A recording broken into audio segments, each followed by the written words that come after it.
Sun Woon ascends to godhood and must now select his initial starting race. Initially, he considers the frogmen, given his acquisition of insect-related powers. However, he soon abandons that notion. Their numerous tribes exceed 500, and managing such a vast population would prove too challenging at present.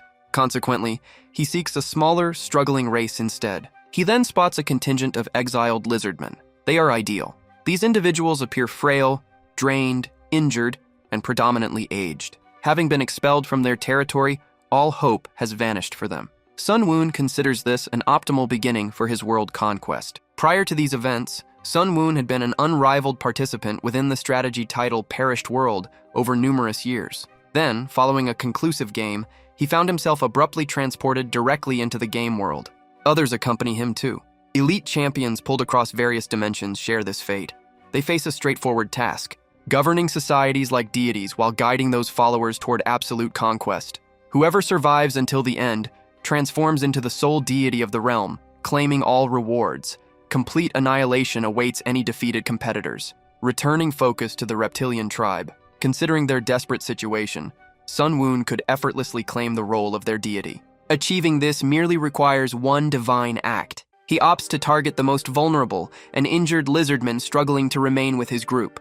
While the famished and hurt lizardmen push onward across the desert, they suddenly halt, stunned by the sight of an injured creature lying defenseless on the earth, seemingly presented for their consumption. These ravenous lizardmen immediately pounce upon the unaware victim, without hesitation, becoming utterly frenzied, each desiring the entire meal. Those frail and ailing at the rear experience profound despair, realizing no food would remain for their sustenance. The robust lizardmen quickly consume all the meat and desirable portions, leaving only skeletal remains. This avaricious group even chooses to gnaw upon the remaining bones, until a compassionate lizardman intervenes and halts. The kind lizardman then collects all the leftover bones, presenting them to the ill and elderly for consumption. The less fortunate individuals appreciate even these scraps, consuming them ravenously, as if it were their final sustenance. However, the healthy lizardmen resent their compassionate companion's action. They believe allowing the aged and infirm to consume meager portions is pointless, arguing these individuals will not last much longer.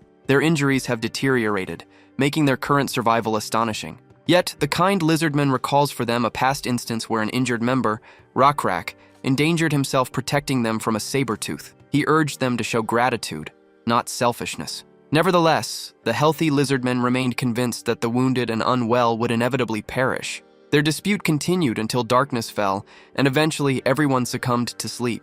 Though others rested peacefully, Rockrak endured agony from his festering shoulder wound. Amidst his pained sounds, a blue butterfly caught his attention, acting as though it wanted his focus.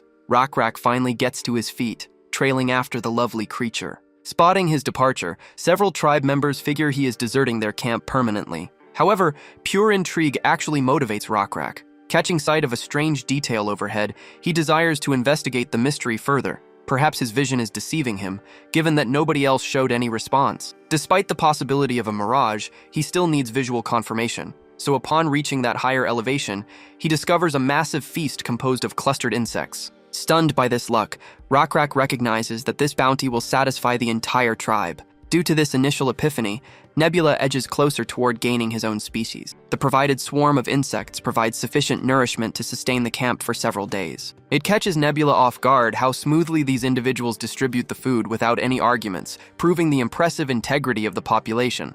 Ultimately, Rockrak chooses to trust the divine presence that provided their meal. He designates the entity as the Nameless Beetle God. This title catches Nebula off guard once more, since he anticipated a divine moniker tied to butterflies instead. Regardless of that, securing a loyal followership pleases him, particularly regarding this promising leader known as Rockrak, this benevolent lizardman who selflessly distributed the blessing among all, impressed Nebula. Nebula felt certain this individual would prove vital for his civilization's development. Several days elapsed, and the lizardmen at last located their safe haven. Rockrak's persistent injury also mended. He attributed this recovery entirely to the Nameless Beetle God's blessing, or so he firmly believed. He even sought to persuade others regarding the benevolent entity that had bestowed these gifts. For him, his injury's overnight recovery provided ample evidence. Furthermore, black scales, resembling a beetle's carapace, now covered his shoulder scar. Empowered by these blessings, Rockrak felt self-assured and desired to hunt buffalo. Wishing to demonstrate his fresh power and the blessing's might, which his companions doubted, he adopted a posture and hurled the spear with maximum force, completely destroying the designated tree. Absolute disbelief gripped the entire audience upon witnessing such staggering might, which completely defied normal lizard man limitations. To grasp their arrival at this location and Rakrak's absolute obsession with tracking down a large beast, the narrative shifts to a previous time. The warrior tracks those familiar mirage-like manifestations once more, prompting his companions to hope for another massive insect discovery. The tribe enthusiastically pursues the route revealed solely through the guide's sensory perceptions. However, Rakrak cautions that freezing weather approaches, noting the prey emerges directly where chilly gusts originate. Advancing further along this trajectory risks fatal exposure to the elements. This warning triggers anxiety among his fellow lizardmen, causing them to question the wisdom of continuing down a trail dictated by these hallucinations. Even Rakrak lacks certainty regarding whether his mind points toward a real sanctuary. Lacking any other choice, he must trust the mental images and advance forward. Ultimately, this internal hesitation exists because Nebula lacks sufficient spiritual devotion. Without the warrior's cooperation, Nebula assumes his divine influence would vanish entirely. At present, his sole option involves relying on Rakrak's continued trust. Such devotion remains necessary to guide the population toward an incredible destiny. Disregarding his ignorance about their destination, Rakrak pushes forward regardless, and the travelers eventually discover a safe haven. Finding this sudden refuge instantly amplifies communal reverence, credited entirely to the entity they worship. Consequently, Nebula achieves an advancement, reaching level 2. His regional domain expands simultaneously. Reaching this milestone grants access to insect sanctification. This power empowers Nebula to select an official religious leader, and naturally no individual matches this position better than Rakrak. This divine favor granted to the warrior enables him to propagate their deity's doctrine. During the night, while Rakrak rests quietly alongside his tribe, an unknown voice utters his moniker, causing him to enter a surreal dreamscape. Inside this realm, he encounters an enigmatic entity that offers an open palm. The moment Rakrak makes contact, a large bovine cranium materializes within his grip. An innate realization guides Rakrak on his next move. Lifting the heavy bone structure, he crowns the mysterious figure with the artifact. Through this gesture, the nameless beetle god materializes directly in front of Rakrak, marking their very first encounter. And at dawn, he describes the bizarre vision to his tribe. Consequently, the listeners inquire about the divine entity's desires, questioning his certainty regarding the deity's demand for a buffalo offering. Tracking such prey forces them into uncharted territory, representing an incredibly perilous endeavor. However, they must remember that the entity requesting this creature also provided their current refuge. Nonetheless, a specific tribesman maintains his objections, arguing that such an undertaking demands full mobilization, risking every life in camp. Ultimately, Rakrak concedes that risking the whole community is a sacrifice he cannot make. Despite this, the hunting expedition proceeds, though he undertakes it solo. Returning to the current moment, following Rakrak's demonstration of his recently acquired power flowing within him, a force capable of destroying entire trees, the whole lounge area reacts with delighted astonishment. Even the venerable elder lizard expresses doubt at the complete unlikeliness of the situation. Rakrak had previously been a person near demise due to a festering injury. Yet currently, he's demolishing timber using thrown javelins. Fortuitously for them, Rakrak observes a full group of buffalo below the slope. Finding buffalo in this location was truly astonishing. Buffalo herds typically move to familiar territories, so this group's presence, having strayed, defied all logic. Rakrak disregarded intricate details and then charged ahead, resembling a famished creature seeking sustenance. His sole focus remained on the hunt, providing for those important to him. A single powerful swing connected, directly impacting a buffalo's skull, bringing it down immediately. Rakrak acted as the pioneer for the lounge, instilling confidence in everyone to assault the area with their armaments. That day, later on, the entire lounge assembled, piling up every buffalo skull, and suspended a whole buffalo inverted as an offering. Once preparations were complete, Rakrak initiated the prayers. All participants joined, requesting the kind, unnamed beetle god to receive their offerings. From above, Nebula observed the entire scene. The offerings seemed rather incomplete, yet their genuine sincerity held true importance, and the vast quantity of devotion Nebula had just acquired validated this point. Consequently, Nebula expressed no complaints. Truly, it was quite good for a new priest. Nebula certainly merited that substantial faith increase, particularly given the extensive time and energy he had invested in these lizardmen. Currently, the actual challenge involved determining how the lizardmen would support themselves. Because Nebula did not oversee vegetation or wild areas, he could not make plants sprout or conjure water from nothing. However, remember that he governs insects. Before he utilized insects, primarily grasshoppers. These creatures were employed by him to devastate grasslands and draw the buffalo from their mountain habitat. Currently, the lizardmen possess no understanding of animal rearing. Instead of nurturing young buffalo, they consumed them. However, Nebula recognized that anticipating livestock management skills at this point was excessive. Furthermore, this oasis lacks the capacity to sustain a significant future population. The lizardmen's survival will be limited to mere years if their current situation persists. Presently, their ignorance of agriculture and animal husbandry darkens their prospects. Naturally, expertise and abilities are not acquired instantaneously, and providing direct instruction would violate established rules. Progress will require patience, yet Nebula feels confident they will ultimately find the correct path. He commences this undertaking through granting a minor favor to his present priest. On the subsequent day, following the offering, Rakrak inspects the altar constructed from buffalo bones. The previous night, he experienced a profoundly troubling dream, which seemed indistinct yet profoundly disquieting. Zayal, his friend, inquired more about the dream. Rakrak recounted how the altar in his vision had shaken dangerously. He described their oasis drying, no fish remaining to be caught, and the land being too depleted for further cultivation. Zayal, however, felt they had no cause for concern, convinced their deity provided for them well. Rakrak, too, held profound faith in their god, possessing great trust. Yet he pondered if the dream's events were true warnings. Should they misinterpret these omens and neglect proper action, it would equate to defying their god's desires. This thought was precisely what frayed Rakrak's composure. While positioned on the altar, he observed something troubling and summoned Zayal to investigate. Distantly, a group advanced directly toward their oasis. Rakrak instantly understood the reason for the altar's tremor in his dream. Their arrangement and the rising dust suggested that these approaching lizardmen spelled trouble. Rakrak and his companion instantly identified them, their scales' blue hue, their massive stature, and the creatures they rode. These characteristics identified the Blue Leather tribe. This was the tribe which had seized their former dwelling, compelling Rakrak's group into exile. It appeared these invaders sought another place to occupy and devastate. Because the oasis was not visible from a distance, their march had coincidentally led them here. Rakrak could only wish they would pass by unobserved. This was their belief, until a boisterous scout from the oasis yelled toward the Blue Leather tribe, instantly capturing their attention. An error occurred, yet Rakrak does not interpret this as bad luck.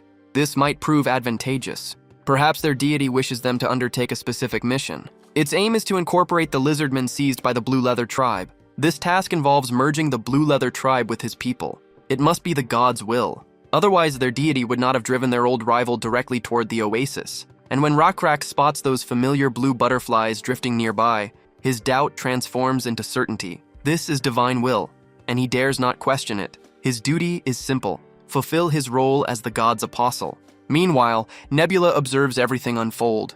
Nebula feels immense pride for Rakrak. Rakrak needs to win against the Blue Leather tribe and incorporate them. This would boost population growth and initiate new advancements. Rakrak's decision-making process particularly intrigues Nebula.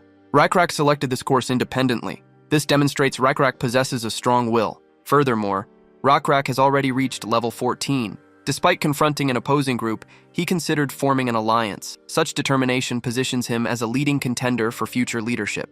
Nebula's current task involves reinforcing Rakrak's faith sufficiently to guarantee his choices naturally coincide with Nebula's objectives. Shifting focus to the Blue Leather tribe's leader, the corpulent leader sneers, inquiring if the oasis was their property. The lizardmen retort with intensified contempt, instructing the intruders to vacate their territory. The corpulent man posed a further foolish inquiry, wanting to know its particular significance. Rakrak advanced, stating with composure that their deity dwelled there, identifying it as the nameless beetle god's domain. Predictably, the leader sneered once more, expressing his disbelief that a deity would communicate with a savage such as Rakrak. His conversation concluded, Rakrak received an immediate command to depart. Should they withdraw without conflict, he assured them no dire repercussions would follow. Rakrak retorted with complete certainty, emphasizing that the Blue Leather tribe lacked the power to overcome them, regardless of their numerical strength. Naturally, the leader considered Rakrak deranged for disregarding the immense handicap he confronted. Yet Rakrak maintained his impertinent, self-assured grin and merely issued a challenge to the chief rather than expending words. Predictably, the headman grew enraged upon receiving a challenge from an individual he deemed inferior. Rockrak, in turn, labeled the Blue Leather tribe as lost sheep, lacking any place to call home. Therefore, he extended an opportunity, a prospect of existing beneath the gods' favor. The corpulent leader burst into laughter as though Rockrak had uttered the most amusing jest. He completely rejected any talk of a god. For him, power was the sole authority, and Rockrak faced overwhelming odds. Still, Rockrak's resolve remained firm. He assumed his fighting posture, declaring he would not yield, especially with his complete faith in his god. His patience exhausted, the Blue Leather chieftain advanced on his mount, intending to defeat Rockrak with a single strike. Rockrak implored his god for the necessary power to overcome the adversary before him. With the creature drawing near, Rockrak's soul armament utterly breaks, and the creature's paw swings down a second time, aiming to crush him. Precisely then, Nebula gets a system alert regarding the conflict of two civilizations. A subsequent alert arrives, formally identifying these lizardmen as Nebula's tribe, given his close care and their long residence within his territory. This unforeseen event grants access to a completely new ability, an absolute turning point for the ongoing conflict. Upon Nebula's activation, the scene returns to Rockrak right before the blow connects. However, immediately prior to the collision, Nebula enters Rockrak's form. The creature's limb strikes hard. The blue-clad chieftain finds this amusing, believing Rockrak was flattened. However, his delight vanishes immediately as he sees Rockrak standing at a distance, having evaded the strike just in time. Nebula's presence within him now provides a significant power increase and agility previously unknown to Rockrak. The leader initiates another assault once more, stating he would not miss this attempt. Nebula engages his predictive vision and assesses the corpulent lizard's statistics. Although arrogant and self-important, the chieftain's numbers appear remarkably average, sufficiently weak for Rockrak to manage even without Nebula's aid. However, a complication arises. The creature he rides will prove difficult to manage, particularly when also engaging the chieftain. That creature bears the name Monendrake. This situation precisely explains Nebula's possession of Rockrak. This ability bestows upon Rockrak a fresh stat, Divinity, identified by the letter D. Each D provides 200 attribute points. Because Rockrak possesses 3 Ds for every attribute, all his attributes, even strength, increase from 30 up to 630. This explains Rockrak's lightning-fast sprint toward his foe and how he overturns the enormous drake using only his bare hands, effortlessly. Spectators watched in utter astonishment. This response was precisely what Nebula had foreseen. The corpulent chieftain, too, felt disbelief and refused to accept the reality before him. A trick, he believed, was at play. After he crawled from under the fallen drake, he charged at Rockrak, a dagger pointed at his chest. However, Rockrak ended the fight with a humiliating, ego-shattering slap to his face. The slap was immensely powerful, instantly causing the chieftain's knees to buckle. Following their commander's defeat, Rockrak challenges the remaining survivors to advance if they possess sufficient courage. Exactly as Nebula anticipated, the entire crowd disarms themselves and submissively yields to Rockrak. After the conflict concludes, Rockrak reestablishes physical self-control, completely unable to believe his recent actions. The sole logical conclusion remaining involves the idea that a divine entity temporarily commandeered his actions. Before long, the integrated lizardmen assemble near the sacred shrine to partake in a meal. Deep surprise strikes the newcomers upon discovering Rockrak's faction represents those forgotten travelers who disappeared into the wasteland ages ago. Severe environmental hardships triggered a visible transformation in their external coloration. The Ashen Lizardmen enthusiastically share their odyssey, explaining how the nameless beetle god provided direction, delivering them safely to this haven. Without that intervention, starvation would have claimed them gradually out in the barrens. Having a protective deity genuinely intrigues the azure reptiles. Frankly, such claims would seem completely absurd to them had Rockrak not demonstrated that monstrous power, which obviously surpassed ordinary capabilities. Shifting focus to Rockrak alongside his companion Zal, the partner expresses deep anxiety regarding these developments with the captive faction. Due to this group integration at the sanctuary, their community size has skyrocketed, expanding by nearly 6-fold. Under these conditions, localized assets will quickly deplete, threatening to drag them right back into the terrible hardship they previously fled. However, Rockrak seemingly comprehends their necessary next steps. Their departure from this haven is inevitable. Naturally, Zal despises that proposition. Roaming the wasteland once more without a definite objective seems entirely unfeasible to him.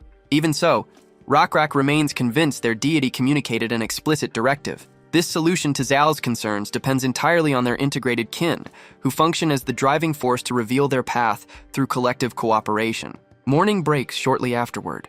A group of gray lizard men attempts to subdue this creature belonging to the Blue Leather tribe's former chief. Incidentally, a large lizard man named Yuri is present. Even with their considerable efforts, they cannot manage to control this wild creature. At that moment, Rakrak makes his appearance, causing the drake to show distress from his known presence. The beast remembers being incapacitated by one strike. This unsettling recollection causes the animal to tremble and retreat. However, Rakrak's sole purpose is to nourish this large beast. He presents the animal with some roots for consumption. Naturally, the beast shows some reluctance, yet it ultimately begins to consume the roots. This action surprised everyone. They had put immense effort into taming the creature. However, with Rakrak nearby, the beast immediately became docile, acting as if they were old companions. Rakrak subsequently provided additional radishes for consumption. The god's decision to preserve this animal implied its importance. Rakrak held this conviction. Thus, he respected his deity's wishes by providing sustenance and attention to the beast. Once it consumed all the food, the animal searched for additional portions. However, Rakrak refused to yield to Manon's demands. The creature needed to develop patience. The animal acknowledged this with a nod and hesitantly retreated, complying precisely with its new owner's instructions. Following this, Rakrak departed, instructing his companions to notify him should Manun create further disturbance. Yuri appeared to gain insight from the event, yet chose to express it at a subsequent time. Rakrak proceeded to question a blue lizard man. It was discovered that this blue individual possessed weapon crafting abilities. His progress had been impeded by their leader's unusual and strict regulations. With adequate resources, he stated he could have produced superior weaponry. A shortage of wood presented the present challenge. Residual timber served as his fuel source for weapon production. Once information regarding the armaments and supplies was collected, Rakrak then released the individual, vowing to provide a conclusive answer the following day. Subsequently, an elderly lizard man, lacking his left hand, approached. He identified himself as a transient, one who roamed between locations, seeking a permanent dwelling. His journeys taught him to recognize routes. He found territories possessing ample natural provisions for existing inhabitants. He remains uncertain if these areas remain vacant. Other nomads or groups likely occupy them. Rakrak remains unfazed. Should any occupants prove aggressive, he intends to conquer them and seize their territory. The nomad accepted Rakrak's choice, prepared to believe in his intentions. Rakrak then posed a further query, inquiring if the wanderer would similarly place faith in his deity. The nomad answered, indicating the heavens. His belief rests with celestial bodies. During darkness, he clarifies, that by tracking constellations properly, straying off course becomes entirely impossible. Rakrak pledges to trust this celestial navigation as well, provided the navigator demonstrates its accuracy over the upcoming period.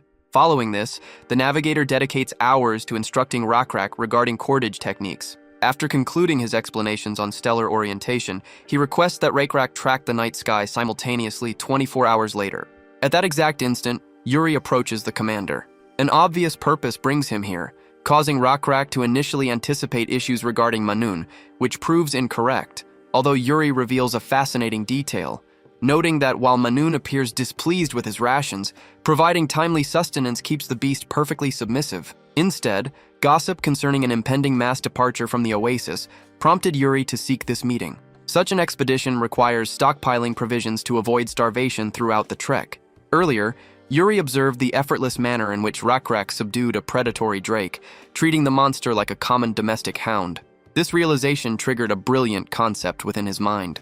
The community could attempt domesticating those massive bovines to guarantee a consistent meat source. Following this breakthrough, Rakrak's faction unlocks an innovative preservation method, livestock farming. Historically speaking, mankind relied on two primary survival mechanisms. Cultivating crops represents the initial method, while herding animals constitutes the alternative approach. Had Nebula been forced to select one, crop cultivation would be his preference due to its superior permanent sustainability. Past events validate this, as ancient societies consistently established themselves alongside waterways. Nevertheless, the unique population under Nebula's control differs from humanity. These lizardmen possess robust bodies alongside innate resilience against harsh climates. Consequently, the lizardmen are bound to find greater success managing herds compared to farming land. Additionally, achieving further progression requires them to master the creation of sophisticated implements. And, presently, a particular blue lizard man, possessing smithing abilities, attempts to craft an iron weapon. Nebula feels pleased that primitive iron tools are now within their production capabilities.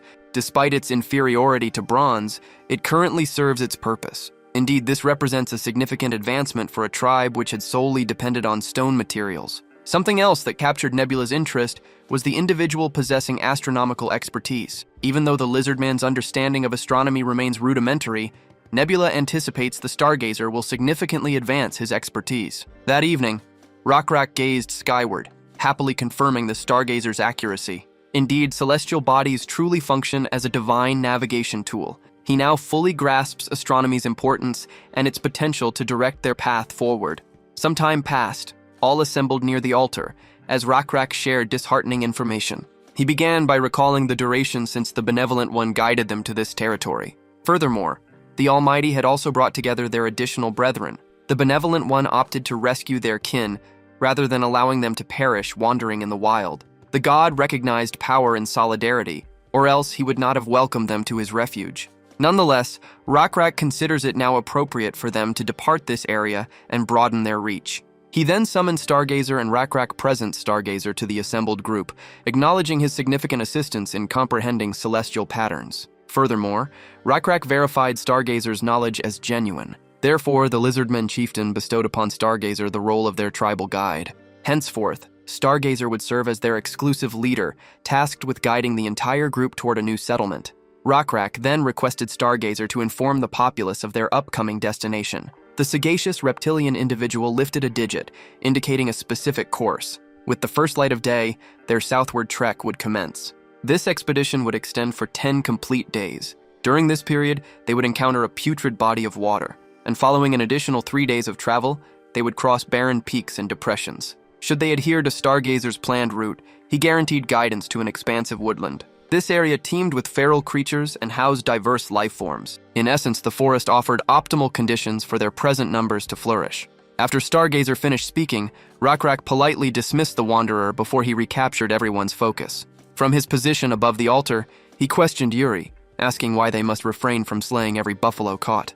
Despite Yuri's large stature, he visibly suffered from stage fright, stammering as he spoke. He explained that by keeping their hunted animals alive, they could utilize them during periods of severe hunger. Rockrak naturally openly commended Yuri for his forward-thinking approach. He acknowledged Yuri had controlled his impulses, and rather than consuming the buffalo immediately, considered their future needs. To reinforce this concept, Rockrak presented Yuri with an iron weapon. A collective gasp arises upon seeing a weapon crafted from iron. Rockrak's generosity extends beyond Yuri. He also compensates individuals who curb their hunger and save their catch for future needs. Witnessing these rewards, other lizardmen start desiring similar armaments. Rockrak's plan appears successful. This straightforward act motivates others to conserve provisions for optimal benefit, instead of yielding to immediate cravings and impulses. At that moment, Rockrak seizes a buffalo skull and places it upon his face, resembling a sacred battle mask. He calls for the fighters to advance. Yuri responds to the summons initially, and Rockrak bestows upon him a skull of his own. Individuals displaying these skulls become designated skeleton warriors. Warriors committed to Rockrak's service, tasked with enacting their god's desires upon the world. Remaining on this sacred land is no longer an option for them. Their deity insists on their advance and compliance. They are to leave promptly, searching for the subsequent sanctuary. With the initial signs of twilight appearing, Rockrak utters the name of their deity, the nameless beetle god, instructing each warrior to embed that name deeply within their being. The path ahead promises no mercy, and the challenges will be relentless. Yet, they are compelled to persevere, just as they had resisted the urge to consume the water buffaloes. Their hardship serves as their tribute. Their determination constitutes their adoration. Their iron spears were held aloft, and everyone pledged to advance. Rockrak observes the twilight of a fresh day, a novel journey, a new genesis. He seeks his god's pardon for his audacious words, for employing the deity's name to inspire others, and for utilizing the guise of divine will to unite all. The aforementioned deity observes these events, showing no concern whatsoever regarding Rockrak's conduct. Truly, possessing Rockrak in this sacred position brings immense satisfaction to the deity. Ultimately, the commander exerts an incredibly beneficial influence over his subordinates, simultaneously uplifting community spirits and hastening societal advancement. Having achieved a recent breakthrough, Yuri serves as a perfect illustration of this progress. Even Rockrak upgraded his own unique capabilities. None of the outcomes achieved by this chosen leader have ever failed to satisfy Nebula. Nevertheless, the genuine challenge starts at this moment. Unforgiving obstacles await Rockrak in the upcoming journey. Beneath an oppressive sun, the unified Lizardmen Legion slowly marches across the barrens. This intense temperature becomes so overwhelming that Manun ultimately faints from exhaustion. Seeing this, Rakrak calls for a temporary halt. While the travelers recuperate, it gives them time to reflect on their current situation. They begin doubting whether they'll even reach the place they're hoping for after surviving this grueling desert. Rakrak, too, seeks an explanation for their progress, having journeyed for 3 days. Fatigue grips the whole party, and conditions are worsening. Their provisions are perilously scarce. Trusting in a further divine intervention is something Rakrak strongly wishes to avoid. Just then, Yuri rushes in bearing troubling information. A different species has been observed far off. These are orcs, entirely agitated and prepared to plunder the lizardmen they noticed. However, upon nearing the complete legion, the small group of orcs becomes astonished. Their faces streamed with perspiration. Before the skeleton warriors could attack, the clever orcs let go of their rock implements and yielded instantly. Prior to any discussion, the lizardmen provided the green-skinned individuals with sustenance. The orcs initially conveyed their thanks, then started detailing their circumstances. A monster's invasion of their home had forced them to roam the wild. Their previous dwelling was among the hills. While not a utopia, it offered sufficient provisions for survival. However, following a specific monster's takeover, they were compelled to escape. Nebula's interest is sparked by the monster's mention, prompting him to quickly survey the vicinity, where a huge centipede is found protecting a square structure upon its back. This being is identified as an abomination, a classification with numerous variants. This particular variant is named the Ancient Coleoptera.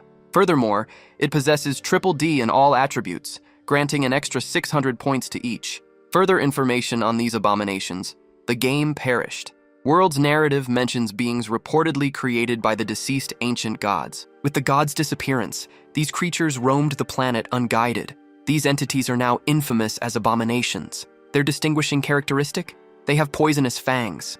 To summarize, Nebula ought not to interfere with this situation, particularly given his civilization's current power level. When the creature contorts and struggles, the whole ground trembles, causing distress for the lizardmen. Despite this, the green orc calmly explained the creature was only sleepwalking, presently dormant. Rakrak started considering his choices while time remained. The Wanderer had indicated that re-entering the wilderness and tracking the mountain range would extend their trip by 8 additional days.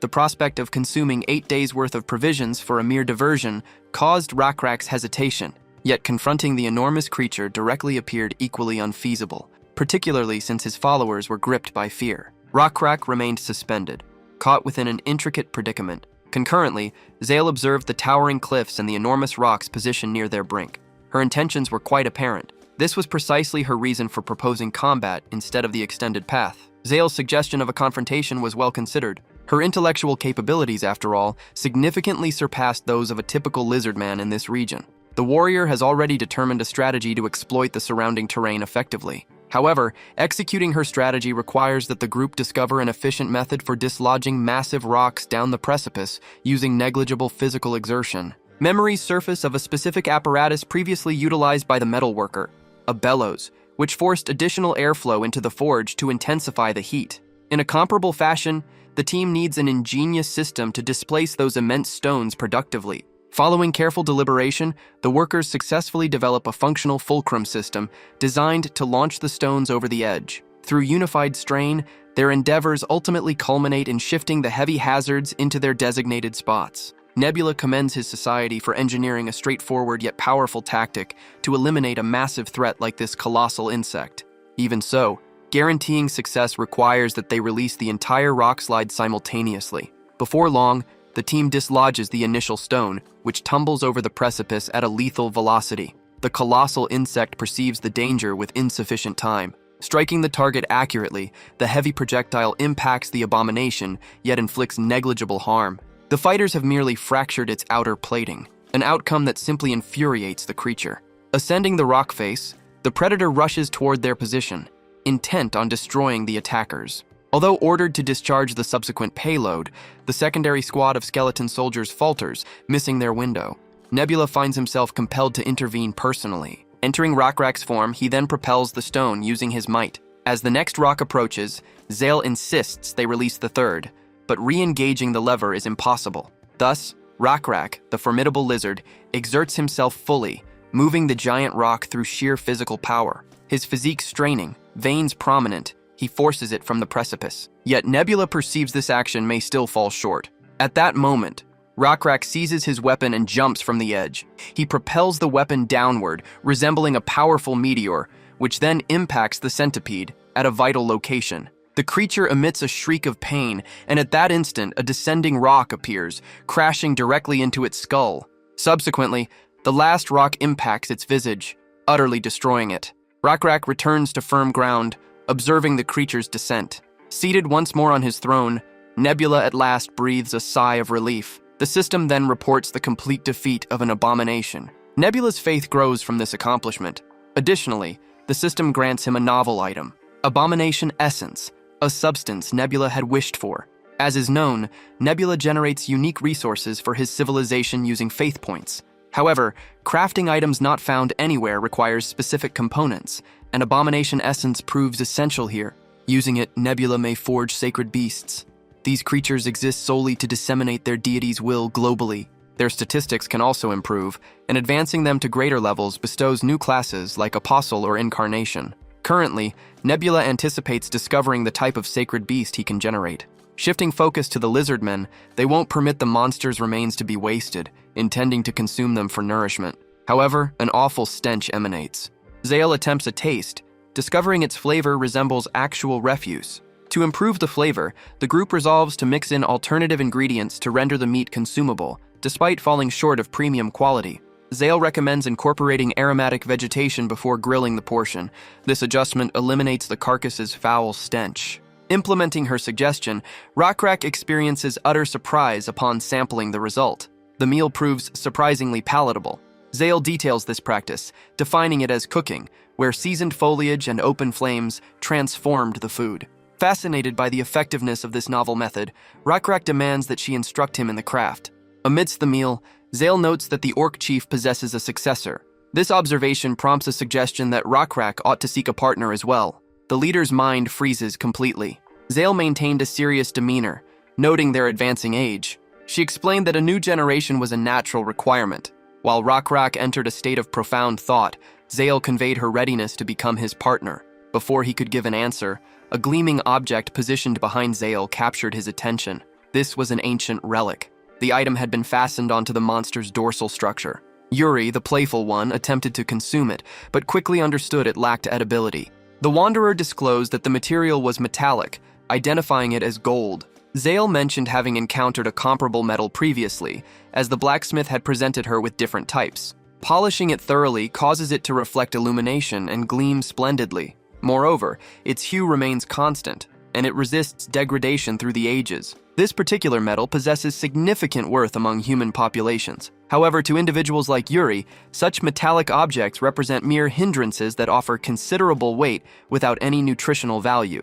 Changing the subject, the explorer encourages Yuri to track localized deer, describing them as antlered, hooved creatures possessing remarkably flavorful flesh. According to details provided by the orcs, a group of these targets roams the immediate vicinity. Reinvigorated, Yuri departs to search, whereas Rockrak remains completely absorbed in contemplating the unique material. Twilight arrives shortly afterward. Yet, rather than consuming the captured venison laid before his feet, the leader remains preoccupied. Assuming gold resists natural decomposition, what motivation drove the ancient artisans to engineer an object impervious to environmental degradation? This mystery intensifies his desire to comprehend the message inscribed upon the artifact. Zale arrives to report that the community has finished preparing for their evening slumber. It startles Rockrak that she located his position despite his secrecy regarding this destination. Simple visibility favored her, as those distinctive pelt garments stood out clearly. Indeed, she originally recommended that he don this apparel, an ideal choice for an individual destined to act as commander. Darkness falls completely, and the captured venison before Rockrak starts rotting away. Nevertheless, he remains motionless, attempting to decipher the true intent behind this artifact. Suddenly, luminescent insects catch his eye as they generate glowing streaks, attempting to fashion glyphs. Initially, witnessing such strange phenomena leaves Rockrak utterly astounded. However, the authenticity of these apparitions is irrelevant. The crucial detail is how the insects mimic the engravings etched upon the slab, signaling that Rockrak has unlocked the breakthrough he desperately sought. This object was created to embody an eternal concept, something immune to natural degradation or chronological erasure, and its precise meaning is finally clear to him. Dedicating the entire evening to translating the symbols, he watches the early sunlight emerge. He immediately approaches Zale and rouses her from sleep, eager to demonstrate his latest revelation. To reveal the secret ahead of time, the warrior has mastered the fundamentals of literacy. Utilizing a small branch, he sketches a glyph that denotes a male lizard man. Right next to that mark, he illustrates a separate sign signifying a female lizard man. Following this, he places an equivalence indicator connecting both drawings, which collectively demonstrates the partnership binding these two individuals together. Furthermore, this creation was not random. He employs these markings to communicate his agreement to her earlier suggestion, confirming her status as his life partner. By this moment, Zale has grasped the meaning behind these characters as well, adding a circular boundary encompassing his sketches while wishing that Rockrak interprets her intent correctly. As it turns out, the commander comprehends the significance perfectly. The same applies to the audience, witnessing how Nebula's people integrated text into their society. This development represents a truly magnificent milestone. Its development into a contemporary tongue will require several generations. With Rockrak having selected his partner, the marriage ritual can commence. This requires both the man and woman to seek out and capture the largest creature available, and then offer it to their chosen mate. And it appears Zale has already surpassed Rockrak's efforts with her capture. Regardless, Nebula feels relief, knowing he can now anticipate an heir. The scene then returns to the animal's remains, already meticulously dismembered. At this moment, Rockrak engages in conversation with the orc leader. The orc individual literally begins to well up in tears as Rockrak delivered the welcome news. The lizard men would not claim their territory. This meant the orcs could remain in their homes. The leader expressed profound gratitude to Rockrak, acknowledging his act of slaying the monster and his kindness in preserving their territory. The highly appreciative orc chief subsequently presented his son, designating him as their escort due to his extensive knowledge of the region. The orcs warned that the territory beyond contained many massive creatures and considerably larger tribes residing in closer proximity. Nevertheless, they expressed certainty that a commander such as Rockrak would effortlessly conquer any impediment encountered. While Rockrak and his companions surveyed the dense woodland, they noticed peculiar tracks on the ground. After the traveler examined them more closely, he identified them as the tracks of frogmen, beings able to move bipedally. Benevolent frogmen exist occasionally, though rarely. Tracking parties operating around this territory clearly demonstrates that these entities possess practical military scouting expertise. Evaluating the accumulated tracks left behind, a minimum of 5 scouts inspected this location, suggesting their community size potentially dwarfs the lizardmen population considerably. Concluding their surveillance, the intruders head back toward their base as nighttime falls completely. The chief commands his forces to patrol various sectors. Implementing this wide dispersion successfully projects a false impression of immense military strength. Zal additionally recommends deploying extra sentries along the perimeter for constant vigilance. Following several days, this deceptive layout yields positive results, keeping their territory entirely free of amphibian encounters. Throughout this period, the lizardmen focused heavily on securing long-term resources. Prioritizing animal husbandry above other tasks, they also dramatically advanced the architectural stability of their residential shelters. Among these minor milestones, the development that fascinated Nebula most profoundly involved the rapid pace of literacy adoption within the community. Utilizing basic geographical sketches alongside fresh textual combinations integrated with traditional tracking indicators, the population swiftly embraced graphic communication. Furthermore, Rockrak enforced a policy requiring everyone to document their gathered resources every day. This shared data sparked intense rivalry across the workforce, pushing individuals to outdo each other. Meanwhile, regarding Nebula, his plague of locusts multiplies consistently within the mainland interior, while the separate insect hive down towards the southern zone expands its population simultaneously. Consequently, his specialized authority over bugs hits level 4. To clarify the situation, 3 distinct swarms previously belonged to Nebula, which he deploys to alter various localized conditions. Great satisfaction accompanies his reflection on these current achievements. Typically, 0 competitors would risk accelerating development so drastically within this limited time frame, an outcome enabled solely by his favorable geographic positioning. His initial birthplace occupied a secluded eastern territory, shielding him against rival users and powerful factions throughout that difficult beginning phase. Nevertheless, these accomplishments merely scratch the surface, as future obstacles present unimaginable perils. Shifting focus to Rockrak, Yuri abruptly arrives carrying critical updates that demand urgent intervention. The amphibian forces have arrived. Shortly afterward, the formal meeting with the frogmen commences. Representing the tribe, our senior leadership gathers to receive these unexpected visitors. Straight away, The initial detail that draws Rakrak's focus involves an unexpected reptile positioned right beside the frogmen, an arrangement that completely baffles him. Moving forward, the commander of the visiting party identifies himself as Shounen, whose father is the prominent leader Oloi. To begin, he openly declares their purpose, stating that hostilities remain completely outside their goals. This polite demeanor exhibited by Shounen catches Rakrak entirely off guard. Courteously, the commander provides his own name in return, identifying himself as Rakrak, the tribal leader, while mirroring that peaceful sentiment by stating his reluctance to brandish arms against them. Following these opening courtesies, the messenger advances to state their primary objective, explaining that the reptile community has crossed into frogmen land holdings. Naturally, Rakrak challenges this claim, questioning how such vast terrain could pertain exclusively to a single faction, particularly given the total absence of physical landmarks delineating ownership. Even so, the chieftain conveys his total lack of interest in violating sovereign borders, offering a formal apology for the oversight. Nevertheless, he civilly informs Shounen regarding their plan to occupy this zone temporarily due to a complete lack of alternative settlements. Additionally, Rakrak steers the dialogue in his favor by offering praises to the offspring of Chief Aoloi. A handful of strategic compliments suffices, and Shounen readily accedes to the conditions outlined by Rakrak. Meanwhile, two massive warriors remain positioned in the background, maintaining a completely stoic silence. Their presence indicates an assignment intended purely to prevent Shounen from committing any foolish errors. Regardless, the true function of the captive reptile accompanying the delegation continues to elude Rakrak, though he expects clarity to emerge shortly. Seeking that information, he extends an earnest banquet invitation to the noble descendant of Chief Aoloi. Ultimately, achieving an amicable understanding between two factions without violence serves as a superb justification for hosting a celebratory feast. Shounen intends to embrace the proposal, but stammers after his bodyguard murmurs an objection. He politely declines, citing their unestablished relationship, though Rakrak persists by stating that denying hospitality violates tribal honor.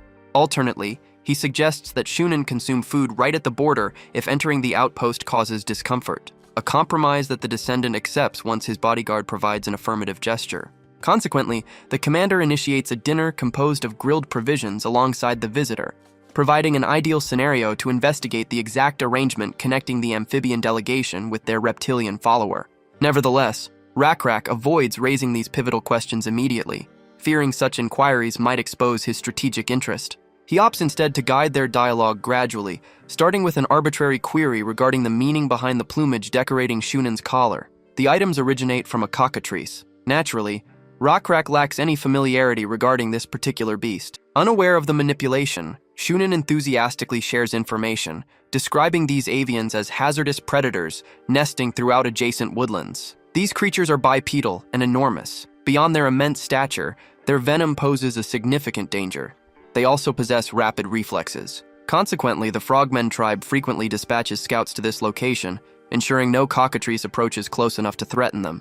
Given the apparent difficulty of hunting these birds, Rakrak inquires about the Frogmen's preferred weaponry. He wonders if they use javelins. However, Shounen believes javelins prove inferior and ineffective. He summons his pale white lizardman companion, instructing him to retrieve a bow and arrows, a weapon type entirely unknown to Rakrak. Shortly thereafter, the pale white lizardman delivers the armament Shounen had asked for. Subsequently, he receives the task of positioning a wooden board against a tree for a target. After its completion, Shounen discharges his initial arrow, striking the target with precision. Rakrak commends both the implement and its wielder for their remarkable accuracy. Shounen states he intends no boasting, yet asserts his position as one of his tribe's finest archers. They have mastered this weapon from a young age. This green individual clearly craves affirmation, as he feels flattered whenever Rakrak praises him. Up next, when their chief voices his wish to test the weapon is cheerfully given to Rakrak by the Frogmen. He spends some time manipulating it, attempting to grasp its correct handling and operation. During this process, he discerns the weapon's significant superiority over javelins. Transporting numerous arrows presents no difficulty, and its velocity and precision prove exceptional. Rakrak fires multiple arrows, yet not a single one hits the intended mark. Shounen subsequently instructs his lizardman associate, Owen, to retrieve the projectiles. While Owen moves quickly to gather them, Rakrak asserts he will retrieve them personally, explaining he had discharged them. Naturally, this serves as a mere excuse to approach Owen, beyond anyone's hearing. When Rakrak lowers himself beside Owen, his initial observation is the individual's evident distress. Upon the chieftain inquiring about the young lizardmen's association with the frogmen, Owen offers an uncertain reply. He explains that a shared community unites the two distinct races, functioning through mutual advantages that satisfy both factions.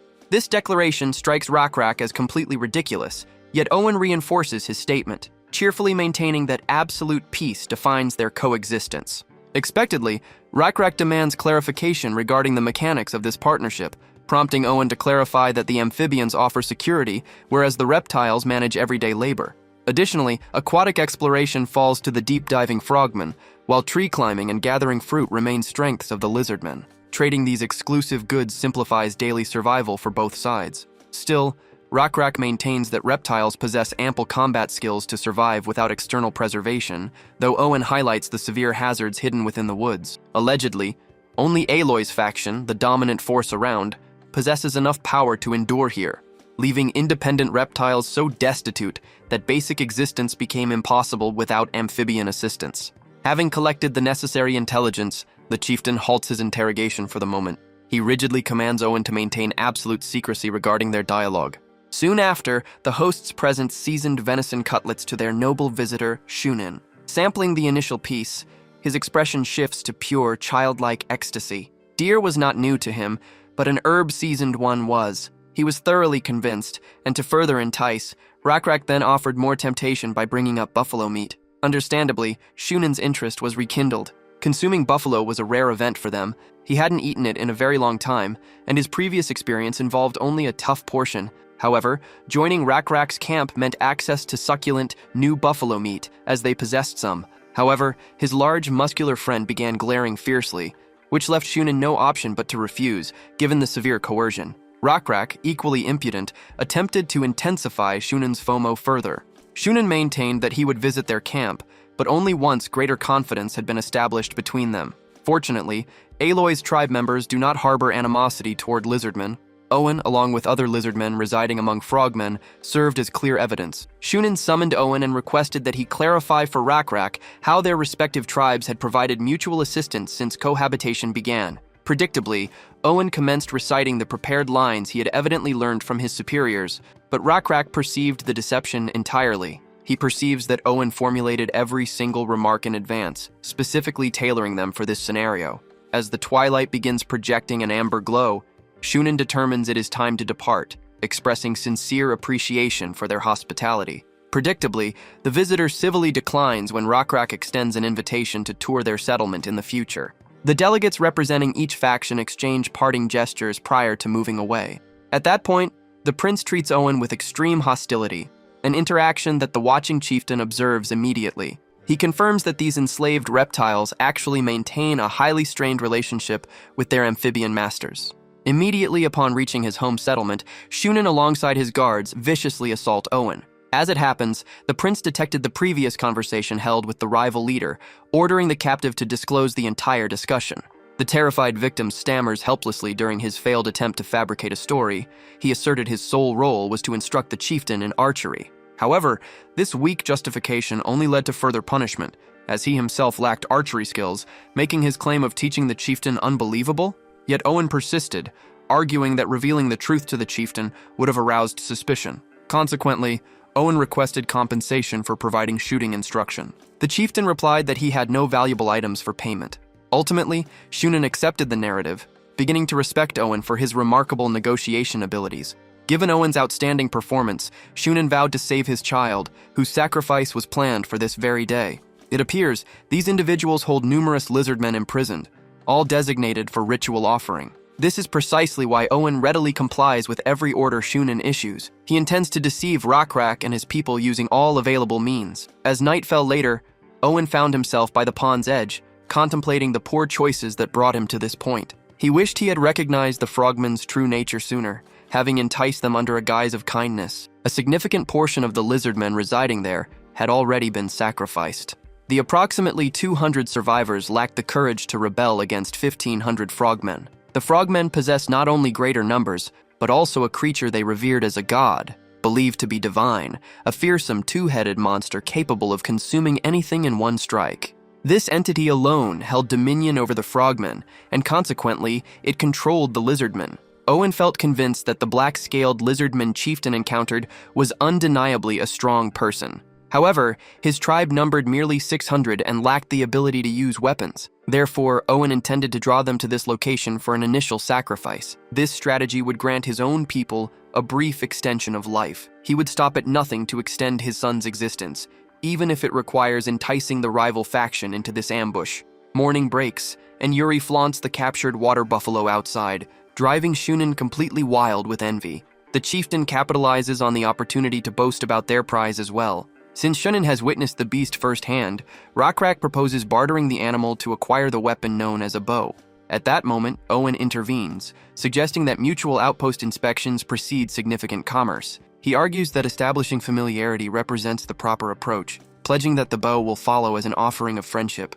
Numerous days elapse in this manner. Rockrak, alongside Zale, evaluate the weapon variant they manufactured independently. However, their initial model fails to launch projectiles across significant distances. The commander attributes this flaw to the cord quality, though the pair remains uncertain regarding which animal sinews yield the necessary elasticity. It is revealed that the upcoming encounter with the frogmen marks the 5th such occasion, and its occurrence is imminent. The frogmen show intense eagerness to discover more concerning the tribe. Despite Rockrak's suspicion regarding their inquisitiveness, he remains convinced they conceal something malicious behind a facade of amity. The difficulty lies in his inability to pinpoint their exact scheme. It appears the moment has arrived to deploy Owen. This action will additionally allow Owen to demonstrate his value and faithfulness. The scene shifts back to the frogmen. They are once more engaged in suffocating the unfortunate individual. Dissatisfaction plagues them due to their lack of advancement in approaching the tribe, despite adhering to Owen's directions. Owen acknowledges that the black-scaled chieftain proves considerably more astute and wary than anticipated. Regardless, Shounen demands Owen accelerate their efforts. Chief Owloy imposed a time limit for them to deliver the offerings, and failing to meet it is not an option. Owen demands to understand the strictness of the deadline. He feels convinced they conceal vital information, which he must learn. Therefore, he queries Shounen regarding the matter. Shounen clarifies that his father and the elder's health is declining, making any postponement of the sacrificial ritual impossible. A spreading illness induces intense itching, with symptoms worsening progressively. Although Shounen acknowledges this information is not for any lizardman, he views Owen as a special case. He emphasizes the illness's severe peril. Should a frogman become affected, their skin will not just itch, but also develop a sticky white mucus coating. This coating cannot be removed and steadily grows. Eventually, the mucus impedes proper respiration, leading to the victim's suffocation. Currently, one priest has already succumbed to it. Owen finds it astonishing that Shounen chose to reveal such confidential information to a lizardman. He can only conclude Shounen is subjecting him to a trial. Thus, he conceals his feelings, and vows not to disseminate this knowledge among the lizardmen. He reasons that if they discover such vital facts, they will perceive the frogmen as considerably vulnerable. Such a revelation would incite rebellion. Since this information cannot remain concealed indefinitely, Owen proposes disseminating false reports that the sickness also affects lizardmen. For the tale to gain credence, he further explains that certain plants, when crushed, yield a white foam, suitable for simulating the mucus. Owen offers himself as the initial infected individual. Once this arrangement was finalized, Shounen again felt admiration for Owen's consistently brilliant strategic designs. However, Shounen also desired Owen to apply that same ingenuity to attract all the black-scaled lizardmen to this location, promising that only then would Owen's son be spared from the ritual sacrifice. Naturally, the trapped lizardmen expressed immense gratitude for this act of kindness. As Shounen prepared to depart, having outlined every detail, Owen halted him, asking for a supply of bows for deployment against the black-scaled lizardmen. Yet Shounen's reluctance to part with his valuable armaments without resistance was evident. The following day dawned, and the frogmen presented numerous items to the lizardmen as offerings. It appeared Rockrak had delivered a substantial quantity of herbs intended to alleviate itching. Rockrak expressed his hope that this considerable collection would suffice to acquire at least one bow. Predictably, Shounen rejects the proposal. From his perspective, mutual reliability remains paramount prior to exchanging military gear. Consequently, Rockrak is utterly exhausted from listening to this repetitive justification being constantly recycled. Ultimately, he consents to cultivate stronger relations between their respective factions, precisely as the noble offspring of Owloy requests. Before proceeding, however, he plans to conduct an isolated meeting with Owen. Before long, Owen accompanies the leader to a secluded spot. Immediately, Owen reiterates the identical rehearsed narrative. He describes how the alternative reptilian clans previously conducted a fraternal ceremony alongside the amphibians before unifying their factions. This custom fundamentally demands that each group meticulously evaluate the other. Because of this, Rockrak must disclose comprehensive details regarding his followers, which will prompt Owen to reveal corresponding data concerning the frogmen. He argues that discarding their mutual suspicion to foster real integration is long overdue. At that exact moment, the recognizable azure insects enter the area, with a single specimen alighting directly on Owen. Rockrak instantly comprehends his god's message. He fully concurs with Owen's view. The moment had arrived to cease their mutual distrust. Rockrak intends to disclose all information Owen seeks. Some time passed, then Shounen and his group went back to their settlement. On this occasion, Shounen felt immense joy upon discovering they had collected extensive data regarding the black-scaled lizardmen. His greatest excitement stemmed from their success in persuading those individuals to come to their village. Furthermore, these supposed simpletons willingly guided Shounen through their settlement. The frogmen now held precise knowledge of the lizardman village's position and its population size. Shounen promptly attributed all praise to Owen, who had assisted them in securing an advantage against the tribe. Owen felt pleased by this, even as he cautiously recalled the commitment Shounen had given. Shounen, the clever individual, certainly recalled his pledge, yet Owen strongly suspected he would not uphold it. As dust began to settle, a familiar scene unfolded. Owen was by the pond, anticipating a return to shared life with his child. Regarding Rockrak and the settlement he led, Owen felt the chieftain's lack of insight would ultimately cause his ruin. To reveal the precise discussion that occurred, the narrative shifts to an earlier moment. Rockrak endeavored to teach Owen about various symbols and characters. Using a twig, he sketched specific marks, clarifying their significance. One cross signified decline, while another mark conveyed falsehood. Owen, possessing a keen intellect, rapidly grasped the concepts. Furthermore, he combined these two symbols, creating a novel expression. For instance, placing the symbol for falsehood beside the cross created no lie, signifying truth. Rockrak was deeply astonished by Owen's rapid comprehension. Such innovative symbol usage had never occurred to him. Owen recalls Shunen's similar compliments regarding his intellect, prompted by the current praise. Owen wonders why Rockrak specifically instructs him on symbols, given these topics are absent from frogmen discussions. Rockrak appears to sense his thoughts. Rockrak clarifies his sole motivation for teaching is to establish trust. Rockrak seeks trust not from the frogmen, but from Owen. He already understands that information about the frogmen is false, and Owen holds many untold narratives. Rockrak and his kin have experienced suffering, enabling them to identify it in others. He readily distinguishes between predator and prey, and has already identified Owen and his group as the hunted. Rockrak perceives the suffering etched onto Owen's expression. Nevertheless, the youthful lizardman continues to refute all claims, yet the chieftain possesses full awareness. After the flashback concludes, Owen considers his current circumstances. Owen understands the black-scaled tribe's chieftain is self-assured and powerful, yet he cannot prevail against frogmen weaponry. The assertion regarding the eradication of a monstrous beast strikes Owen as entirely absurd, particularly given the absence of advanced weaponry among the squad. Additionally, he views Chief Rockrak as exceptionally reckless for revealing their unique linguistic characters. Consequently, Owen views himself as unworthy of such leadership-level confidence, defining his identity merely as a transactional agent focused entirely on personal survival. Morning arrives shortly afterward, signaling Rockrak's scheduled inspection of the amphibian outpost. Upon their arrival, Shounen enthusiastically greets the arriving party. Following these introductory remarks, Rockrak expresses regret for coming heavily armed, explaining that avoiding a potential ambush by a cockatrice necessitated full combat readiness. Naturally, Shounen raises no complaints, privately mocking the reptiles for assuming basic wooden pikes could damage a cockatrice. Furthermore, open combat remains outside Shunen's agenda, as he intends to contaminate the banquet rations instead. Next, Rockrak searches the area to locate Owen, prompting Shounen to clarify that festival arrangements currently occupy the servant. Moments later, the group observes him organizing chairs for the visitors, while Shounen spots the slave scratching characters into the dirt with a small branch. The individual remains unaware and believes Owen is indicating guest seating. Rockrak receives a signal to approach Owen personally, while Shounen departs to inspect the meal arrangements. As Rockrak draws near, Owen directs attention to his carved marks, feigning that they designate the lizardmen's seating. However, the emblem he inscribed signifies deception. Rockrak instantly grasps their intended actions. He then motions for Yuri to commence the operation. With that, the true feast commences. Yuri firmly positions himself, adopting his posture, then hurls the spear using his full might, thereby slaying an armed frogman immediately. Rakrak subsequently commands his fighters to annihilate the frogmen, thus commencing this unequal slaughter. Time elapses, and Rakrak's group completely secures the zone, incurring no losses. Many frogmen had already escaped, Shounen among them. Their next task involves readying for combat against the bowmen. Rakrak's sole hope rests on their contingency strategy succeeding. He swiftly faces Owen, assigning him a vital assignment, a mission he must not botch.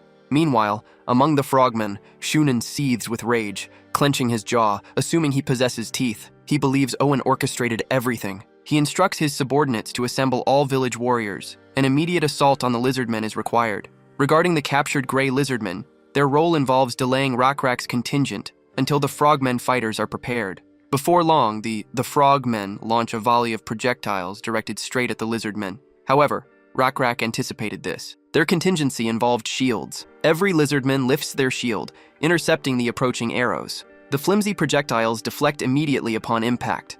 Yuri feels thrilled witnessing their effectiveness against arrows. Concurrently, Shounen swiftly modifies the tactical approach. He instructs the frogmen to shoot solely as the lizardmen move forward. Yet, that strategy likewise fails when a dense cloud of smoke starts engulfing the whole vicinity, impairing everyone's sight. Accurate aiming becomes impossible. Who is causing this smoke? It is Owen, having ignited the frogmen's dwellings. His fellow lizardmen gaze in astonishment, observing him perform such a daring deed. Briefly, they assume Shounen must have commanded it.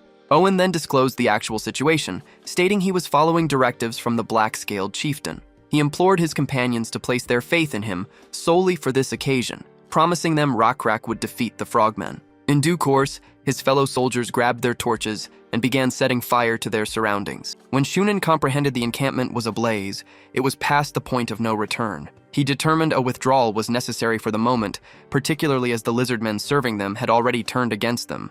Their intention was to re-engage in combat once their ultimate weapon, Warrior Oboy, appeared. Yet Shounen remained uncertain if they could reverse their fortunes. He had no reservations about Oboy's power. He fears a single strong warrior won't suffice. He contemplates seeking assistance from the creature residing within the water. Concurrently, Warrior Oboy is informed of Shunen's withdrawal to the lower settlement. The 10 fighters positioned at the banquet hall and the 5 sent to investigate were all slaughtered. Oboy tallies the 5 fighters present on the island and the 10 accompanying him. With all personnel accounted for, their warrior force totals 45. This figure instills confidence in him. They maintain their superior position. A single frogman produces a spear, coats its tip with toxic frog mucus, then readies to launch it. However, the earth abruptly begins to shake. Warrior Oboy is seized by a chilling apprehension. The sensation in his chest mirrors what he felt on the day he confronted the cockatrice. A disaster's approach is evident to him. In time, a volley of arrows is released by them. However, Drake Manoon makes their assault ineffective. The frogman trembles with terror from his immense size. Zal rides the creature, observing Manon's increased size from their previous journey. It is quite amusing that the arrows, meant as the foe's deadliest arms, are merely becoming Manon's light refreshments. Manon consumes whatever approaches his maw. A fierce roar escapes him, prepared to consume additional sustenance. These frogmen will soon be his feast. Oboy faces a grave predicament, as their most powerful weapon has utterly disappointed them. Should he attempt to strike Manon's weak points, the beast moves too swiftly for accurate targeting. Ultimately, Manon surges ahead, then crushes a single Manon's powerful jaws, then crush one frogman. Oboy now understood this creature was beyond their capabilities. Realizing no tactics would affect this complete predator, Oboy chose to exploit its inherent power. He threw the toxic toad directly at Manoon, who, predictably, consumed it immediately. The remaining frogmen likewise started launching their venomous toads in his direction, and Manon effortlessly caught each one in his mouth, ensuring not a single tasty treat was lost. Zale, meanwhile, found it odd that their foe was offering Manon actual food. Thanks to Nebula's favor, particularly one of her 3 boons, they possessed immunity to poisons. Oboy, yet again, understood much too late that their plan had utterly failed. Manon offered a pleased grin at his upcoming meal, then tore Oboy's head from his torso. The scene returns to the burning settlement. An enemy marksman attempts to assassinate Rakrak using a venomous projectile, though the mighty commander effortlessly shatters the incoming dart with a powerful tail whip. Yuri immediately crushes the shooter's skull, scattering fragments everywhere. Once this final combatant falls, absolute victory is achieved. Shounen previously fled the outpost to seek refuge at the interior encampment situated on the river island. Following the total annihilation of the main garrison, the subjugated reptilian tribes also revolt against their former masters. Surveying the widespread ruin and the catastrophic losses inflicted upon the defending forces, Rockrak questions the mysterious absence of their supreme commander, Owloy. In reality, Nebula has secretly eliminated Owloy beforehand. This execution involved a contagion possessing an incredibly lengthy, unpronounceable scientific designation. The disease stemming from this pathogen proves exceptionally lethal. When Rockrak had chosen to depart from the Holy Land, Nebula found a sickness many kilometers distant. By means of insects, he conveyed the illness across the entire distance to this location. After the prominent frogman leader Owloy contracted the infection, losing his revered, powerful status, that fool, near his demise, conducted numerous rituals, during which he offered unfortunate lizardmen offspring, presenting them to the two-headed monster. He thought this represented the sole method for his sickness to be healed. Rockrak's group finished clearing the frogmen from the vicinity. Owen then approached him urgently, pleading for immediate action to cross the lake and reach the central island. Young lizardmen were on the verge of being sacrificed to a two-headed fiend. Despite the direness of this news, Rockrak noted Owen's information arrived too late. Crossing the lake was now impossible, as frogmen had already departed for the island in their vessels. Attempting to reach it by swimming would prove suicidal. Once in the water, they would simply serve as targets for frogmen archers. Owen plunged into deep despair. With hands clasped and eyes filled with sorrow and desperation, he implored Rockrak to intervene, stating his son was held captive there. Upon hearing about the son, Rockrak became enraged and struck Owen across the face. He berated the foolish man for not informing him sooner. He expressed profound disappointment that Owen had never trusted him initially. Rockrak was convinced that had they possessed this knowledge from the outset, he would have already prepared to defeat that so-called god. Owen's actions now jeopardize his son, who faces a needless end. Owen himself starts to regret his past choices. Yet, when all hope appears gone, the two-headed fiend finally answers the frogmen's ritual. The creature appears to take the sacrifices. The frogmen devotedly call out their god's name, pleading for him to receive their offerings. Owloy also implores his god to eliminate the black-scaled lizardmen who menace the lake. Meanwhile, Owen remains by the lake's edge, powerless, only able to observe. Rockrak and Zal are occupied assessing the abomination. A primary observation is that the creature's size slightly exceeds the Coleoptera they defeated with boulders. An opportunity to overcome it exists, though probability favors their failure heavily, particularly because the current environment creates a massive handicap for them. Serious injuries remain unavoidable. At that moment, a divine transmission reaches Rockrak from his deity. Following this specific instant, the entire situation shifts. Rockrak commands Owen to direct his gaze forward, challenging him to deny the existence of supernatural phenomena. Looming right ahead, an enormous praying mantis emerges, representing an undeniable divine intervention. Returning focus to the foolish frog commander offering prayers to the double-headed monstrosity, he persistently implores the beast to accept the advancing reptiles as an offering. However, an external presence has clearly captured the creature's focus. As Owloy turns his head to identify what attracted the monster's curiosity, the gigantic mantis meets his gaze. The frightened frogman's thoughts could only conceive one term once the mantis was observed: God. This being truly represents a deity. Nebula brought this entity into existence, utilizing an abomination's core essence. Significant contributions came from other elements, such as his Dominion Level 4, Divinity Level, and Accumulated Faith. Lacking these, he would not have received the power to generate a sacred beast. Nebula believes few players currently own a sacred creature. Concurrently, the two-headed fiend attacked the mantis, attempting to bite it. However, the mantis seized the creature's jaw using an uncovered hand. The beast writhed, trying to break free from the mantis's hold. While it was being moved forcefully, numerous frogmen met their end beneath the fiend's enormous frame. Its other head then struck, yet the mantis displayed no pity, severing it completely, causing gore to splatter widely. The entity previously revered as a deity received a harsh lesson. It was merely a repulsive rodent. The mantis resolved to present this humble being to its powerful originator. In one swift motion, the mantis ripped the monster's head from its torso, liberating the unaware creature from its miserable life. As the two-headed fiend lay deceased, the mantis stood erect, celebrating its triumph. The lizardmen burst into cheers, yet Owen struggled to suppress his emotions. One had to concede, the mantis's arrival generated immense excitement. Nebula shared this sentiment. Although the fiend possessed remarkable statistics, it never managed to activate its small dominion. As previously established, Nebula gained the essence from the two-headed fiend's downfall. A fresh alert permitted him to acquire the small dominion, initially without full understanding. It was only once he had claimed it, Nebula then discovered the dominion consisted of seawater. This explained the monster's non-use. Only freshwater sources existed locally, rendering the seawater dominion impractical. Control of rivers would prove more advantageous, as Nebula himself found no use for ocean water in this location. Nevertheless, he remained convinced of its future utility. The focus then returned to Chief Owloy, who watched their deity's effortless defeat in complete shock.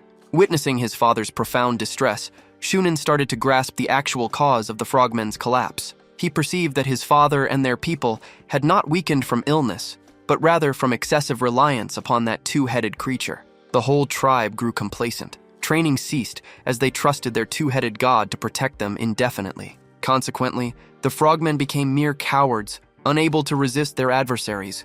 The great mantis reported the abomination's destruction to its creator. Nebula expressed pride in his creation, allowing it to recuperate until its next summons. The great mantis stood ready to appear whenever its presence became essential. Concurrently, the frogmen were observed by Rakrak and his group as they crossed the river, heading for the village's outskirts. Since the village was deserted, Rakrak saw a chance to swim over and save the young lizardmen. Rakrak spoke to the village's prisoners, his voice loud and commanding. He declared his presence was to achieve triumph against the frogmen that day, inviting anyone brave enough to assist him in this effort to come forward. Owen promptly offered his help, prepared to aid him in achieving this win. The remaining wounded lizardmen, finding their resolve, also demanded to participate, at last recognizing Rakrak as their leader. However, Rakrak maintained that those wounded should remain and recover. A courageous lizardman declared he was a past fighter, understanding precisely when to recuperate even amidst peril. Despite feeling no pride in eliminating frogmen non-combatants, a fighting spirit had been rekindled within them, urging them to struggle for personal liberty. This resurgence was ignited by Rakrak and his group's determination, their unwillingness to dread frogmen combatants. Rakrak perceived that their vigor truly stemmed from profound animosity and wrath directed at the frogmen. The ex-warrior confessed this readily. He stated that the moment had arrived to unleash this intense animosity, hoping it would finally quell the rage within them. They had suffered the loss of friends, offspring, and descendants. Without retaliating against the frogmen for these injustices, inner calm would remain elusive. In truth, Rakrak desired precisely that outcome from them. He again elevated his voice, which resonated sharply as he instilled a sense of resolve in all present, a resolve to pursue retribution against their tormentors. Let's briefly revisit an earlier period. This occurred during the time Shounen assisted Rakrak in archery. Shounen, impressed by Rakrak's rapid learning, was sure he'd soon match frogmen warriors. Rakrak's main current flaw: slow arrow release. He argued that striking vital spots was better than hitting non-crucial ones. Shounen then explained that real battle targets are always moving, making quick, accurate shots essential. Remember this small detail, folks. It will soon become relevant in the narrative. After imparting more knowledge about the weapon, Shounen also pledged to teach Rakrak how to craft a bow, but only once their bond strengthened. He reassured him that lizardmen could easily acquire the necessary materials for bows. Back then, Rakrak felt a strange, ominous sensation when Shounen mentioned the materials being easily accessible. It was a morbid feeling, one he would eventually comprehend directly from Shounen's own words. I have a strong suspicion why Rakrak experienced that chilling premonition, but I won't reveal the surprise. Currently, he is swimming toward the island with the other warriors. Immediately upon landing, the ashen reptiles rush forward to embrace their captive families. Owen embraces his son Ian with maximum strength and affection. Rakrak subsequently assigns Yuri the duty of assisting the children in leaving the zone. He directs the lizardmen, those with gray and brown scales, to relocate behind the outer village, aiming to disorient the frogmen. Yuri understands that an assault is imminent, designed to trap the adversaries between two fronts. Rakrak verifies this strategy. After the adversary's focus shifts entirely to the village's entrance, his intention is to traverse the lake and initiate an assault from that position. Despite Yuri's worry for his chieftain, Rakrak assures him of his safety, noting that the opposing force's strength has diminished significantly. Furthermore, the lizardmen recently acquired an additional divine favor. Their dark scales now gleam, resembling undulating waves reflecting the moon's light. Shifting to the frogmen settlement, its inhabitants are in disarray, attempting to flee due to the invaders' presence. Precisely then, Rakrak and his group launch an assault from the village's opposing flank. Yuri and his companions had already begun causing chaos, and Rakrak immediately joins their efforts. The frogmen's grand chieftain implores the two-headed fiend to appear and save him from the disaster. He believes, given his numerous offerings to that two-headed god, this intervention is the minimum he should receive. Rockrak silenced the chieftain's mouth using a solitary spear thrust into his skull. This act caused immediate demise. The relentless slaughter persisted, consuming each remaining frogman. Currently, the lizardmen's shouts indicated their search for Shounen. He remained hidden within a small shack. He felt profound astonishment. The frogmen's defeat, despite their greater numbers and advanced weaponry, seemed impossible. Rockrak ultimately discovered his location, having stealthily approached from his rear. Shounen, sensing a presence directly behind him, became paralyzed with dread and collapsed. Rockrak ordered him to stand up and retrieve his weapon. Rockrak offered Shounen an opportunity to uphold his warrior's honor by perishing in battle. However, Shounen proved himself a coward. For him, honor held no significance when confronting death. Shounen instantly began pleading for his life, citing their shared history. He even proposed disclosing the hidden details of their bow-making components. In fact, he readily agreed to expose the creatures from which they obtained bowstring tendons. His voice shaking, he admitted the tendons originated from lizardmen. Shounen belatedly understood his disclosure of gruesome facts had only aggravated his plight. Rockrak took note of Shunen's admission, and unexpectedly, he agreed to the terms, allowing Shounen to depart unharmed. After all, Rockrak harbored no individual animosity toward him. Consequently, he commanded Shounen to flee with a firm tone. The frog-like individual understood the signal and sprinted into the woods. However, Rockrak's sole motive for releasing him was his desire for a mobile quarry for target practice. The following morning dawns, and we observe a frogman's body, bound to a tree, serving as an ideal practice target for the lizardmen chief. Rockrak evaluates the recently constructed bows, all equipped with custom bowstrings they successfully produced. Their sole current challenge involves the strings' poor durability. Excessive tension causes them to break. Owen concedes that no tougher materials exist beyond their current supply. Rockrak understands this fact, which explains his temporary presence. Winter approaches, necessitating a move to a warmer region to sustain their buffalo herd. Because Owen wears his warrior mask, Rockrak presumes he also hunted that day. Owen affirmed this, declaring with pride that he had eliminated all remaining frogmen from the vicinity. Consequently, a sufficient supply of bowstring material will not be a concern, at least temporarily. A flashback then appears, showing Shunen's foot being hit, which made him fall. The gray lizardman eagerly sought to end his life immediately, and Owen assumed this task, resolved to personally eliminate the repulsive frogman.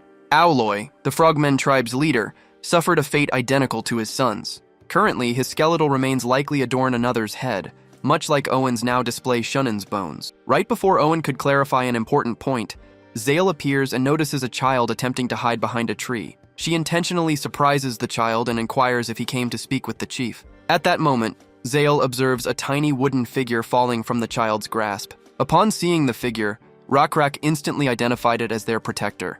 Everyone was astonished that a child so young had created such a precise and elaborate item. The child brightened with joy from the compliments, stating he intended to present it to Chief Rockrak. Zale mentioned that village children frequently craft similar figures for one another, and each possesses one. The child proudly clarified his small statue symbolized their protector, a colossal entity that rescued them from the two-headed monster previously. Rockrak approved of the concept of guardian figures. He believed that if each person owned one, it would instill greater security and assurance, thus proposing universal ownership. Shifting back to their initial discussion, Rockrak inquired of Owen what topic he had mentioned before. The gray lizard disclosed that an unusual discovery had been made within the cavern where the frogmen had concealed themselves. Subsequently, he guided the group toward that passage. Upon arriving at the cavern, they proceeded inward without delay. Every frogman visiting this site met their end, ensuring no others currently know of this location.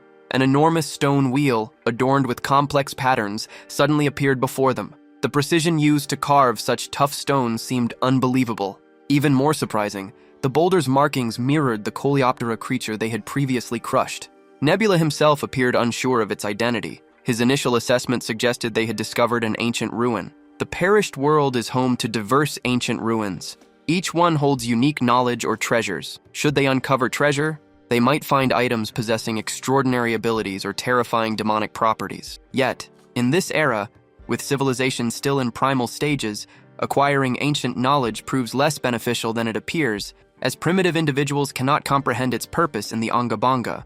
Moreover, ruins that generate or alter special materials or bestow blessings function solely within their native region. For Rockrak, leading a nomadic existence, this renders them entirely impractical. A slight possibility exists that this is a unique relic. However, Nebula hopes it lacks any demonic nature, or they face dire consequences. As they moved past the enormous slab, a crackling current resonates loudly, sounding almost like an intentional vocalization. A mysterious voice greets the travelers who boldly crossed into this hellish realm. Moving past the threshold, the lizardmen discover an intricate network of steps leading deep underground. Rather than utilizing this baffling path, Rakrak advocates leaping directly below. Prior to making their descent, a swarm of rodents intercepts the travelers. However, the aggressive vocalizations of these pests completely distinguish them from ordinary vermin. Zale identifies the target specifically as nutria. Although the tribe previously hunted this species, these particular specimens look entirely alien due to their immense scale. Additionally, social herding and hostile tendencies contradict typical nutria behavior, suggesting that a defensive instinct drives them to guard this zone. Recognizing the threat, Rakrak commands his combatants to assume battle positions. The monstrous rodents launch themselves toward the intruders, merely to end up skewered on pikes, dying instantly. Once the skirmish ends, Rakrak laments witnessing such an abundance of flesh ruin, recommending they harvest the carcasses for food. Zale additionally recommends domesticating these massive pests, breeding them similarly to their cattle. Regarding aquaculture, Owen proposes that cultivating aquatic life could yield superior benefits. Marine creatures require minimal effort to breed, given that they spawn independently and protect their offspring. Constructing a simple barrier would allow the tribe to confine the schools during reproduction cycles. Abruptly, a sharp shock strikes a warrior who handles a wounded nutria. Rakrak investigates by making physical contact and experiences a painful jolt himself. Evidently, these nutria are imbued with a hellish elemental quality identified as lightning, enabling them to discharge electrical shocks upon striking a foe. Consequently, the most unfavorable outcome feared by Nebula has materialized. This location represents an authentic infernal site, even though this particular electrical element ranks as somewhat inferior alongside alternative properties. Should Rakrak successfully navigate to the deepest sector of this vault, this mystical essence will become his, yet this acquisition will not transform the warrior into a sorcerer overnight. Infernal attributes intensify across successive bloodlines, implying that eventual offspring will emerge as actual spellcasters. Furthermore, a separate complication exists. Within this dying universe, sorcery and holy forces constantly clash. Based on the lore established by the developers, spellcraft originates from primeval malevolence rather than divine entities. Consequently, advanced channelers reject deities completely, focusing instead on developing autonomous capabilities. When populations succumb to arcane influence and embrace mysticism, religious devotion plummets. This reduction in piety discourages users from adopting sorcery strategies.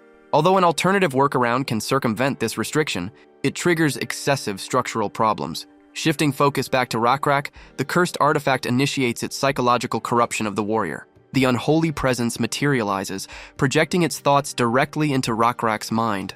It questions if Rakrak craves such capability, offering to bestow it upon him immediately. Because this hellish silhouette remains invisible to the others, Zale observes Rakrak losing focus and recommends retreating immediately. However, Rakrak dismisses her concern, instructing his warriors to continue exterminating the rodents. At this point, the leader understands that this phantom appears solely to him.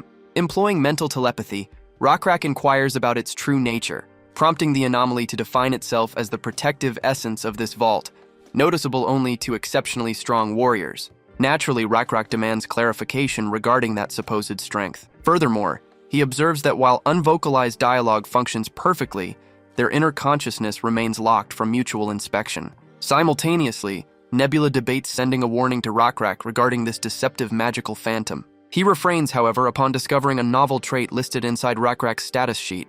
This specific characteristic is identified as deception. The exact moment of its awakening eludes Nebula completely. His most plausible theory suggests that Rakrak cultivated it while countering the treacherous behavior displayed by Shounen. This revelation provides Nebula with a modest sense of security, prompting him to grant Rakrak complete autonomy over the choice. The entity then disclosed details concerning the electricity attribute. This attribute granted the ability to incinerate all living things with intense warmth, glowing like a fiery sun. Rakrak could possess this ability should he desire it. Unsurprisingly, he found no cause to refuse. At this point, the spirit attempted to present a condition. Fearing deception, Rakrak promptly rejected the proposal. He knew it carried a cost. The spirit swiftly sought to rescue the discussion, asserting that the requirement would not be hard to meet.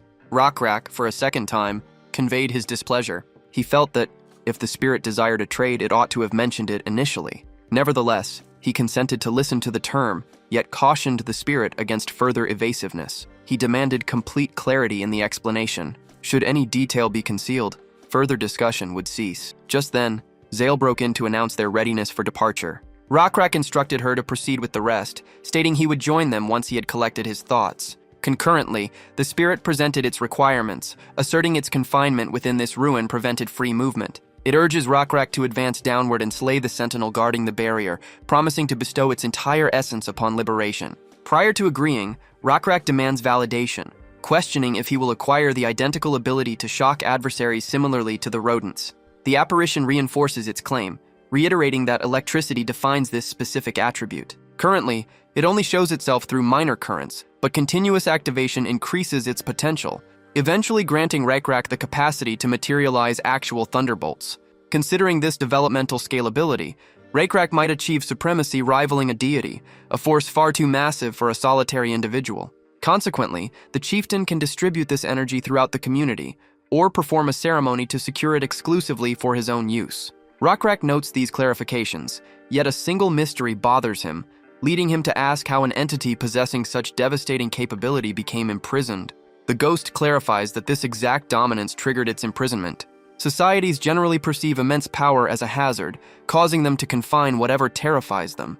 Rockrak notes the irony in the phantom directly confirming its own hazardous nature. By this moment, he assumes the phantom conceals vital facts, reasoning that either the description exaggerates this ability or the negative consequences severely eclipse the advantages. Full disclosure from the entity would prove highly beneficial, as Rockrak wishes to avoid unnecessary complications. He resolves to retreat and destroy the cavern passageway, ensuring absolute isolation for this vault. Terrified, the phantom relents and vows to disclose every hidden fact. It claims lineage from the dominant entities that commanded the universe during antiquity, the forgotten ancient demons, completely erased from memory. The divine creators themselves cannot recall their genesis, a limitation shared by this phantom. Despite intense effort, its baseline awareness holds only the reality of its eternal confinement. Abilities lacking clear lineage fascinate mortals specifically because their genesis remains mysterious. However, our reptilian protagonist behaves differently, refusing to succumb to blind temptation. Rockrak remembers the Cobalt reptile commander and the amphibian chief as ideal instances of individuals ruined by absolute supremacy. Infernal sorcery specifically yields the most addictive influence over minds. Complicating the situation, this aquatic-shaped phantom possesses the ability to distribute its assets to arbitrary candidates. The moral alignment of the recipient is irrelevant, whether they pursue virtuous objectives or harbor treacherous motivations. Deities grant authority based on personal discretion, whereas this phantom's attributes can be claimed by any passerby, including malicious individuals. Crucially, whoever inherits this hellish essence can continuously refine it to achieve absolute dominance. Ultimately, the possessor of such unchecked capability will abandon religious devotion completely. To prevent this outcome, Rockrak contemplates securing this authority exclusively, particularly given its formidable nature and immense effectiveness. It will undoubtedly prove highly beneficial throughout forthcoming conflicts. Ultimately, the chieftain agrees to liberate the phantom under one primary condition. First, Rockrak demands that his followers remain the exclusive possessors of this element. He additionally requires these abilities to mimic divine blessings, guaranteeing that nobody abandons their religious devotion. Consequently, spiritual loyalty would actually intensify. The secondary requirement demands that the entity itself swear allegiance to his deity. Naturally, the creature considers this demand completely absurd. For an existence predating the divine entity Rockrak worships, submitting to such a master feels unnatural. Besides, holy creators standardly loathe manifestations of infernal sorcery. However, Rockrak challenges this assumption, asserting that his master represents no ordinary divinity. The blue insect god exhibits great benevolence toward productive entities, meaning that the entity's practical utility ensures immediate divine validation. Nonetheless, the spirit doubts that the master described by Rockrak would embrace it instantly, prompting Rockrak to pledge that upon signing this pact, his deity possesses sufficient grace to accommodate the anomaly. The stingray subsequently discloses a minor truth. It states its confinement within this ruin, additionally asserting sole dominion over the area. All entities present, including the ruin guardian Rockrak vanquished, serve as its subordinates. The stingray had solely evaluated Rockrak's power, subjecting him to these challenges. The entity offers an apology for its actions, Yet Rakrak extends immediate forgiveness. He grasps the creature's viewpoint too. He senses the spirit's yearning to depart this cursed locale and witness the world's lingering beauty. Later, the entity requests Rakrak's identity, which the lizardman joyfully provides. Consequently, the stingray's conducted trial concludes. It will now confer the power Rakrak justly merits. Swiftly, Nebula obtains an alert concerning a spirit's wish to become his subordinate. After its acceptance, Nebula expands his sovereignty to encompass unholy wizardry, specifically electrical energy, feeling completely gratified by this outcome. Compelling an infernal phantom to yield while incorporating its mysticism into holy faith represents the sole method to wield dark capabilities without experiencing severe drawbacks. This success stems directly from Rakrak, whose sharp comprehension enabled him to manage the crisis perfectly. A decade minus 1 year rolls by, redirecting focus toward the reptilian sanctuary. Rumors have circulated everywhere regarding the blue insect god granting Rakrak dominion over storms and electrical currents. A human traveler listens to the legendary exploits achieved by Rakrak, commander of the favored reptilian faction. An enthusiastic native narrator recounts these chronicled events, leaving the human puzzled as to why an arthropod divinity would distribute weather-based magic. To clarify this mystery, the speaker offers an alternative viewpoint, arguing that the simplest interpretation involves connecting the distinctive azure hue of their sparks directly with the title of their creator, the blue insect god. Even after hearing this reasoning, the traveler struggles to connect the two concepts. Abandoning the inquiry, the visitor announces his identity as Hui, yet precisely when Hui requests the speaker's title in return, their opportunity for mutual pleasantries abruptly expires. From the hill, some unwelcome guests have emerged, identified as gnolls. The lizard man asked Hui if he could recognize these intruders. He wondered if they might be Salkite's subordinates. Hui observed them with a thoughtful expression and noted the approaching threat appeared vulnerable and unwary. Furthermore, their lack of proper weaponry suggested they were merely wandering gnolls. The lizard man commended Hui for his detailed assessment. The mysterious lizardman then let his hood fall, revealing his face as he aimed his arrow at the target.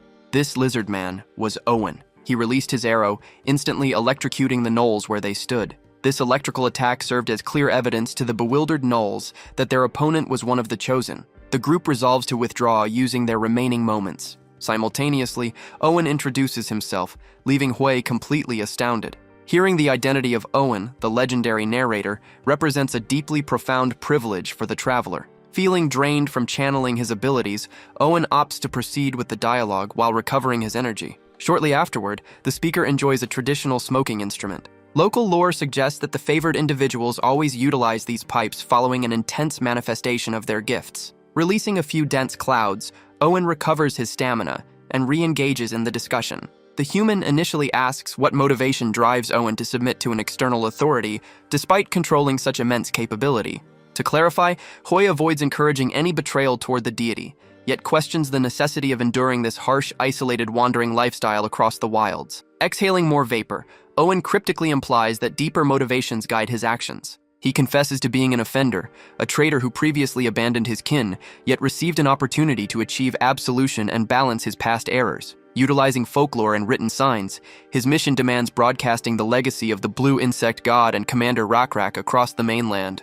Selecting this burden serves as his personal road to atonement. Based on current progress, his dedication has yielded significant results. The Blackscale tribe is universally recognized throughout this area. Their high priest and chief, Rakrak, commands significant respect. Owen then inquired whether the man also traveled, similar to his own journey. The man identified himself as originating from Automation Castle. Owen had never encountered that name previously. He then disclosed his purpose, locating the Blackscale tribe to convey a message from Automation Castle's lord. This situation, in fact, proved advantageous for Owen. He summoned his companion with a whistle, a colossal bird that quickly returned to its owner. Predictably, the man was astonished by the sight of a well-known cockatrice so expertly tamed. Owen clarified that the creature was a cockatoo, explaining it was a hybrid of a cockatrice and a chicken. The bird's back is mounted by him, and he encourages the man to follow suit. His journey to see Rakrak has begun, allowing the man an opportunity to encounter the Blackscale tribe directly. However, Owen requests the man's attention for a favor, hearing his unrevealed tales. These narratives concern the blue insect god and the epic of Rakrak. The view quickly shifts toward the Blackscale tribe as they proceed along the path ahead. Yuri advances to tell his chieftain some troubling information. The Stargazer's demise approaches. He is asked to converse with Rockrak during his last moments. Rockrak instantly commands the procession to stop, determining they would spend the night resting at this location. Since the Stargazer declared his own end was imminent, his death is certain. He had, in fact, demonstrated himself as the most skilled clairvoyant. Consequently, preparations for his funeral must commence. This evening will count among Rockrak's most mournful nights. Shifting focus to the shelter where the astronomer rests, Rockrak arrives and receives an update from the medical caretaker. She describes the critical state affecting the elderly patient prior to granting the chief privacy. This frail senior has lost so much vitality that simply maintaining vision requires immense exertion. Facing his final hours, he contemplates his historical journey, having explored unmapped regions and unlocked exclusive wisdom. Throughout that exploration, he sacrificed a limb and suffered severe exile before finally crossing paths with Rockrak, the community leader, which allowed him to utilize his insights to instruct the population regarding stellar movements. At present, his personal narrative nears its ultimate conclusion, a milestone where every reptile inevitably demands endless slumber to eliminate the agony accumulated over the years. Yet, preceding his passing, sharing these concluding instances alongside the commander brings him immense satisfaction. He intends to challenge Rockrak with a mystery that no alternative individual possesses the wisdom to resolve. This ultimate mystery involves discovering what awaits individuals once life concludes. Because their deity originally selected Rockrak to lead, making him the absolute favorite, only his insights can pacify this intense curiosity. The scholar ponders why mortality is described as endless slumber, questioning if departed souls experience permanent dreams, or if a person risks becoming trapped inside everlasting nightmares. Rockrak admits frankly that providing solutions to these intimidating inquiries remains beyond him, doubting his own credentials to resolve such deep philosophical puzzles. The astronomer highlights how the beetle god consistently provided optimal direction whenever the community faced uncertainty. It stands to reason that their creator will maintain this guidance beyond physical existence. Will drifting spirits receive similar navigation? At this moment, Rockrak readily concurs with the astronomer, reasoning that since their master protected them amidst earthly struggles, the beetle god will surely steer their course throughout the subsequent spiritual domain. Complete certainty fills the astronomer regarding this protection. He expresses eagerness to discover the nature of the next realm, wishing to avoid initiating his post-mortem passage completely unequipped for the divine encounter. Rockrak suggests that preserving the surprise enhances the experience. He pictures the afterlife as an immense horizonless grassy expanse where one might run perpetually, blissful breezes and soft ground underfoot. Rocky formations offer respite when weary, and the climate changes dynamically each season. The stargazer wishes for a personal dwelling within the afterlife, a sanctuary to which he could retreat upon feeling fatigued. He desires no tent susceptible to being carried off by a strong gust. Instead, a sturdy home for permanent residence is his preference. Tents have consistently been disagreeable to the stargazer. Coincidentally, he currently rests inside one, yet expresses no dissatisfaction. Before long, his spirit shall discover a permanent abode. He ponders if the afterlife's heavens will contain celestial bodies. Rockrak reassures him that the deity possesses sufficient thoughtfulness. The god will certainly position stars in the firmament, enabling all to navigate their journey homeward. Precisely then, Rockrak observes the presence of those recognizable blue butterflies, a distinct indication that the deity monitors them. The deity has appeared to take possession of the stargazer's spirit. After the spirit is taken, the elderly lizard man eventually enters endless slumber, departing the physical domain permanently. The moment has arrived for Nebula to engineer the post-mortem realm craved by his followers. The interface signals that requirements enabling this metaphysical breakthrough are satisfied, offering an option to initiate the expansion. His accumulated assets, development tiers, spiritual devotion, and vast repository of spirits suffice to authorize this supernatural dimension. Crucially, managing this spiritual terminal represents a vital strategic component, maximizing a user's victory probability through optimization. Similar to unlocking paradise for virtuous souls while penalizing transgressors, it solidifies societal ethics or behaves as a militaristic arena comparable to Valhalla. This simulation uniquely facilitates deploying departed combatants back onto earthly battlefields, functioning as secret assets to secure decisive tactical supremacy during endgame conflicts. Nebula ultimately unleashes the accumulated glowing insects representing the consciousness of fallen disciples, allowing souls to find peace in the afterlife. This realm is designated the Primordial Prairie. Across this expansive grassy area, the stargazer lies and he awakens, seeing for the initial moment in this location. He perceives his entire surroundings, understanding it's not his imagination. He's awake. This realm is the afterlife, the prairie he and Rockrak had imagined. However, the area lacks rock formations for resting or a sturdy dwelling. Still, excessive desire is unnecessary. He no longer requires a home. This spot is flawless, a treasure universally desired. Furthermore, the remaining lizardmen have also arrived, resting calmly. At present, he remains the sole awakened individual. He chooses to leave them undisturbed, allowing their slumber. A young one is present within their group. A juvenile lizardman Stargazer recognizes. Stargazer recalled a past disaster. The Goblin Alliance had initiated a surprise attack, resulting in numerous lizardman tribe casualties. These cunning foes had combined their factions, specifically aiming for the young and the old. Stargazer, also among the elders, believed their fate was sealed as adversaries drew near. However, a single youthful lizardman advanced, armed, prepared to defend his cherished ones. This individual was among the children Stargazer had instructed in numerical and mathematical concepts. The young one grasped the circumstances, realizing how to reduce casualties due to his arithmetic instruction. This courageous youth advanced directly into peril, sacrificing himself for the collective benefit. During the memorial service for the fallen combatants, Rockrak felt immense anger. People held Stargazer responsible for instructing the fighters in arithmetic,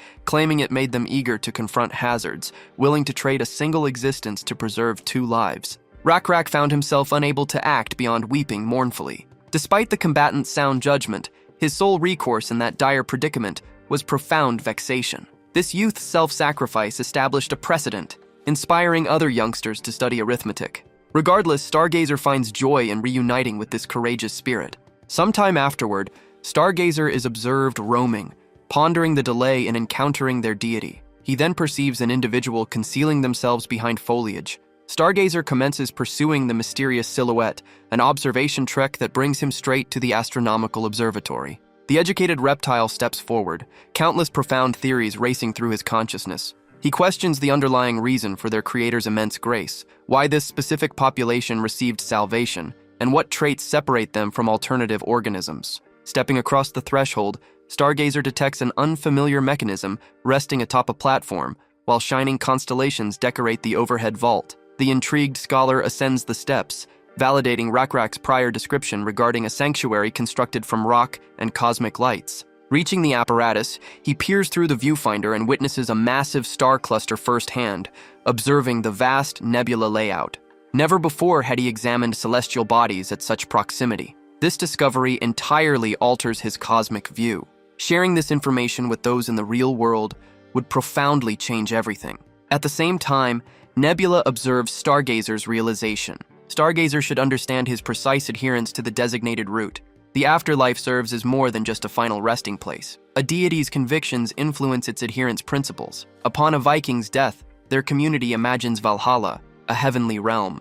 Cultivators, conversely, yearn for a peach blossom spring.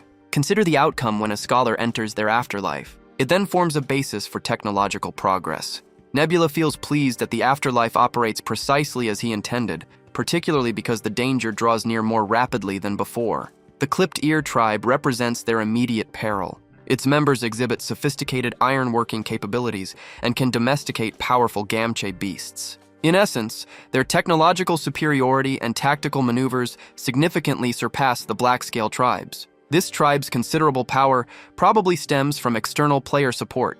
Consequently, conflict is unavoidable, requiring Nebula's readiness. Player factions are gradually extending their domain. In response, Nebula committed significant resources into his insect control, now overseeing 3 distinct swarm categories. The Locust Swarm represents one such group, which Nebula refers to as simply the Swarm. He deploys these creatures for covert disruption against players dependent on farming.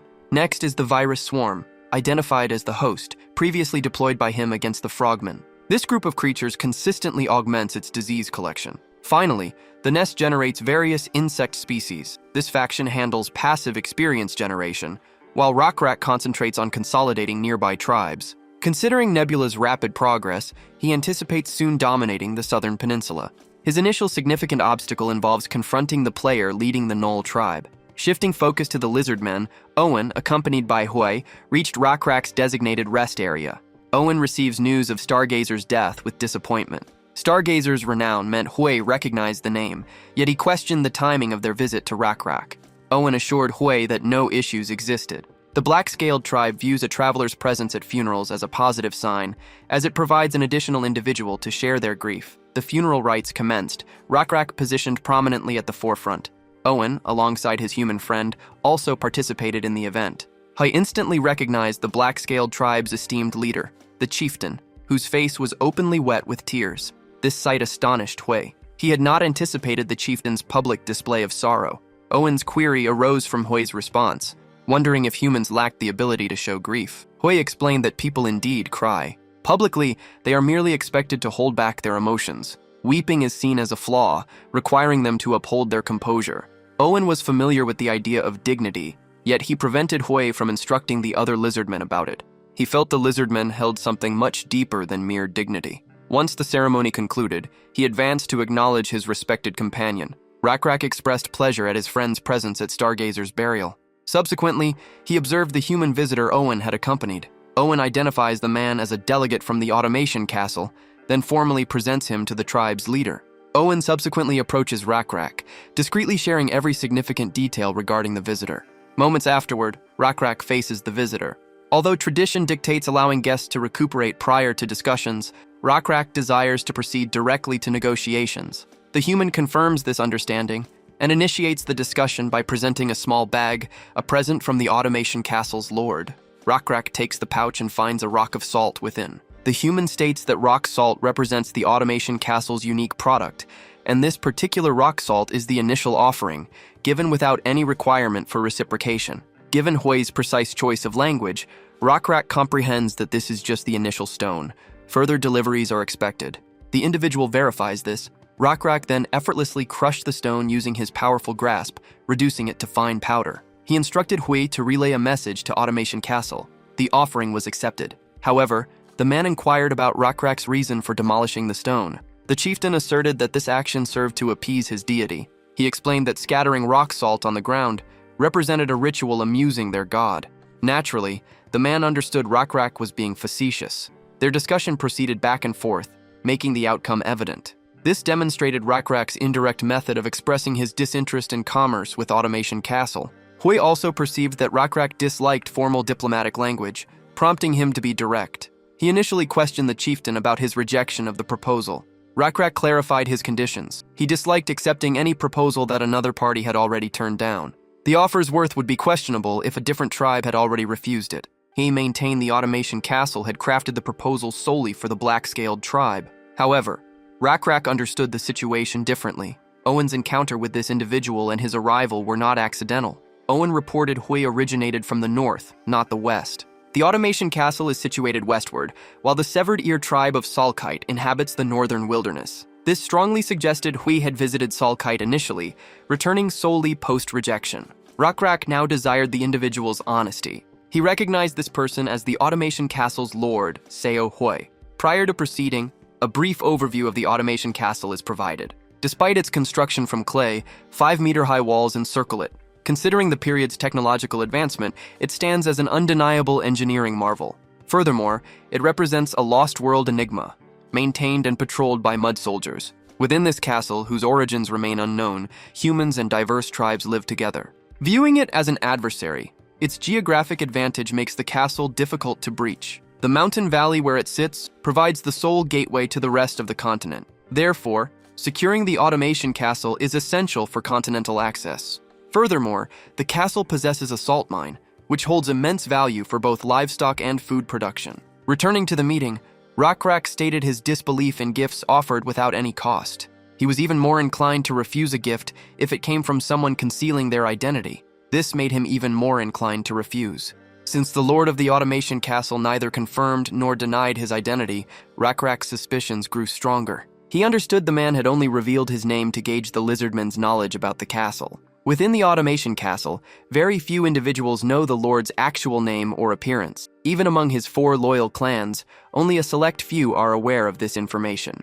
Additionally, the name Hui is shared by those in the lord's bloodline, and Rakrak had heard rumors of the lord having 2 sons and 3 daughters. It was evident the human before him was not female. Furthermore, evaluating the creased skin covering his fingers, youth has clearly deserted him as well. Consequently, Rakrak deduces the precise identity defining this traveler. The master governing Automation Castle feels completely astonished by the extensive knowledge Rakrak possesses regarding their operations. He retains no memory of any lizardmen serving his household intimately enough to compromise such critical intelligence. Consequently, the reality that Rakrak deduced these hidden details about Automation Castle without ever crossed its threshold seems unbelievable. The traveler ultimately verifies his identity, confirming his status as the sovereign of Automation Castle, while validating the authenticity of his delivered offering. Once more, Rakrak remains skeptical, arguing that if that premium commodity required no hidden compensation, then those avaricious sulcate fools possessed no logical justification to spurn it. Furthermore, the chieftain apparently understands the precise objective that Automation Castle pursues. Through distributing complementary mineral supplies, they aim to secure the military backing of the Black-Scaled tribe. Once the clan grows dependent upon that resource, guarding the fortress against external raids becomes their primary concern. The destruction of Automation Castle would immediately terminate the seasoning supply for the lizardmen. While Hui concedes to these underlying motives, he maintains that the arrangement constitutes a fair commerce. He additionally emphasizes to Rakrak that the agreement heavily favors the Black-Scaled tribe, prompting his curiosity regarding the chieftain's refusal. Rakrak then highlights the fundamental flaw, questioning the logic of guarding Automation Castle when conquering it remains an option. By displacing mankind, the Black-Scaled tribe inherits the fortress, the lowlands, and the entire production. Therein lies the truth, mirroring the identical response previously delivered to Hui by the sulcate, which caused the entire transaction to fail.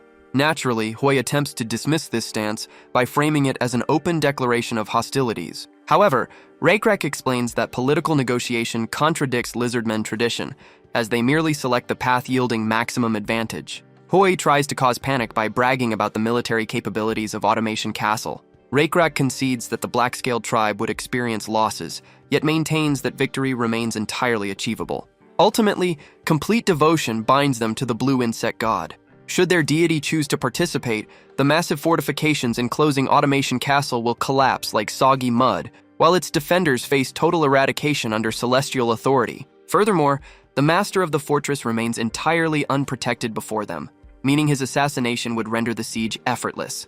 The traveler chuckles at this threat, confident that Rakrak lacks the audacity to execute him. If his life ends, the chieftain forfeits any method to identify who the subsequent ruler of Automation Castle will become.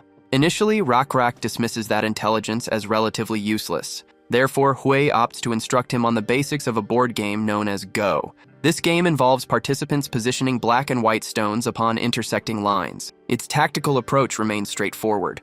Opponents must be fully encircled. At this moment, Hui embodies one such stone. This entire conflict, this struggle, this growth, is simply a Go game orchestrated by two deities. Rakrak and his adversaries are merely pieces, manipulated by superior entities. The Black-Scaled tribe has advanced to the second stage, confronting the Gnolls.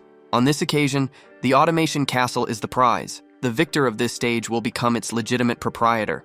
Hui is already aware that Rakrak has interfered with the castle's impending succession. Certain lizardmen and their adherents have contacted his offspring, attempting to persuade them to worship the lizardmen's deity. Currently, some of his children have already started to believe. The secret is revealed and Rakrak makes no effort to conceal it.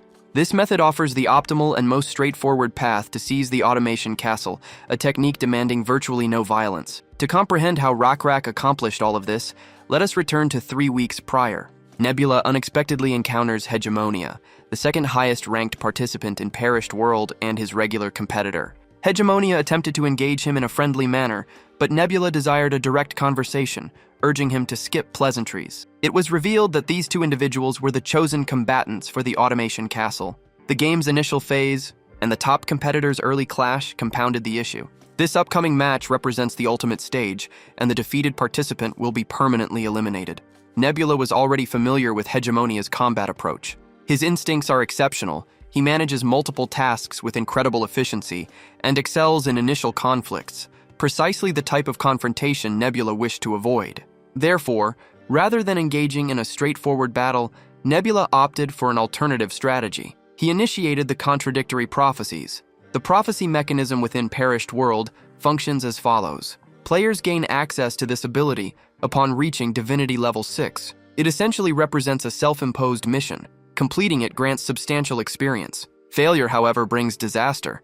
An unfulfilled prophecy results in the player forfeiting all accumulated experience and associated faith points. Furthermore, it might initiate an unpredictable adverse occurrence. When prophecies clash between two players, one receives a reward while the other faces a penalty. Hegemonia agrees to participate, though he seeks clarification on the prophecy's subject. Nebula recalls the approaching moment when the Automation Castle will choose a new lord.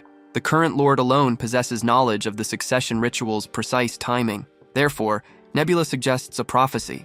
Its focus, identifying the Automation Castle's next lord. From the current lord's 5 children, a single one must be selected. If both players select distinct heirs and predict their chosen individual will ascend to the lordship, their predictions are guaranteed to clash. Hegemonia possesses the sibling roster for their selection. The initial candidate is Dan, the eldest son, a man in his early 30s. He demonstrates strength, intelligence, and Hui's profound trust. With 2 of the 4 lord-serving clans backing him, he stands as the primary contender for the title. Following him is Jun, a man in his late 20s. He is Dan's half-brother, and many perceive him as weak. He seldom makes public appearances and shows no desire for the throne. His sole support comes from a single clan, originating from his mother's lineage. The third offspring is Jin, a woman in her late 20s who shares a mother with Dan, the Lord's legal spouse. Jin enjoys adopting disguises, attending social gatherings covertly, and interacting easily with rough individuals such as hunters. The final surviving clan supports her. The fourth child is Kyung, a female in her early 20s. Her mother differs from those of the initial 2 children, and Hegemonia understands that her mother is deceased. Kyung's appearance possesses an unsettling quality, a consequence of a curse. This has led to her isolation, not just from the Lord, but also from the various clans. The final child is Min, who is presently in her mid-teenage years. Min is reportedly very intelligent and possesses numerous talents. As the youngest, she naturally receives the most affection from the Lord. Now that the 5 potential heirs have been presented, the moment has arrived for both participants to select their chosen figures. Hegemonia demonstrates a willingness to grant Nebula all the time he desires, yet Nebula has completed his preparations. He stands prepared to make his selection. Each of them selects a single successor, and the system gets ready to begin the contradictory prophecy skill. Prior to its activation, the system informs them about potential repercussions. Nebula agrees and moves forward to confirm his decision. Hegemonia designates Junhui, Seohui's second offspring, as the future ruler of Automation Castle. Nebula, however, picks Kyung Hui, the 4th child, who is believed to be cursed. Nebula's selection clearly astonishes Hegemonia. With their distinct choices made, the contradictory prophecy officially activates. The scene shifts to Rockrak and Hui's discussion. Hui started to believe the Black-Scaled Tribe and Null Tribe were closely linked to the circulating rumors, and his survival after encountering both tribes' chiefs merely validated this. Their deities were at odds, and he served as a mere pawn in their game. Rockrak then concludes the discussion. Hui faces a dilemma with 2 options: Salkite or the Black-Scaled Tribe, the Nulls or the Lizardmen, the Raging Teeth God or the Blue Insect God. Naturally, this decision proves far from simple. It resembles selecting between placing one's head inside a saber-toothed tiger's jaws or a cockatoo's. Rockrak tells him the cockatoo presents a superior choice. However, Salkite claims the tiger's jaws are preferable. Currently, Hui wishes to avoid selecting any tribe. Rockrak perceives this as Hui resigning himself to the destiny of becoming merely a stone. Howie resolves to conclude the conversation and gets ready to depart. Yet prior to his departure, he poses a final question to Rockrak. He inquires if Rockrak, being a bored piece himself, feels anger or fear. The Lizardman merely grins and pledges a response after all is complete. Some time passed, Hui meets up with his companions, following the removal of the beard that had grown during the trip. He gets on his horse and proceeds. The journey resumed toward Automation Castle. Approximately 3 weeks prior, Kyung Hui was observed struggling with a solo mountain ascent. However, climb might not be the precise term. A cart, laden with salt, had veered from the confined track, forcing her to desperately grip a rock. Let's review Kyung's history. From her earliest memories, she had been informed of a curse upon her. Clans avoided her, alleging she was the devil responsible for her mother's death, yet she held no resentment toward them.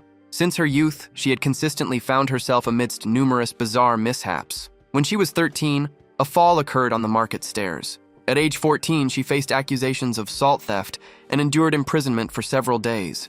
By 15, she plummeted through the bathroom floor. This was a literal event. That incident nearly proved fatal. Other notable occurrences involved water jars toppling onto her head, or enduring an entire night pursued by a group of rabid canines. Therefore, Ascending this mountain ought not to present excessive difficulty, correct? The assumption was incorrect. The climb proved incredibly draining. Currently, she finds herself at a sheer incline, devoid of any handholds. A swift leap could potentially get her to the subsequent platform, though it carries significant danger. Fortunately, such perilous maneuvers are unnecessary for her.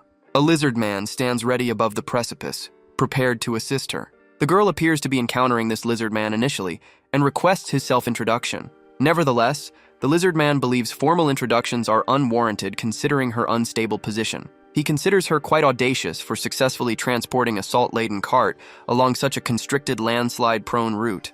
Had the wheel remained intact, she would have already traversed the mountains. Due to her persistence, the lizard man eventually reveals his identity as Saren Mule. She thanked him for the essential assistance, then tried to depart. However, Saren halted her, indicating his task was unfinished. Events became complicated upon her realization that the lizard man knew her true identity. Instantly, she grabbed her knife, glaring fiercely with her eyes. Saren quickly yielded, stating Chief Rockrak had told him her name. He confessed the chief had, in fact, commanded him to locate her. She sought confirmation if he referred to Rockrak the Hunter, the lizard man of thunder, also the first chosen one.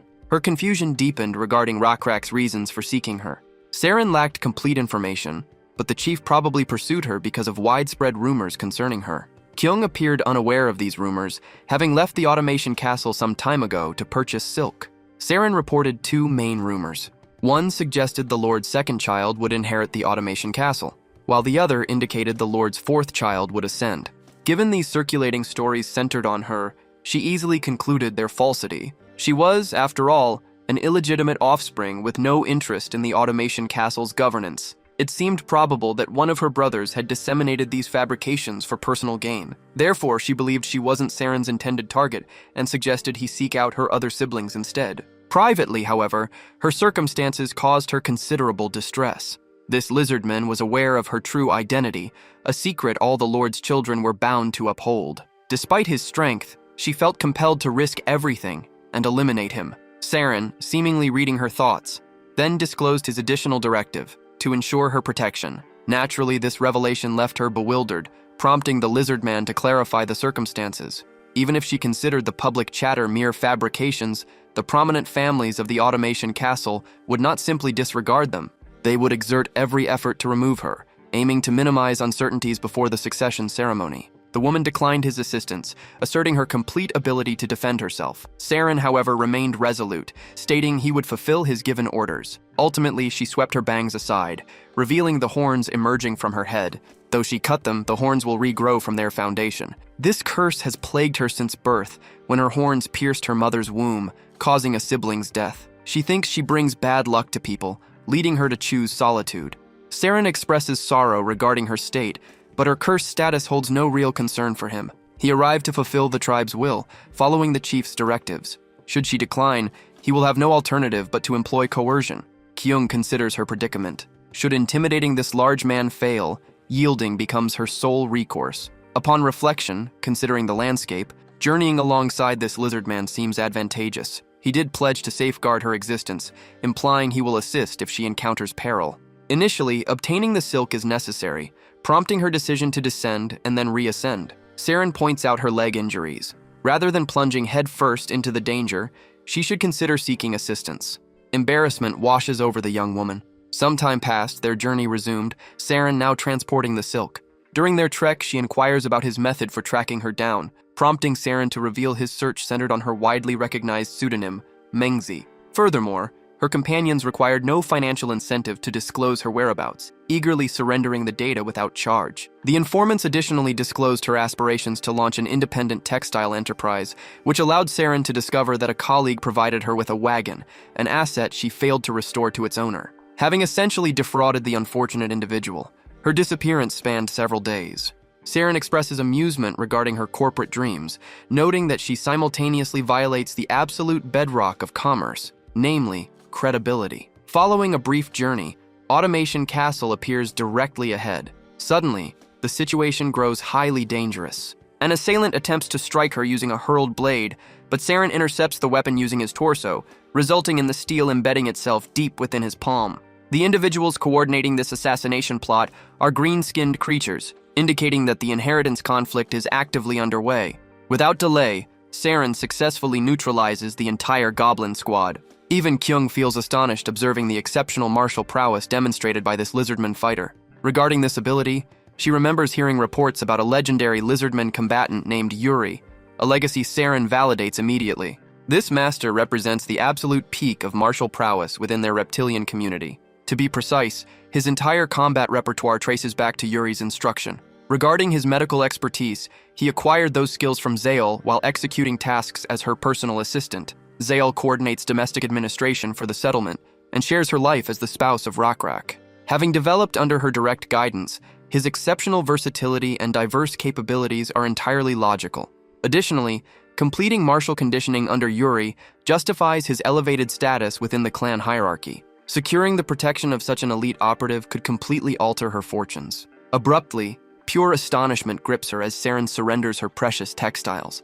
Naturally, this action displeases her, yet maintaining a submissive facade remains absolutely vital. Sometime later, the pair eventually reaches Automation Castle, discovering to their dismay that the entrance barriers are completely sealed. Armed guards actively block the public from crossing the threshold. Kyung intersects a nearby voyager to investigate the underlying cause behind this lockdown. The Vulpine traveler advises her specifically to avoid the fortress, particularly given her professional background as a textile trader. Should she gain entry, leaving afterward is forbidden. Evidently, internal issues within the Automation Castle are creating significant trouble. Kyung encounters Gyo Jung, her business partner who provided the cart, at the Gyo family residence. Rather than expressing thanks, she criticizes him for supplying a faulty item. However, Gyo Jung attributes the blame to her. Regardless, he inquires if her journey included any significant events beyond the cart's accident.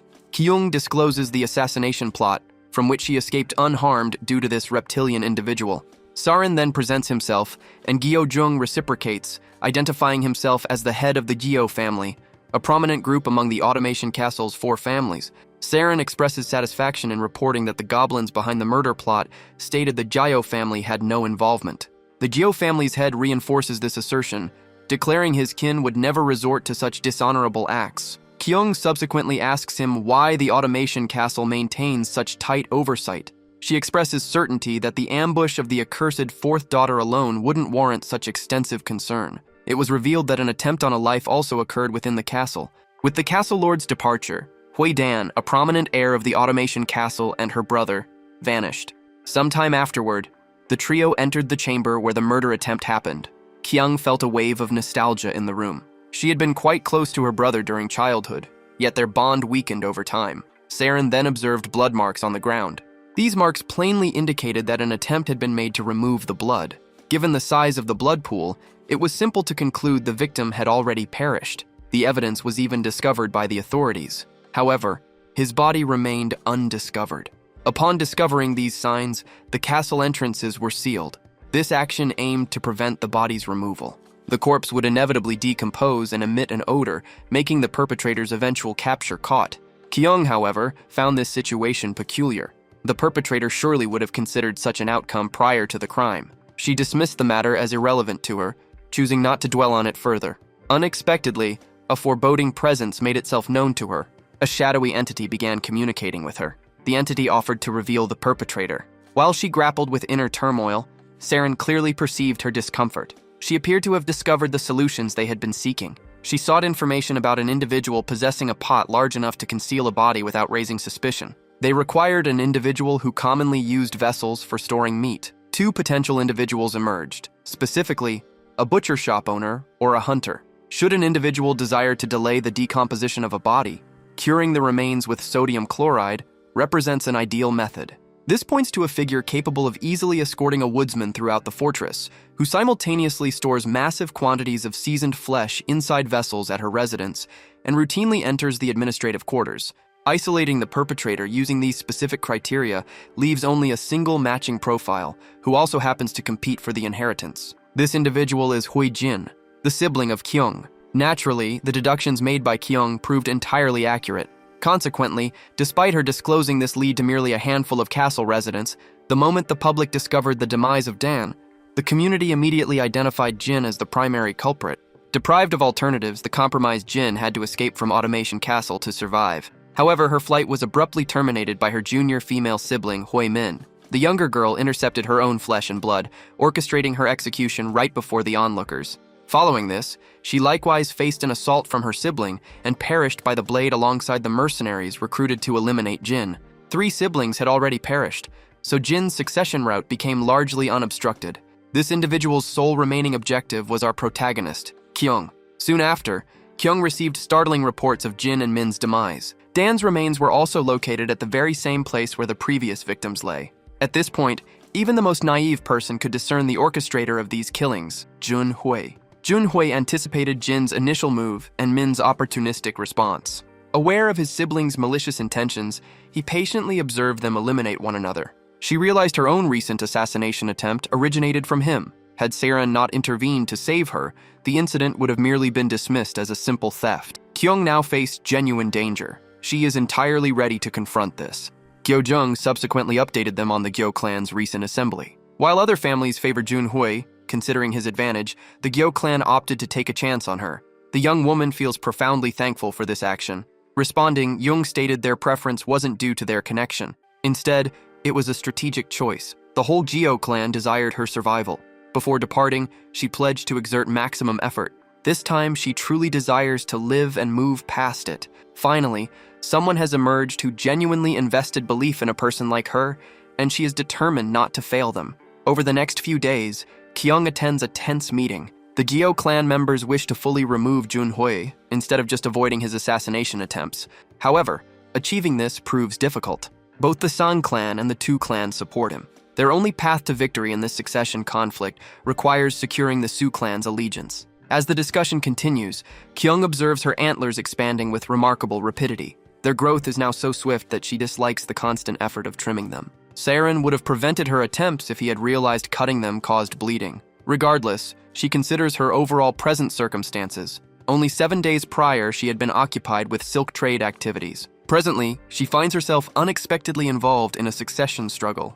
Precisely at that moment, a journalist rushes in to announce the early appearance of the Automation Castle's lord. His arrival is anticipated for tomorrow morning. Furthermore, scouts delivered a message intended solely for Kyung. When he moves near, to share private information with her, it becomes clear this individual is also an assassin. However, Kyung's bodyguards swiftly neutralize him. The man was subdued prior to drawing the concealed dagger. This individual originated from the Gyo clan, indicating a bribe from the rival faction. The inability to rely on those nearby exacerbates the predicament. Adding to the trouble, a major conflict has begun outdoors. John Hui intends to eliminate her before the Lord of the Automation Castle makes an appearance, prompting instructions for her to escape before events worsen. Their only option is to utilize this subterranean route. The young woman feels no excitement about traversing this subterranean passage, yet they lack alternatives and they ultimately descend into it.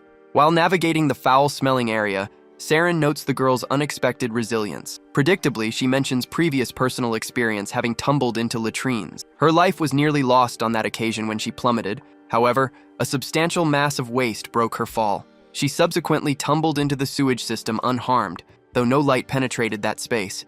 Precisely as she neared resignation to her dreadful destiny, she observed luminous specks. She pursued those hazardous glows and managed to escape the drain. The creatures revealing her route were fireflies, and their existence in such an inappropriate location indicates a miracle. Saren swiftly deduces her rescuer's identity, but he refrains from vocalizing it. He maintains the pretense that a distinct creature had merely wandered inside this foul place. Ultimately, they reach the egress. Saren chooses to go ahead from this spot. If he doesn't reappear within a certain time, Kyung is instructed to flee the other way.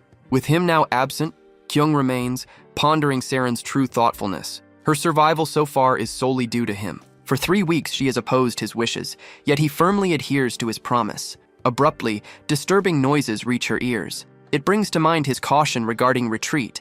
However, rather than withdrawing, she defies her terror and sprints directly forward to save her companion. The moment she exits the drain, she sees Saren a spear impales him. Jun, her brother, stands nearby, pleased with having subdued the lizard. Saren, despite his injury, displays no vulnerability. Jun perceives the lizard's persistence as quite audacious. He instructs his subordinates to handle Kyung, disregarding the lizard, but Saren prevents this outcome.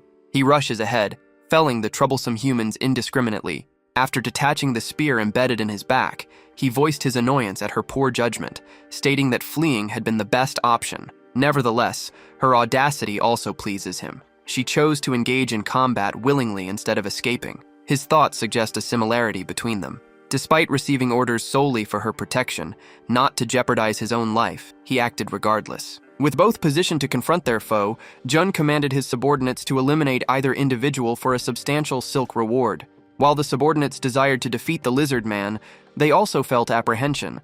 A fear gripped them regarding the lizard man potentially being the chosen one, but their astute leader reminded them that a chosen individual would not conceal their abilities until sustaining a spear wound to the back. Concurrently, Saren evaluated his present circumstances. The opposing wall consists primarily of concentrated salt crystal, directly linked to a nearby salt mine. He informed the girl they would proceed right, which puzzled her due to the prominent wall in that direction. Saren acknowledged not being a chosen individual, yet clarified this did not imply he was merely an ordinary lizard. Indeed, he held the position of his tribe's second strongest warrior. With the adversary advancing, he instructed her to prepare for a swift run towards the correct path. The man positioned his hands above his head, then burst through the wall resembling an armadillo. This action greatly astonished all observers. Upon witnessing their escape, Jun commanded his henchmen to pursue them. Although the pair had evaded the immediate threat, Saren was experiencing significant blood loss, which complicated his efforts to flee. Adding to their difficulties, the tunnel terminated abruptly. Fearing he might bleed out, she proposed extracting the remaining spear portion, but he rejected the idea, stating that removing it immediately would cause uncontrollable bleeding. Without warning, Kyung started weeping. Saren found this sight astonishing, missing an explanation regarding his grin, which stems from immense gratification that his suffering moves her to tears rather than surprise at her weeping. The merchant holds her own presence accountable for the tragedies striking her companions, attributing these disasters entirely to her personal hex. Conversely, Saren dismisses this tragic interpretation, emphasizing the overwhelming volume of lethal hazards navigating their path during the past 21 days. Against immense adversity, she successfully bypassed every trap to stay alive, an outcome ordinary individuals routinely categorize as immense fortune. This profound realization completely transforms her internal reality. A complete ideological shift restructures her outlook, compelling her to accept that extraordinary luck actually shields her existence. Saren references their initial encounter in the wilderness. He descended the steep ravine to salvage her textiles during that period, discovering peculiar structural anomalies hidden beneath the wagon frame. The evidence demonstrated that a saboteur deliberately compromised the specific housing mechanism engineered to secure the wheel shaft. She secured that transport vehicle from Jung prior to the official outbreak of the inheritance conflict. Regarding historical incidents, the sudden collapse of the sanitation platform beneath the weight of a young toddler similarly indicates foul play, leading him to conclude that a hidden assassin targeted her long before the war for succession commenced. Immediately, that terrifying supernatural chime reverberates through her mind once more. A voice reveals Kyung's hidden awareness of being pursued. She actually knew who was after her and who truly desired her demise. Soon, her brother and his henchmen finally trap the pair. He feels confident, believing they are now stuck deep within the salt mine. They will not be able to escape through the walls as before. Upon receiving the signal, the subordinates charge toward the injured foe. Currently, Saren's only hope rests on the luck that has always helped Kyung escape dire situations. Then, a miracle finally occurs. An electric mass begins to form between the two groups, and out emerges the aquatic phantom, arriving precisely to deliver fortunate updates. Divine selection has favored Saren Mule. The mercenaries fail to comprehend the message this entity proclaims. Regarding their malicious commander, his tolerance expires completely, prompting him to command an immediate frontal assault. Simultaneously, Saren experiences immense astonishment upon achieving status among the Chosen Ones. Previously, his community counted merely 5 such individuals, meaning his addition raises the total to 6 unless an active member recently perished. This deceased figure is Stargazer, creating a vacant position for a replacement. Because Saren ranks next in terms of sheer bravery within the clan, he fulfills the requirements to assume this title. Moving forward, Saren will operate as an earthly instrument for the deity's intentions. The agents channeling this cosmic purpose command the authority to request and manifest divine energy themselves. His status as a chosen one is now official. The battle's momentum appears poised for a shift. With the monster gone, their leader commanded his subordinates to attack. The henchmen then unknowingly charged into danger. Meanwhile, the formidable lizard was completely infused with electrical power. Once the spear was pulled from his abdomen, he rapidly sealed the injury to halt any blood loss. The unfortunate individuals advancing toward him probably hadn't grasped the dire circumstances surrounding them. With an outstretched hand, he summoned a powerful lightning bolt, which shocked the whole group and rendered them unconscious. Those still upright rapidly spun around and started to withdraw. Their leader, a known coward, naturally joined the retreat. It seems they are forfeiting their sole opportunity to apprehend the pair, because Saren feels utterly drained following that action. However, Kyung appears unaware of his condition. Considering the immense force this ability possesses, why does the Black-Scale tribe not engage the Clipped Ear tribe? Saren apparently understands the cause. This ability carries limitations preventing its full utilization by the user. Saren is beginning to experience a form of mental fatigue. This might explain why Owen consistently lit a cigarette following this ability's use. Consequently, Kyung feels worried for him, yet he reassures her of his well-being. Actually, his condition has improved slightly since he stopped bleeding. Sometime afterwards, Saren is observed incinerating other individuals in his way as well. Consider the position of Hegemonia, who backed Junhui, the specific contender projected to secure the inheritance tournament. Intervening becomes mandatory for Hegemonia to prevent Nebula from seizing total triumph. He deploys his prehistoric feline predator to eliminate Saren. The traveling companions harbor no understanding regarding the sudden appearance of this gigantic predator. Tolerating no delays, the beast springs forward aggressively. Saren reacts with maximum intensity, channeling his entire spiritual energy to discharge lethal high-voltage currents, instantly incinerating the monstrous feline. By this moment, utter confusion paralyzes Kyung, who struggles to comprehend how a massive carnivore bypassed Automation Castle defenses to penetrate the mineral caverns. Having witnessed an overwhelming cascade of absurd anomalies within mere hours, collapse feels tempting, making another bizarre encounter upon exiting the tunnels her ultimate dread. Stepping into open air, the pair successfully traps Jun, who shamelessly laments the unfortunate development of his circumstances. This arrogant behavior infuriates Kyung completely, given his personal responsibility for initiating this entire catastrophe. He avoids responsibility for his conduct, instead accusing her of interfering with the inheritance conflict, a conflict meant solely for family. He holds her responsible for bringing in external groups, a type of being directly menacing to humans. Hidden figures positioned behind the two unexpectedly begin an assault, leading to their pointless destruction. Jun struggles to comprehend what he sees. The lizard man's demonstration of immense stamina and might is incomprehensible, particularly considering he should have fallen from fatigue ages ago, owing to significant blood loss. Ultimately, the girl confronts her deceptive brother. She declares him harmful to the advancement of the Automation Castle. The Automation Castle relies on commerce, but by avoiding interaction with adjacent powers, it chooses self-isolation. This could diminish the Automation Castle's authority, potentially leading nearby hostile groups to invade and seize command. She wished her brother showed more wisdom, avoiding such poor judgments. In contrast, she was not ignorant or unperceptive like her other family members. She felt a strong urge to accomplish something much grander for the Automation Castle's objectives, prioritizing collective good over personal gain. Her remarks evidently fail to sway the despicable man. He states that he never viewed her as a family member. After his statement, the man opens his fan. This gesture clearly suggests he has a hidden agenda. It might be a signal. She believes this action intends to alert an unseen assassin within the warehouse ahead. An arrow is, in fact, flying their way. Kyung's unsettling reflection brings it to her attention. The reflection reveals their imminent demise if the arrow remains unchecked. She finds herself too slow. Saren, conversely, has spotted the approaching arrow. Yet, he lacks a crucial second. The foreboding entity would have alerted her to this killer prior to the arrow's launch, but her horns are not fully developed, making that option impossible. Kyung must now devise a method to successfully dodge the approaching arrow.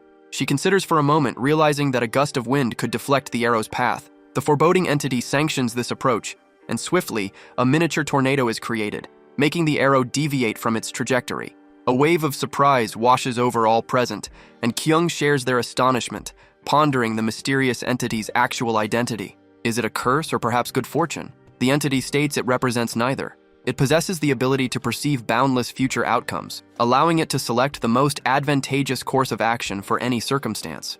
Essentially, this entity holds sway over probability itself. At that moment, a system alert notifies Nebula that Hui Kyung has activated a demonic trait, identified as probability. Hegemonia perceives himself as utterly foolish for believing Kyung's ability was not a curse. He is deeply regretting his error, whereas Nebula appears quite pleased. Hegemonia remains convinced this individual was previously marked as a cursed being. What changed?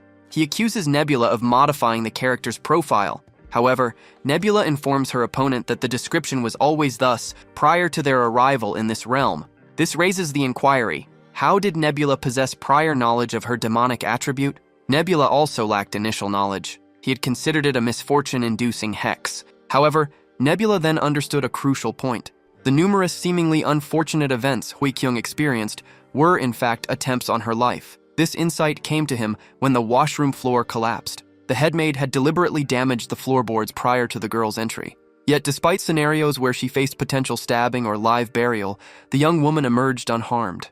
At that moment, Nebula experienced a profound realization. Hui Kyung's inner essence was not the direst misfortune, but rather a demonic probability attribute, capable of yielding great prosperity when skillfully employed. Despite Nebula's fortunate selection, Hegemonia remains convinced of his ongoing victory. His chosen character, Junhui, remains undefeated. The circumstances will only turn to his advantage upon the arrival of the Automation Castle's Lord.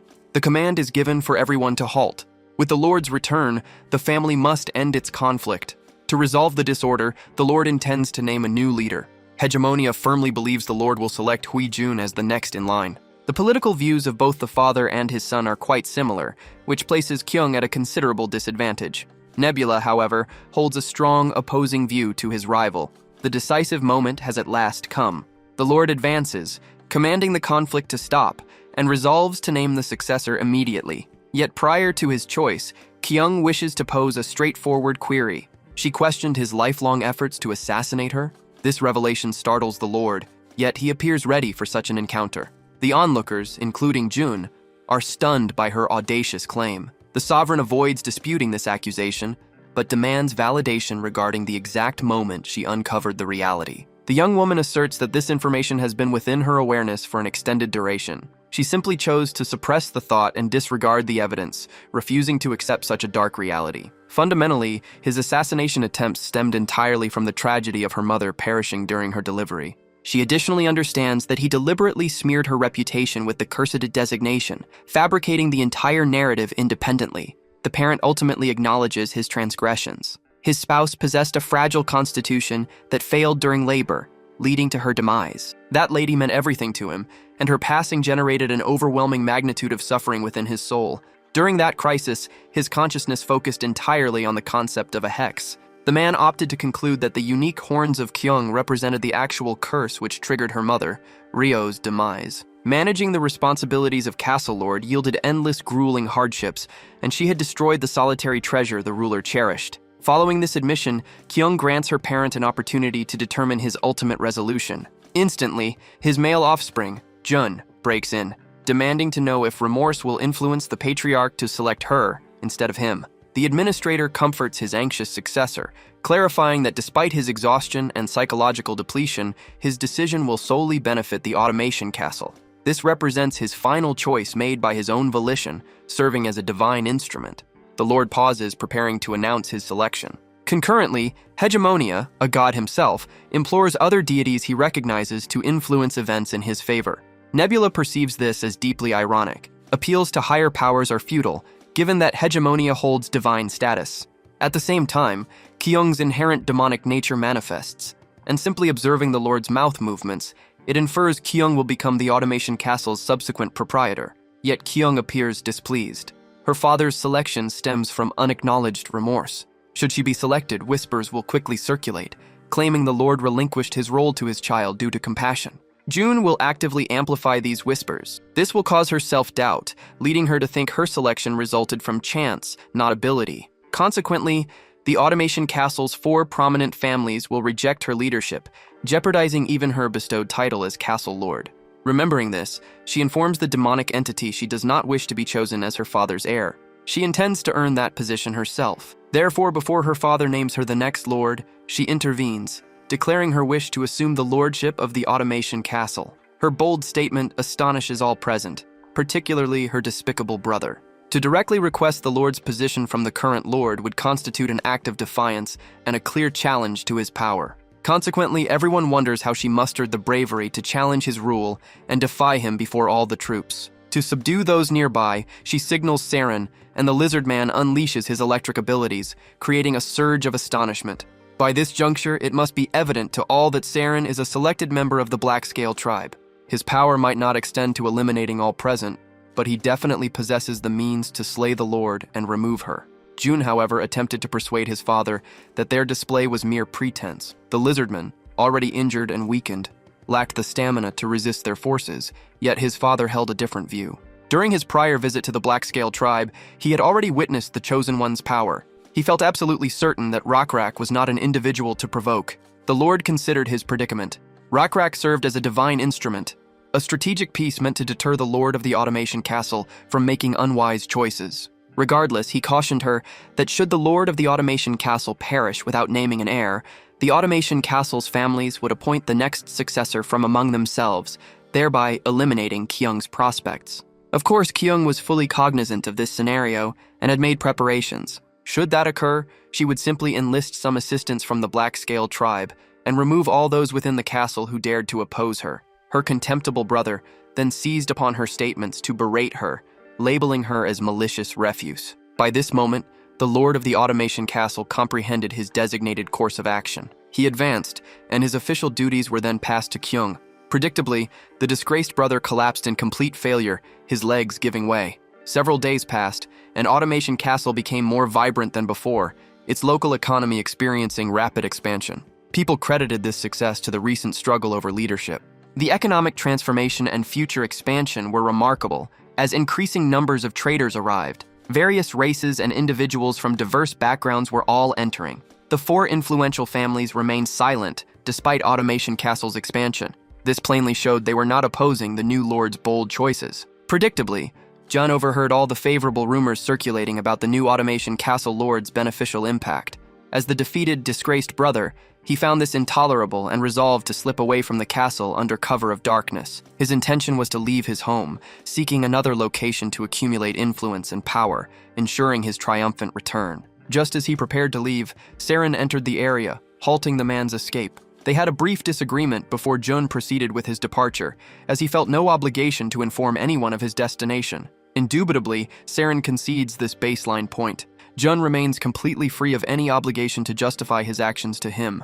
Nonetheless, leaving an individual of Jun's caliber alive displeases him, given the high probability that the man would generate severe logistical nightmares for the entirety of Automation Castle down the road. Precisely as the noble guides his steed beyond the fortress perimeter, a hidden goblin executioner springs from the parapet, following a subtle nod from Saren, instantly decapitating the treacherous scoundrel. Because Jun's demise is now absolute, Hegemonia suffers a definitive defeat against Nebula.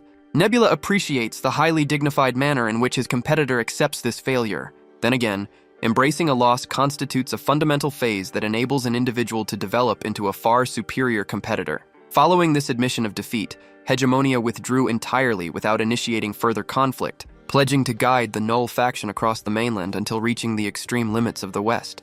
Apparently, missing the predictive milestone bothered him very little, nor did the potential fallout of an unfulfilled forecast cause him anxiety. His intentions center on advancing aggressively while assimilating tactical insights from native populations across the land. As Hegemonia's forces pulled back, Nebula now gains a chance to utilize the existing roads and expand his army. The North Shore and the peninsula's southern half consist entirely of coastal zones, which Nebula could potentially exploit.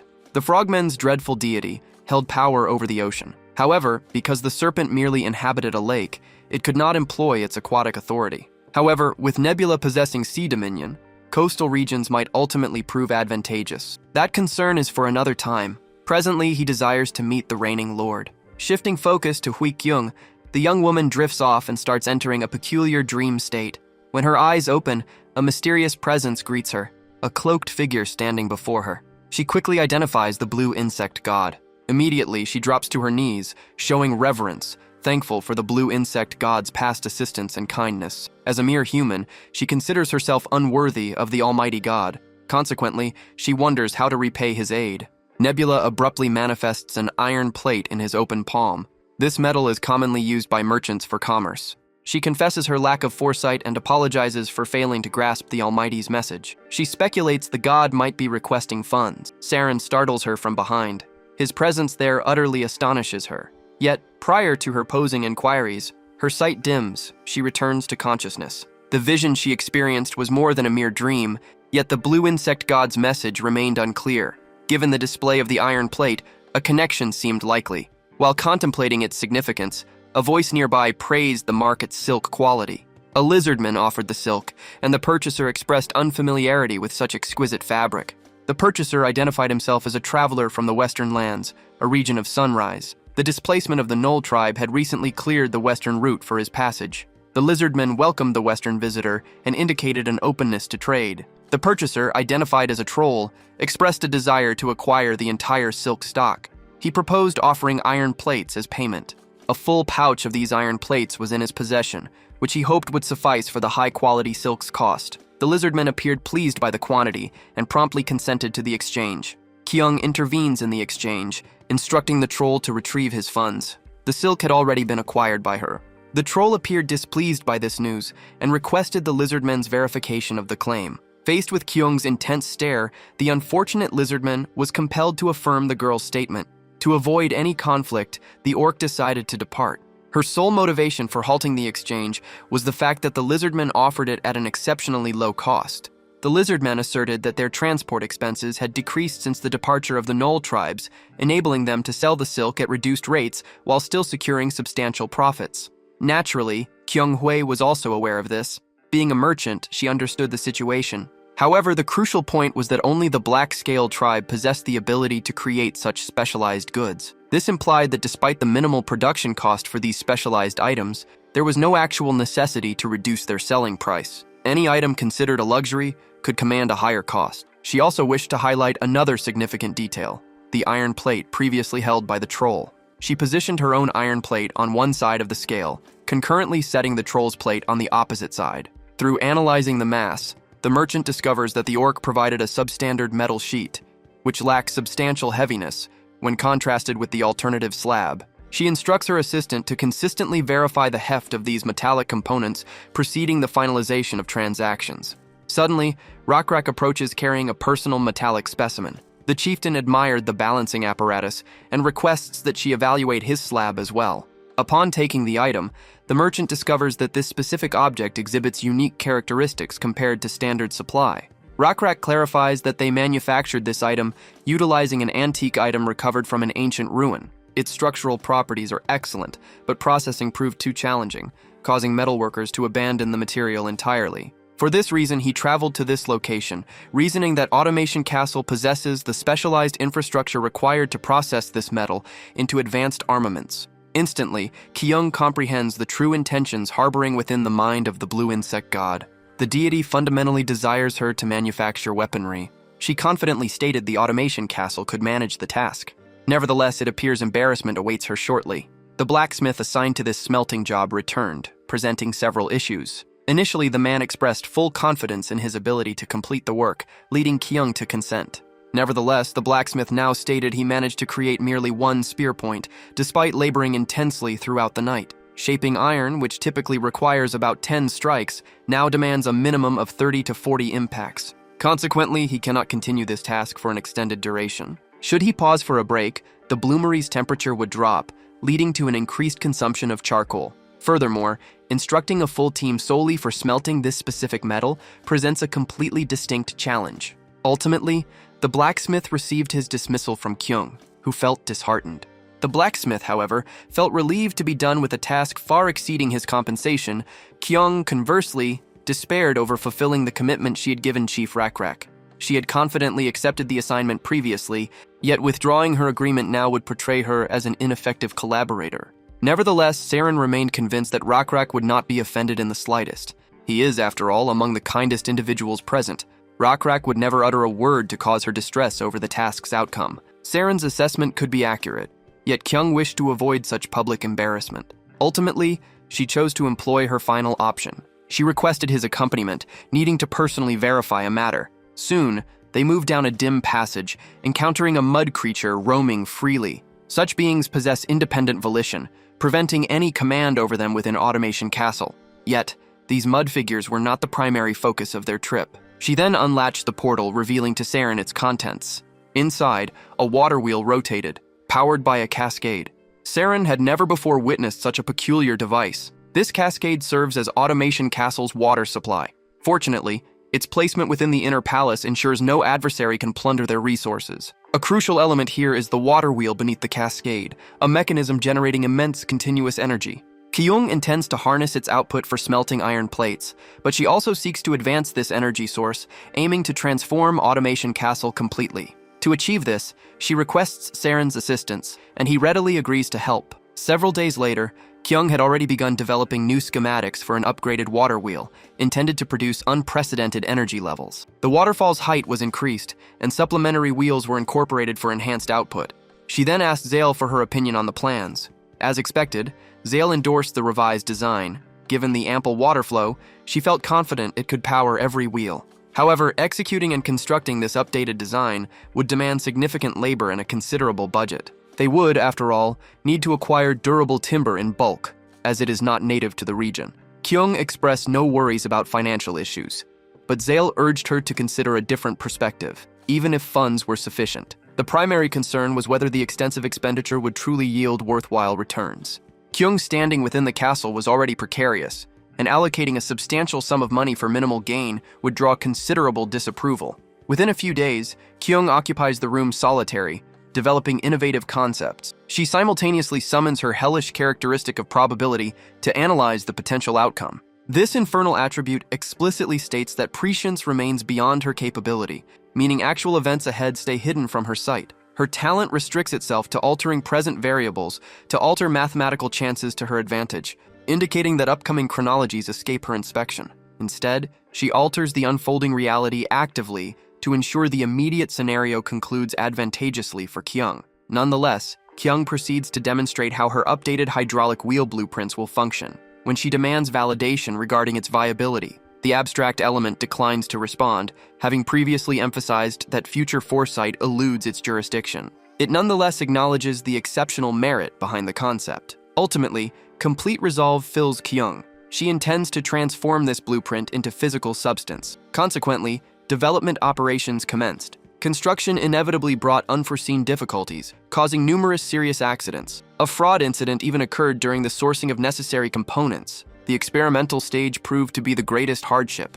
Numerous unsuccessful efforts forced them to dismantle the whole structure and recommence from scratch. This depleted their resources and consumed vast amounts of time. Moreover, a scarcity of labor already exists, and the existing workforce generates numerous issues. However, Kyung lacks tolerance for justifications. She made a promise to the blue insect god, intending to fulfill it regardless of sacrifice. Driven by her unwavering determination and fervent wish to keep her promise, her people must comply with her directives, even with numerous reservations. Nebula even finds her seriousness unexpected. He cannot recall instructing her to construct 4 wheels. Such dedication is perhaps anticipated.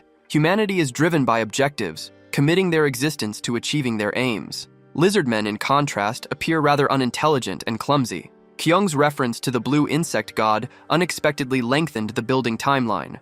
Resistance from other Automation Castle families was improbable.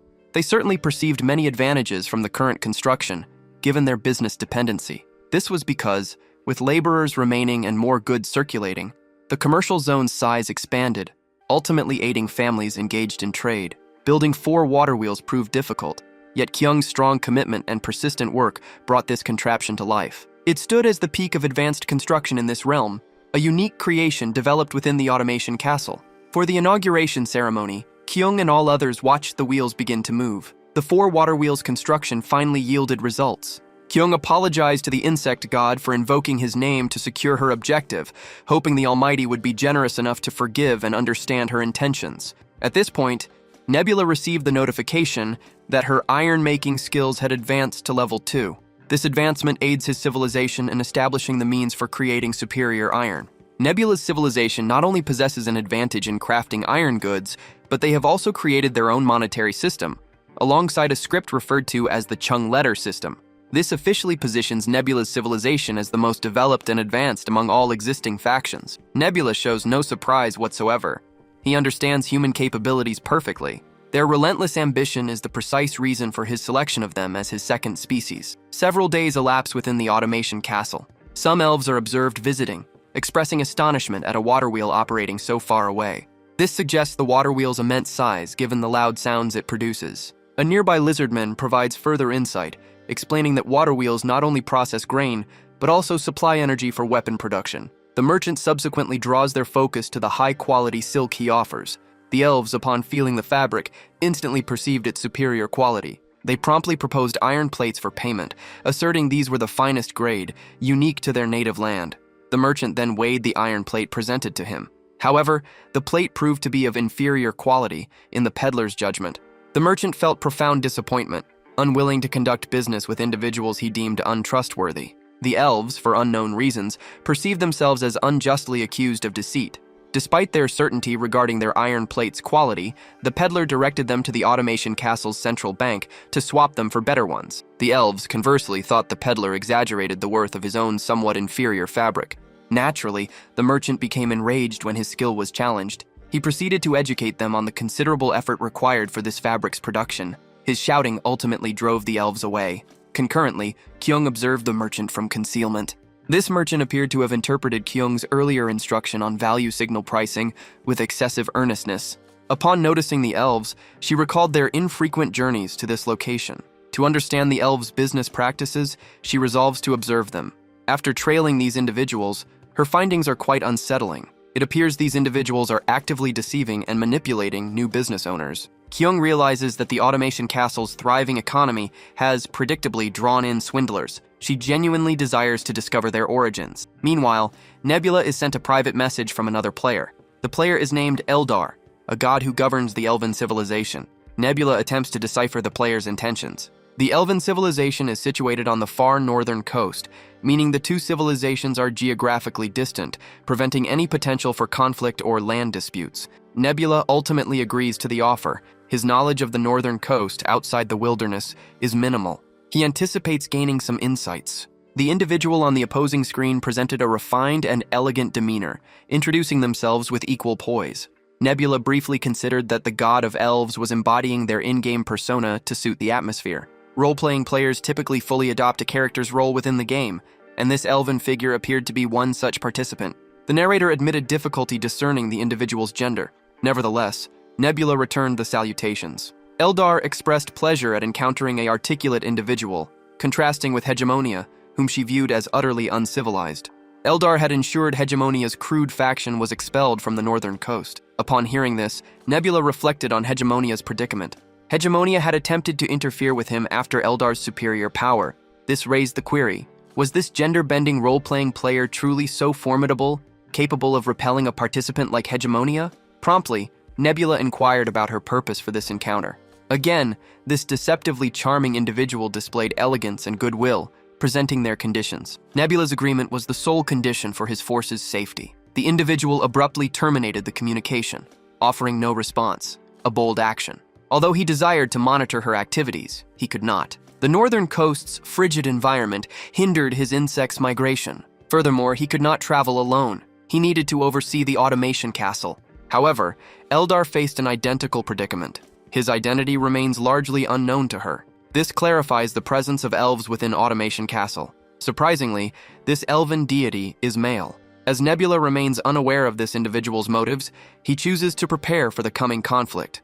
Within Automation Castle, its lord holds a discussion with the elven folk. The elven delegate identifies herself as Leona, the head of this trading guild. The lord felt her introduction was unnecessary, as her identity was widely known. He was convinced her visit concerned the elves who arrived for trade the previous day. Indeed, her arrival had been anticipated. For this very reason, a present had been readied for her beforehand. Upon the box's opening, a crystal was revealed within. The lord asserted its discovery within an ancient ruin, expressing hope that she might accept this modest offering and disregard any oversight. Kyung recognized the present's worth. Nevertheless, she directly refused it before them, stating she would not compromise her integrity. Leona swiftly stooped to retrieve the valuable gem, then directly inquired about her further wishes. Kyung pondered internally why the elves suddenly sought commerce with the Automation Castle, considering their departure from the northern coast was unheard of. Turning her focus to them, she clarified her stance. To gain her approval, they needed to obey regulations rather than attempting bribery. Additionally, she requested they avoid excessive displays. Should they genuinely wish to repair their connection, she proposed purchasing these figurines depicting the blue insect god. Nevertheless, the elves declined this exchange, citing their existing allegiance to the dancing shadow god. Yet, in her view, Venerating multiple deities would cause no harm. Several days elapsed following that event. Within the castle, Saren informs Kyung about recent elven developments. The elven leader sought an apology due to Kyung's religious transgression, which involved requesting the elves change their faith. Naturally, this irritated Kyung. She considered those individuals merely charming deceivers concealing their true intentions. Instead, she resolved to blame them for initiating the entire situation. It was they who attempted to corrupt the ruler of the Automation Castle. Gazing through the pain, Saren felt sure their envoy would return during the current rainy period. Nevertheless, Kyung declined to encounter them under any circumstances. By now, she had a clear understanding of the elves' intentions. Therefore, she instructed Saren to prepare for the impending conflict. Several days passed and the weather brightened. A typical, ordinary sunny day, until guards positioned on the castle walls spot an elven army advancing upon the fortress. The tribe's leader, Hasadian, leads these forces. After an initial survey of the castle, the elven lord feels arrogant and overconfident. To expose their perceived foolishness, he orders his army to march forward. 300 unsuspecting elven warriors charge ahead. Eldar is present, confident that sheer numbers will overcome their foe. Automation Castle's walls, though tall, are ultimately built from clay. The Automation Castle's garrison numbers fewer than 150 troops. Elven bows, capable of firing beyond 80 paces, render human archery equipment significantly less effective. Meanwhile, Nebula observes the entire situation developing, and he has also made his own arrangements. Before long, the tribal chief receives unwelcome intelligence, indicating a force of 70 soldiers is advancing from the canyon toward the Automation Castle. Naturally, this news displeases the chief. This revelation confirms the enemy's prior knowledge and readiness for the current situation. However, he cannot comprehend the reason for merely 70 approaching soldiers. Subsequently, another startling piece of information reaches him. Rear forces are obstructing their escape path, effectively cornering them. The lizardmen, mounted on their cockatrices, form this blockade. The chief finds himself incredulous at such an unforeseen development. He had not anticipated close cooperation between lizardmen and humans. Regarding Eldar, Bro is on the verge of extreme panic upon understanding that not just humans are involved, the lizardmen too oppose him. Eldar remains unaware Nebula commands both human and lizardmen forces. Upon reaching out to Nebula with his grievance, Nebula simply advises checking the local player roster. As Eldar complies, a sudden realization strikes him. Nebula governs this entire region. Eldar's initial belief was that Nebula solely held sway over humans. Yet once Nebula dispels his misunderstanding, the individual finds himself utterly astonished. Observing the lizardmen advancing their way, the elven forces descend into disarray and panic. Adding to their predicament, the 70 soldiers positioned above the canyon have now reached the scene, prepared to unleash a volley of arrows upon the elves. The moment these projectiles are launched, carnage immediately commences. Amidst the soldiers' complete bewilderment, the lizardmen army appears, exacerbating the situation. The elven army's chief swiftly commands his troops to hold their positions. Yet, the soldiers remain too shocked to budge.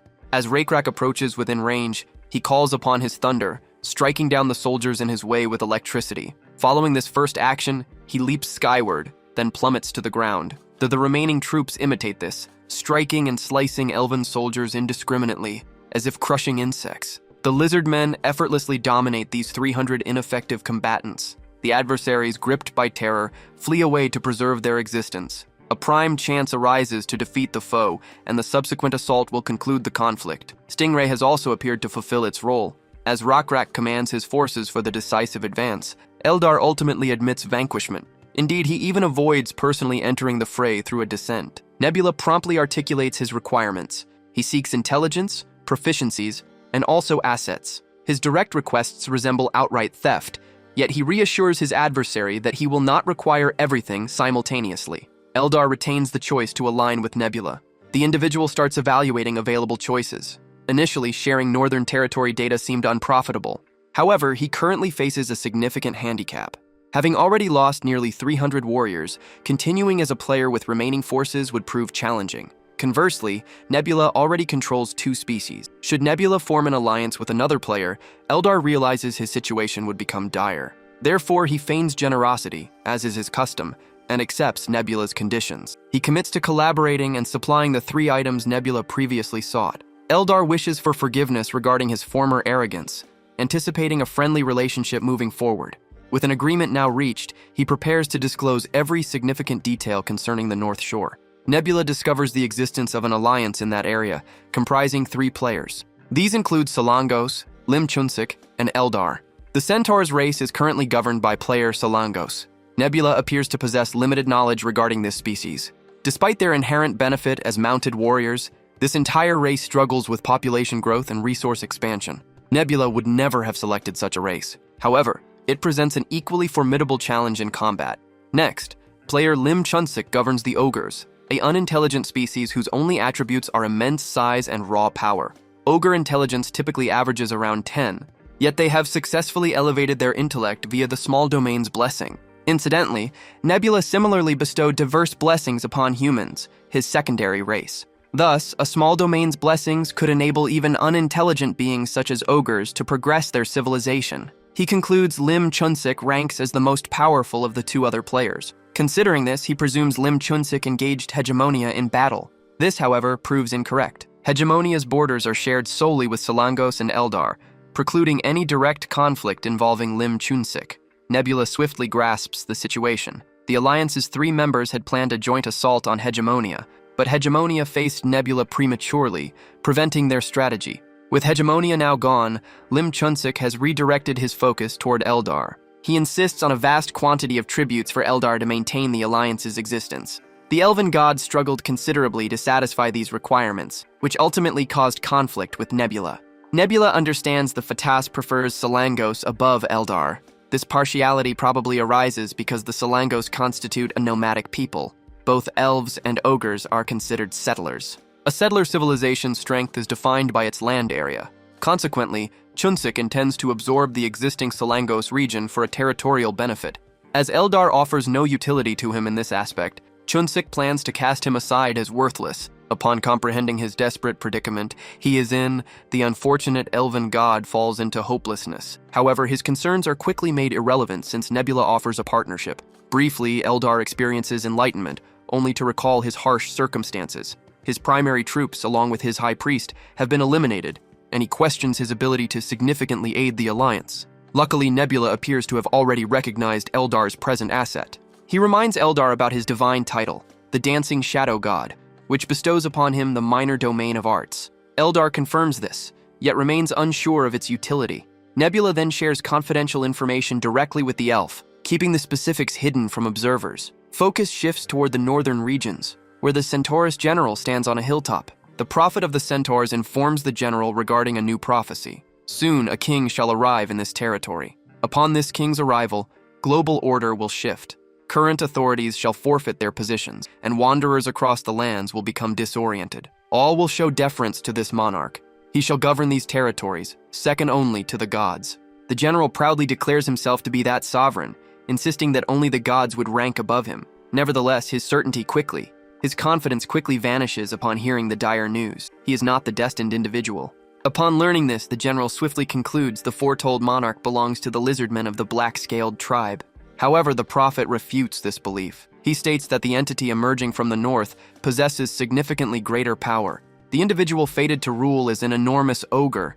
This being exhibits immense power and a colossal stature, dwarfing anyone standing nearby. Its strength exceeds any centaur, and its intellect surpasses that of the elves. Unsurprisingly, the centaur tribe chief dislikes the prospect of serving as a mere subordinate to such a colossal figure. The prophecy incenses him greatly, causing him to physically assault the prophet for revealing such a grim future. Tamaridu, the esteemed representative of the centaurs, believes he alone possesses the ambition to reach the apex. He declares he will only submit to deities. This prophecy, it is revealed, was orchestrated by Nebula and delivered via Eldar. With Eldar having fulfilled his instructions, Tamaridu's fury knows no bounds, and he rejects the prophecy. Nebula's next step involves bringing this prophecy to fruition. The scene shifts to Tamaridu, who traverses the perilous landscape of the frigid northern wilds. His goal is to ascend the tall northern mountain peaks, symbols of prestige.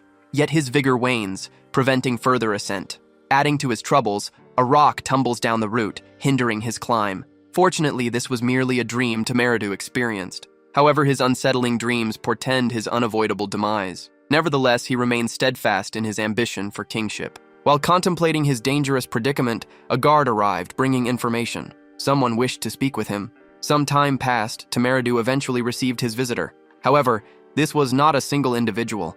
Representatives from 2 distinct nations had come to see him. The initial visitor was a green-eyed elf, originating from the same tribe as the departed prophet.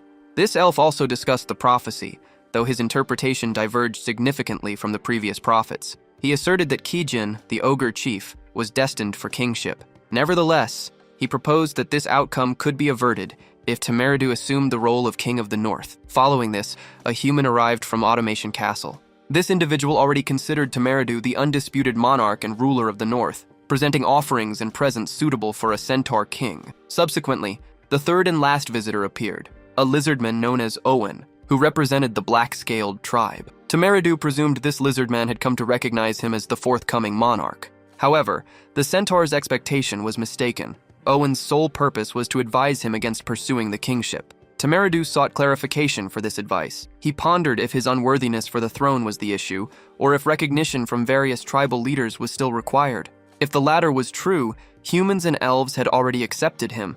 The lizardman's approval remained the sole outstanding factor. Owen earnestly declared that Raykrak, his tribe's chief, would grant immediate approval. Nevertheless, Owen personally felt Temeridu ought not to seek the throne. Predictably, Owen's critical stance merely provoked Temeridu's anger. Yet, the lizardman then supported his statement with sound logic. He explained that Temeridu's qualifications or power were irrelevant. Divine approval for his kingship was the true concern. The revelation profoundly shocked Temeridu. He could not comprehend why his deity, the rushing without hesitation god, would withhold approval. Owen believed the explanation was straightforward. He stated that a divine hierarchy existed among gods, mirroring the power structure found among earthly tribes. To put it plainly, the ogre god held a higher status than the centaur god. That was the breaking point. Temeridu finally lost his composure. He found himself unable to accept the universe's straightforward yet brutal truth. It remains uncomplicated. Vulnerable individuals must consistently submit before powerful ones to avoid total eradication. He brandishes his weapon directly toward Owen to cause panic within him, deeply resentful because Owen openly disparages his divine master. However, our reptilian companion remains completely unflappable, perceiving no sacrilege inside his own statements. He simply articulated the harsh reality governing celestial ranking. Should Temeridu feel genuinely enraged regarding his patron's current predicament, directing that hostility toward the specific creator responsible for relentlessly dominating his deity would prove far more logical. While Temeridu behaves like an unthinking brawler, internally, the profound significance behind Owen's analysis resonates with him. The persistent vision visiting his sleep represented nothing more than an ominous premonition. Despite the creator recognizing his personal desires, no divine decree emerged to validate his ascension to sovereignty. Rather, the massive stone tumbling down the peak symbolized a celestial warning, instructing him to abandon the pursuit entirely. Ultimately, he recognizes the validity behind Owen's perspective and requests additional direction. Prior to departing, Owen strategically manipulates the warrior's mindset regarding his predicament. He references the behavior of black-scaled combatants who willingly defy their leader's directives whenever their insubordination advances a superior objective. This precise path of mutiny defines the course Owen encourages Temeridu to pursue. After careful consideration, Temeridu finally comprehends his designated task. Kingship is his destiny. He must ascend to the throne for his deity. He must embrace the arduous journey his god had not wished upon him. Concurrently, Nebula and Eldar observe events unfolding precisely as they wished. Nebula leveraged Eldar's minor dominion of arts to secure these favorable outcomes. The elven deity expresses surprise that the young man utilized this power more effectively than Eldar himself. This minor dominion of arts focuses on influencing individuals through artistic expression. Art manifests as murals, sculptures, or prophetic visions. Nebula employed prophecies to sway his adversary. Even species under other players' command can be swayed into actions their deities never intended. The Selangos player, governing the centaur species, faces significant difficulty due to his high priest's rebellion. Eldar, however, expresses doubt that this extent will suffice to reach their goal. Nebula maintains his assurance. Despite their success in influencing various players' species, uncertainty persists regarding their ability to prevent Selangos from disrupting their schemes. Nebula, however, had anticipated this outcome. Selangos understands the potential for his centaur species' economic and technological development. Given his species' nomadic lifestyle, the ogre civilization, being natural settlers, will possess a significant advantage in these areas. Consequently, Selangos would lack the means to defend against the ogre civilization in the foreseeable future. This is precisely why Selangos will perceive Tamaradu's uprising as an unexpected advantage. He now possesses an opportunity to avert the centaur's unavoidable destruction. Turning our attention to the central figure, Bro seeks Lim Chunsik's pardon for Tamaradu, his disobedient high priest. Nevertheless, the larger man reassures him no blame rests upon him. He states the error truly belongs to him, having missed the elven god scheme following his alliance with Nebula. Despite this, he feels certain the struggle for the throne pitting Tamaradu against Kijin will have a predetermined result. Therefore, Selangos has no reason to offer apologies for. However, Selangos' true reason for apologizing differed. Bro expressed regret since he felt absolutely certain Tamaradu would utterly defeat Kijin. Each participant holds conviction regarding their high priests, yet only the future will reveal which one endures the conflict to seize the throne. Ultimately, the fated day of judgment dawns. The designated moment arrives for Tamaradu and his battalions to initiate their devastating onslaught. They commence the operation by exterminating every mercenary goblin blocking their advance, units allegedly hired by the ogres. Amidst this initial clash, the ogres abruptly emerge from concealed positions. The centaurs comprehend far too late that those goblins functioned merely as a decoy. These colossal monstrosities brandish their massive armaments, flattening the centaurs without showing any pity. In contrast, Tamaradu advances directly to the vanguard, severing the necks of numerous ogres using a solitary swing of his blade. The display proves that ordinary ogres cannot compete with his martial prowess. His focus restricts itself exclusively to the ogre chief, Kijin, to be his true rival. Speaking of which, Kijin has also joined the battlefield. He feels furious because Tamaradu violated the pact linking their respective societies, intending to make this deceptive centaur suffer fatal consequences. Both warriors charge forward simultaneously, wielding their armaments aggressively, yet the mutual collision dislodges their weapons, stripping both fighters of their gear. Tamaradu immediately attempts to crush his adversary using bare knuckles. However, the massive chieftain evades the blow and grips Tamaradu around the throat. Utilizing a solitary motion, he establishes an absolute strangulation hold on Tamaradu, fracturing his neck to terminate the centaur leader as rapidly as their duel initiated. Shifting to our pair of deities, they had also watched this brief slaughter unfold. Despite Eldar's expectation of the result, he was utterly astonished when the centaur inflicted no harm upon its adversary. While ogres possess strength and enhanced intellect from blessings, centaurs remain an uncommon and highly skilled combatant type. Nevertheless, Eldar's worry shifted to Nebula's primary troops, the lizardmen. Given their vulnerability to cold, their survival against ogres seemed improbable. The individual explained that direct confrontation between lizardmen and ogres was never his plan. Naturally, Eldar failed to grasp Nebula's underlying message. Upon his inquiry into Nebula's aims, the other person redirected the conversation, querying the elf's in-game standing. Eldar felt considerable shame admitting it aloud, but his reported rank was 3400th. Nebula privately considered that ranking acceptable, yet not particularly outstanding. This revelation corrected a misunderstanding for Nebula. He had believed player selection relied on rank. However, asserting players are picked solely by RNG also lacked logic. 2 premier players appearing from thousands seemed more than mere chance. Setting this unresolved enigma aside, Nebula anticipated Eldar's ongoing collaboration. The scene then shifted to Lim Chunsik. At present, he was intently scrutinizing Nebula's profile. Given that Nebula previously achieved elite competitive ranking, this obese competitor immediately identifies the master standing before him. Chunsik feels immense dread facing such a proficient opponent during the opening phases of the match. Nonetheless, he considers himself exceptionally fortunate with his random drops, having secured control over the modest avian territory. He understands that the arthropods and lizardmen commanded by Nebula suffer greatly under low temperatures, prompting Chunsik to exploit this vulnerability. His defensive arrangements are actively progressing. Although his adversary belongs to the supreme tier, Chunsik retains immense pride regarding his historical 20th position. Freezing weather rapidly approaches, forcing Nebula to declare immediate hostilities, a challenge Chunsik welcomes eagerly. Unexpectedly, Chunsik observes the adjacent elven settlement bursting into flames. Far from an isolated disaster, multiple communities face destruction at the exact same moment. Chunsik swiftly comprehends Nebula's actions. This represents a slash-and-burn approach, also termed the Scorched Earth strategy. When employing this method, players deliberately devastate regions beneficial to their adversaries. Nebula, however, remained calm. Eldar found it unbearable to witness his settlements reduced to ash. Nebula confirmed the elves' prior evacuation. Eldar's greater concern was the unprecedented early-game use of a Scorched Earth tactic.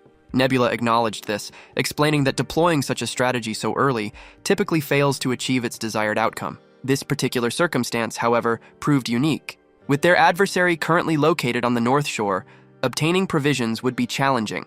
The Blackscale tribe maintains dominion over all commerce within the Automation Castle, and with neighboring elven settlements eradicated, the ogres were unable to plunder or exchange for commodities. The ogres' primary vulnerability lay in their requirement for vast food quantities to survive. With winter approaching, their provisions would dwindle. Chunsik, mistakenly believing their opponent was susceptible to cold, remained unaware that resource scarcity posed the true threat.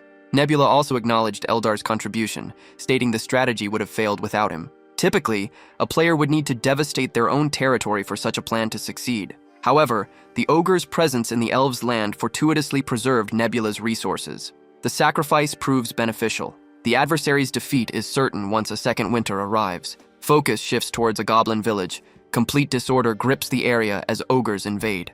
The ravenous giants have arrived to consume the small creatures and seize their provisions. Over time, the majority of goblins had already departed, taking their provisions. Upon Ogre Chief Kijin learning this information, he felt discontent regarding their circumstances. To compound matters, their deity failed to answer their pleas, suggesting complete abandonment.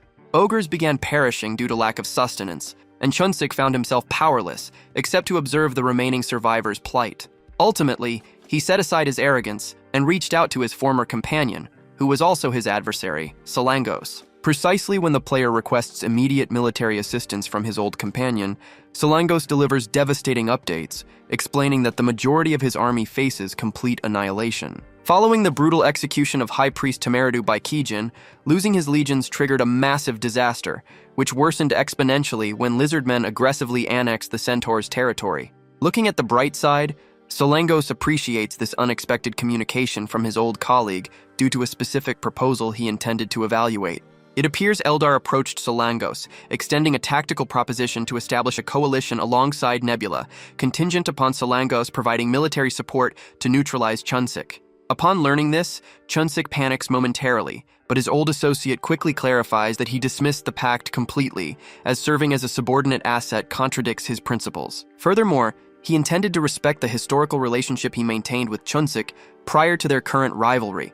Even under these conditions, Solangos wishes to restore their former partnership, initiating a coordinated offensive by consolidating their remaining military resources. Chunsik views this strategy with immense enthusiasm, feeling highly motivated. Despite lacking substantial ground troops, they can directly confront Nebula head-on. This confrontation bypasses a standard warfare scenario between rival societies, shifting into a direct clash among manifestations of divinity. Chunsik intends to manifest physically inside the war zone to decimate the bulk of Nebula's legions. Additionally, Eldar no longer poses a threat, because his previous confrontation with Nebula undoubtedly depleted his celestial energy, stripping him of the capacity to authorize a physical incarnation. Consequently, Nebula must defend himself solitary against two opposing creators, whose combined manifestation will easily overwhelm his superior spiritual rating. Consequently, ogres and centaurs assembled their final available troops, then advanced directly onto the combat zone. Ahead, their gaze fell upon the adversary's presence. Chunsik acted without delay, entering Kijin, while Solangos mirrored this. Jointly, these deities attacked their sole adversary, Nebula's High Priest. Arboy responded instantly, by entering Rakrak's form and evading the assault. The character moves with ease, like a warm blade cutting through butter, then electrifies both adversaries instantly. Such was the swiftness required to defeat these two foolish gods immediately. Their defeat caused both gods to become sealed statues. When a player perishes during their descent, they forfeit immense experience, causing their divinity level to drop significantly. Should the divinity level reach level 1, sealing occurs. To ensure the gods' permanent demise, Nebula then destroys their statues, ending them completely. Unshattered statues would allow the gods' revival through reversing the sealing. However, Nebula considered them worthless, thus reducing them to dust. Their demise brought him a level increase, causing a grin to appear. His amusement stemmed from reaching the maximum power a player could achieve within this game. Eliminating the two gods also granted him the ability to absorb one of their numerous small domains, yet he would acquire just one by chance. Upon its confirmation, the Gacha gods grant him the small domain of Swamp, with the small domain of Birds as the other. While the Swamp domain was adequate, the Bird domain was ideal. This fulfilled Nebula's desires. He considered substituting the blessing of insects previously given to humans and lizards. However, he chose to reserve the most potent for future generations. Nebula had at last handled the 3 players causing him trouble. Having resolved the present circumstances, he opted to advance his strategy. His gaze turned westward. Based on intelligence gathered from the locusts, 5 players, split into 3 factions, were engaged in conflict. Nevertheless, he chose to refrain from interfering, allowing them to contend amongst themselves until they truly endangered his domain. Regarding the eastern border, open water dominates. His primary focus involves securing and developing terrestrial territories. Evaluating his remaining choices, merely the northern and southern zones remain. He must subdue both sectors before native NPC factions establish permanent fortresses throughout the region. Nevertheless, Rakrak cannot orchestrate campaigns in separate geographic directions at once, making an alliance with the elves to manage the northern front highly practical.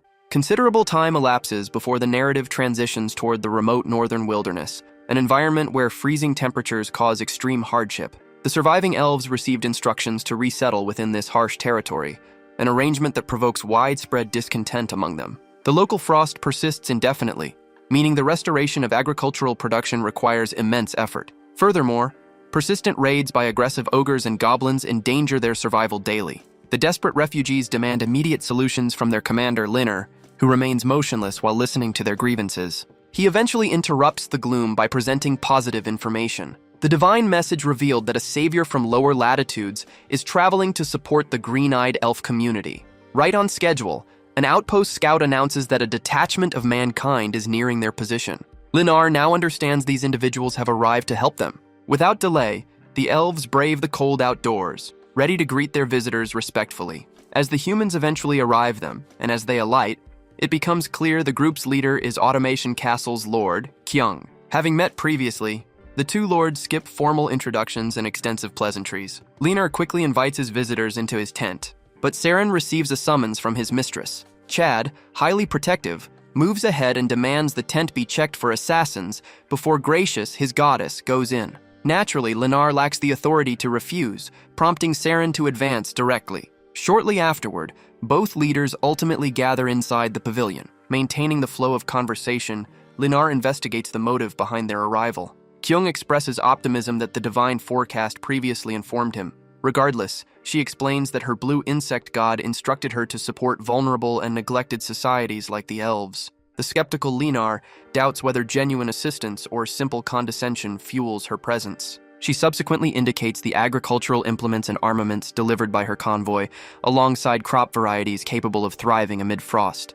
Understandably, immense gratitude overwhelms Linnar, yet this brief celebration abruptly ends once she introduces the required payment. Although her deity demanded support for the destitute elves, operating completely free of financial gain offers no incentive to her. Linnar stresses their total bankruptcy, noting that fleeing to this destination completely depleted their final reserves. Predictably, Kyung feigns the cancellation of the entire transaction. Time is precious, so she needs to depart without delay. Linnar, however, refused to continue the speculative exchange. He preferred she disclose the true reason for her presence. She wouldn't have traveled to this desolate region without a valuable objective. The elf unrolls the desolate territory's map, indicating a specific spot rich in natural resources.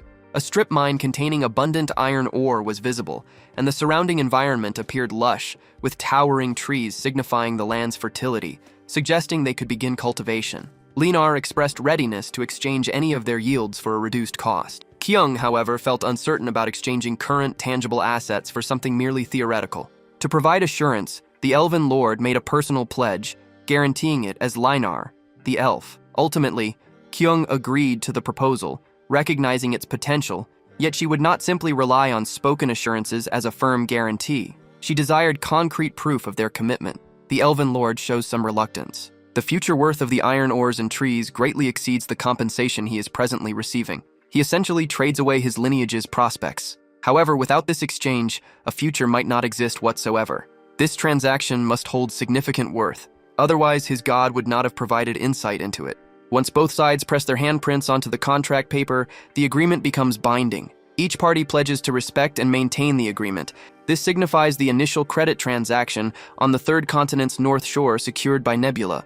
This goes beyond a mere agreement or basic exchange. It heralds the beginning of a vast economic transformation. It is important to note that the perished world was once a brutal land where groups prioritized only their kin. Strangers were not viewed as possible collaborators, but as imminent dangers. Such continuous conflict and suspicion held back overall progress, stifling the very idea of commerce before it could truly emerge. Fortunately, circumstances have begun to change. These groups are no longer merely struggling wanderers, moving between temporary havens for survival. They are establishing permanent settlements, developing, and have begun linking their destinies through formal agreements. An age is rapidly approaching where exchanging non-physical resources and relying on future commitments will be commonplace. This signifies the birth of an advanced economic system, a transformative step that will entirely redefine the principles of existence. The campaign had proven lengthy and violent. Its duration had even exhausted Raycrack. Yet, with its conclusion, a sense of ease washed over him. The dwarf tribe represented the final obstacle for the lizardmen, and many had merely escaped due to terror. However, a few stayed, prompting Rockrack to command his fighters to secure the vicinity. These remaining individuals resisted fiercely, enduring until their final moments. Their resolve was unyielding, typical of dwarves. Nevertheless, their efforts proved entirely futile. It held no significance against the lizardmen's overwhelming power. Following the widespread slaughter, Rockrack advanced to the coastline, captivated by the stunning vista before him. The ocean's undulations consistently held a captivating allure. This particular beach marked the peninsula's extremity and the violent journey Rockrack had guided his people through. The whole peninsula, from its northern mountains to its southern shores, had been claimed by them, fulfilling the blue bug god's desire. The whole peninsula now fell under the dominion of the lizardmen tribe and their blue bug god. Yet, observing the smoldering village ruins, Rockrack considered his subsequent actions. Previously, his authority extended only to his own tribe, but now he faced the task of governing all intelligent life forms within the newly acquired territory. The method for achieving this successfully, however, eluded Rockrack.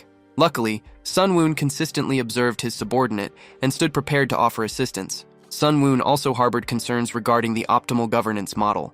Indeed, each system presented distinct benefits and drawbacks. Feudalism presented one potential choice. This governance style involves a monarch selecting feudal lords, bestowing upon them both titles and territory. Such a governmental structure saw extensive implementation across Europe throughout the Middle Ages. Feudal lords are subsequently responsible for administering and safeguarding their domains, concurrently remitting taxes to the monarch.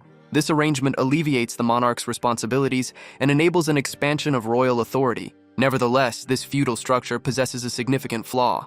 The monarch lacks oversight of the feudal lords' interrelations, often resulting in numerous internal conflicts. While warfare might stimulate technological progress, its overall management proves challenging. Such conflicts frequently result in widespread disorder and ruin, negating any minor advancements. Beyond feudalism, monarchy presents an alternative. Under this governmental structure, the monarch resides in the capital, delegating authority to representatives across various provinces and regions to oversee affairs. Ancient China employed a comparable system, which Sunwoon favored most, as it enabled the formation of a unified nation comprising diverse races. Furthermore, professional administration would hasten the empire's regional development, and crucially, a powerful central authority would greatly simplify military mobilization. Yet, establishing such a centralized monarchy required extensive preparations, infrastructure like roads and ports, a king's legitimacy, and a method for selecting officials. Eldar absorbed these details, growing weary as he understood his role was merely that of an observer. Even when Nebula inquired about his preferred governance model, Eldar made no attempt to respond, understanding Sunwoon had already reached his own conclusions. Sunwoon now needed to implement his entire strategy, and, as usual, dreams served as Sunwoon's most effective method for communicating his intentions to Rockrack. The Lizardmen's leader experienced a profound vision during his sleep the previous night, and on the following day, he convened all significant Lizardmen to impart this fresh insight. Jael eagerly awaited details of the dream, and Rockrack promptly began by sketching on the earth. Within the dream, he journeyed, having departed his physical form, propelled unwillingly at great velocity, soaring over untamed lands toward the most distant northern coast. He observed countless territories below, recognizing many settlements he had once been forced to conquer violently. Despite the difficulty other lizardmen experienced in grasping his words, they maintained their focused attention on their leader. Rockrack, however, possessed certainty regarding the necessary actions. He sketched a ground map depicting all the territories from his vision, preparing to clarify details for everyone. Initially, he indicated their current location, then inquired about the name of that spot. A lizardman promptly responded that the dwarves referred to it as Maganin, signifying the land's conclusion. Rakrak inscribed the designation onto the chart.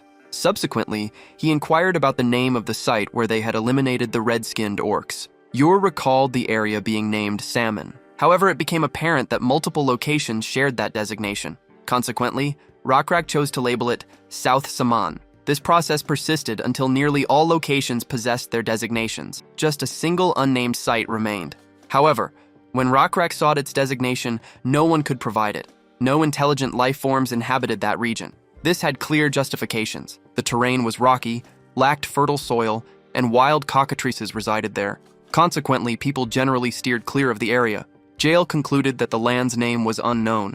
Yet, Rakrak actually possessed this knowledge. He had dreamed of this very territory. Despite its encirclement by tall mountains, a narrow path exists, passable by removing bushes, vines, and small trees. Far inside that mountainous enclosure, a fertile valley lies, featuring a river traversing its flat expanse until reaching the ocean. Jael instantly surmised this was the territory the god revealed to Rakrak in his vision. The blue bug god had designated this location Orazon, signifying the land where God resides. Following their god's directive, Rakrak prepared to assume Orazon's kingship. The entire tribe joyfully made preparations to journey to Orazon for the tribe's journey to their ruler pleased Sun Woon. A new governmental structure, with Orazon as its center, was now underway. While numerous inhabitants of this peninsula acknowledged Rakrak's might and influence, some would inevitably oppose him.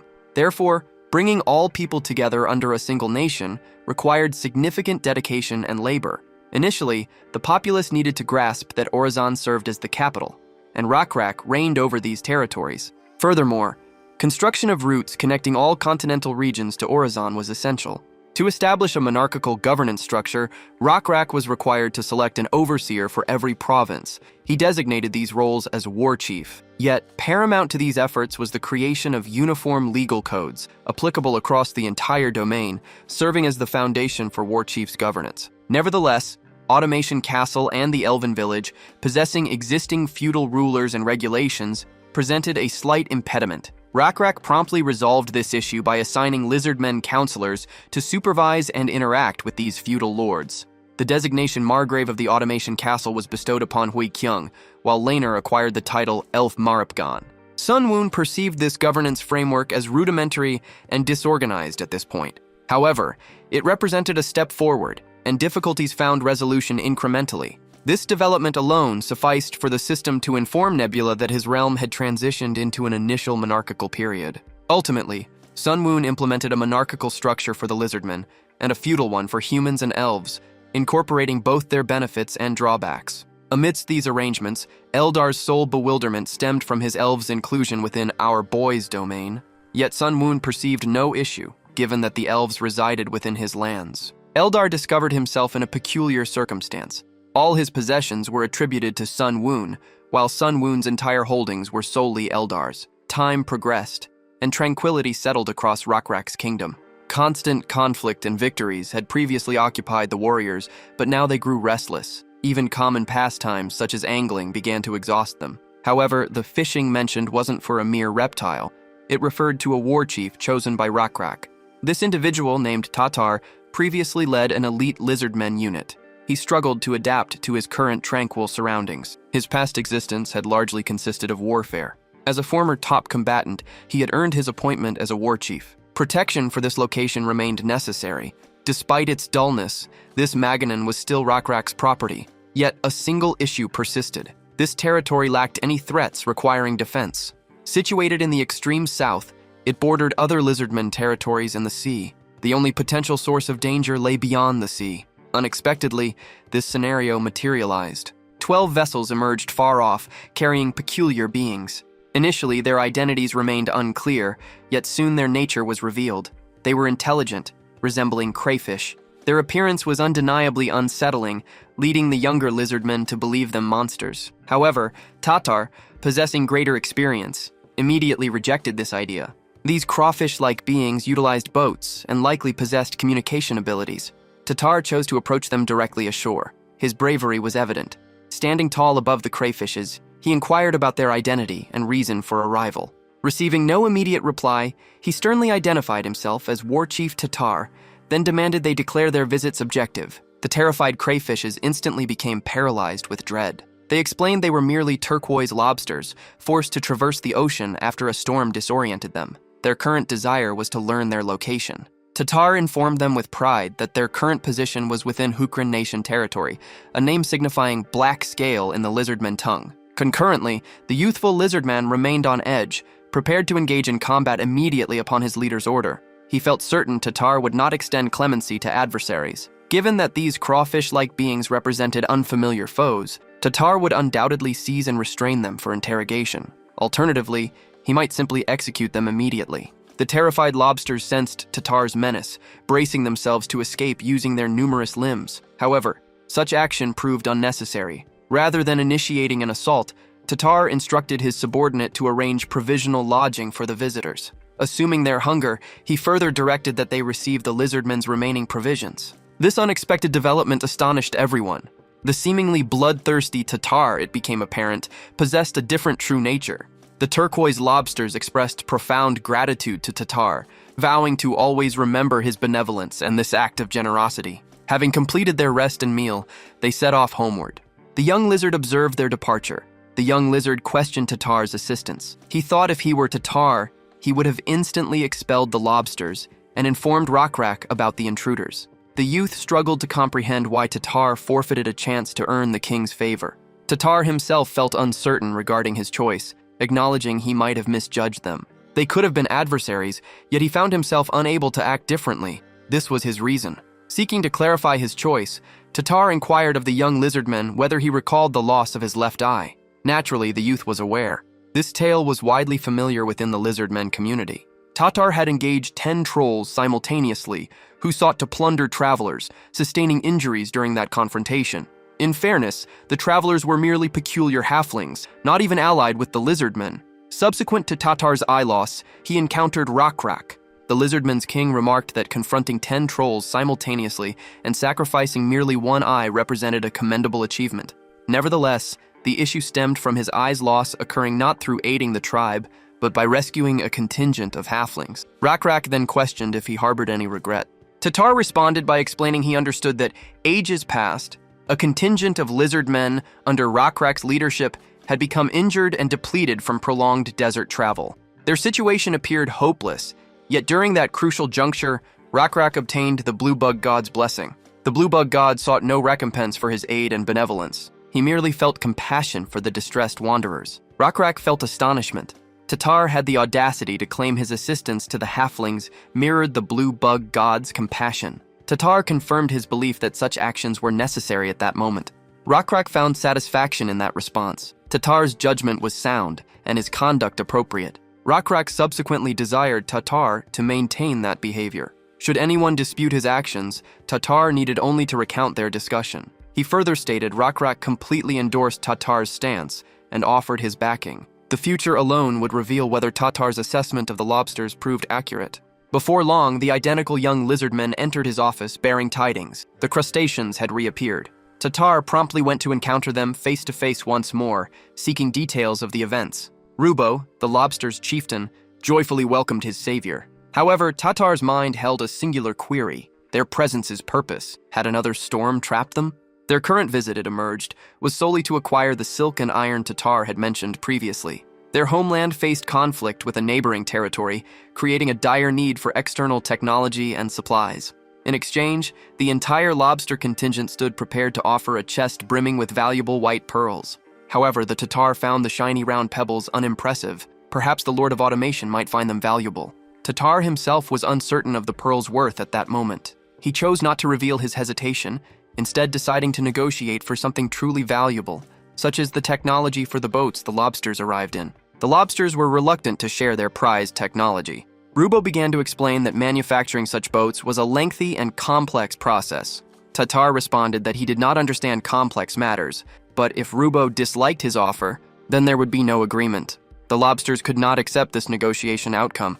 They desperately required resources. They promptly agreed to all terms and promised to bring an empty boat next time, which they would give to the lizardmen and use as a model to demonstrate its construction. This arrangement satisfied Tatar, and he consented to trade silk and iron for everything. A seagull observed the entire scene from above. It appeared very suspicious, watching as if privy to forbidden knowledge. Fortunately, it was merely a seagull Sun Woon used to monitor his creatures. The small bird's vantage point proved very useful. Through its scouting, he gathered all necessary information about this species. These lobsters, a crustacean type, inhabit the southern archipelago. They identified themselves as Astacidans. Several of their tribes existed on these islands, engaged in constant conflict. Their civilization was at a Bronze Age level, and they were likely not player-controlled. Living on the archipelago, this tribe possessed advanced boat-making technology. The pearls acquired from trading with them would certainly please Huikyung. This was because their price multiplied significantly deep within the continent, making them very profitable to sell. Sun Woon found the shipbuilding technology even more crucial, as it enabled the lizardmen to advance their ship construction abilities to the second level.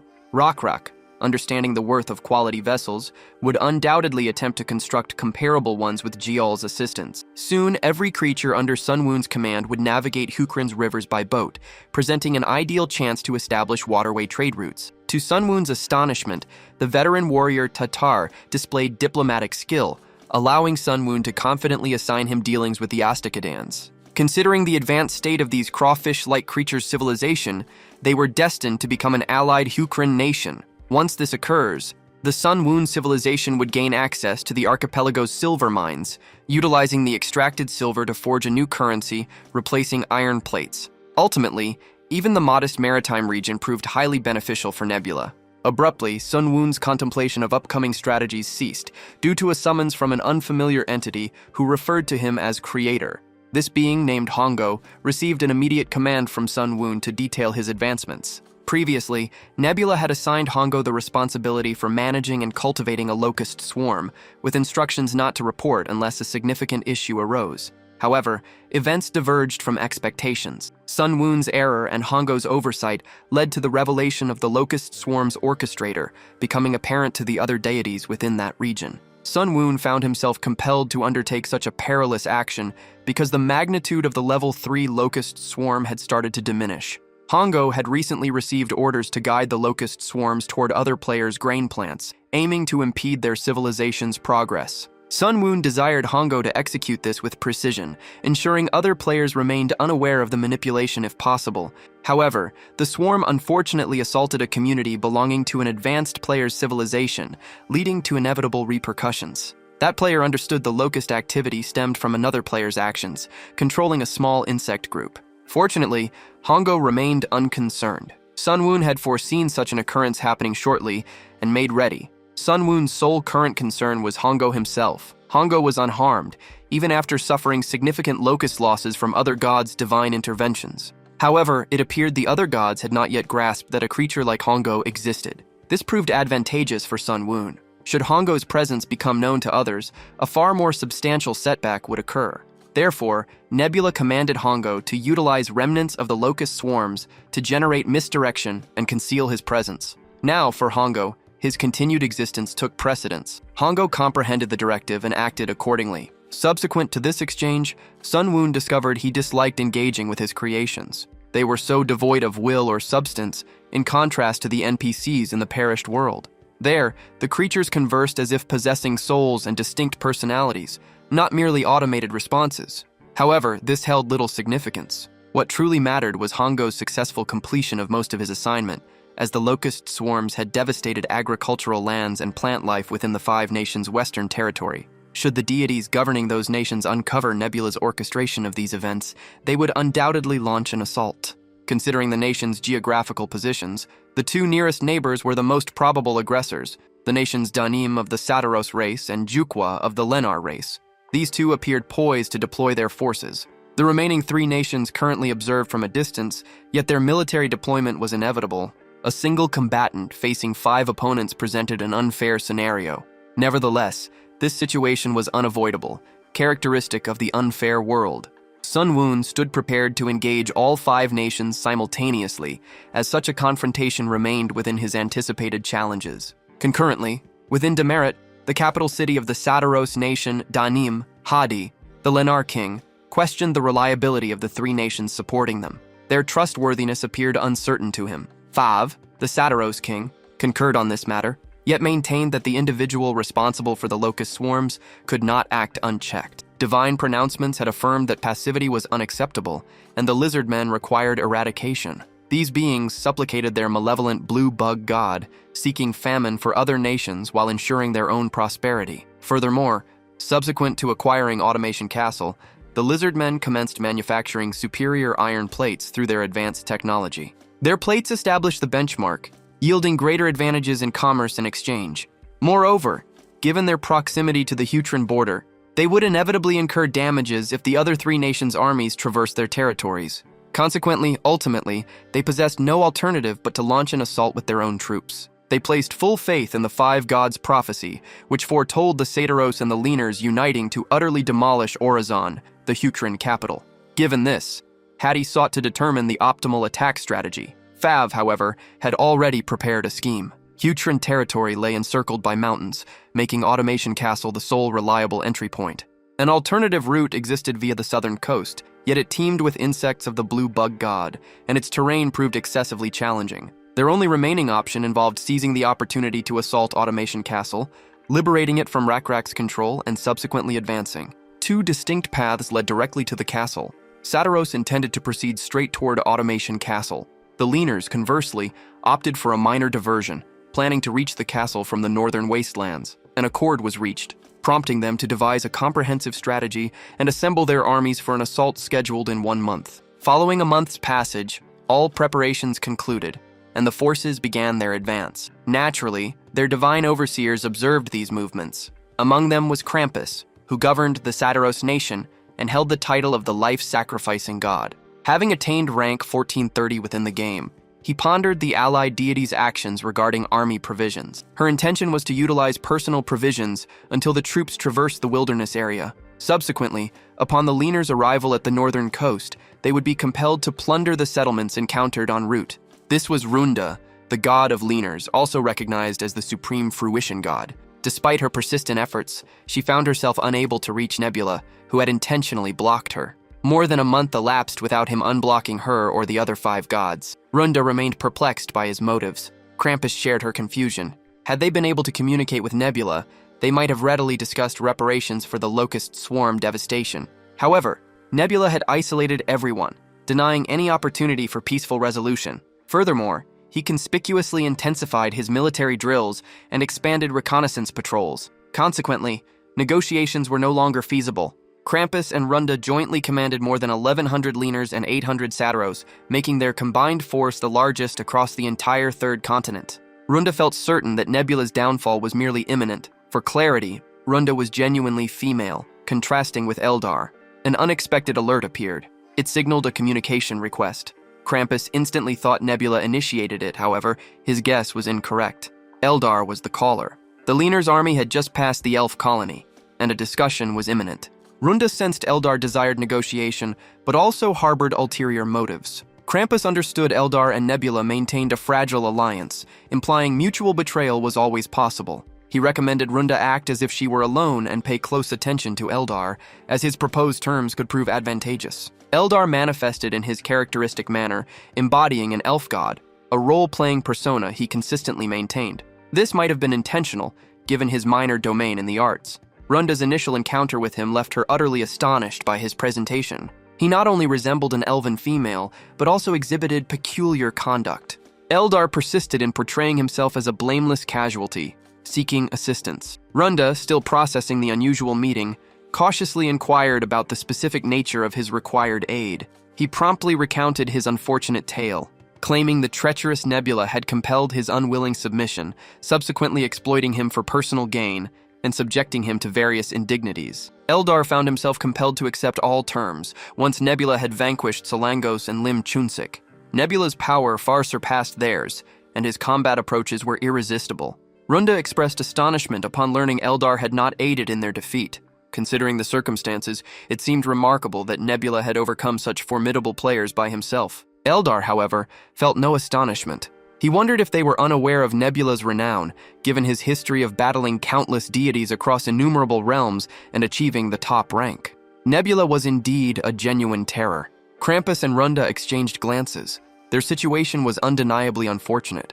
The continent now hosted both the top-ranked and second-ranked players concurrently. Regardless, Eldar resumed his narrative. He stated his survival was solely due to his humble pleas for mercy and compliance with Nebula's desires. This was entirely for self-preservation. However, he had grown weary of the situation and urgently requested Krampus and Runda's assistance. Yet, they harbored doubts about his veracity. Runda requested evidence before she would accept Eldar's claims. Indeed, Eldar, the betrayer, readily offered to disclose it. He would do anything to secure their confidence. He revealed his entire ordeal under Nebula's control, aiming to dispel any skepticism. The degradation, the persecution of the elves, and the destruction of their settlement by fire. They expressed dismay at Nebula's actions towards an ally. Such an existence appeared more dreadful than a servant's. Eldar shared this sentiment, prompting him to request their aid in liberating himself from Nebula's control. Eldar lacked military backing, yet possessed an equally significant asset. He held knowledge of Nebula's battle strategy and intended to disclose it. After he finished revealing all requested details, their discussion concluded. Eldar then breathed out, feeling both relief and weariness. He questioned if his persuasion had been adequate. Nebula had observed the entire exchange and approved of Eldar's performance. He had executed his task flawlessly. Sun Woon pondered Eldar's exceptional acting, questioning if it stemmed from constant RP role-playing. However, the truth ran deeper. The disclosed details were remarkably accurate. Nearly all information Eldar provided proved factual. Sun Woon had decimated his forces, incinerated the elf settlement, pursued them northward, and compelled them into contracts for all future resource sales. Yet, despite these facts, Eldar maintained his allegiance, relaying everything to the gods as Nebula commanded. This was to convince them that a preemptive strike would target the Satiros capital, Demurit. Still, Eldar believed this would be insufficient to alter the circumstances. From his perspective, Nebula's plan involved an initial assault on the Lennars' forces. Nevertheless, should the Lennars withdraw to Demurit and Satiros launch a successful frontal assault, seizing Automation's castle, the Lizardmen units chasing the Lennars could become encircled, trapped between both opposing armies. Nebula disagreed.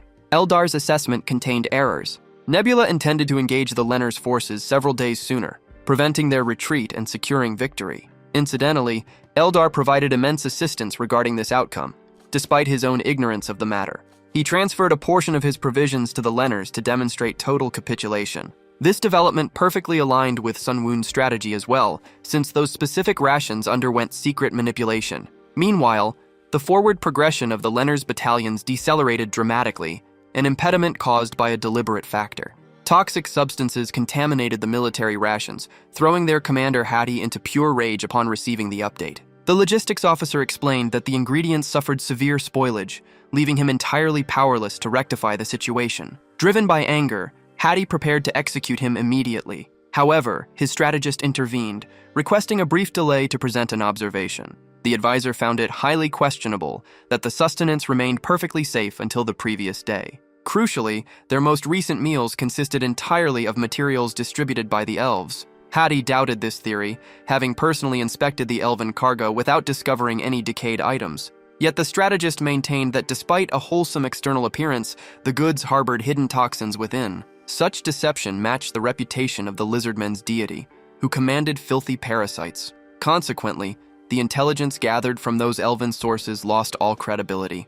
Even though the supreme fruition god delivered a divine forecast reinforcing that identical data, General Ubi proposed that their deity potentially erred, reasoning that the elven factions allied with the Lizardmen had likely delayed their betrayal.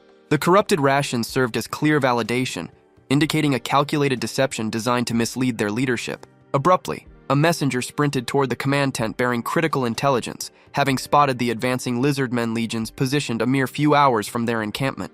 Ube instantly investigated the exact strength of the Lizardmen detachment, receiving a highly discouraging figure since the enemy ranks exceeded 1,500 combatants. This update represented a massive crisis, as the toxic ingestion left merely 900 capable warriors available for deployment, a dilemma compounded by the reality that even matching the Lizardmen numerically would yield a strategic deficit due to physical dimensions. Facing an inferior headcount guaranteed total annihilation, rendering a conventional engagement entirely futile. Consequently, Hattie commanded an immediate withdrawal, dispatching a courier to notify the sovereign of Satiros regarding their strategic retreat brought on by confronting the primary enemy host.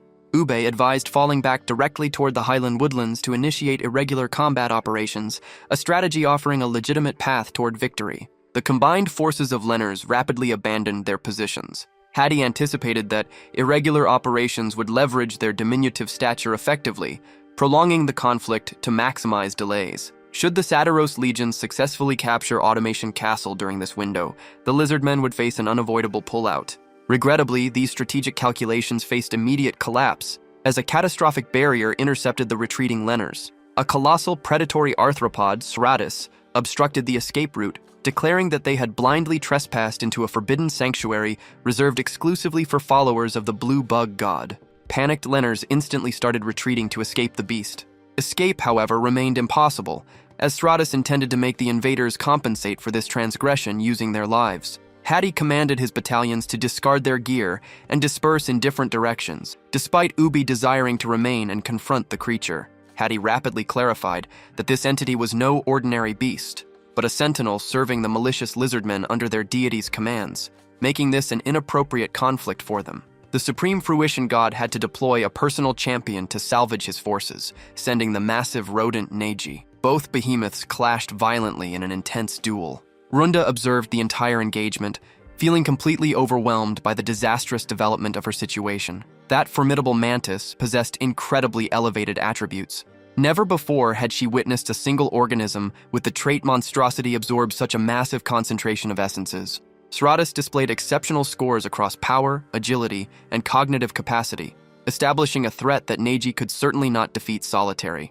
Runda experienced deep remorse for her negligence, having erroneously assumed the operation was progressing smoothly. At present, her legions faced an unavoidable retreat despite the massive distance they had advanced. Yet even a successful withdrawal offered no safety, because this entity would inevitably track and hunt the Lenners following the execution of Neji, rendering the rodent's martyrdom entirely pointless. Therefore, Sratis required immediate elimination. The Guardian Sratis, possessing level 11 and merely level 4 divinity, offered Runda a glimmer of hope. Her divinity stood at level 9, while Neji's was level 3. Their combined divinity would reach level 12, providing them an opportunity. Runda resolved to descend to Ube to assist her creation. They could literally overcome Sratis within 30 minutes. Ube instantly experienced a surge of divine power. Had he recognized that this Supreme Fruition God had arrived? When Ube commanded him to withdraw his forces while he engaged the monster, the king did not dare to defy him. Runda promptly entered the fray, arriving just as her rat was barely enduring. Yet, it remained ready to fight until the conclusion. Runda instructed it to be silent and fight, stating they could not be defeated by this monster today. She intended to secure victory before the Lizardmen forces arrived. No mediator was present for Nebula to descend and aid his guardian, and she questioned if Sratus feared death. Naturally, he did not. Such concerns held no meaning for him. He was merely executing his assigned duty and would continue until completion. The intense 2-on-1 combat commenced, and as Neji restricted Sratis' movements, Runda commenced his efforts to sever Sratis' appendages. Despite these actions failing to halt the creature, it effortlessly incapacitated Neji. This suffering held no meaning for Sratis, who perceived it as a divine gift from his deity. Runda severed yet another of Sratis' limbs, concluding that Sratis was insane. However, the current situation was irrelevant. Sratis would perish within 10 minutes at this pace. Unexpectedly, a peculiar rumble and heavy footsteps reached her ears. A solitary individual, moving with astonishing swiftness, approached their location. The most brutal, the most malevolent, the most perilous. The Beast Slayer, a vanquisher of victors, the ultimate champion, had appeared. Rockrak, empowered by Sun Wun's divine strength, surpassed a cheetah's speed and an elephant's might. When merged with the infernal energy of an electric stingray, Rockrak transformed into an unstoppable singular force. Runda's initial assessments proved entirely incorrect. While the primary contingent required 3 hours to arrive, she also needed to consider Nebula's travel time after his descent onto Rockrak. Following a divine ascent skyward, he imbues his spear with an unparalleled blue lightning force, then hurls it earthward, resembling a devastating meteor strike. The projectile's velocity proved so extreme, leaving almost no opportunity for evasion. Consequently, Runda sustained a severe gash on her left arm, even with her frantic efforts to evade the impact. Neji reacted furiously upon witnessing the foul lizard assault their deity, prompting it to swiftly pounce towards Sun Wun. However, the mantis seized the oversized rodent using its massive hands, then flung it aside as if it were mere refuse.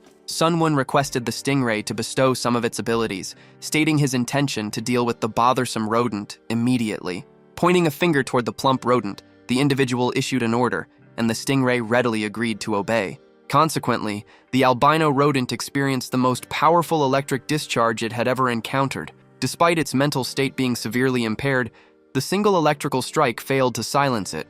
Therefore, the stingray rapidly unleashed a subsequent electrical discharge, which ultimately incinerated Neji and left Runda utterly astonished.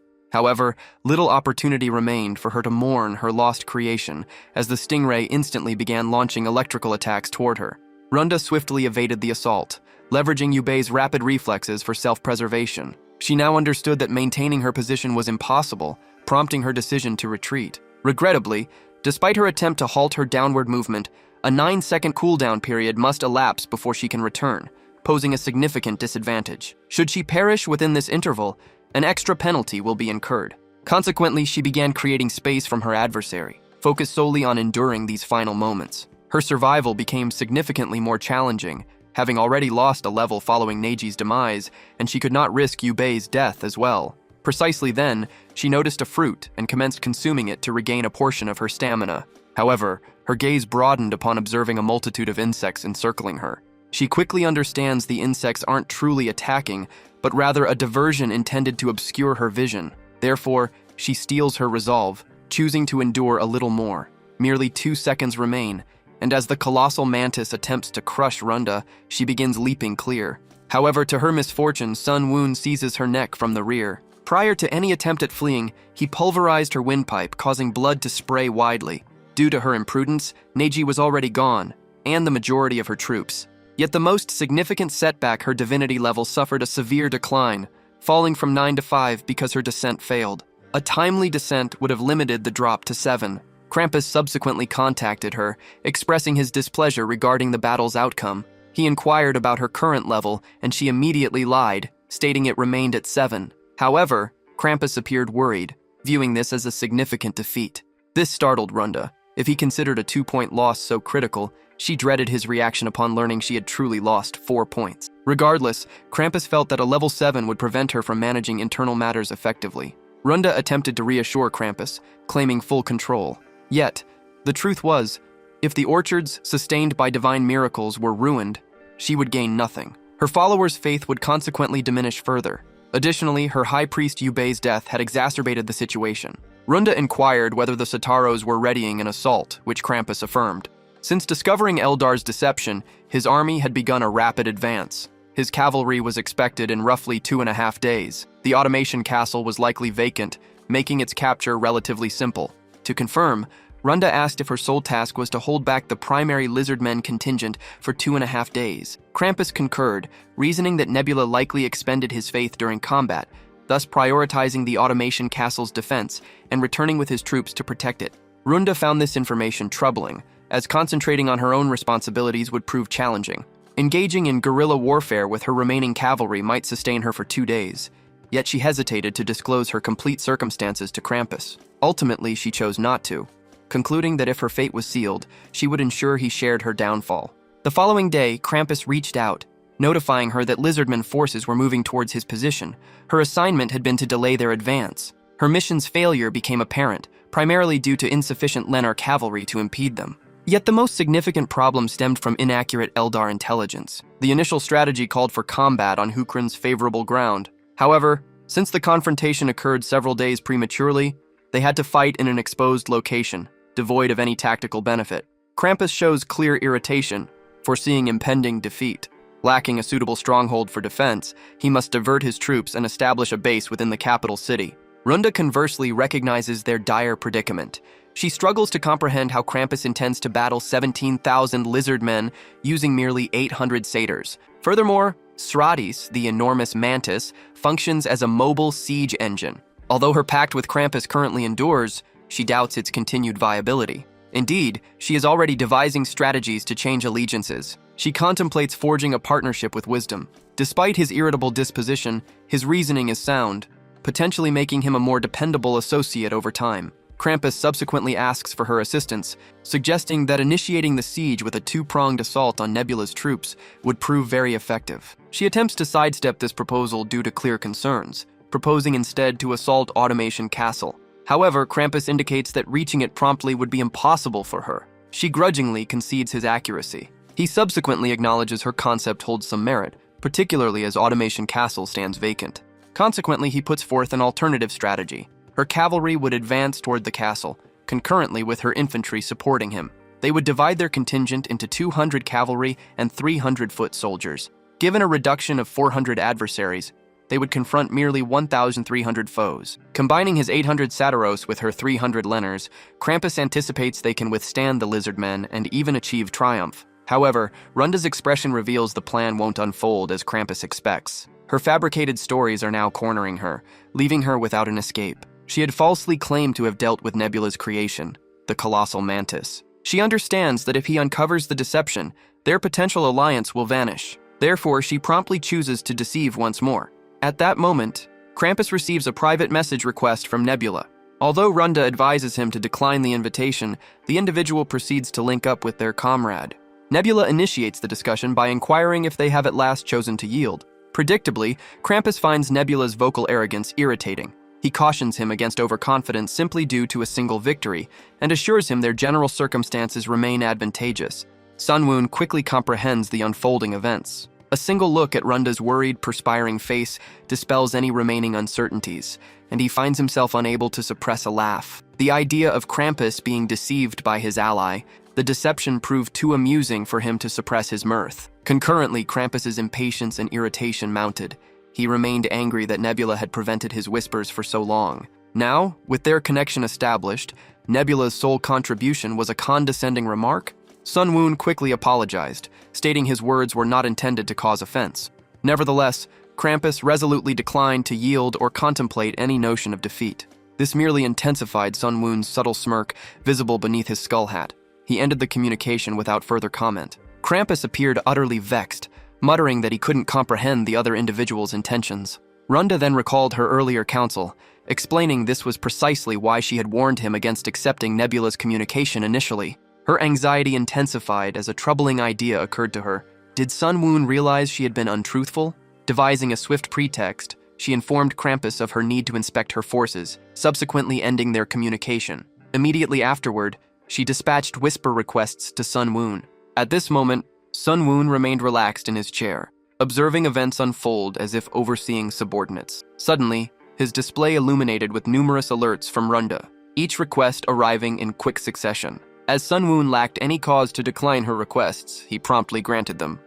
Upon connection, Runda seemed to leap from the virtual interface, instantly beginning to reprimand him without clear justification. Sunwoon attempted to maintain composure, advising her to calm down. He mentioned her anger was unwarranted, stating he felt more frustrated, facing attacks from two directions. However, Runda continued speaking incessantly, prompting Sunwoon, exasperated by her behavior, to terminate the conversation. He reasoned she wasn't his spouse, and he wouldn't endure her insults, so he disconnected the line, which left her enraged. Runda, nevertheless, instantly re-established contact, this time shouting more loudly about his previous disconnection. She reminded him they weren't friends, warning him against such treatment, then insisted on knowing his true intentions. Sunwoon found no desire to continue their discussion, while her complaints persisted. Runda unwillingly suppressed her rage. She then took a deep breath. She calmly inquired why the call concluded, despite Krampus's refusal to yield. Sunwoon responded by clarifying his initial strategy, obtaining Krampus's capitulation and a temporary non-aggression pact among the 5 players.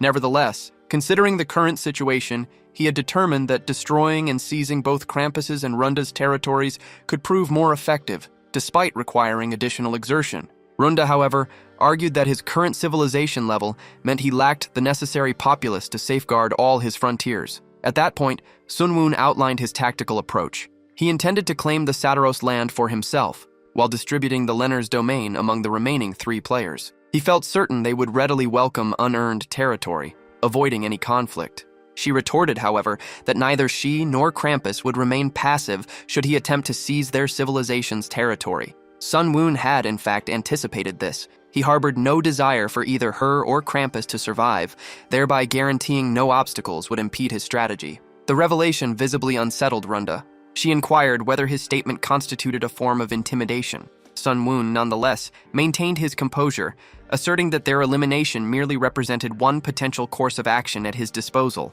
Understanding her inability to alter the circumstances to her advantage, Runda capitulated. She then inquired about his demands for preserving her existence. Sun Woon immediately requested extensive details concerning the Lenners, Satiros, and Trolls. She could provide Satiros data, given her Krampus alliance. However, she lacked knowledge regarding Trolls, having no connection to wisdom. Sun Woon clarified that she must establish a wisdom alliance and acquire the data for him. Her methods were irrelevant.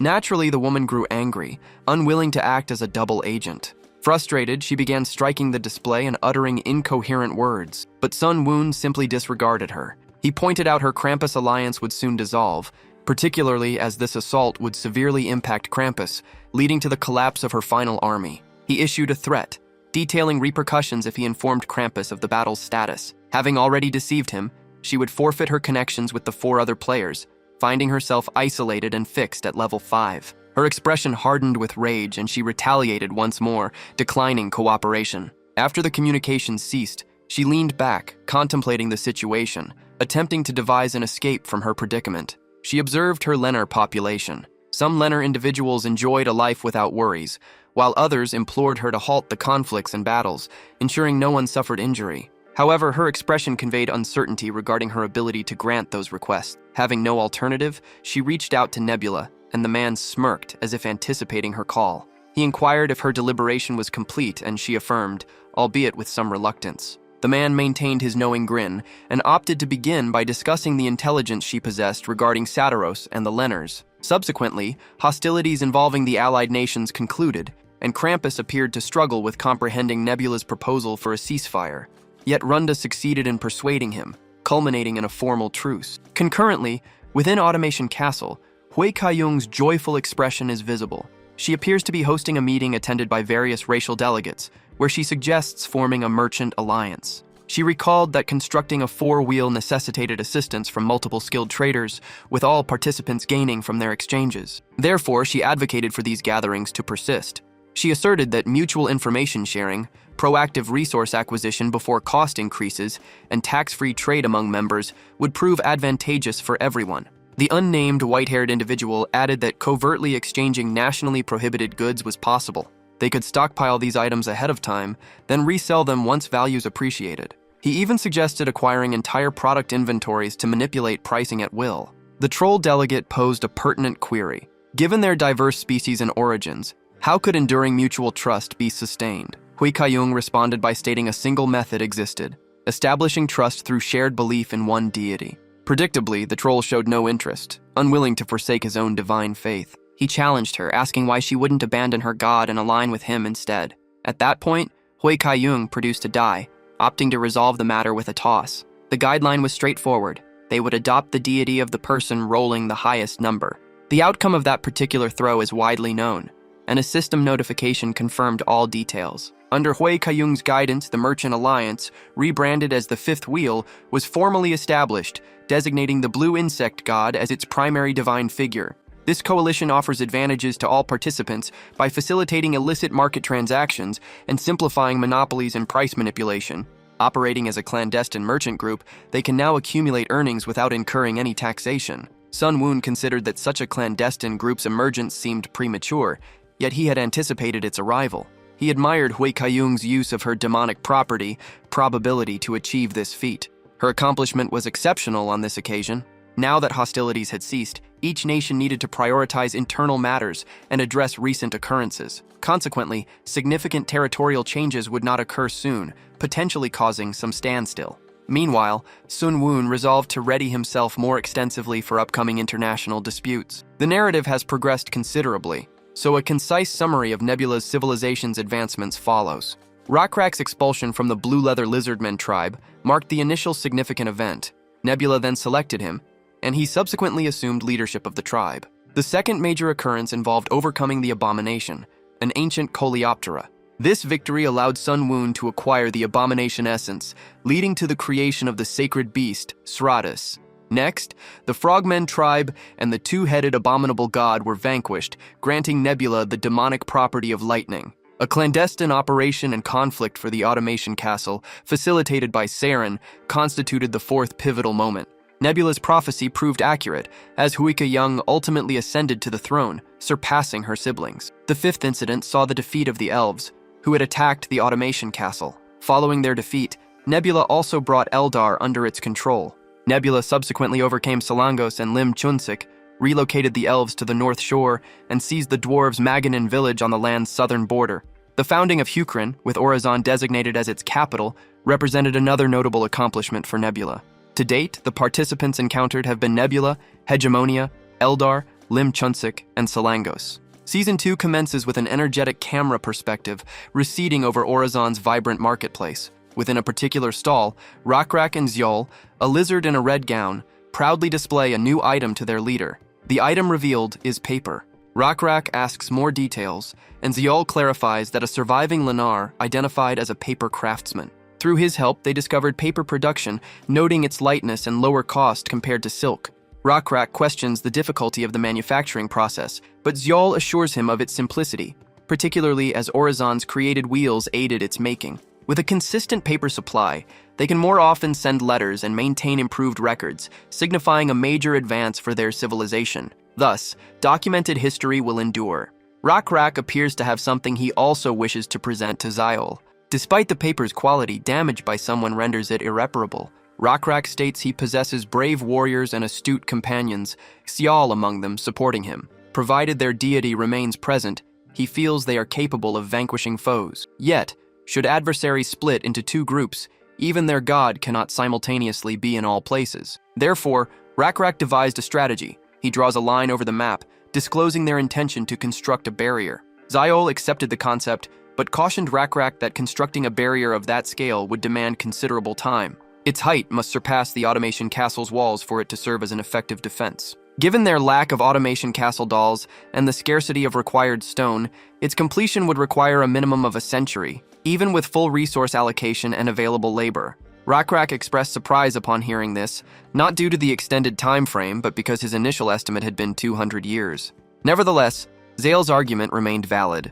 Sustaining the effort for 200 years would prove challenging, and they required completion within 100 years. Given that a century was still a considerable duration, Rakrak resolved to devise a more efficient approach. Following contemplation, Rakrak suggested employing the steep river and 3 swamps as inherent defensive obstacles. Should those regions be excluded, the project would only require approximately 80 or perhaps even 70 years. Yet, this duration would still consume a full lifespan. Therefore, Rakrak opted to put forth an entirely distinct proposal. Rather than concentrating on impeding the adversary, they could simply accelerate summoning their allies. He put forward the idea of employing fire and smoke signals, a system incorporating 5 chimneys. A single lit chimney would signify that all was well, while 2 would indicate an enemy's detection. A triple flare signals an enemy advance toward their position. A quadruple signal indicates a direct breach of the outpost, while 5 flames announce active engagement. This warning network secures the wilderness effectively, without requiring continuous defensive walls.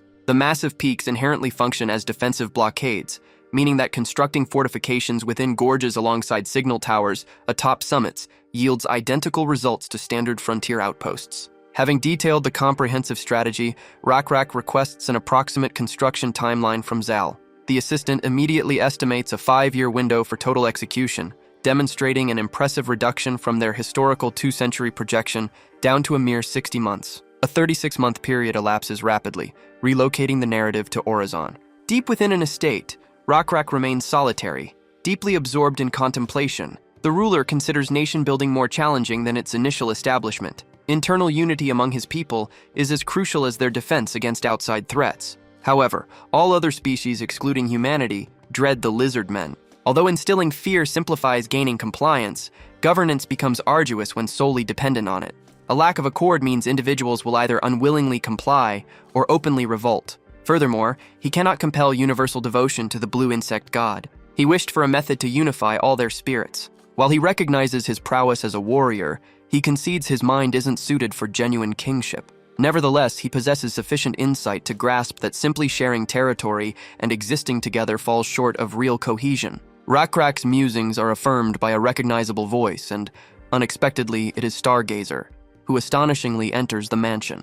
Stargazer expresses his belief that despite inhabiting the same territory, individuals do not share the same era. Rakrak leaps up joyfully, inquiring of his longtime companion about his presence, since he had been presumed deceased. Stargazer gently presses a digit to Rakrak's lips, indicating a need for silence and a lowered tone. Rakrak then comprehends the veracity of Stargazer's parting statement. He had said that the blue insect god would lead them, even after death. He yearns to question Stargazer regarding the realm beyond life, yet understanding that mortality holds a fundamental mystery, he avoids probing for information. Rakrak instead inquired about Stargazer's comment regarding their differing temporal experiences. Stargazer gazed out at the celestial bodies, then questioned Rakrak about his recollection of previous narratives. With a gesture toward the heavens, he inquired whether the stars visible from Orizon matched those observed in Maganin. Rakrak expressed uncertainty, yet he could discern a distinction, however minor. Stargazer proceeded by inquiring about the territories of the Lenners and the Saturons. Rakrak stated their differences were even greater. Stargazer concurred, reminding Rakrak that individual temporal experiences vary, much like the differing skies. As a monarch, Rakrak needed to grasp how to navigate these diverse temporalities. You understand that each individual experiences life according to their unique temporal flow. Despite inhabiting shared territory, this divergence creates emotional divisions. This concept was essential for Rakrak as a ruler. Based on Stargazer's teachings, Rakrak understood that various beings interpret time uniquely. He recognized that the past conflict with the dwarves arose from their differing methods of calendrical reckoning. Rakrak found this insight overwhelming, and when Stargazer inquired about the source of its difficulty, Rakrak replied that instruction presented a challenge, particularly when directed at those hostile toward the lizard men. Stargazer clarified that this very reason explained his presence. He indicated the luminous blue star, informing Rakrak that it symbolized him. When positioned with adjacent stars, it depicted a constellation featuring Rakrak mounted on a cockatrice. This celestial wanderer, brilliant during spring and subdued in winter, bears the name Owen. Stargazer predicts that eventually, Owen will intersect with Rakrak briefly, allowing the chieftain to listen to every chronicle Owen gathered during his journeys. Rakrak deeply cherishes these moments alongside Stargazer, and as Stargazer reveals the fragment, Shounen, Aoloi, plus the images of Lord Hui Kaiyung, Siren, the ogre Chief Kijin, and Tamaridu, immense comfort fills Rakrak during this mutual interaction. Every soul coexists peacefully, sharing absolute tranquility, albeit for a fleeting duration. Ultimately, Stargazer feels the creator summoning his spirit home, recognizing his imminent departure. Rakrak, wishing to prolong their encounter, implores Stargazer to delay his exit, claiming endless details remain unsaid, but Stargazer brushes this aside, explaining that such limitations naturally define mortal existence. Inquisitive, Rakrak investigates the nature of the post-mortem realm, seeking deeper insights, which prompts Stargazer to solemnly reply that the next world concerns only deceased souls. This declaration disheartens Rakrak, who desired comprehensive answers regarding the transition beyond life, an enigma that consistently terrified his consciousness. Stargazer validates this anxiety, confirming that living organisms naturally harbor dread toward mortality. He additionally clarifies that departed souls lack the power to alter reality, as even with divine permission to observe, absolute inaction remains their permanent boundary.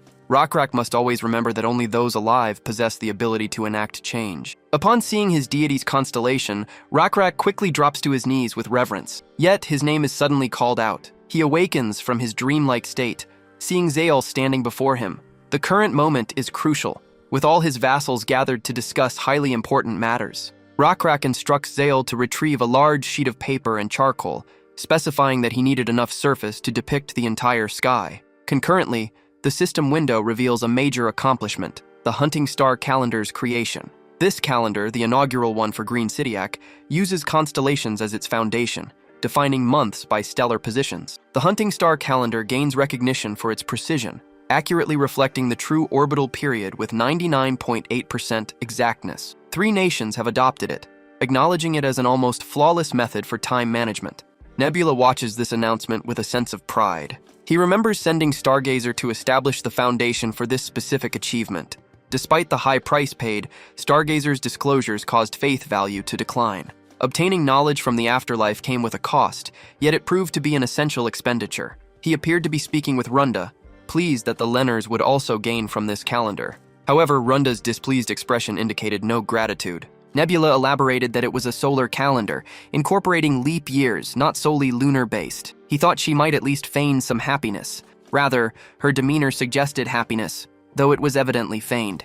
She stated that she had, by some means, outsmarted Krampus in terms of wisdom, yet she had acquired excessive resources from him to maintain her facade. Consequently, she felt too burdened to comply with his demands. Nebula inquired about her reason for contacting him, and she disclosed that a novel power was imminent in the continent's central region. This information astonished Nebula, and the young woman additionally suggested that it might even be a player. Sunwoon questioned the basis for her idea, yet precisely then, 2 system notifications appeared for him, indicating an impending clash of civilizations. Apparently, 2 separated tribes had made contact, and both would receive a significant experience increase. Nebula also received an extra alert that the rival tribe held faith. This alert dispelled any remaining uncertainty that it was not an NPC tribe, yet the spontaneous materialization of a competitor right inside the mainland lacks logic. Increasing the suspicion, over 2 decades have transpired since the match initiated, yet this faction initiated no operations until this moment, arriving completely unannounced. Nebula posits that a rogue deity might be responsible, though Runda counters that her capability to transmit direct communications to them, paired with their visibility in the regional competitor registry, eliminates any NPC classification. Currently, her transmissions face a total block. Sunwoon retains some skepticism, questioning whether she might be fabricating this scenario to deceive him too. In response, she forwards the complete documentation she possesses concerning this enigmatic user and their corresponding society. She additionally clarifies that this intelligence touching upon vampires originated directly from the user, who utilizes the handle AR-1026 to govern the Juman society, which features Nixon as the primary race, known individually as Nix. Under ordinary circumstances, AR-1026 would restrict this delivery to her partner, Jung Hwan, yet she distributed the file to Wisdom, Krampus, and Runda simultaneously. Reviewing the records appearing before him, the entire scenario appears thoroughly illogical to the young man, a sentiment Runda shares completely. He subsequently inquires about the designation assigned to this fresh participant, prompting her to explain that because the initial symbol is the Hanja Jiol, they extracted the subsequent pair of elements to coin the moniker Jiol Wubi. Nebula muses that a user possessing such a bizarre title should be impossible, while this enigmatic vampire race should likewise not be part of the database. The combatants currently engaged in warfare before them are the Nix, and numerous combatants transformed into vampires following an assault. The interface subsequently displays that the vampires propagate like zombies, rewriting the host's biology into their own classification. This metamorphosis typically requires 24 hours, or a handful of days at maximum. Throughout this incubation period, physical metrics normally deteriorate, though unprecedented spikes can manifest. Runda expresses surprise that this vampire phenomenon remains unfamiliar even to Nebula, an observation he validates. She additionally shares that, based on Krampus's evaluation, general ignorance persists because this development hinges on an exceptionally rare statistical anomaly. Conversely, Nebula rejects the possibility of random emergence, comparing the situation to fresh downloadable content resembling a newly integrated software expansion. He emphasizes that this ruined reality differs fundamentally from the digital simulator they previously navigated, noting the total absence of configuration panels or exit options, which prevents any system departure. If established components can vanish entirely, then completely unrecorded elements can spontaneously materialize. Nebula subsequently resolves to communicate the impending danger to AR, a fellow competitor, so AR can investigate the instigator behind this chaos. Runda counters that such actions yield no benefit, since Wisdom and Krampus already resolved to monitor vampires independently. She also notes that her past experience with simulator undead outbreaks suggests this specific variant possesses a significantly decelerated propagation speed. Nonetheless, Nebula maintains that unlike mindless undead, these vampires retain full cognitive faculties and require serious tactical caution. Runda hesitates to alert AR regarding the approaching vampire crisis. A partnership binds AR with Zhang Yuan, whereas Wisdom operates independently. Simultaneously, her pact with Krampus establishes 3 separate coalitions, each actively fighting the others. Should this vampire chaos compromise AR, massive advantages would directly yield to her and her associate. Nebula validates this strategic reasoning, electing to convene with her subsequently for deeper analysis. Following this statement, he terminates the transmission and begins examining the accumulated data regarding the vampires. Nevertheless, The origin propelling this bizarre glitch remains entirely hidden from his understanding. The environment shifts toward a mountainous territory, where a quintet of prominent competitors participates in a joint virtual assembly. The opening speaker, Zhang Yuan, conceals his features behind a massive visor. He represents the invisible flow god, commanding the kobold faction within the realm of Amgil. The third attendee is AR-1026, designated as the invisible root god, whom we will designate as AR hereafter. Her faction comprises the Nyx race within the territory of Guman. Their conversation centers on choosing whether to assist Hegemonia or Nebula. Though Krampus views both options as equally untrustworthy, a sentiment Runda shares completely. Nonetheless, she reasons that establishing a dialogue with Nebula will prove far simpler than negotiating with Hegemonia. Despite all others offering their views, a single individual had yet to speak, that being Wisdom, the tangled and entwined god. He belongs to the troll species, and Sekmian is his homeland. Wisdom also supports Runda's suggestion. Just then, Nebula connected to the Skype call, ready to discuss matters. Nebula felt quite pleased, aware he had been the topic of their recent discussion. Predictably, he received only cool, unimpressed stares from them. Wisdom, however, moved directly to the agenda, inquiring if Nebula understood the reason for his summons. Nebula responded calmly, stating he had a suspicion, yet noted that guesses aren't always accurate. Runda, utterly irritated, privately considered how he feigned ignorance despite receiving all details from her earlier. Wisdom then directly informed Nebula about an unusual event occurring at the continent's core. A player, referred to as Jaol Wubi, had appeared with a new species, the vampires. Nebula confirmed his awareness of the situation. He further stated that the vampires, originating in AR's Juman territories, had expanded into all 5 players' domains, thereby establishing themselves as a major power. Naturally, Nebula possessed all this knowledge, a fact nobody found surprising. Wisdom directly inquired about Nebula's willingness to assist. However, Nebula countered with a query regarding his motivation for providing aid. The brief declaration caused a momentary hush among all present. Runda, meanwhile, privately considered Nebula's fondness for such tactics. Wisdom clarified that recent locust infestations within their productive lands had diminished their food reserves, a situation universally attributed to Nebula.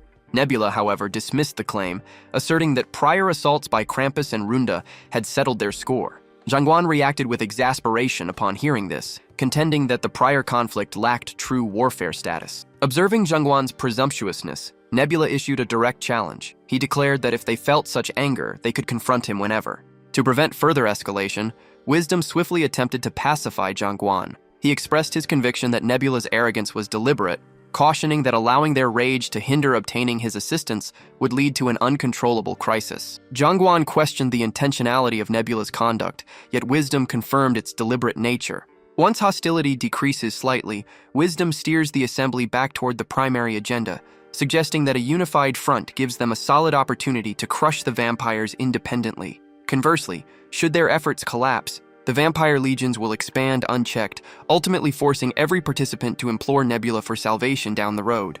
Naturally, our protagonist experiences immense pride witnessing how thoroughly the entire group recognizes his vital strategic value. Because Nebula lacks any obligation to intervene, he can leisurely observe their impending downfall. However, Wisdom interrupts, maintaining that their destruction will inevitably generate severe complications for Nebula too, since competing against a fragmented quintet remains simpler than fighting a consolidated undead empire. This argument briefly silences Nebula, who acknowledges the undeniable accuracy of Wisdom's deduction. Nebula remembers noting that specific moniker inside the elite leaderboard during their past simulator days. Supposing his identity matches, Wisdom represents an exceptionally proficient rival within this group.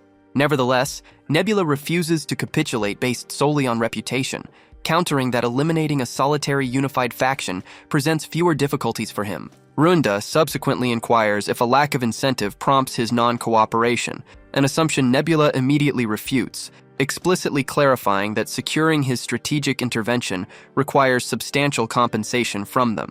Wisdom, responding immediately, inquires about the specific compensation Nebula desires. Displaying his characteristic composure, Nebula details his demands, requesting a trio of specialists from the candle craftsman, glass craftsman, and brick craftsman vocations. Separate societies have entirely cornered these skilled professions, prompting his desire to acquire them. Furthermore, he requires a dozen shipments of bullion. This massive ultimatum from Nebula throws the entire assembly into deep confusion. Krampus erupts in fury, condemning Nebula for exploiting their critical predicament, while aggressively alleging a secret partnership with JL Wooby. Yet our protagonist placidly informs the enraged competitor that maintaining such hostility will merely guarantee their abandonment.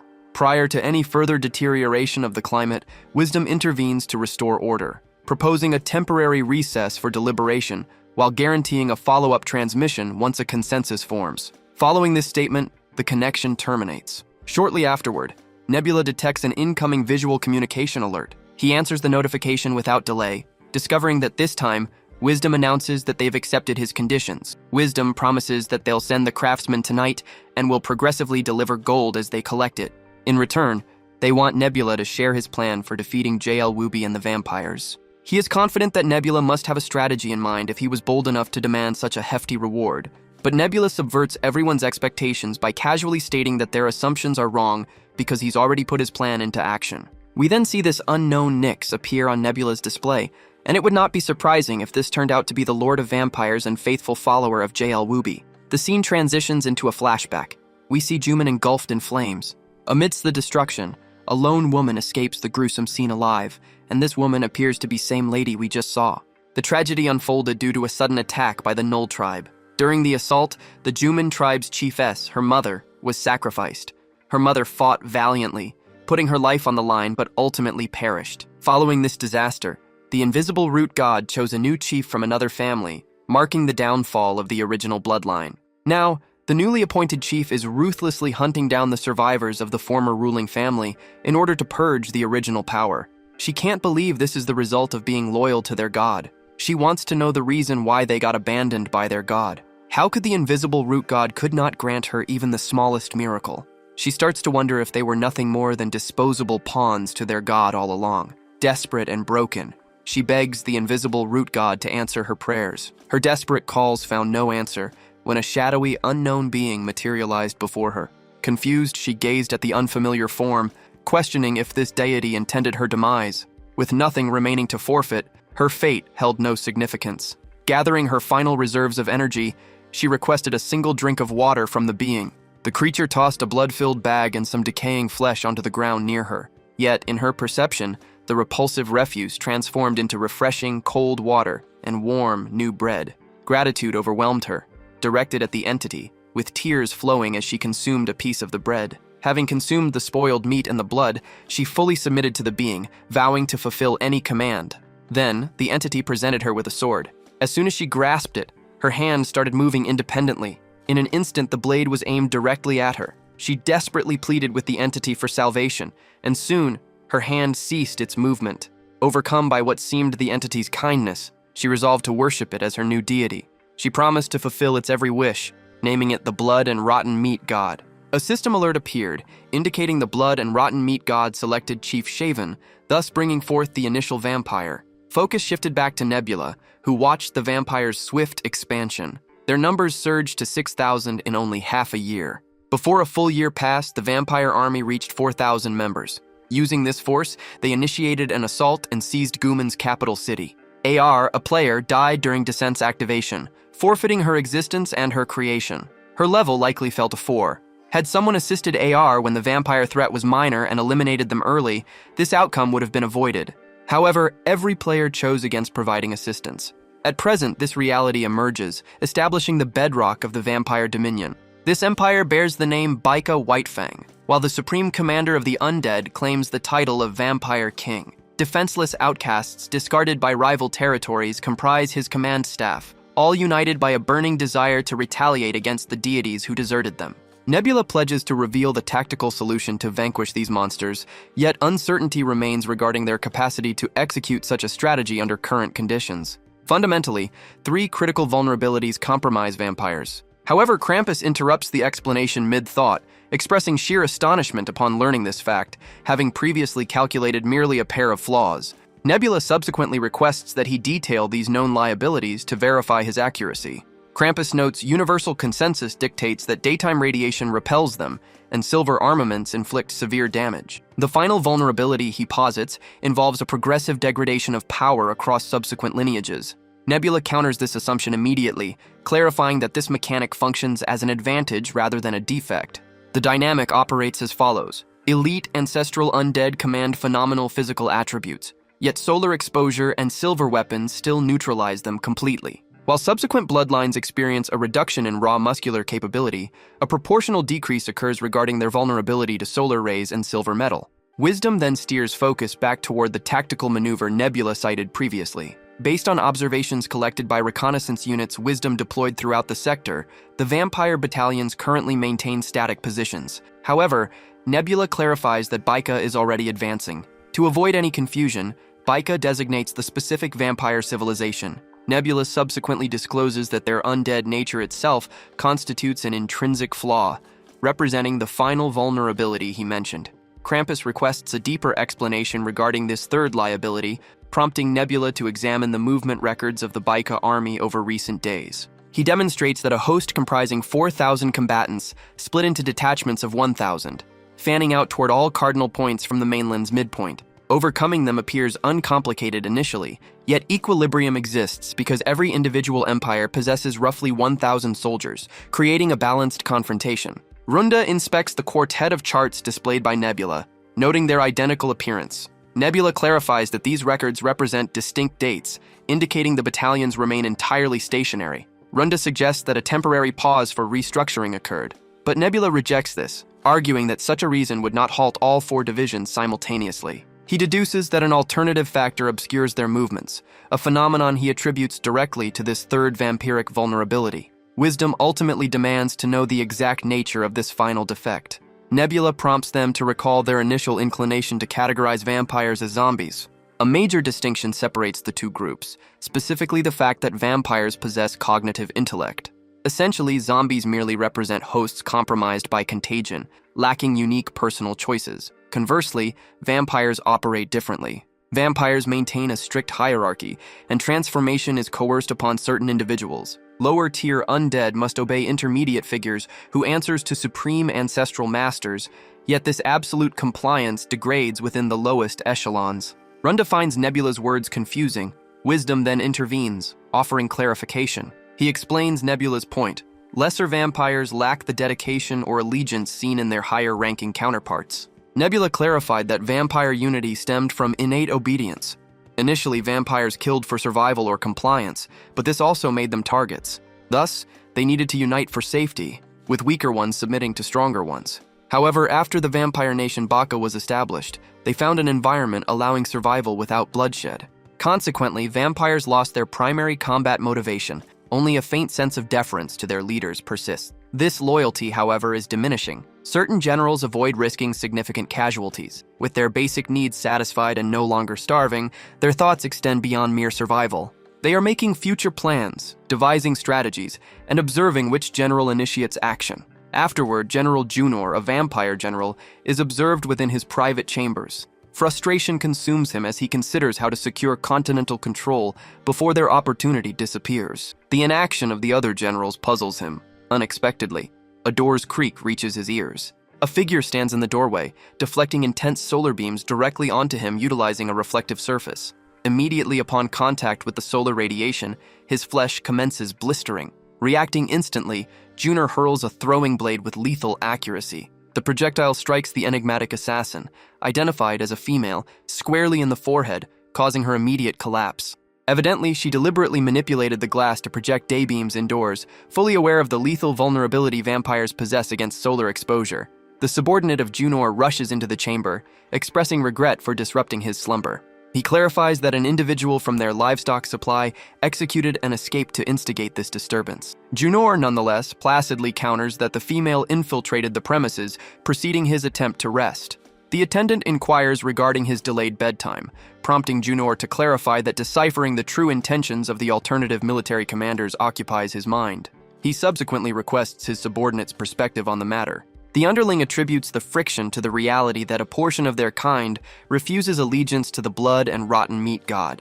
Naturally, Junor recognizes this dynamic, particularly given that Satiros swear fealty to the life-proving god. The assistant additionally notes that certain undead entities maintain devotion to that identical divinity. Astounded by this revelation, Junor demands to know how such contradictions are possible. He harbors deep hatred for the celestial creators who deserted their species. From his viewpoint, exclusively the blood and rotten meat god provided salvation, rendering the existence of non-believer vampires completely preposterous. The cloaked attendant clarifies that numerous individuals underwent the transformation involuntarily. Although the undisputed Sovereign Shaven meticulously vetted his initial elite commanders for the infection, subordinate officers presumably exercised far less discretion during subsequent conversions. Consequently, certain high-ranking figures likely harbor conflicting viewpoints now, which clarifies the sudden stagnation of specific battalions. Junor maintains that absolute allegiance remains mandatory toward the specific entity responsible for bestowing eternal existence, the original source of the fangs that pierced them. However, the subordinate challenges this view, reasoning that devotion toward one's creator does not dictate unconditional compliance with every directive. Following the establishment of Beika, internal rivalries emerged among commanders seeking to annex superior territories. The underlings suggest this explains their hesitation to launch initial operations, as preserving military power outweighs risking substantial casualties. Junor validates this strategic assessment. He commands the attendant to instruct the entire legion to advance immediately at twilight, resolved to prove to the Monarch Shaven that a superior caliber of leadership exists. Simultaneously, Nebula informs the Assembly that a specific undead detachment will resume progression shortly, driven by an exceptionally devoted and compliant commander. Krampus observes that renewed progression might neutralize the utility of this vulnerability. Wisdom counters that grasping the underlying logic of enemy behavior suffices, noting that foreseeable strategies allow them to deploy divine interventions effectively to secure precious delays. Simply disrupting logistical support networks will fracture the cohesion of the undead legions. By commanding the battlefield dynamic, far superior tactical maneuvers become available, prompting Krampus to sarcastically commend the celestial entity for the detailed insights. Wisdom quickly, and with irritation, clarified it was no star. Nebula subsequently inquired about its true nature. Wisdom then, with pride, disclosed its identity, the great dodecahedron of the Kepler point polyhedra. The group fell silent for a moment, having heard such an unusual, lengthy designation. Unexpectedly, laughter did not erupt, and Nebula even vowed to remember this information moving ahead. He also expressed regret for his earlier mispronunciation of the title. Wisdom then inquired whether Nebula intended to foster social discord to dismantle the vampire army. Against Wisdom's anticipation, Nebula clarified that although dispersal might succeed, it would consume excessive time and scatter the harm. Therefore, his plan was the reverse, to reassemble them. The masked individual questioned Nebula's method for their unification. Nebula explained that the vampires' overconfidence was their downfall. Their absolute certainty of victory against all foes led them to disperse widely. Consequently, he intended to deliver a single, powerful strike, drawing all attention to himself. The setting then shifted to Yuan Air. A servant then burst into his quarters, reporting enemy forces had arrived. Junor promptly inquired if the assailants were Satyros. The servant clarified they were Hucron's lizardmen instead. Concurrently, attention turned to their group. Following an seemingly endless journey atop their cockatrices, they at last arrived at their goal. Rockrock appeared visibly thrilled, asking Zal if Tatar's name was familiar, a legendary fighter who single-handedly vanquished 10 trolls. Whispers suggested Tatar currently served in the southern archipelagos, having attained a senior rank. Considering this, Rockrock proudly mused that despite his rigorous training, numerous warriors remained superior. He confessed opportunities to truly exert himself were scarce. However, spotting several trolls afar, he grinned, announcing it was time to strive diligently and usurp Tatar's renown. Zyle offered his leader a warm smile, stating Rockrock was already a formidable general and an elite fighter, asserting that Tatar-level fame would pose no challenge for an individual of his standing. Yet Rockrock reminded him that achieving elite warrior status necessitated ambition. With that, the lizard individual commenced massacring those vile creatures on all sides. Suddenly, Juena launches a ferocious assault, invoking the name of the god of blood and rotten meat. Nonetheless, that specific adversary ultimately suffers a swift decapitation. Up to this point, counting this recent casualty, Rockrock has eliminated 9 trolls. Zal smirks playfully while observing that Rockrock remains 1 kill away from securing the record for maximum troll fatalities. However, Rockrock argues that his personal tally dropped because his previous speech ignited everyone's enthusiasm, sparking widespread frenzy. He additionally stresses to Zal that because his final victim held the rank of general, the kill deserves double credit, though Zal dismisses this logic by pointing out that a single skull prevents such a calculation. Regardless, Rockrock emphasizes that their targets are actually vampires rather than true trolls. Regardless, having completely purged the settlement, the battalion resolves to restructure their encampment and audit their gear before advancing further inland. The narrative shifts toward the stronghold of the King of the Vampires, where Shivan displays heavy irritation upon learning that General Junior perished alongside 400 troops. The opposing force numbers approximately 300 fighters belonging to the Cockatoo Cavalry Warriors of Hutrin. Hearing that a mere 300 combatants annihilated 400 vampires, the woman expresses absolute disbelief. This vulpine individual, whose identity remains unrecorded, clarifies that those Cockatoo cavalry forces initiated an assault precisely when the alternative divisions maintained their positions, prompting the woman to aggressively demand his silence. She concedes that the enemy units possess significant combat efficacy, yet delivering an offensive with such velocity required minimizing their baggage train, a strategy forcing them to sustain themselves via regional foraging. Nonetheless, traversing across an independent territory's borders indicates that Hukrin and Danium, alongside adjacent empires, have potentially forged a cohesive coalition. Examining a chart deployed upon the desk, she contemplates how Hukrin's battalions secure logistical backing from the Sitaros while aggressively dominating their sectors inside Becca, despite having no claim to permanently annex this region. At least, this represents her hypothesis. The bulk of the undead legions remain distributed within isolated detachments, maintaining merely a minimal garrison to defend the settlement, which eliminates any viable means to intercept the approaching host. Compounding the crisis, the surviving trio of commanders persistently decline to advance. Consequently, she retains merely a pair of alternatives. Either deploy the remaining 600 fragmented troops of Uanir to intercept the 300 lizardmen, or consolidate their entire active pool of 3,600 warriors to launch an assault directly against Hutrin's home soil. The initial strategy offers certain advantages, given that the god of blood and rotten meat would provide celestial empowerment. Regardless, the mobile hostile riders could easily bypass static defenses to sustain their penetration of the realm. Conversely, invading Hukrin represents a perilous venture. Relocating the main host without stabilizing the local theater risks total collapse, leaving her paralyzed by indecision as she evaluates the optimal path. Right at that moment, her attention shifts toward the nighttime sky. Shock paralyzes her expressions as she observes the lunar surface turning crimson. Reacting instantly, she commands her subordinate to assemble every general and battalion, intending to initiate an eastward deployment so the consolidated host can invade the domain of Hukrin. The focus returns to the competitors, where Wisdom praises Nebula's ingenuity regarding the consolidation of their adversaries. He inquires whether a synchronized double flank is intended. Nebula clarifies that while such a strategy is appealing, it remains doubtful if anyone present retains sufficient military strength to launch that operation. He emphasizes that AR's Nixon battalions faced near-total eradication during the fall of their capital, and Runda's Lenars suffer from severe depletion. Conversely, the remaining three coalitions retain superior stability. The masked leader confirms his legions remain highly capable, pledging immediate reinforcement. Nevertheless, Nebula counters that his armies occupy a remote position, preventing them from synchronizing with the required schedule. Consequently, Wisdom and Krampus represent the solitary duo capable of practical intervention. Wisdom pledges 300 warriors, whereas Krampus resolves to provide roughly 500.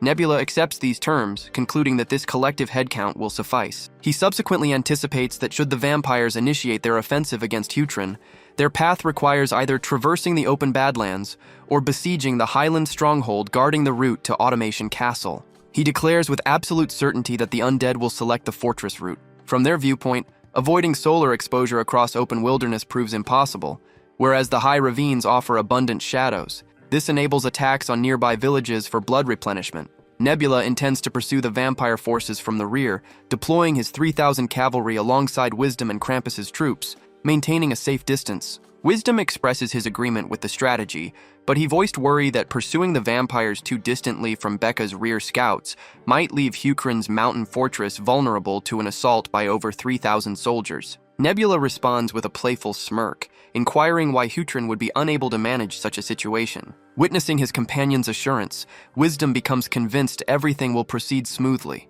He determines that the others must concentrate on subduing the vampires among their ranks, and Zhang Yuan should deploy those troops to recover AR's land. He feels assured they can substantially diminish their faith value, and by decreasing the vampire count at the front, a significant effect can be achieved.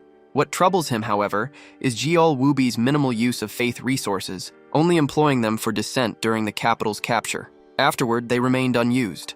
Becca presently controls the largest area on the third continent, possessing numerous standard vampire troops. This fact is frequently ignored because of the bias that vampires represent an overpowered kind, yet they are, in reality, rather proficient players.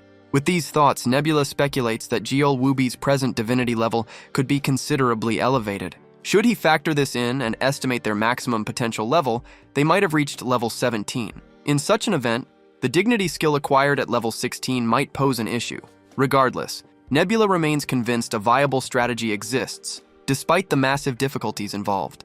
The location shifts to Hushrin, revealing the vampire sovereign Shaven grinding her fangs in pure annoyance. The terrain stretching before them appears incredibly perilous, characterized by a steep vertical ascent, completely devoid of any protective cover against daylight until they arrive at the fortress. She contemplates what resources could potentially neutralize this geographical obstacle. Her subordinate tentatively responds that utilizing the giant mustelids represents their solitary solution, though their current quantity remains inadequate. Consequently, she instructs him to deploy the Linars and Trolls toward the ramparts, supplying them with massive mallets to shatter the fortifications. The counselor, displaying clear anxiety, warns that this tactic will guarantee catastrophic losses. Nevertheless, the undead monarch ruthlessly counters that the resulting corpses can simply level the jagged incline. At that exact instant, a malicious concept crystallizes within her consciousness. Should she construct an ascent out of slain casualties, those carcasses do not strictly need to belong to vampires. Her advisor immediately deciphers the underlying intent of her strategy, deducing her intention to utilize the captives simultaneously as a diversion and a method to deplete regional provisions during the operation. She subsequently mentions circulating reports regarding these captives, noting that every divinity has abandoned their plight save for a solitary entity, an isolated creator who refuses to discard their existence. Afterward, the undead guards aggressively herd the entire group of laborers, ordering them to lead the vanguard. Deep within the pavilion, numerous remaining captives tremble helplessly, fully aware that their selection remains imminent. The young youth muses resentfully that, ultimately, their status amounted to mere servitude and nourishment for their undead masters. The deities he previously revered completely deserted their population. Were that false, their creator would avoid neglecting their plight so completely without justification. The god of blood and rotten meat denies spiritual intervention to individuals integrated as property. Yet, whispers persist about Hukrin's lizardmen fiercely resisting within vampire lands. This news ignited a spark of optimism among the enslaved. The blue insect god, a deity previously unknown to them, now held their faith, representing their ultimate salvation, their concluding hope. The moment arrived, and the remaining captives received orders to exit. As various species trembled in terror, the human boy rose. He understood that maintaining hope was futile, yet the blue insect god remained their sole possession. Moving ahead, his gaze met rows of corpses arrayed along the route, creating a ghastly ascent. He realized his turn was imminent to join this dreadful structure. The vampire troops issued commands, detailing their dire task.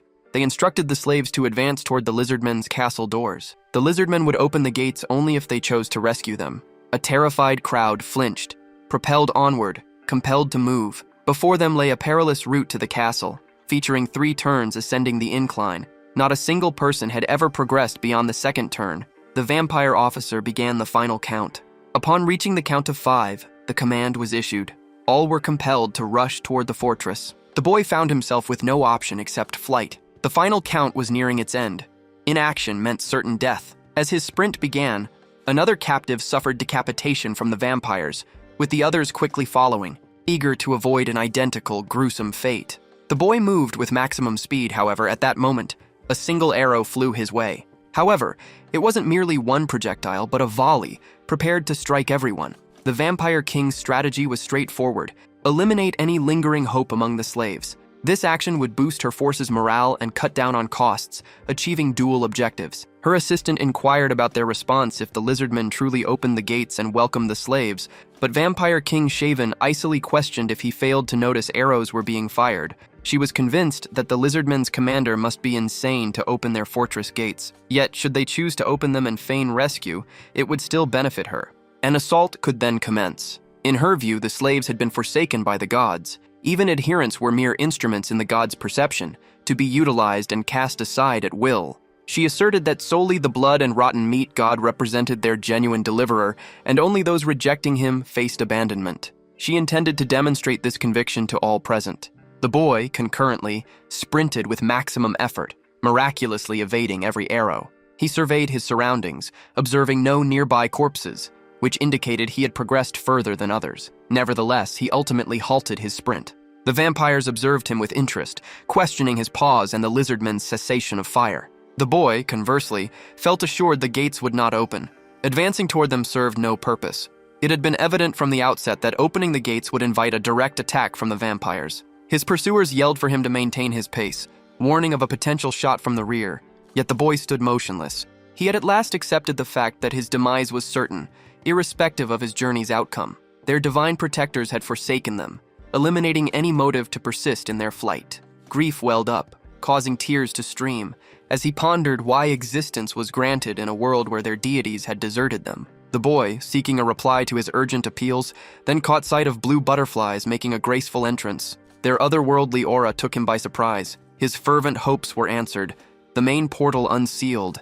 At the same time, regarding the lizardmen's view, the individual on the wall observes with confusion as vampires dispatch additional unarmed forces in their direction, and the lizardmen remain uncertain about the purpose behind this action. Their leader shares this uncertainty, yet suspects the vampires might be employing the slaves to reduce the hill's incline. Then, a recognizable voice questions the true advantage of deploying slaves this way. Commander Quezel responds that the vampires probably aim to conclude the conflict swiftly by eliminating their surplus provisions, essentially discarding what has become unnecessary. Rokrak appears, contemplating the potential for an alternative motive driving these events. Commander Quezel proceeds, stating that General Yu, a renowned figure, has engaged in numerous conflicts with vampires. Therefore, he is confident that news of lizardmen slaying vampires will spread extensively. Commander Quezel suggests the vampires are probably utilizing these slaves to sway public sentiment negatively towards the lizardmen. Since the main castle entrance will remain shut, the vampires intend to demonstrate the slaves have no escape, thereby simplifying their subjugation. He finds it remarkable that the vampire leader exhibits greater strategic acumen and wisdom than first expected. However, Rokrak declares he possesses an alternative strategy and orders the troops to unseal the gate upon receiving his cue. This leaves the commander perplexed, and he questions their leader's genuine intention to rescue the slaves. The commander cautioned that the individuals might be concealed vampire armaments, not actual slaves. Rokrak clarified their cautious approach involved firing 2 shots if needed. The commander contended that opening the gates would rescue only a few dozen, rendering such a significant gamble futile. Rokrak offered his friend a cunning grin, inquiring if he intended to oppose his leader's choice. Although Rokrak acknowledged Quetzal's competence as a commander, he recalled Quetzal's consistent defeats against him in contests. Rokrak ordered Quetzal to perceive the situation clearly. Despite Quetzal's numerical aptitude and rational thought, he lacked the vision for broader understanding. Ethereal butterflies drifted near Quetzal, briefly surprising him. Rokrak, nonetheless, confidently declared their deity had authorized opening the castle gates. The entryways slowly parted, and the enslaved youth finally stepped into the palace.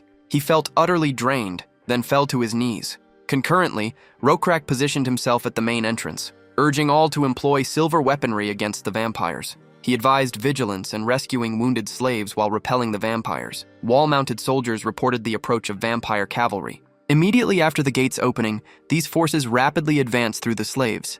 As the captives flood indoors, stationed lizardmen monitor the entranceway, inspecting every arrival to filter out hidden threats. Rokrak subsequently seizes the final refugee and propels her straight through the portal. When an aggressive vampire lunges directly at Rokrak, he retaliates by channeling his innate electrical energy, discharging a catastrophic bolt of lightning. This downward current flashes with such magnitude that distant observers can easily spot it, immediately drawing the focus of the vampire monarch. Her assistant expresses regret for the oversight, admitting they never predicted the defenders would unseal their barriers. Lord Shavon, nonetheless, counters that this maneuver surprised her too, yet she maintains they must execute the original strategy and commence the siege.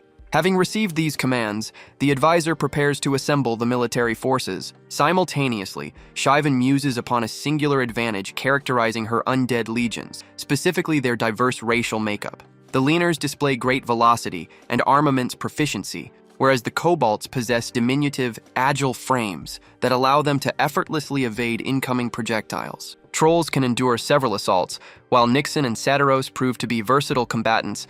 These units form the backbone of her army. Utilizing each species' unique abilities fully constitutes her strategy for success. Additionally, They possess inherent vampiric power, specifically a third-generation specialization. The Nixon's captain demonstrates such might he rivals certain trolls. A hill castle, such as the one before them, typically accommodates about 2,000 soldiers, yet she has previously secured victories with similar troop counts. However, with 3,400 soldiers this time, she feels absolutely certain of triumph. Defeat is not an option. Concurrently, the protagonist observes her actions unfolding live on his display, and he stands fully prepared to demonstrate her misjudgment. He had foreseen Shaivon's lack of understanding regarding hill castle sieges, and his prediction has now been confirmed. Such an outcome was predictable, as no commander of this era possesses the requisite experience for capturing a hill castle. Many likely perceive it as merely another castle assault. Just Rakrak and Zeol, having devised such tactics and practiced in simulations, genuinely comprehend the proper method for this. Fundamentally, a standard castle and a hill castle present entirely distinct difficulties. Despite vampires being proficient archers, the vampire's archery skills fall short of Rakrak's lizardman archer's accuracy and strength. Furthermore, his archers benefit from an elevated position, allowing them to target the ground below. Even should the vampires succeed in scaling the castle walls, the lizardmen stand ready to repel them. Large stones await deployment, prepared to send any trespassers plummeting back to their origin. Following this, a group of the most formidable second and third generation vampires approaches. Such elite combatants possess remarkable attributes, yet they prove powerless against Rakrak's divine lightning assaults. Just one bolt from his lightning proves sufficient for annihilating the whole contingent.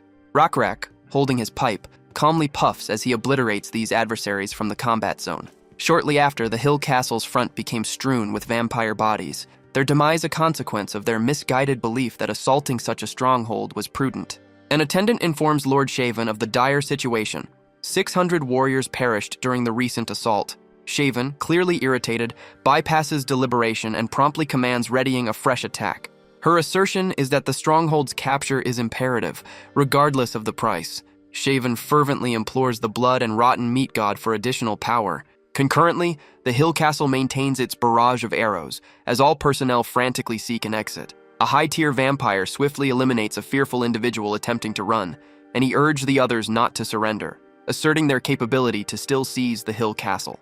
Nebula observes from a distance, considering that these misguided individuals are advancing directly towards their demise. Despite barely reaching the fortress's base, they're sustaining such extensive harm that proceeding further would be excessively expensive. The accumulating bodies create a rising slope, yet a present withdrawal would necessitate restarting their efforts entirely. A truly competent leader like Shaven would discern the futility of such a swift assault. She ought to pull back, however. Nebula feels certain her zealotry obscures her perception of the situation. Currently, Jielwubi offers no assistance in the conflict, prompting Nebula's curiosity regarding the reason. Nebula suspects Jielwubi observes the conflict remotely, yet if so, the entire situation below appears to elude his understanding. Shaivon's desperation mounts every moment. Sustained attacks would only result in further troop losses. Subsequently, a soldier swiftly arrived bearing critical information. He reported that a combined force of trolls, Satiros, and lizardmen warriors, positioned roughly half to a full day's journey behind them, was advancing on her forces. This disclosure left Shaivon astonished, prompting her to briefly contemplate withdrawal. However, she then understood such a move was no longer viable. Too many troops had already been sacrificed, and if her remaining soldiers became trapped during a retreat, halting the enemy's progression would prove unfeasible. The optimal course was to swiftly seize the hill castle and gain entry. At that instant, Shaivon's nose started bleeding. This perplexed her, given she hadn't experienced bleeding since her transformation into a vampire. Prior to her full comprehension, another soldier rushed in with additional disturbing reports. The report indicated a slave uprising. To grasp the events, a brief temporal shift is necessary, returning to a moment when the slaves sat in silence, listening to the battle's distant sounds. A slave inquired about the fate of those previously removed. An individual replied that the vampires had arranged them and commanded them to advance towards Hutrin Hill Castle, yet their only option was demise.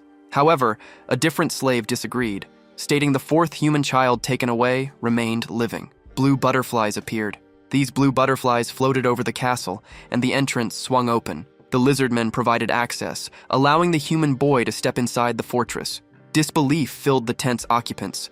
They questioned how a single child gained entry to the castle and why the lizardmen permitted it. Then, a slave rose, prepared for revolt. She proclaimed the tale of the lizardmen battling vampires, with their deity overseeing them, was accurate. She expressed weariness of their pitiful state, adding that their current path would lead to universal demise. Despite the rumor's veracity, she would not accept such a death. Her speech motivated the others, and they decided to join her revolt. When certain vampires arrived to investigate the disturbance, the slaves unexpectedly attacked them. A fierce battle began, pitting vampires against slaves. Currently, Siobhan inquired about the number of slaves creating the disturbance. The attendant responded that it was more than a mere disturbance. Every slave had erupted into chaos. She questioned if all 200 slaves had joined the revolt. The attendant confirmed this, explaining that every soldier assigned to guard them had been killed, and the uprising was quickly expanding. He mentioned they were exerting maximum effort, but insufficient soldiers remained to control the slaves. Annoyed, Siobhan sharply questioned their inability to restrain a group of unarmed slaves. The assistant explains that the captive population drastically outnumbers their own warriors, displaying unprecedented aggression. Breaking from past behavior, mortality does not deter them as they recklessly plunder every available armory. The entire labor force sprints directly toward the fortress, capitalizing on the unsealed entryways. Siobhan, meanwhile, cannot comprehend when Rockrak unbolted those barriers or how such deep foresight was possible. She internally acknowledges that she completely miscalculated his tactical depth. Abruptly, her advisor requests an independent squad to stabilize the chaos. Yet a close examination of Siobhan's expression reveals her nasal hemorrhaging has intensified dramatically. She perceives this affliction as celestial condemnation, though she stubbornly rejects the notion that her choosing deity would penalize her actions. Disregarding the omen, she mandates the absolute capture of the citadel before dawn, resolving to redirect every available warrior to storm the elevated fortification. The counselor, full of doubt, inquires if the rebelling laborers will remain ignored, arguing that capturing the bastion still requires captives for nourishment and construction, particularly with hostile armies encircling their perimeter. The monarch fixes an icy gaze upon him, reprimanding his insolence. Before any further speech can escape his lips, her hand tightens around his throat. She drives her sharp fangs deep into his flesh, consuming his entire fluid essence. Having absorbed the vital fluid, her cognitive faculties regain absolute clarity. She addresses the surrounding Imperial guards, demanding to know which commander can neutralize the uprising without requiring extra battalions. The soldiers nervously committed to maximizing their efforts with the deployed forces. She then authorized their advance. A goat soldier was subsequently designated as her new assistant. He received orders to retrieve her armor. Her intention to personally unseal the castle entrance was announced. Numerous bodies covered the castle's main entrance. Nevertheless, the vampire lady exhibited no intention of halting her advance. Concurrently, sections of her encampment burned, a consequence of the unforeseen slave uprising. Rockrak observed the chaos with astonishment. Commander Quezel, positioned next to him, inquired about the anticipated arrival time of their support. Rockrak placidly stated that any additional forces were not yet due. Given that vampires constituted the assault force, he felt sure the uprising originated from the slaves. Quezel then asked for his reasoning behind this conviction. Rockrak simply smiled, suggesting the prudent course of action was to gather the Cockatoo warriors. However, the commander disagreed, reasoning that the vampires would cease their assault to consolidate their troops and capture the slaves. Rockrak, however, did not anticipate such an outcome. Quezel then questioned how the vampires intended to seize the castle gate without deploying their forces. Rockrak then directed Quezel's gaze forward, where Shaven herself was advancing to breach the castle gate. She shouted toward Rockrak, challenging him to emerge and battle if he lacked fear. Quezel then inquired of his leader, with curiosity, whether he intended to engage in combat. Rockrak confidently replied that failing to confront her immediately would result in her using divine power to shatter the castle gates. Her desperation had driven her to appear personally. Rockrak was aware that slaves would soon emerge behind enemy formations. Upon this occurrence, he commanded Quezel to deploy the Cockatoo warriors. His strategy involved trapping and eradicating the adversaries. Although Rockrak's strategy is apparent, we should now consider Shaven's thoughts. She was convinced that the instant Rockrak opened the gate for combat, she would dispatch the big weasels towards it, and subsequently, the vampire soldiers would commence a relentless assault on everyone. Should she breach the gates and secure the elevated position, she felt certain she could target the hill castle and achieve a strategic edge. Yet abruptly, a colossal silhouette overshadowed her visage. Shaven's gaze lifts. Rockrak appears, mounted on his cockatoo. As she remains standing in disbelief, her opponent crashes down. Their armaments collide, and despite her successful self-preservation, her adversary's immense force astounds her. She had not conceived Rockrak possessed such might. Once they had created some space, Rockrak lunges forward. Yet another time, she avoids a direct strike. Her ability to stand is now severely compromised.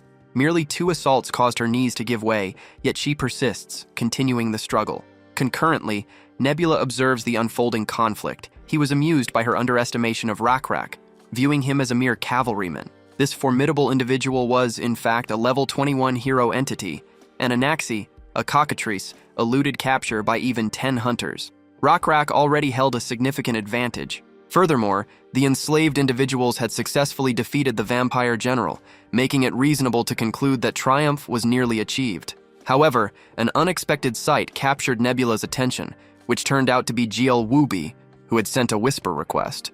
Nebula found it peculiar that this individual had chosen to whisper him, specifically, and at this precise moment. The player's entire presence raised suspicions. Their nickname, their look, the timing, and even their species, a type previously unknown, all seemed unusual. Under ordinary circumstances, Nebula would have declined such a request, yet he ultimately chose to accept it. The moment the acceptance button was activated, an individual appeared, resembling a damaged piñata, seemingly adorned with a human mask. His peculiar look left the protagonist perplexed, but he eventually requested the man's introduction. Given that others referred to him as Jiol Wubi, he inquired if that designation was acceptable, yet this grotesque entity maintains absolute silence. Consequently, our protagonist investigates his lack of vocal response, given that he initiated the private message transmission. At that moment, this adversary ultimately breaks his silence to inquire whether Nebula genuinely expects to achieve victory. The young man answers affirmatively without hesitation, which drives this disturbing creature to declare his own impending triumph. Though Nebula emphasizes that he will never permit such a repulsive competitor to succeed, maintaining that his success remained guaranteed regardless of the conflict surrounding the mountain fortress. The strange entity then explains that his statement excluded those uninteresting, primitive bipedal species, prompting Nebula to counter that if the discussion involves a duel between Rakrak and Shaven, his anxiety decreases further, since if this wretched deity manifests, his own descent can mirror the action. Nevertheless, Jiol Wubi delivers an identical response, rejecting that interpretation as well while asserting that Nebula lacks the capacity to alter any outcome within this reality. Nebula cannot fathom the meaning behind these cryptic remarks. He reasons that assuming this individual originated as a human from Earth, the assertion would have specified conquering the simulator. Yet Nebula fails to decipher the true meaning behind that cryptic declaration regarding his inability to alter reality. Consequently, he initiates a psychological provocation to extract deeper insights. Nebula aggressively restates his intention to secure victory, expand his empire, link the fragmented landmasses, and construct holy sanctuaries throughout every settlement. However, the disfigured adversary commands him to cease, delivering another analytical critique, while maintaining that such supreme authority eludes his grasp because ownership originally belonged to their group. The plural reference immediately fascinates Nebula, who ponders the existence of additional entities akin to this concealed figure. Driven to investigate, he inquires about the speaker's true lineage, yet the opponent ignores the question entirely, declaring instead his purpose of reclaiming an ancient obligation. Following this remark, the direct link disconnects, saddling Nebula with immense uncertainty. He avoids excessive speculation, nonetheless, given the immediate necessity of deploying divine intervention onto the war zone. Right at that juncture, however, an unprecedented phenomenon breaks Nebula's concentration. A bizarre crimson radiation manifests. Simultaneously, throughout the combat zone, Rakrak amputates the hand of Shivan, yet intense rage remains vividly visible across her features. Rakrak, by contrast, adopts a combat posture to deliver the concluding strike. His beast companion bounds toward her with extraordinary velocity, as Rakrak levels his lance squarely at her position. However, right before he can shatter her skull completely, his mount abruptly halts all forward momentum without warning. The crimson aura Nebula previously detected impacts the Earth directly ahead of their path, throwing Rakrak into absolute astonishment. This scarlet illumination represented no simple optical illusion, acting instead as an immense blade plunging downward like a catastrophic celestial body. The entity wielding this massive weapon displays a disturbing resemblance to the concealed player, Jiol Wubi, though on a far grander scale. The creature possesses such titanic proportions that Rakrak must tilt his head backward merely to observe the adversary's visage. This colossal warrior possesses a quartet of limbs and a frame so massive that Rakrak, briefly, doubts whether a deity stands before him. Beyond wielding the massive blade, his remaining hands simultaneously grip a longbow, a warhammer, and a pike. Evidently, Nebula comprehends the situation perfectly. He previously prayed that Jiol Wubi lacked the knowledge to activate that specific ability, Yet reality shattered his optimism. Essentially, the opponent triggers a capability designated as Manifestation, an attribute unlocked upon reaching Divinity level 16. In contrast to Descent, this power permits the immortal entities to physically materialize upon the mortal realm, custom shaping their corporeal vessel according to the concepts they govern. Even Nebula feels stunned by the immense proportions. The entity possesses such gigantic dimensions that Stratus, the massive predatory insect, would appear completely insignificant beside this titan. Reincarnation experiences visible alarm as well, commanding an immediate withdrawal, particularly because Manifestation drains spiritual devotion far more aggressively than Descent. To sustain this physical presence at Jolwubi's existing tier, a constant influx of offerings remains mandatory. Given his current inability to orchestrate an elaborate religious ritual, the immediate collection of victims directly from the combat zone becomes his solitary option. Consequently, the execution of his own loyal followers must proceed. Without hesitation, the monster scoops up a cluster of soldiers and shovels them directly down his throat. Shivan's expression showed complete astonishment at the scene before her. She took pride in choosing this entity as her deity. It showed no concern for allies or enemies, simply consuming blood and flesh. This chaotic display caused her to laugh aloud, as she perceived this god to be quite similar to herself. Concurrently, having assessed the circumstances, Nebula felt certain that some lizard men would be lost. However, should they flee via a less heavily besieged side path, the harm incurred would not be excessive. After this creature regains its power, Hill Castle would already be deserted, allowing Shivan's remaining troops to reclaim it. Nevertheless, this would significantly impact the vampire army and deplete Jolwubi's supplies. They would find Hill Castle unusable, with only a handful of soldiers left, necessitating a continent-wide journey to rebuild their strength. When their influence diminishes, Nebula intends to confront them himself. While other players might suffer considerable harm, he did not consider that his concern. Concurrently, Rokrak ensured the swiftest possible evacuation of all personnel from the castle, as the timing of the malevolent deity's assault remained unknown. Commander Quezel asked Rokrak to descend the hill with his group, stating he would personally manage the castle's defense. However, Rokrak refused to desert his fighters merely for his own escape. Quezel then pointed out that he functioned not only as a leader, but also as a monarch. Rokrak remains firm in his stance, asserting that royal status provides no justification for behaving like a craven. Quezel attempts to emphasize the profound obligations of governance, noting that as the supreme leader and primary inspiration, guiding the vanguard remains his duty. Their heated dispute persists until a sudden detonation distracts them both. Quezel subsequently stresses that Rokrak's demise would plunge the entire kingdom into massive chaos, warning that because the royal successors remain immature, preserving his own life must be his priority. Conversely, Rokrak reasons that if deserting his citizens constitutes a requirement for sovereignty, he rejects the crown entirely. Observing the massive horror ahead, he deduces that the Titan has barely satisfied a fraction of its hunger, while a significant portion of the Hill Castle population remains trapped inside. Rokrak understands that divine empowerment possesses a brief duration, meaning that if they retreat, the Vampire King will survive, consolidate his hold on the Hill Castle, and break out into the mainland. A prolonged campaign spanning several years would inevitably follow, ultimately concluding in their triumph, yet Rokrak rejects a future success built upon endless casualties. Driven by this conviction, Rokrak completely dismisses the warnings presented by Quezel. Instead, he forcefully hurls his ally out of harm's way and accelerates directly toward the colossal beast. Even Nebula experiences absolute bewilderment upon witnessing Rokrak execute such an idiotic and suicidal maneuver. Intercepting his champion, Nebula resolves to execute a descent, yet the moment he initiates the capability, a system warning alerts him that Rokrak is actively opposing the spiritual possession. Nebula retains the authority to override this rejection, though unexpectedly he chooses to decline. Overpowering the warrior's will would temporarily paralyze Rokrak, providing the colossal beast a perfect window to execute him instantly. Concurrently, Rokrak ultimately stands directly before the titanic abomination. The Titan delivers a rapid strike toward him, which Rokrak evades with supreme agility. Nebula, meanwhile, experiences mounting irritation, praying that Rokrak will simply fall back immediately. He goes as far as deploying Crimson Lepidoptera. The message served as a distinct caution against joining this battle. However, Rokrak completely disregarded the warning, a choice that greatly vexed Nebula. The behemoth was barely grazed by the arrow Rokrak fired, akin to a small pinprick, and then it dropped away without effect. The creature instantly struck back, bringing its enormous blade down directly at Rokrak. However, Rakrak ascended into the air precisely on cue and hit the creature using his blue lightning. Regrettably, the blue lightning proved to be merely a slight sensation for the immense monster. As Nebula was unable to descend at that moment, he chose an alternative, providing faith resources to support the fight.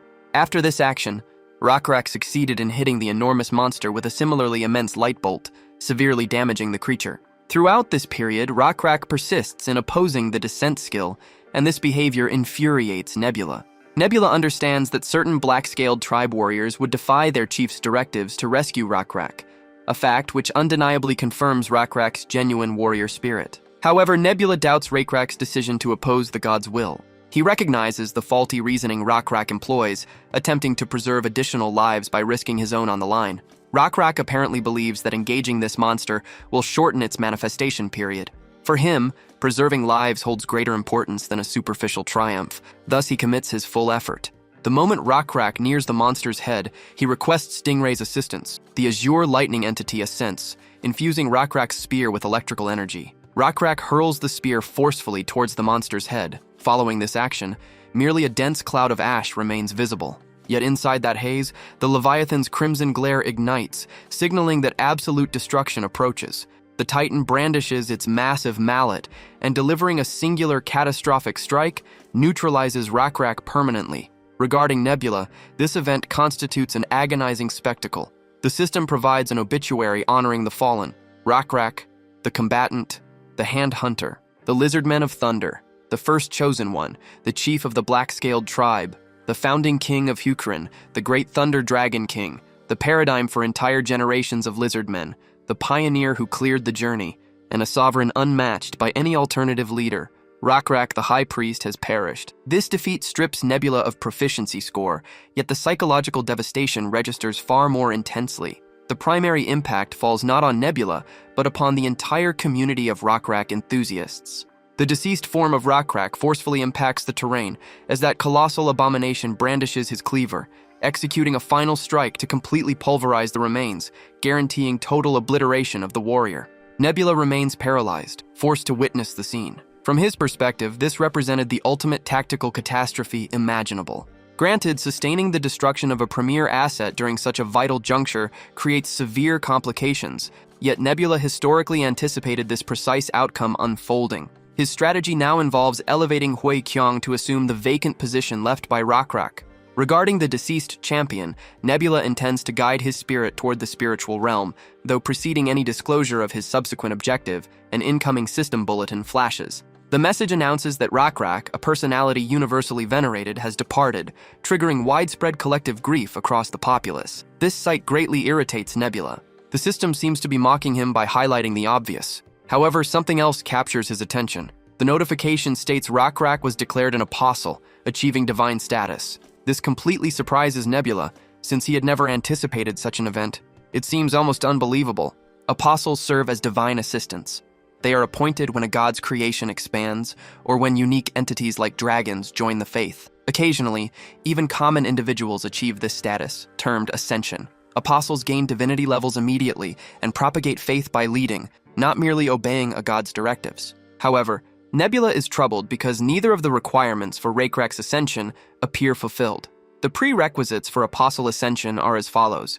The entity's level needs to be hero rank, level 21 or above. Most people must know the entity's history. The entity must possess deep faith in the god. Finally, Nebula requires 1 million in faith value. While the initial requirement is satisfied, the remaining ones lack clarity. Nebula remains uncertain about the true meaning of an entity being widely recognized, or what internalized faith in God entails. Most importantly, the final requirement fails to satisfy the criteria entirely. Given his divinity level of 11 and a mere 100,000 in faith value, this situation doesn't align with the apostle requirements. For Nebula to reach a 1 million faith value, his personal divinity level would need to be at least 21, yet it currently stands at 11, rendering this unattainable. A new alert then startled him, indicating the maximum faith limit had been exceeded, and the total was rapidly increasing. Nebula found himself astonished by this sight. Despite his faith decreasing, it simultaneously replenished with astonishing swiftness. The origin of such immense faith remained unknown to him. Simultaneously, attention turned toward a colossal creature, which was destroying everything in its way. Witnessing the devastation, every slave started offering prayers to Rakrak.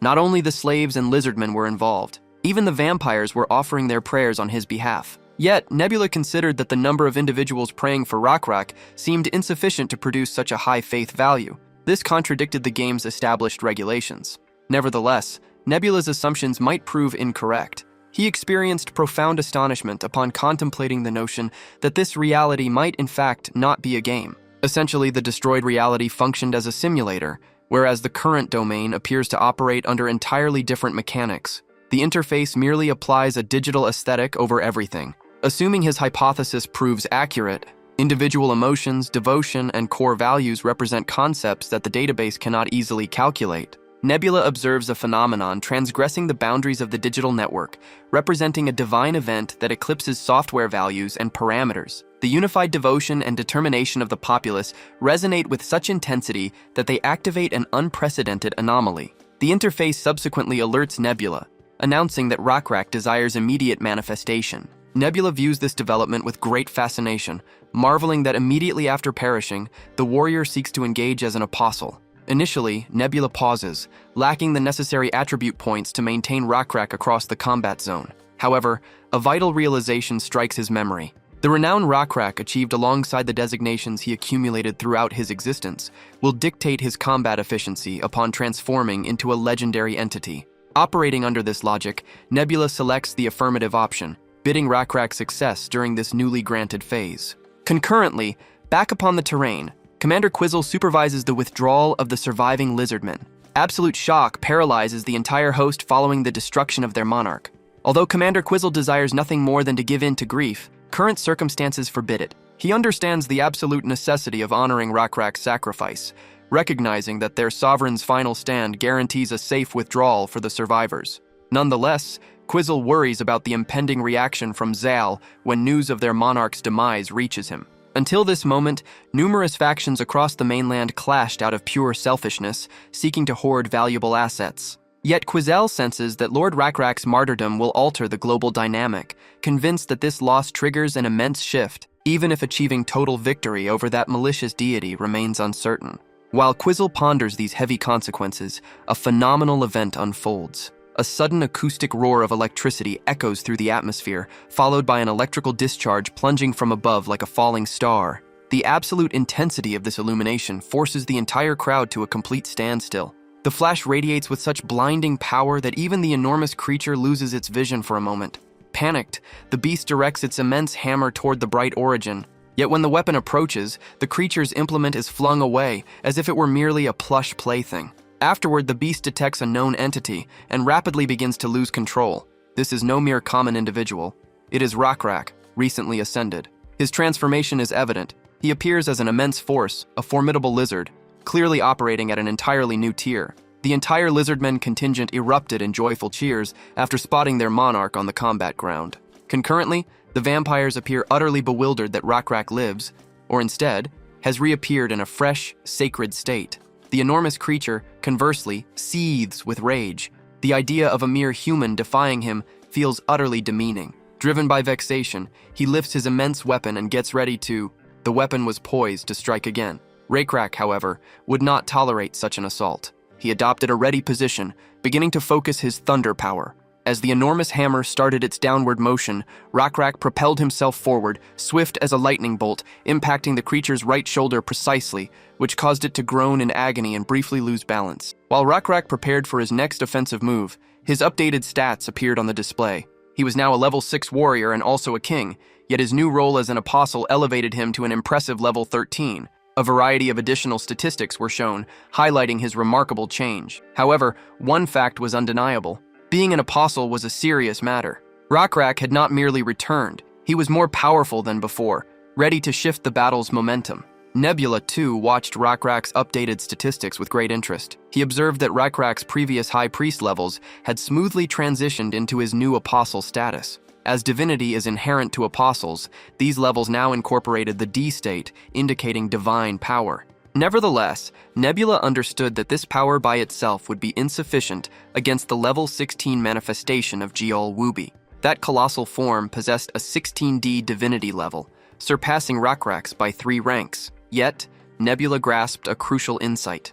Absolute capability regarding an apostle bypasses pure experience values completely, relying heavily upon individual techniques, renown, and designations, which synthesize into exclusive traits. Rakrak's initial defensive maneuver, neutralizing the Warhammer, materialized via an attribute designated as Hand Hunter, which authorized him to parry the armament notwithstanding a massive discrepancy in muscle strength. Because Rakrak commands a diverse arsenal now, a separate feature known as weapon creation will imminently manifest. Rakrak triggers weapon creation to materialize an immense longbow, confronting the hideous manifestation which simultaneously readies a projectile launcher to neutralize the airborne champion. The abomination fires a titanic missile, yet Rakrak remains prepared. He focuses his entire electrical reserve into his ammunition, magnifying the projectile using storm voltage. This capacity, identified as Lizardmen of Thunder, represents a supreme asset for Rakrak, converting spiritual devotion into raw electrical currents to morph the warrior into a tempestuous avatar of annihilation.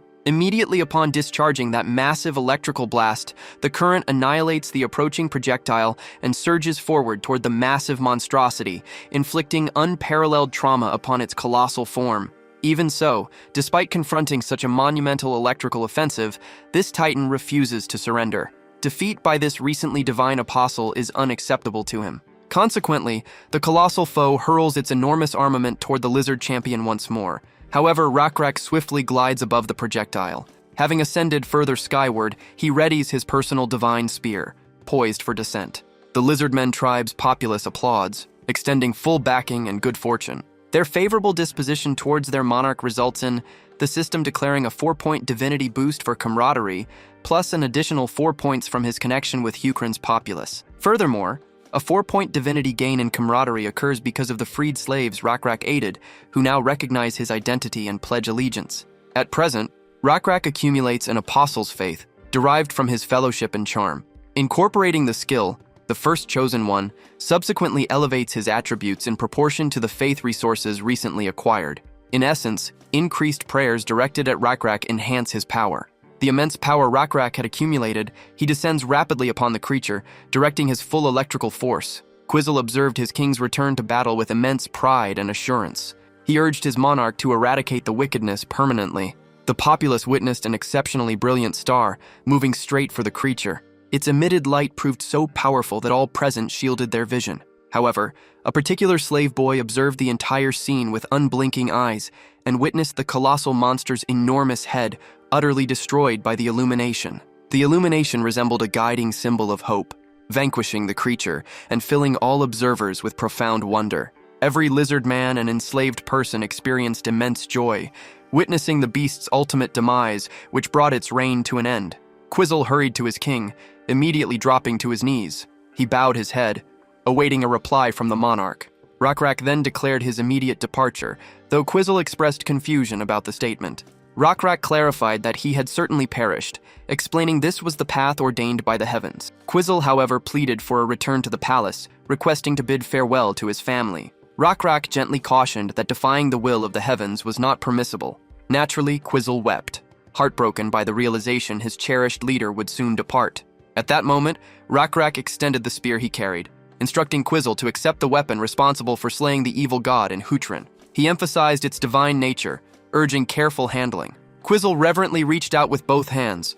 Rakrak offered a kind smile, assuring Quizzle there was no cause for sorrow, as Hukryn would be safeguarded by him, an apostle of God. Quizzle pledged to his monarch that Rakrak's legacy would forever remain within this territory. Yet, Rakrak unexpectedly stated that his attention ought not to be on that. Quizzle did not grasp his king's intent, though Rakrak felt confident he would discern it independently and subsequently entrusted the remaining matters to Quizzle's competent care. The commander wept, vowing to fulfill his responsibilities with utmost effort. In an instant, the monarch vanished from his sight. Following the malevolent deity's vanquishing, a portion of the vampires yielded, whereas the remainder dispersed into lesser groups. High Priest Shaven, deprived of her deity, met her end at the hands of her subordinates and was presented to Hukryn. Eras elapsed, and 137 years concluded in such a manner. Within Hukryn's capital city, Orazon, King Ampyong was in his 23rd year of rule. Inside a palace library, an elderly woman appears visibly displeased by the proposal to bypass the first prince and instead designate the third prince as crown prince. Her sharp tone conveyed strong opposition to this suggestion. Facing her, A white-scaled lizard man remained seemingly unaffected by her objections. The white lizard man reiterated his suggestion to skip the first prince and instead crown the third. However, the old lady again voiced her disapproval. She argued that the first prince's imperial succession was a long-standing tradition, upheld for over a century, and breaking it suddenly seemed inappropriate. His name is Dunan, the hunting minister in the right cabinet.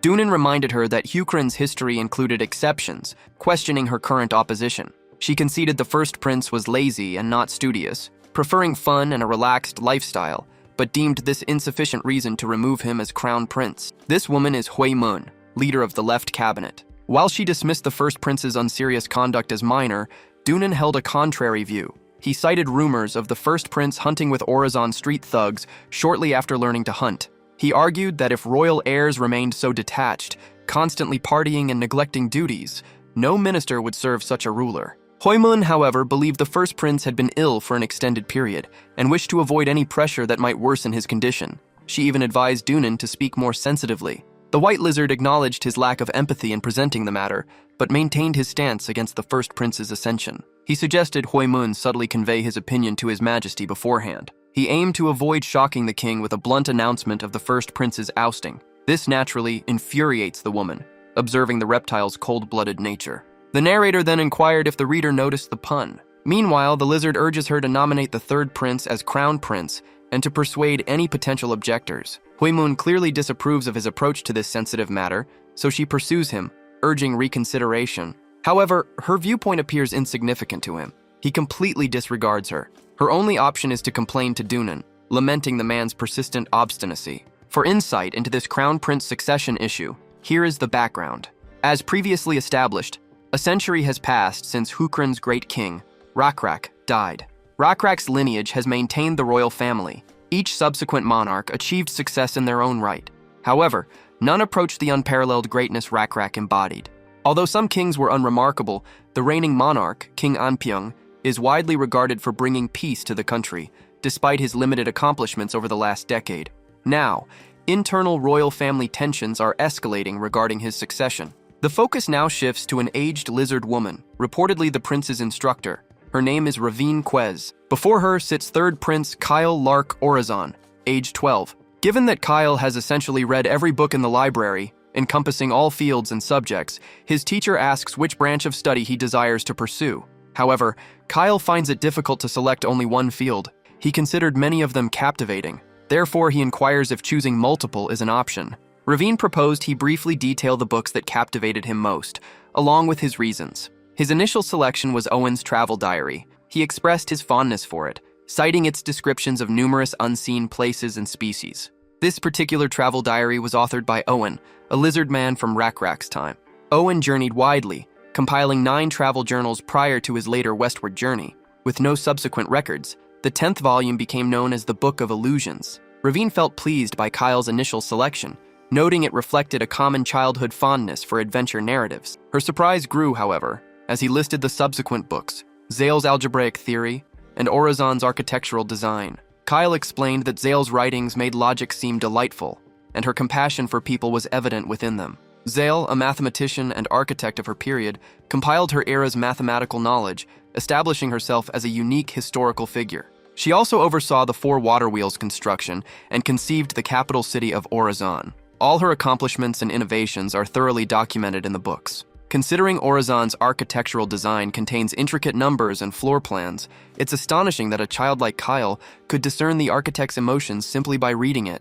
To clarify, Zale's volumes often leave most scholars appearing perplexed, as their comprehension is minimal. Kyle additionally referenced a book titled Quetzal's Ethics, authored by his teacher's forebear. Upon hearing this, Ravine felt a surge of pride that her lineage had supported Rakrak in every possible way. The Ethics of Quetzal frequently cites Rakrak's philosophy, alongside original concepts introduced by Quetzal himself. At this point, Ravine Quez was utterly astounded by her student's intelligence. It was commendable that such a young individual considered morality a significant subject, a vital attribute for any monarch. And as if that were insufficient, Kyle additionally emphasizes his fascination with Yure's Battle in the Plains, Saren Mule's Night Sky, alongside Rakrak's How to Read the Sky literary volume. He proceeds to disclose compelling details and individual elements that captivate him within these manuscripts. The lizard woman experiences profound astonishment, finding herself completely speechless. Absorbing such immense volumes of information and deciphering everything during his early childhood highlights the unparalleled intellect this boy truly possesses. Her sole regret involves the reality that Kyle occupies merely the position of third heir,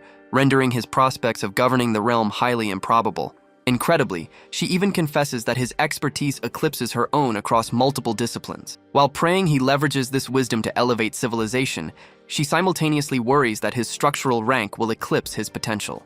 Kyle breaks her concentration by addressing her directly. He desires to voice an inquiry that has occupied his thoughts for a prolonged duration, despite its disconnect from academic curriculum, or perhaps a correlation exists. Uncertainty lingers. Nonetheless, an explanation is sought, though hesitation hinders his willingness to speak. Ravine grants explicit permission for him to express any thought whatsoever. Ultimately, his inquiry emerges, asking if the capacity to assume the throne exists within him. This unexpected interrogation completely stuns the instructor. She visibly gasps while swallowing her beverage as the profound weight of his ambition becomes apparent. She immediately inquired whether he had discussed this matter with others. His negative response brought her considerable comfort. She cautioned him against uttering these words before others. Kyle grasped the impact of his statements, recognizing the need for caution among people.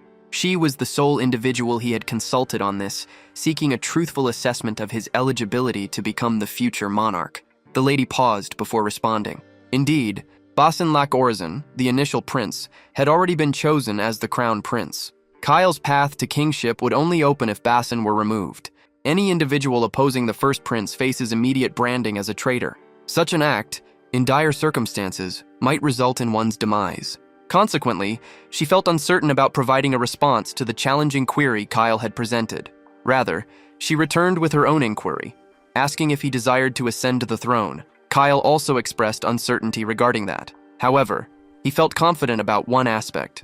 Should he assume the kingship, he would prove highly valuable to the realm. This assertion completely surprised Ravine. We will now observe a brief extra sequence featuring serene mountains prior to our shift to Runda's outburst. The chessboard Nebula and Eldar were playing on was overturned by her. Runda's anger intensified upon seeing Eldar alongside Nebula for an unknown reason. Her breaking point arrived because Nebula withheld vital information from her, despite Runda consistently divulging all her own knowledge. Nebula ultimately chose to reveal intriguing intelligence, yet only following her victory. Wishing to discover Nebula's hidden information, the woman opted to engage in the board game, merely to suffer defeat across several rounds. At this point, she perceived him as merely trifling with her, deliberately withholding all data. Following another outburst, she ended their call, implying no future contact. Concurrently, Eldar also desired to know what Nebula possessed. As he served no other faction, unlike Runda, he guaranteed his associate the data would remain secure. Nebula appeared to confide in him and chose to disclose a noteworthy detail.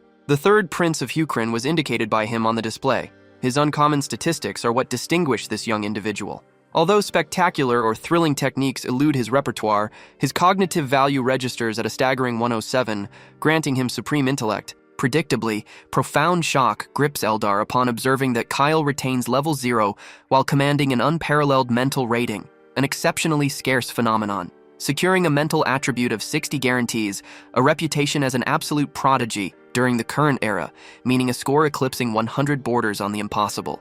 Nebula concludes that discovering a comparable intellectual giant across the mainland will likely take half a century. To provide some historical context regarding the prior century, once the conflict between Hukrin and Baka concluded, absolute stagnation characterized the subsequent 100 years, leaving the realm devoid of monumental occurrences. Aside from unearthing antique artifacts, slaying monstrosities alongside corrupt deities, and annexing minor territories, the geopolitical boundaries remained virtually static. Because territorial growth occurred, stabilizing domestic logistics also became mandatory, representing a responsibility Nebula needed to oversee. This reality clarifies his belief that periods of domestic stillness remain crucial within the simulator after initial eras of conquest. Apart from the primary bloodlines spearheading early colonization, this epoch demanded pacification strategies to assimilate alternative cultures throughout the empire. Hukrin faced numerous systemic friction points stemming from the amalgamation of diverse demographics. Though historical archives omit these domestic crises, a total of 6 insurrections erupted. The most complex challenge involved achieving harmony with vampires. Essentially, following the eradication of the malicious deities by Nebula, The emancipated laborers and surviving undead of Baka petitioned for full integration into Hukryn society. Coexistence with vampires presented challenges, given their reliance on blood consumption for survival. Higher-ranking vampires from the second and third generations found animal blood insufficient for sustenance. This led the vampires to an unexpected decision. They sought shelter within mountain caverns and offered prayers to Nebula, conveying their wish to obey the blue insect god's directives. Having witnessed Apostle Rakrak's sacred demise, they resolved not to harm other beings again. Roughly 1,000 vampires chose to undergo self-starvation. While a few either fled or succumbed to temptation, 600 vampires steadfastly bore their suffering, meeting their end without any movement. Despite their past transgressions, their introspection and desire for retribution meant that even the lizard men held the conviction that the blue insect god would grant them immediate forgiveness. Consequently, absolution was granted. The location where the vampires sought redemption subsequently received the name Digging Buddha Valley, a sacred site for the Night Sky Order. This location transformed into an emblem of contrition and expiation, demonstrating that genuine belief could lead the blue insect god to welcome anyone, even those not of the lizard men race. Following this event, the blue insect god received the additional designation Night Sky. Consequently, the Night Sky Order became a belief system embraced by numerous different kinds of beings, rather than solely lizard men. Moreover, the third prince, currently observed by Nebula, will play a role in advancing these transformations. Advancing a civilization requires appropriate methods and discoveries, and these innovations ought to be interconnected. Given Kyle's intellectual capacity, he is highly capable of finding novel solutions. Should he ascend to the throne, his authority could disseminate crucial innovations throughout Hukryn. Hukryn's present administrative system is suboptimal. The left cabinet, which includes various species, manages the palace's internal operations, performing duties comparable to those of Earth's eunuchs. Nevertheless, the right cabinet, comprising the true decision-makers, is exclusively controlled by the lizard men. It is widely understood that authority can corrupt individuals, and unchecked authority leads to complete corruption. Therefore, a shift in governance is imperative. Kyle must urgently resolve the matter of interspecies coexistence, and the incoming monarch requires sufficient wisdom to manage and settle these conflicts. Yet, Eldar highlights Kyle's status as only the third prince. Basan, the eldest son and designated heir, largely occupies himself with leisure. Nevertheless, this does not provide sufficient grounds for his removal. After the crown prince's status is confirmed, Kyle's ascension to kingship becomes exceedingly difficult. Nebula possesses the choice to simply issue an oracle and directly meddle in domestic matters. However, given the current critical phase for autonomous rule, direct divine involvement would be imprudent. Consequently, a less direct approach will be necessary. Eldar seeks precise details regarding Nebula's intended strategies. Nebula then moved closer, sharing all the intricate specifics with her privately, ensuring no one else heard anything. The proposed strategy seemed so unusual that Eldar found it difficult to accept its potential success. This might stem from his excessive trust in the third prince's extraordinary intelligence. Nevertheless, Nebula expressed such conviction in his strategy that he offered to wager on its outcome. Within the royal grounds, two women moved cautiously and nervously near a gigantic slumbering creature.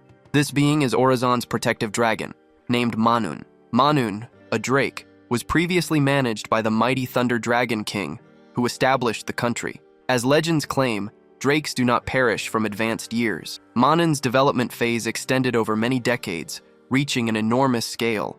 The creature presently measures approximately 25 meters in length and is thought to be 150 years of age. Given its immense dimensions, its dietary intake is, predictably, equally vast.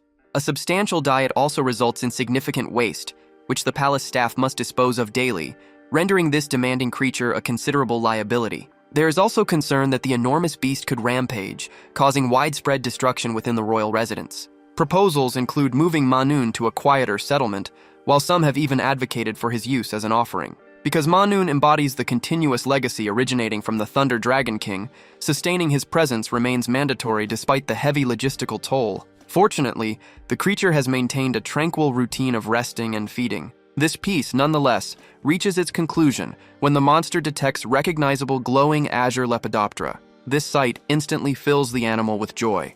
Ultimately, these insects signal that his long-perished companion Rakrak has returned to visit him. Whenever your cherished companion descends directly from paradise, abandoning celestial luxury solely to seek your company, you truly become the most fortunate soul in existence. Recently, obscure feelings of nostalgia and yearning have developed within Manun. The creature fails to comprehend these sensations or how to process them, yet the recurrent appearance of these blue insects consistently evokes memories of Rakrak, his subsequent master. Regardless of his deep urge to pursue those azure insects, Manun recognizes that regulations forbid him from advancing past the protective perimeter. During an identical past occurrence, an attempt to breach the barricade prompted the sentries to force him backward. Despite the barrier, he yearns to embrace his companion. Rakrak expressed deep gratitude for his god's benevolence, which granted him a brief sight of his longtime friend. The Lizard King summoned his longtime companion, and that devoted individual abandoned his prior impulses to break directly through the walls for their reunion. Within the palace grounds, Dunnan and his companions detected the abrupt sound of Manun's crash. Upon the guards' arrival to investigate the disturbance, it became clear Manun had fled toward the ancestral mountains. This development certainly caught Dunnan's attention, though his response lacked the shock displayed by his companions. His companions, in fact, expressed irritation because Dunnan, holding the title of hunting minister, was expected to pursue and apprehend Manun prior to the morning meeting. Given the creature's nature, retrieving the escaped predator falls squarely upon the jurisdiction of the hunting minister. However, Dunnan harbors distinct motivations for avoiding the pursuit, since his primary obligation involves orchestrating expeditions for aristocratic amusement, leaving him insufficient leisure to track Manun. Nonetheless, when official mandates drop, alternatives vanish entirely. Shortly thereafter, following a brief judicial assembly, Dunnan emerges from the Citadel fortress, radiating pure frustration. Compounding his aggravation, the Administrative Council denied his request for a specialized tracking detachment, offering instead standard Imperial sentries to secure Manun. The issue remains that Manun possesses the physical mass to flatten a cluster of palace guardians via a simple physical rotation. Consequently, the solitary strategy Dunnan relies upon involves utilizing sustenance as bait to somehow ensnare the monster. Even under optimal execution, widespread collateral damage seems inevitable because local frontiersmen regularly traverse those ancient peaks as well, meaning any casualties inflicted by Manun will inevitably destroy public support for his office. Opportunities for an outsider of his phenotype to secure a high-ranking ministerial portfolio rarely materialize. Should this operation trigger fatalities, however, the entire accountability will rest solely upon his reputation. Incredibly, even these scaled indigenous species manifest deep-seated demographic prejudices, though fortunately, his specific demographic must confront the bias this time, leaving him certain that his tenure as hunting minister faces imminent termination. The primary objective now takes precedence. His initial step involves gathering information regarding Manun's sudden rampage, considering its recent docile behavior. He suspects an external influence is responsible. The poorly constructed boundary wall he considers might be part of this scheme. Suddenly, several cockatrices rush past him carrying Prince Basan, Hukrin's crown prince, Basan Lak Orazon. This marks the formal introduction of the infamous first crown prince, known for his mischievous and carefree lifestyle. Dunnan expresses surprise at the first prince's informal descent toward the mountains and inquires about his destination. Predictably, he intends to locate Manun. As the first prince, he sees no need to seek the hunting minister's approval. Under typical circumstances, Basan would indeed require no one's permission. However, the hunting minister had already been assigned responsibility for Manun's escape, a decision made during a prior imperial meeting. Prince Basan appears to disregard the imperial meeting's ruling, believing his actions are beneficial and that no one can impede him. This creature's outings are rare, so he wished to observe Manun in motion and arrived with companions. Now, however, he feels a growing ambition to capture the creature himself. Naturally, this provokes excessive worry from Dunnan. The first prince's intoxicated companions are utterly useless. They remain completely inebriated, leading Dunnan to conclude these individuals will not heed him under any circumstances. While the first prince might possess hunting prowess, he stands no chance against Manun, given the beast's immense size. This perhaps is fortunate. The cockatoo carrying the first prince cannot match Manun's speed, and the beast will escape before Basan can reach it. The hunting minister advised Basan to notify the nearest forest ranger immediately upon seeing Manun in its natural habitat. However, the first prince declared the creature was solely his to apprehend, thus precluding any reports. He did nonetheless acknowledge the hunting minister's duties, consenting with hesitation to disclose any observations of the animal. Following this, he departed for his hunt, accompanied by his inebriated companions. The sagacious white lizardmen could only seethe with frustration. Yet their simmering rage quickly dissipated as he observed Prince Kyle from afar, inspecting the breach. Their gazes met then.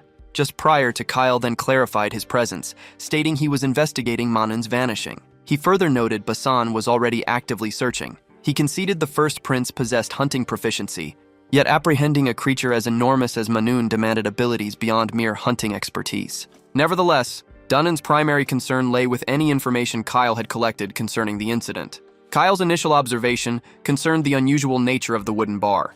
Its look suggested it resisted a clean snap. Had pressure been exerted, it would have fragmented. Consequently, insect damage seemed probable. However, this conclusion lacked logical consistency. These timber planks were affixed to stone pillars. The insects would have presumably traversed the stone to access the timber section. Yet, why did they consume solely the central portion? Had the insects consumed all timber uniformly, the entire structure would have fallen during Manun's escape attempt.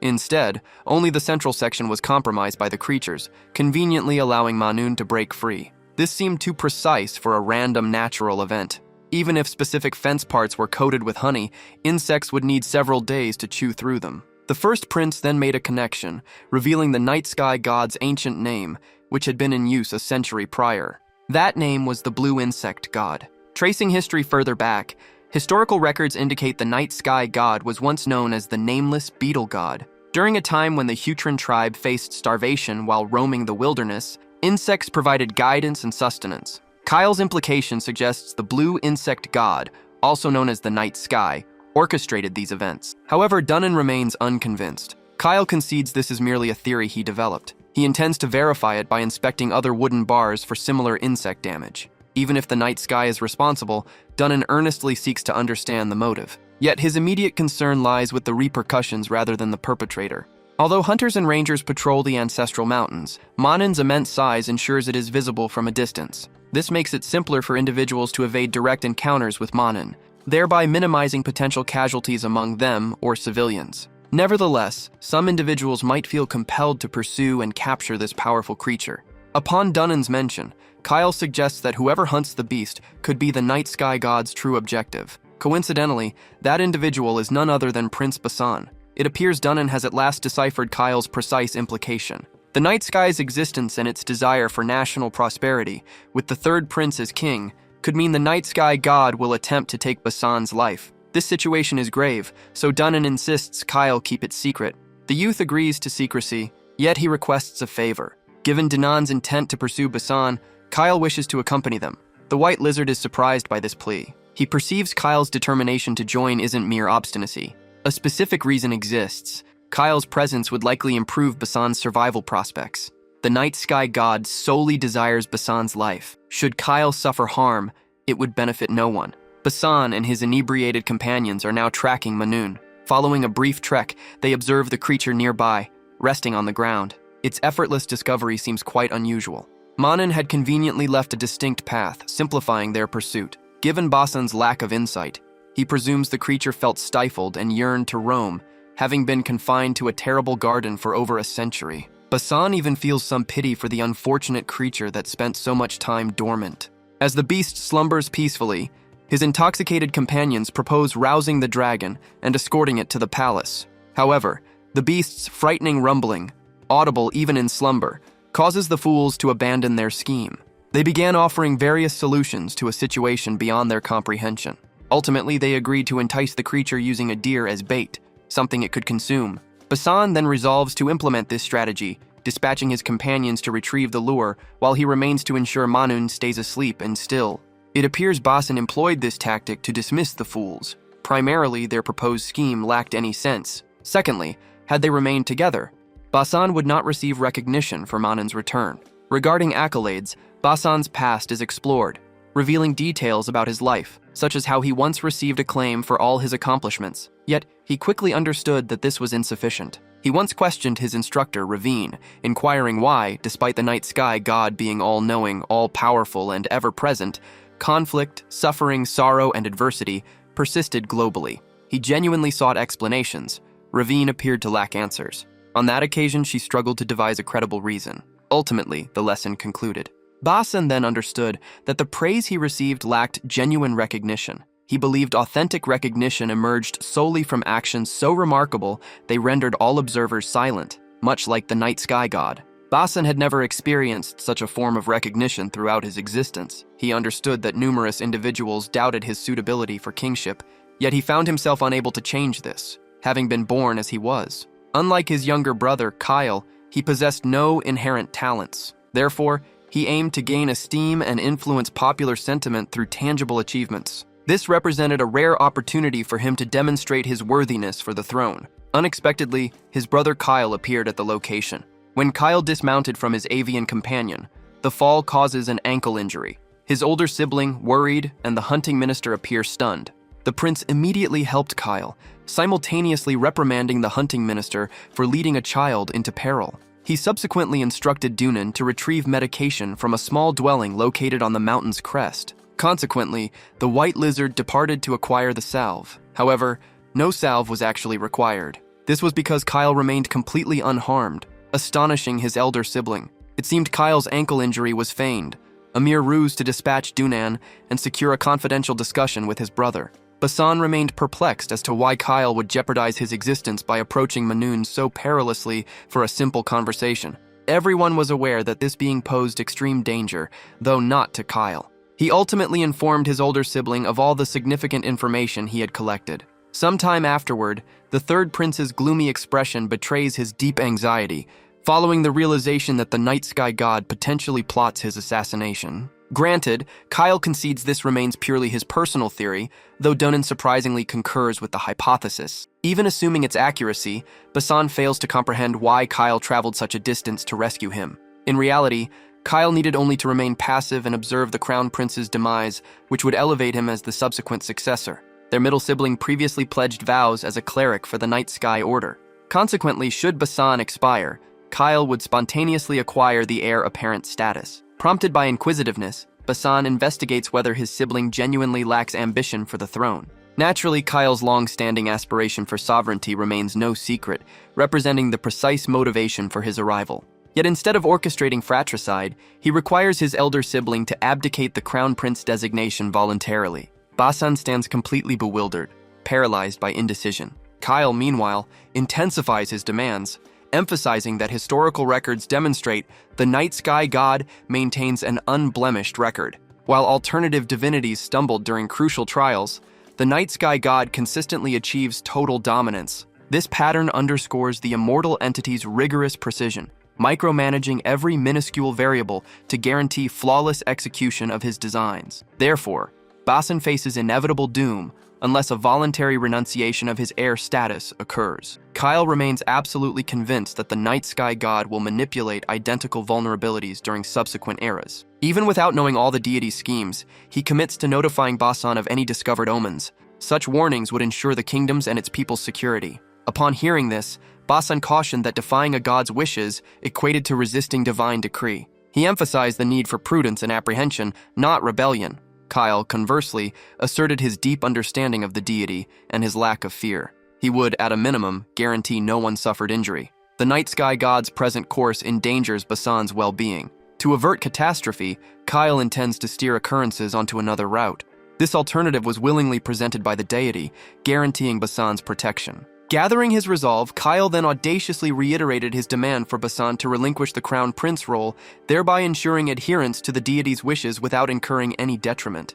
Kyle's directness and piercing stare prompted the elder brother to erupt in laughter, as if he had heard the most amusing jest imaginable. He eventually composed himself and confessed to an odd sense of relief. He validated Kyle's statements rather than disregarding them. He further cautioned his sibling that relinquishing his role voluntarily offered no assurance of a smooth future, contrary to their expectations. Kyle, however, was prepared to confront any outcome, provided he secured the title. Basan inquired about Manun, specifically how the formidable creature would be handled. The explanation for Manun's escape to the ministers presented a challenge. Kyle, nonetheless, stated he had resolved the situation completely, indicating no cause for concern. Subsequently, within the palace walls, Kyle was observed negotiating agreements with the hunting minister, anticipating close collaboration ahead. Following a handshake, he then approached his older sibling, leaving Dunan contemplative. Given Kyle's declaration of increased future involvement, this probably indicated his ultimate acquisition of the throne.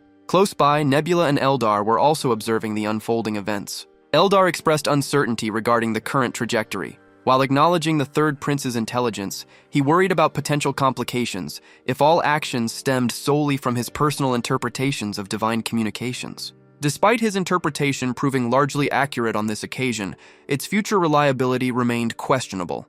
An overly self-reliant monarch presents a unique challenge. Nebula, however, felt no concern. In his past experiences playing this game, non-player characters frequently exhibited inaction. Despite this, his skill as a player consistently allowed him to overcome such obstacles. However, his current associates were not mere non-player characters. They were genuine individuals driven by personal aspirations. Their differing perspectives were acceptable, provided they contributed to Nebula's objectives. Eldar held a contrasting view, suggesting that this understanding complicated predicting character behavior, as unforeseen choices could jeopardize the entire strategy.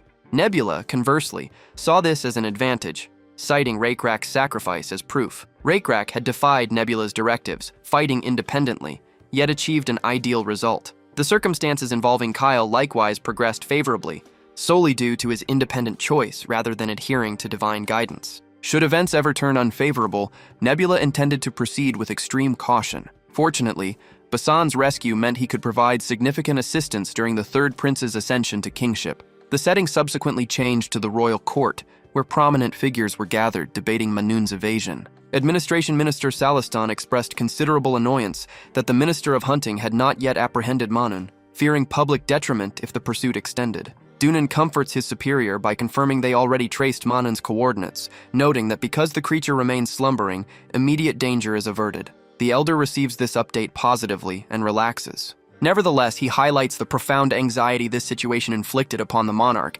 emphasizing that it prevented his presence at the council session. The official subsequently urges him to accelerate the containment process now that his precise whereabouts are established. Naturally, Dunan shared that objective, but various complications halted his progress. This morning, upon arriving at the enclosure to track Manun, he discovered that pests had severely decayed the wooden barriers over a long period.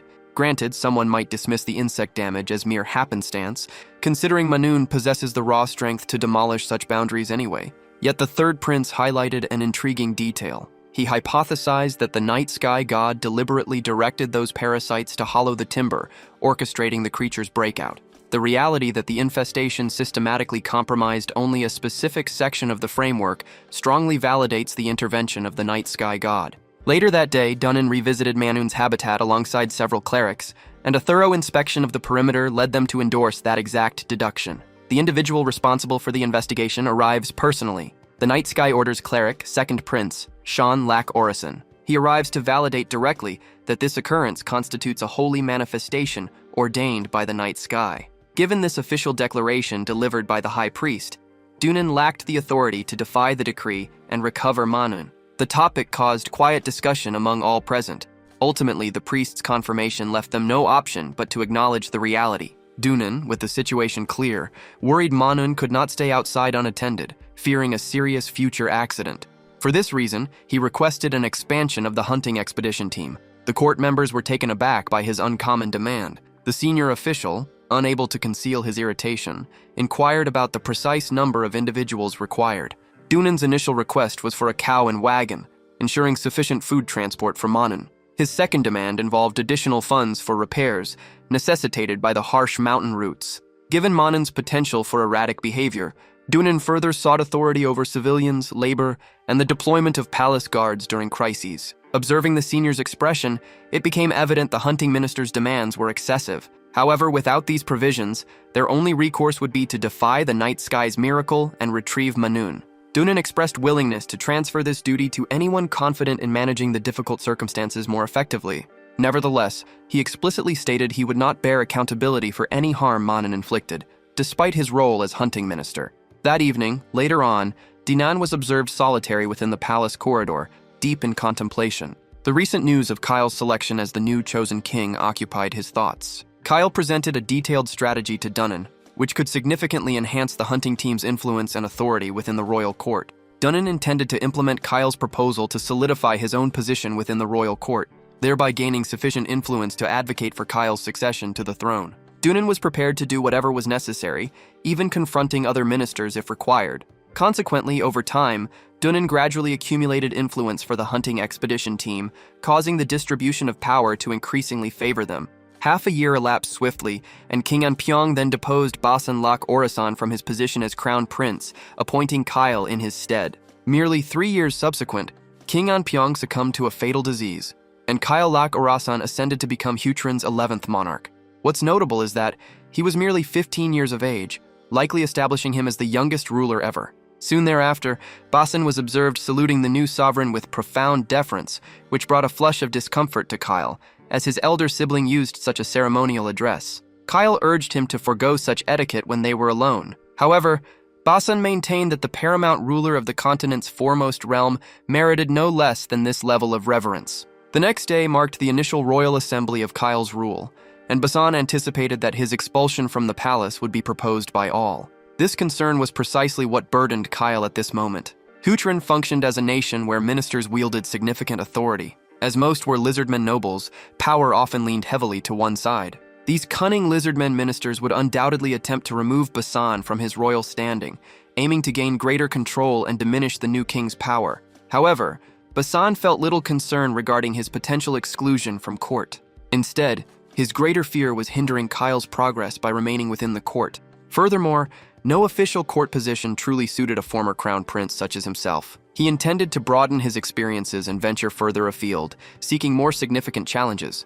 Kyle's mind began to form concepts at the mention of hunting as he observed the sky. He had conceived of an ideal role for Basan and felt certain his elder brother would approve. Immediately, he informed Basan of the position's intriguing specifics. The following day arrived, and Kyle formally commenced the royal assembly. As the newly appointed monarch, he sought to gain universal backing. Lacking significant declarations, he invited the ministers to voice concerns or present problems. Predictably, a lizardmen minister advanced and suggested removing Prince Basan from the royal residence. The minister contended that because Basan was formerly the crown prince and maintained a close relationship with Kyle, his influence within the court surpassed that of any other minister. Individuals harboring malicious designs against the king might approach Basan, thereby affecting royal decrees covertly.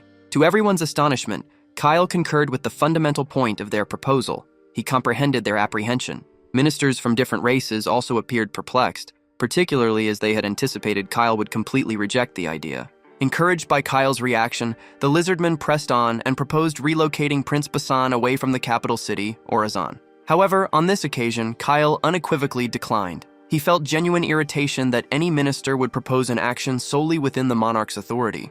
Instead, Kyle indicated the undeveloped territory situated within the eastern mountain range. Throughout history, numerous monarchs dispatched exploratory teams in that direction. However, the region's sharp, uneven ground invariably led to catastrophic outcomes for such endeavors. Few believe the eastern mountains hold value.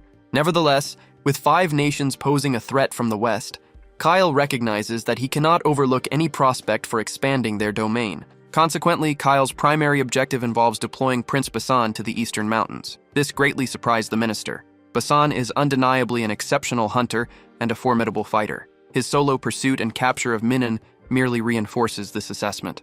The assembled ministers commenced quiet discussions. Some voiced opinions that the mountains offered no resources, while others countered that the region beyond them was not particularly expansive. Yet, they possessed insufficient power to challenge the Supreme King's decision. Consequently, they assented to the plan, albeit unwillingly. The matter concluded, the subsequent phase involved assembling a maritime crew. It became apparent that Kyle's strategy included using ships. All prior endeavors to settle the eastern territories met with failure, as they relied on land routes. Consequently, this altered strategy, employing vessels to reach the mountain's opposite side, might genuinely improve their prospects. A minister voiced opposition, claiming no established maritime paths existed, thus making overland travel safer. Yet Kyle had foreseen this concern. He clarified that their objective was precisely to forge a new sea route. With years already elapsed, Kyle intended no further delay in investigating the unspoiled territory. The reptilian minister persisted in pointing out further challenges they could encounter at sea. Yet, apprehension was unwarranted. Kyle had considered every aspect thoroughly. This particular lizard seemed to have depleted his arguments and still failed to alter Kyle's resolve. At the same time, Kyle's frustration was evident regarding the man's continuous grievances, even prior to the project's initiation. As unknown lands contain threats from creatures, the hunting minister also receives duties. Dunnan accepts his new role without issue. Yet, that specific lizard, Minister Saluson, invariably finds fault with everything. With those matters resolved, Kyle proceeds to the meeting's next subject. The next item concerns an individual who had been waiting, now permitted to enter. An unlucky dwarf enters the room. His mere presence causes every minister to react with extreme anger, as if an unsuitable person had arrived for serious diplomatic matters. Salusin, predictably, raises an objection and questions Kyle. Kyle introduces the man as Lump, a member of the technician team. Kyle acknowledges the general confusion regarding this dwarf's presence, particularly given his recent status as a slave. However, with the technique minister position currently open, Kyle brought him to occupy it. Naturally, every lizard minister is utterly astonished. Their reactions suggest Kyle committed a sacrilege by allowing the dwarf entry. Truly, these black lizards exhibit severe prejudice. Initially, they showed bigotry towards their own kind for being white. Now, their animosity extends to a dwarf. This specific response was anticipated by Kyle. It formed a component of his strategy. The entire situation served to divert focus from Basan. Minister Salusin contended that the technique minister position had historically belonged to a lizardman, making a dwarf's sudden appointment illogical. Kyle retorted, accusing him of overt racism. He asserted that no statute limited the technique minister role exclusively to lizardmen. Instead, the post required manual dexterity and mechanical expertise. Historically, lizardmen had demonstrated superior aptitude in those fields. However, this instance proved different. Kyle himself had observed Lump's capabilities. To substantiate his assertion, he inquired of each minister whether they knew Orizon's Arctic region's altitude. The astronomy minister then came forward, stating the measurement was approximately 32.5 degrees. Following this, Kyle inquired if anyone knew the altitudes of the northernmost point, Jaren, and the southernmost point, Maganin. Predictably, quietness ensued. Subsequently, Lump offered his input. He declared Jaren to be 37.5 and Maganin 30. He elaborated that the Arctic's altitude shifts 1 degree for every 250 ryo. Jareen, situated 1250 ri more northerly, registered 5 degrees greater. Conversely, Maganin, positioned 625 ri further south, resulted in a 2.5 degree decrease. Kyle found the response entirely satisfactory, feeling considerable pride that Lump provided the accurate information when the lizardmen could not. Nevertheless, this outcome proved insufficient for Minister Salusin, the scoundrel. He grew so agitated that he began to rail against Kyle's initial ascension to kingship. He argued Kyle's lineage, possessing the great Thunder Dragon King's blood, was the reason, as all present ministers descended from warriors who served the Dragon King. This, he asserted, explained the dwarves' enslavement. They remained lizardmen adversaries until Hukrin's end, and even after the nation's formation, their rebellion potential persisted. Kyle swiftly dismissed this. He recalled that the legendary warrior Tatar once battled 10 trolls to rescue halflings, and the Dragon King himself opened castle gates for slaves. If such compassion was shown by the Dragon King, then what objection could there be to a single exception from us? However, this remained an issue. Salusin, now enraged, declared that allowing even one non-lizard man on the council would disrupt the power balance. He warned that if they began supporting the idea of anyone, regardless of race, becoming a minister, lizard men might feel marginalized and withdraw their support for Kyle's kingship. He did present a valid argument, to be fair. The entire structure rested upon the foundation established by lizardmen ancestors. Therefore, the ascent of someone from a different race was certain to cause disruption. The ministers implored Kyle to reconsider before making his decision final. Kyle chose to pause and reflect before formalizing his choice. Yet, at this moment, he strongly desired to appoint Lump as the technique official and anticipated council support. Witnessing Lump's clear talent, Salusin reluctantly agreed to permit one exception. Consequently, Lump received official designation as the technique official. The third agenda item, the impending solar eclipse, now approached. Before delving into specifics, its significance warranted discussion. A solar eclipse, where the sun vanishes or becomes obscured, has historically been interpreted as a divine omen or message from deities. Consequently, precise prediction of this event has always been vital for national security and ritual. 3 distinct sources determine the eclipse's date. The high priest interprets the night sky's arrangement. The king also provides a personal estimate. Additionally, the astronomy ministry employs ancient calculation techniques. On this occasion, an unusual event unfolds. Minister Salusin was shocked upon discovering the 3 prediction sets diverged. The astronomy minister asserted his confidence, having verified his figures through traditional means. However, Kyle's forecast preceded the calendar priest's and astronomy ministry's predictions by 4 hours. Salusin insisted on a recalculation. He remembered the dwarf's previous public humiliation of them. A similar error could further increase Kyle's favor towards non-lizard races. Briefly, the astronomy minister considered Kyle might have erred. Their method, after all, had an unblemished historical record. Consequently, They chose to await the eclipse. Minister Salison felt certain Kyle could not possibly be correct. It was inconceivable that every scholar had made an error. Should Kyle prove incorrect, Salison intended to seize the opportunity to criticize his judgments and publicly humiliate him. However, when the scholar's predicted time arrived, nothing transpired. The solar eclipse failed to manifest. Lizard men everywhere reacted with stunned anxiety. Kyle then calmly clarified that the priests and astronomy ministry utilized obsolete methodologies. Lump, the very dwarf they disdained, had identified the inconsistency and alerted Kyle. This explained Kyle's distinct and accurate calculation. Salison and the astronomy minister remained speechless, protesting that the revered Dragon King had documented in historical accounts that the heavens were immutable. Kyle responds. He states those texts are outdated. It's necessary to acknowledge that past generations could have erred. In earlier times, ancient peoples lacked written resources for learning. They independently found and documented information, which remains valid. However, current ministers have achieved no novel findings. For decades, they have merely repeated historical accounts. Kyle then cites a calendar text originating from the nation of Mengul. This book explicitly indicates that celestial movements evolve. This strongly suggests the present method is defective. Kyle ceases his argument. The responsible priest receives instructions to re-prepare the solar eclipse ritual, which is guaranteed to occur 4 hours subsequent.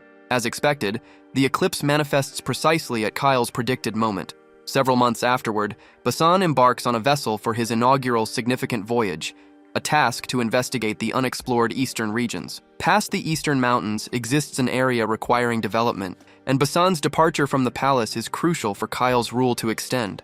Basan expresses no dissatisfaction. Indeed, he perceives himself as unburdened, liberated, as if the world has at last become accessible. The vessel he embarks upon bears the name Pirate's Humiliation. A total of 3 ships transport the 150 soldiers allocated for this mission. Basan serves as the appointed head of the Eastern Exploration Group, yet he is restricted from boarding any random vessel. Kyle communicated that specific individuals would always supervise Basan. The initial person thought suitable to observe Basan was a female merchant whose family had a long history of commerce with the monarchy. Coincidentally, she approached him quickly, and following his introduction of her as Tiona Itamo, she offered a warm greeting. Basan reciprocated the welcome, offering his hand for a shake. Her appearance revealed her elven heritage to him. She returned the gesture with enthusiasm, mentioning that few individuals correctly identified her species, as lizard men typically perceived little distinction among humans, elves, and Nixon. From their perspective, no differences existed.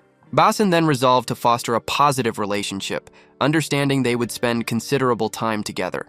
She also had a crucial point to clarify before their association could progress. Regardless of Basan's noble standing on her vessel, he was required to obey her directives. Should he object, he remained at liberty to seek an alternative ship. Basan appeared to accept this condition, provided her instructions remained sensible. Tiona admitted she had not anticipated such swift compliance.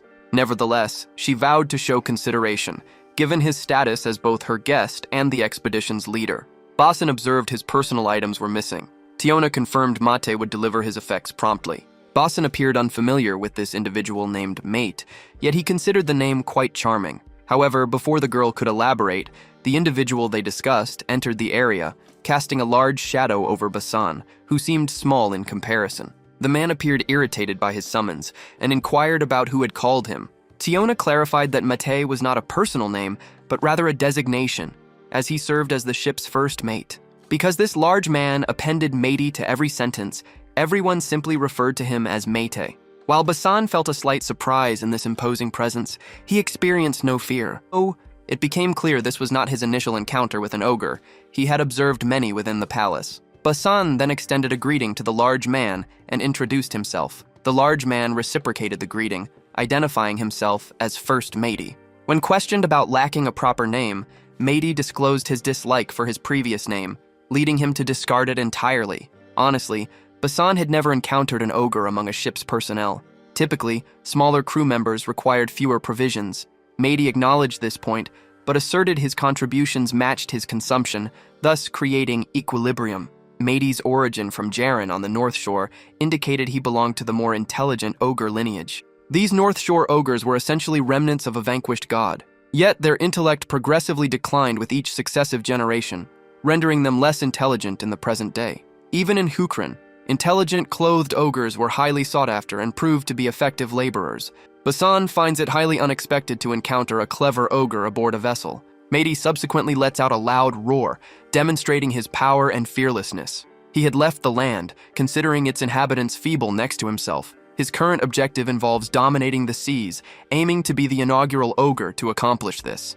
Basan expressed good wishes to the large individual, hoping his aspirations would soon materialize. Following this, Meidi departs to fulfill his responsibilities, ensuring his sustenance is earned.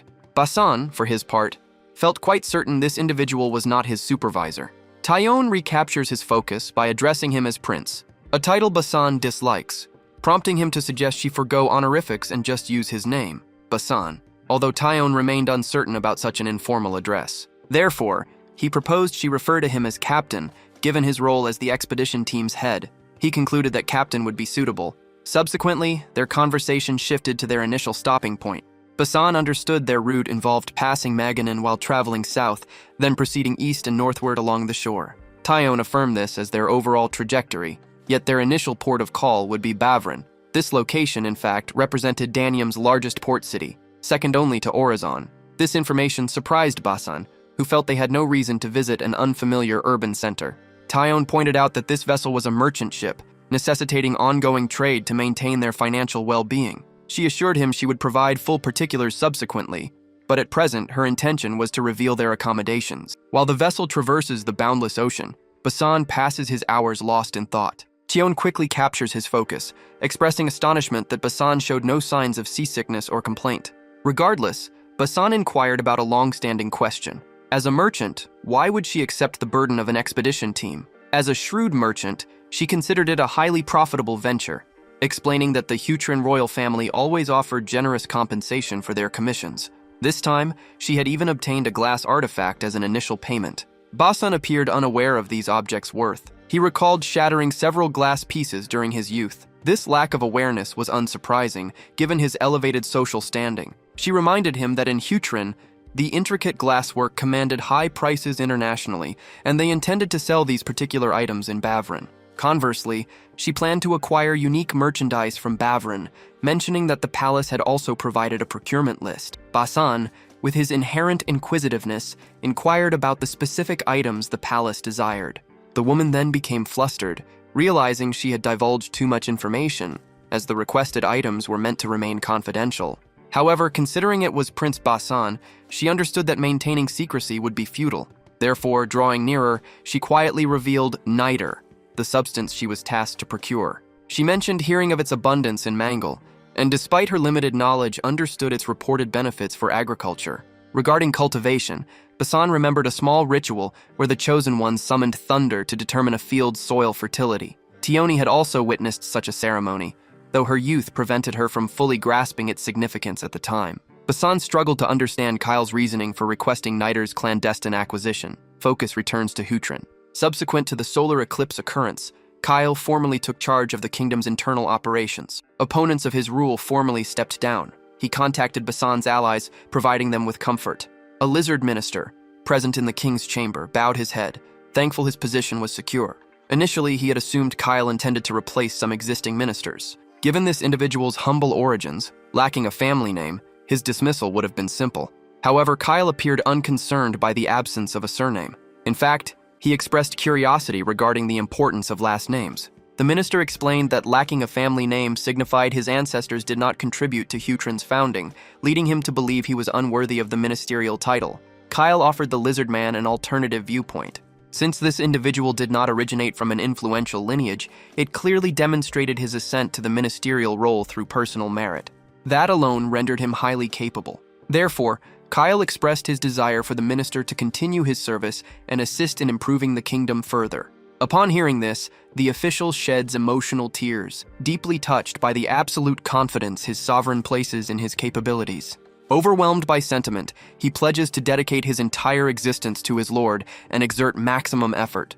Following this vow, he bows respectfully and exits the room. Following their pleasant exchange, Kyle's spirits abruptly fell. This was due to Dunan's earlier caution regarding the finance minister's hidden malicious intentions. However, subsequent to their talk, Kyle perceived no hostility or suspicion from the individual. He felt let down by Dunnan, who had leveled charges stemming from private resentments. The white lizard was rendered silent, as Kyle proceeded to admonish him with composed yet firm remarks. Kyle advised him to release old grievances and begin anew. Dunnan admitted his error and poor assessment. He knelt down and offered a remorseful apology to Kyle. Subsequently, Kyle inquired about the Hui family's horned alchemist, Hui Ravina Mele.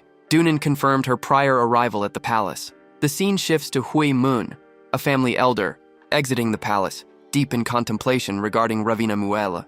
She pondered the reason for His Majesty's summons of that individual to the castle.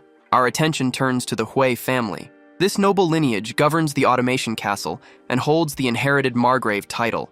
The Hui family has historically held positions in the left cabinet. This lineage also operates a significant trading enterprise. Among lineages not of lizardman descent, their influence is considered paramount. However, their renown carries a profound, sinister affliction, identified as the Cursed Horns. A tale persists regarding an ancient lord of the Automation Castle, said to possess antlers. Currently, this account is disregarded as mere myth, yet family members understand its truth extends beyond simple narrative. Occasionally, a child appears within the Hui family bearing horns. Such offspring invariably mature uniquely. They might converse with empty space or manifest peculiar, inexplicable abilities. Ultimately, everyone succumbs to insanity. Consequently, their horns are removed at an early age, with the expectation of them leading ordinary existences. A particular legend states Hui Kyung achieved prominence as a merchant due to the horn's influence. Nevertheless, her demise proved sorrowful. Her beloved was a lizardman identified as Saren Muela. This led to speculation that the horned offspring possessed mixed heritage. Consequently, offspring born with horns received the Muele surname. Despite the mystery surrounding the possibility of such interspecies progeny, the hearsay persisted. However, the narrative continues. The horned lineage persists through Hui Ravana Muele. Similar to the majority of her relatives, Ravina's birth and upbringing occurred within the Automation Castle. Regarded as afflicted because of her horns, she fled at 9 years old. She secured passage on a baggage cart heading towards the continent. Her family's hired guards pursued her, but by the time they arrived, she had already gained entry to the Alchemy Tower in Siakmian. This tower served as a sanctuary for individuals exploring prohibited wisdom. It was also a destination for numerous cursed people, including Ravina. Therefore, her presence there was, in a sense, logical. Returning to the current moment, while Moon gazed at Ravina's horns, the young woman addressed her. Ravina had grown accustomed to others' gazes. They no longer troubled her. Moon attempted to clarify that her observation stemmed not from judgment, but from a dark fascination. Subsequently, it is revealed that Ravina received a summons due to His Majesty's requirement for an alchemist. A brief explanation about alchemists. They reject the presence of deities, instead trusting solely in knowledge. This is precisely why Moon feels such apprehension. Should Kyle request an alchemist's assistance, it could signify a weakening of his belief in the gods. Kyle's ascent to authority had been supported by the night sky god. Moon eventually inquired of Ravina her reasons for departing the Alchemy Tower, given her abandonment of her family. Ravina pointed out that His Majesty had issued the summons. Furthermore, Kyle was not an individual one wished to defy. This statement, to be frank, held truth. However, what truly astonished Moon was how this young woman, residing in distant Siakmian, possessed such knowledge of Kyle's character. Even if rumors had reached her, it seemed improbable that Kyle would journey to the Alchemy Tower solely to compel her departure. Ravina stated simply that he likely would have arrived had she declined. Consequently, to circumvent any such conflict, she complied with his summons promptly. Moon was being difficult with the young woman. However, Ravina calmly explained her presence stemmed from her unique mastery of prohibited knowledge, a skill few others, including Moon, possessed. Moon argued that remaining unaware of such perilous information was preferable. Yet, Ravina highlighted King Kyle's evident disagreement with that view. A thick pile of correspondence received the previous year was then produced by her. Every single one contained inquiries regarding ancient lore. The inquiries demonstrated exceptional complexity. Furthermore, the letters originated from continually shifting locations, leading the tower to believe they were from renegade alchemists. However, the recent revelation unveiled the reality. All correspondence had been dispatched from Orizon. Within all of Hutron, only one individual possessed the capability to send such missives while circumventing the communication network. Moon became enraged, understanding Ravina's implication that Kyle had authored them. Yet the Horn Lady remained steadfast in presenting the facts. His Majesty Kyle possessed extraordinary alchemical talent. This remained an undeniable reality, regardless of its potential to cause distress. No other individual within Hutrin could rival his abilities. Moon, nearing an outburst, perceived Ravina as ridiculing Kyle, portraying him as an unbeliever. Their discussion ceased abruptly as the man in question walked into the chamber. Kyle immediately quieted Moon.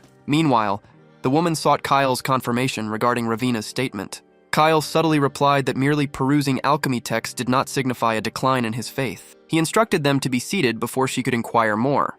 Moon considered the circumstances. Legally, atheism was prohibited, with some countries even allowing capital punishment for such beliefs. However, even if Kyle lacked faith, he remained beyond punishment. Nevertheless, his political standing would clearly suffer significantly. Returning to their primary discussion, Kyle offered Moon an apology for his secrecy. He explained that her occasional seriousness and inflexibility led him to believe she would fret unnecessarily, prompting his silence. Despite her calmer demeanor, she opposed his pursuit of alchemy, considering it a defiance of ancestral customs. Alchemy primarily focused on creating gold and elixirs of immortality, practices widely deemed morbid and highly disapproved. However, Kyle maintained that individuals ought to broaden their abilities, even if acquiring forbidden knowledge was necessary. Ultimately, the application of such learning rested with each person. Moon recalled the legal ban on alchemy studies. She questioned whether his sought-after knowledge justified violating established laws and customs. Kyle considers this information highly valuable. Ravina receives an opportunity to clarify the situation. It seemed an alchemist resided in solitude within the northern mountains. The tower exchanged information with him, disseminating knowledge. Nevertheless, reports from the alchemist ceased abruptly one day, prompting the tower to dispatch an investigator. The tower's messenger forced entry into the alchemist's secured dwelling. Unfortunately, the alchemist had already passed away. His demise resulted from forbidden knowledge. Moon anticipated this outcome, considering forbidden knowledge akin to bargaining one's spirit with an ancient malevolence. However, Ravina discloses the alchemist's demise occurred purely by chance. Prior to his passing, he meticulously documented his experiments and components, aiding in pinpointing the reason. His objective was gold creation. However, an overheating experiment led to a colossal blast. This setback, surprisingly, yielded a new finding, surpassing all previous investigations by the alchemist. Despite the experiment's small scope, the resulting powder produced an astonishing detonation upon ignition. The alchemist had placed it inside a lead container. Hoping for security, however, the container failed.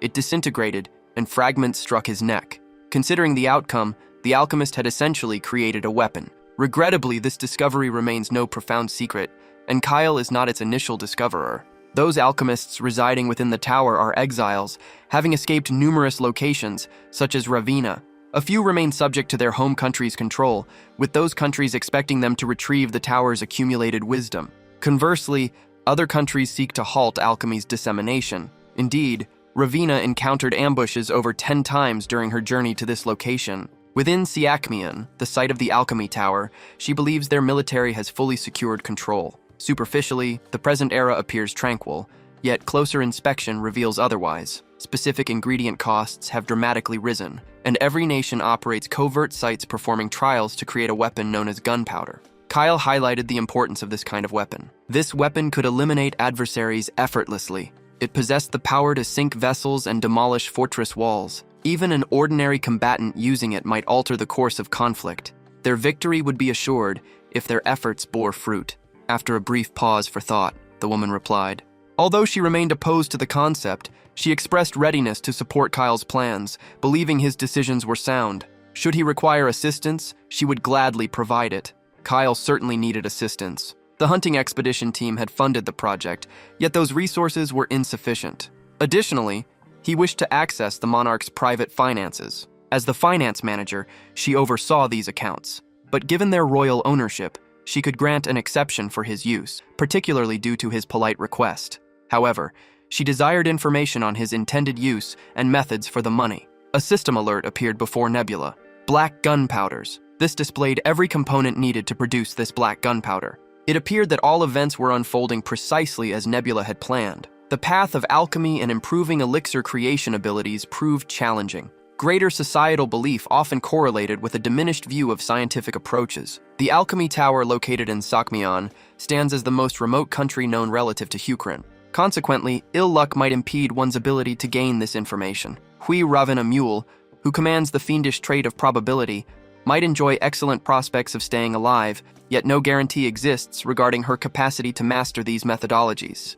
Nevertheless, fortune favored Nebula during this particular instance. Eldar approaches him silently to share a compelling detail. Although their conversation centers around chemical science and explosive powder, their discussion excludes an alternate origin of authority. By that energy, she refers to magic. Transmutation and the brewing of tonics represent branches of empirical study. Practitioners operate as empirical researchers, conducting purely structured investigations. However, a hidden truth exists that these researchers strive intensely to conceal, specifically the fiendish trait. Regarding this fiendish trait, the system establishes its origin as a primeval wickedness, unearthed within ancestral artifacts inherited across generational lineages. Unholy characteristics such as lightning, fire, probability, or gravity correspond to distinct elemental forces. The energy channeled via fiendish spirits essentially functions as superhuman abilities. Whenever these superhuman abilities merge with the wisdom of antique artifacts, a production technique exploiting elevated planes of energy manifests, designated as magic. This art, breaking from empirical study, remains restricted to an elite minority. Individuals akin to Ravina, who inherit unholy characteristics, possess the necessary aptitude to evolve into sorcerers. Because the transmutation spire serves as a sanctuary for afflicted outcasts, those researchers presumably harbor unholy characteristics as well. At this moment, no sorcerers exist. Eldar concurs. Typically, they emerge roughly a century following the simulation's launch. The capacity of arcane arts proves undeniably potent, yet because competitors prioritize secure progression, they generally maintain distance from unholy characteristics. Given that the transmutation spire occupies Siakmian, Eldar predicts wisdom will secure the initial sorcerer. Nebula harbors identical conclusions, considering the likelihood of generating a spellcaster peaks within that region. Nevertheless, Nebula reasons that wisdom likely opposes the manifestation of a sorcerer inside his territory. The scene transitions to Basan and his scouting unit. They have at last dropped anchor at Bavarin. The harbor bustles with energy, filled with numerous vessels already moored, striking Basan with awe. Such activity makes sense, however, as it represents the nearest harbor serving Orizon. Transport departing this location travels further west, cruising past Amgul toward Danri. A few might even advance toward the Occidental mainland. Regarding that destination, Basan recalls this matches the territory Owen allegedly traveled to, though he questions its actual reality. Theon informs him that while multiple crews venture there and vanish, the landmass absolutely exists. Basan ponders why traders avoid exploring that landmass to initiate commercial relations. Perils certainly loom, yet immense financial gain awaits, leaving him uncertain whether financial agents would gamble on the voyage. Theoni understands that traders venture anywhere for profit, even amidst significant risks. Such perils include pirate-ridden zones, calm or turbulent waters, and the constant danger from marine creatures and tempests. This hardly presents an appealing prospect. With her own transactions pending, she advises Basan to remain while she conducts her affairs. He could also investigate the locality, provided he returns by the agreed hour. This seemed favorable to Basan, as they had been confined aboard the vessel for an extended period. A brief stroll to refresh himself would surely be beneficial,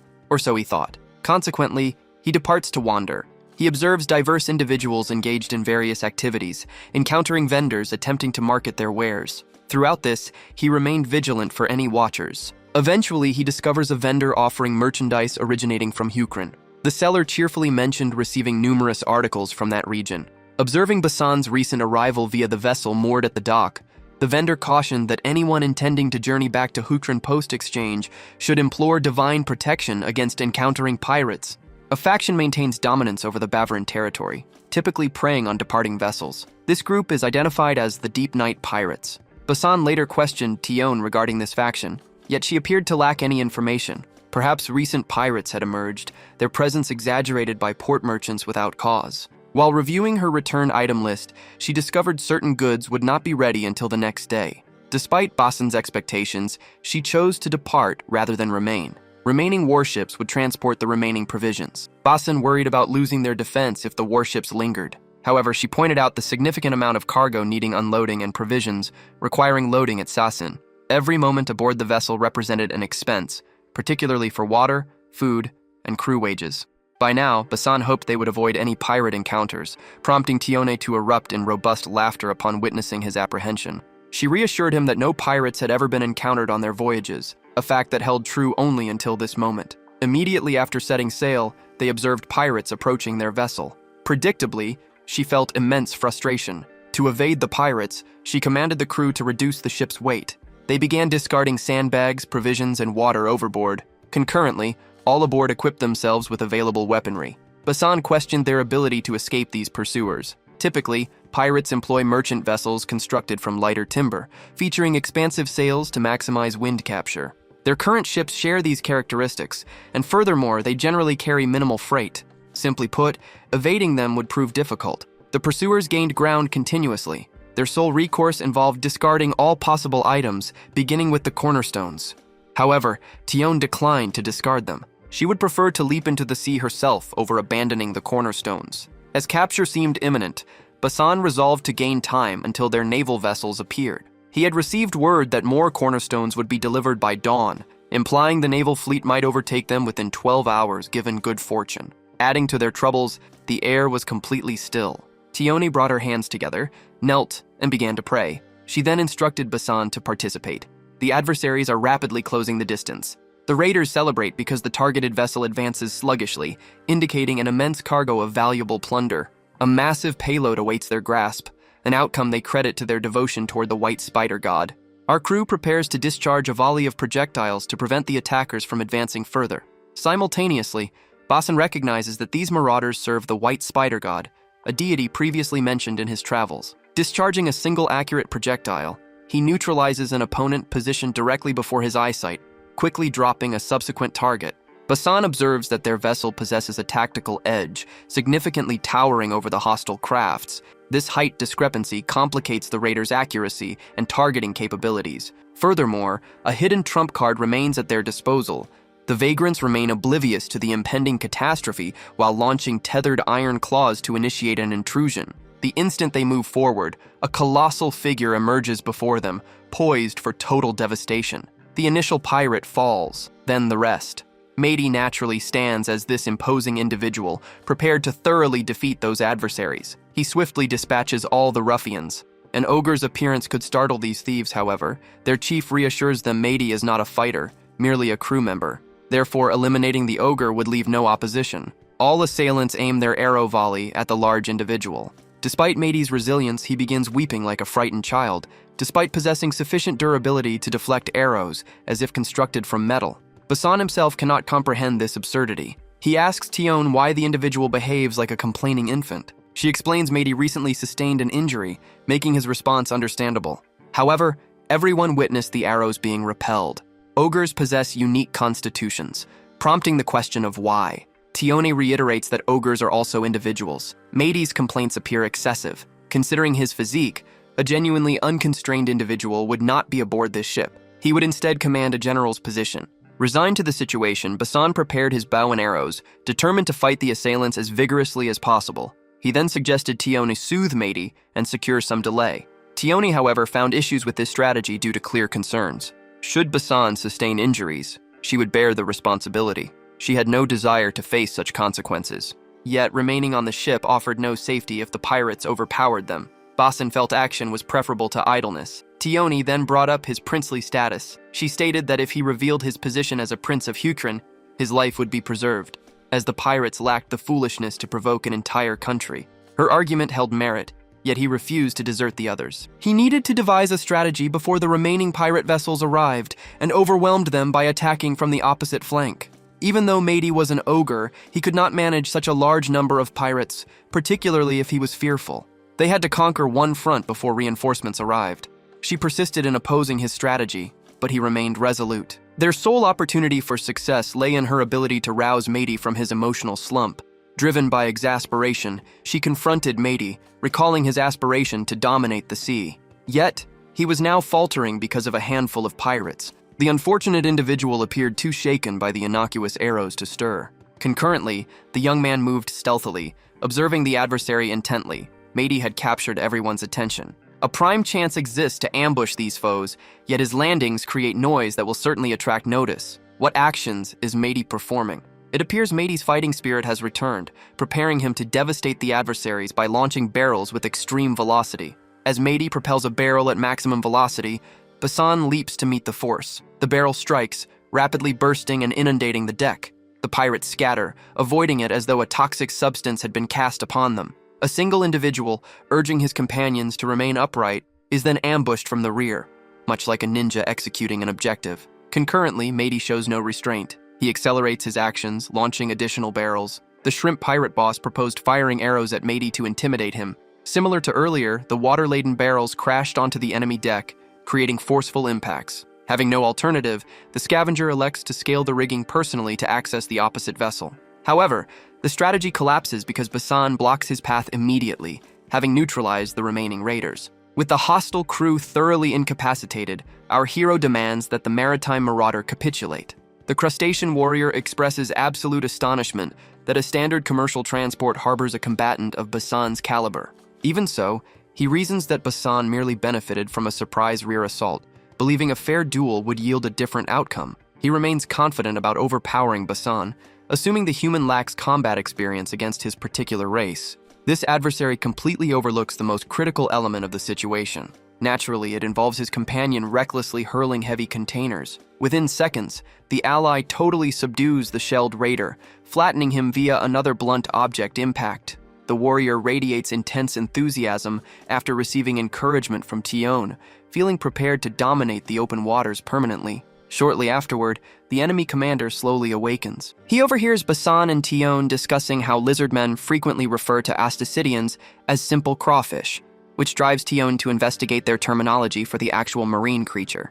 Basan delivers a perfectly logical response, calling them culinary shellfish. Tioni concludes that this individual will harbor immense resentment toward the lizardmen upon discovering that classification. The captive awakens screaming, frantically inquiring about the location of his vessel. Tioni delivers the unfortunate update, explaining that her lieutenant currently steers it directly behind their current position. Regarding the remaining dual watercrafts, those cowards retreated immediately without initiating combat. The raider rejects this explanation, yet he must accept this grim reality. The instant the neighboring corsairs detected impending failure upon the arrival of the military vessels, they scattered in total panic. The commander struggles to accept that his comrades deserted his position so easily. Nevertheless, adopting a submissive and friendly demeanor, he pleads for his life, vowing to dismantle his illicit operations to maintain a righteous existence henceforth. Tioni rejects such lenient resolutions considering the aggressive actions this criminal orchestrated against her crew. If anything, surviving without being submerged in the ocean represents a blessing, as her plan involves subjecting him to legal prosecution under Hukrin legislation. Basan advances to initiate a dialogue. His sole requirement involves securing precise clarifications for the complex inquiries he prepares to deliver, noting that withholding information remains an option. Because alternative paths to staying alive elude the marauder entirely, he consents to disclose everything. Basan posed his initial query. He inquired why Asticidians, capable of independent sea travel, would employ a vessel. No one anticipated Basan would pose such a query. The pirate himself appeared perplexed by the unexpected inquiry. Basan observed Tion's disgusted gaze, which led him to confess his long-standing inquisitiveness. The pirate eventually answered, explaining that swimming exhausts the body, whereas ship travel offers greater ease and less fatigue. Furthermore, transporting goods without a vessel proves impossible. Basan, having satisfied his inquisitive nature, moved on to his subsequent query. This inquiry held greater gravity. He sought information on the origins of the white spider god's religion and the deity's nature. The pirate disclosed that this faith enjoys widespread adherence in his homeland. An island inhabited by Asticidians lies south of Hukrin, reachable solely by vessel. That region contains numerous islands, individually named. However, residents of Hukrin collectively refer to them as the Southern Archipelago. With some geographical knowledge acquired, Basan pressed for further specifics regarding the white spider god. It was revealed that the white spider god manifested as an enormous white arachnid a century prior. During that period, the white spider god rescued the chief from a three-tailed snake and provided shrimp on dry land when the tribe faced starvation. Such divine acts manifested across the islands, leading various locales to refer to the white spider god using alternative titles. For instance, residents of the northernmost island, situated nearest Hukrin, identify him as the blue insect god. This discovery brings a wide grin to Basan's face. The blue insect god, it was revealed, served as an earlier title for their night sky god. This indicates the shrimp community shares the same divine reverence as Hukrin. As the shrimp inhabit a distant, isolated region, Hukrin never needed to engage with them on spiritual topics. This explains the shrimp's apparent unfamiliarity with Hukrin's god. Basin, however, finds it unacceptable that pirates operate using a different name for the night sky god. This constitutes an affront Rakrak would not pardon. He genuinely seeks to learn if this shrimp's whole tribe operates as pirates. The frightened shrimp promptly disavows the claim. He stated that, to his knowledge, the remaining Asticidians reside routinely within the southern archipelago. He had been seized by certain pirates during his youth, and those particular pirates were subsequently deserted by the Deep Night pirates. To summarize, the individual known as Deep Night, associated with the Deep Night pirates, does not originate from the southern archipelago. Their origins lie entirely on a different continent. Basan surmises they likely hail from the western continent, as it represents the only other landmass known to them. Shrimp refutes that notion. He has learned the Deep Night pirates originate from the southern continent. Our two protagonists become alert upon hearing about the southern continent, for clear reasons, and the scene quickly shifts to the southern archipelago. Within one of the underground passages there, Nebula is observed. He is, in fact, conducting a gathering alongside other deities. Wisdom expresses considerable astonishment at Nebula's initial contact. Furthermore, the communication is an urgent summons originating from a southern island within Hukran, a somewhat intriguing selection for the venue. Nebula ultimately discloses the purpose behind his summons. A fourth continent has come to light. Naturally, this profoundly astonishes all present. Krampus shows little surprise, suggesting prior knowledge of the situation. He promptly confirms the information. He states that the Deep Night Pirates group has recently operated in the southern region. Deep Night, the pirate, reportedly originates from the southern continent, not the eastern or western ones. Lacking concrete proof, Krampus doubts the existence of a new continent. He asks Nebula for his reasoning behind this belief. Nebula also expresses uncertainty. He arrived after receiving that intelligence. This area, home to crawfish, had been outside his focus for years, and during that period, the Deep Night pirates conquered them. While the damage is not extensive, they regularly pay tribute to those individuals. Wisdom then suggests Asticidians often overstate, leading to a large southern hemisphere island being mistaken for a continent. Nebula agrees, although the southern archipelago's island is not insignificant. Its fleet controls the whole archipelago, indicating considerable scale. If the pirates originated from an island, constructing such a large fleet would be challenging. Technological advancement and population have limits, so Nebula finds that improbable. Wisdom acknowledges Nebula's news is significant, but questions if it warrants an emergency call. During their previous meeting, a promise was made to use emergency calls solely for situations involving unknown players possessing the glitchy nickname. Nebula is fully aware of this, which explains his use of an emergency call. Essentially, a continent exists beyond the Deep Night pirates, where a player with a glitchy nickname resides, and Nebula is entirely convinced of this. The emergence of a new evil deity mirrors the vampire god's appearance. To provide background, consider the shared past of these deities. Following the conflict with the vampires, new accords were established among the Third Continent's gods. The primary agreement concerned players bearing glitchy nicknames. The previously vanquished vampire, known as Giol Wubi, served as a prime example of the devastation these players could inflict. At present, Hegemonia roams the Western Continent, attempting to collect pertinent data. He reported that the First Continent, also known as the Western Continent, once hosted a species called werewolves. Another player with a glitchy nickname existed there, and the werewolf species, much like vampires, propagated through an infectious illness. However, a key distinction was that only humans, elves, dwarves, and other vaguely human-like species were susceptible to becoming werewolves. Additionally, their vulnerability to silver was noted. Yet they gained strength through transformation and remained unaffected by sunlight, rendering them superior to vampires in certain respects. Fortunately, that vaguely human-type species did not constitute the primary population in the West, allowing for their relatively easy defeat. The game's lore suggested a connection between these evil gods and the ancient evil, a conclusion everyone had reached. Furthermore, a crucial analysis was performed by all participants at that time. Excluding those who withdrew, the game commenced with 27 participants. However, inquiries sent to players across other continents revealed the following. Eban, the first continent, hosts 10 active players. Sharnaf, the second continent, has 8 active players. Regarding Grand Sidiac, the third continent, 11 players reside there. This totals 29 players. The figures simply do not reconcile. As an illustration, throughout Grand Sidiac, the territory housing Nebula, along with his divine peers, merely 11 competitors have been verified. The absolute sum of 29 encompasses Geowubi plus the lycanthrope individual, which indicates that supplementary participants entered following the initial simulation launch. Consequently, the mastermind commanding the Deep Night Pirates probably utilizes a corrupted moniker and joined after the timeline commenced.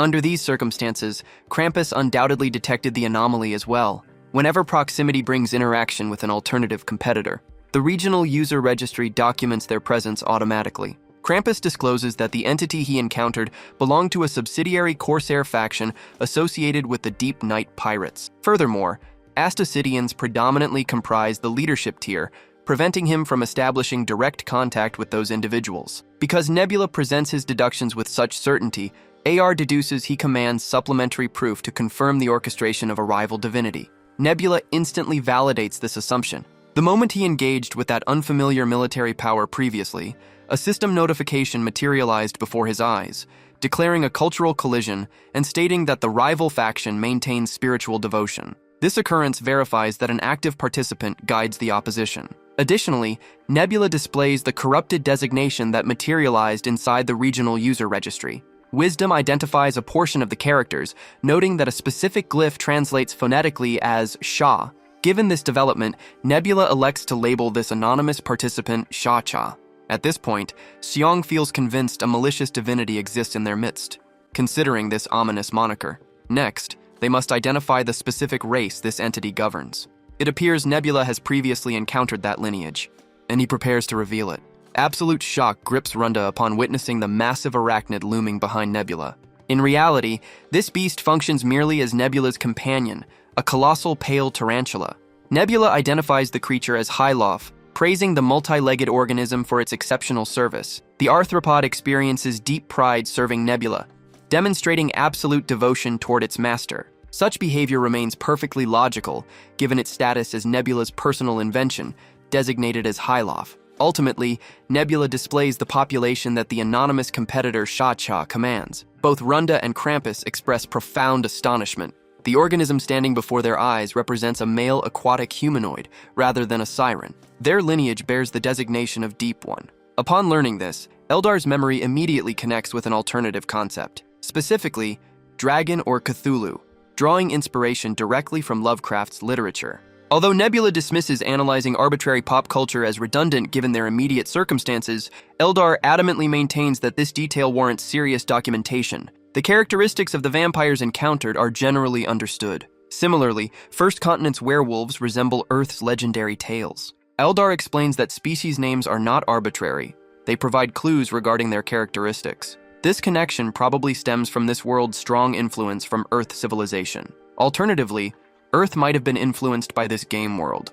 However, this remains a mere hypothesis. Given Eldar's extensive knowledge of the Deep Ones, Nebula urged him to disclose every intriguing detail. Reportedly, the Deep Ones initially featured in H.P. Lovecraft's short story, The Dragon. Their powers became known through the shadow over Innsmouth. A key point is that these beings inhabit aquatic environments, and contact or a curse from a Deep One can lead to transformation. It seems unbelievable, but mere interaction allows this change. Krampus inquired whether infection occurs as with vampires or werewolves. Eldar replied negatively. Specifically, blood intermingling is required, meaning transformation occurs via reproduction. They worship an ancient deity, such as a dragon or Cthulhu, and remain concealed to prevent detection. Within the novel, the main character visits a seemingly ordinary village, which is revealed to be a Deep One settlement masquerading as human. Essentially, while appearing human, they possess Piscean characteristics. Eldar stated that Deep Ones could infiltrate villages, behaving as regular inhabitants without anyone's knowledge. Should a player fail to notice,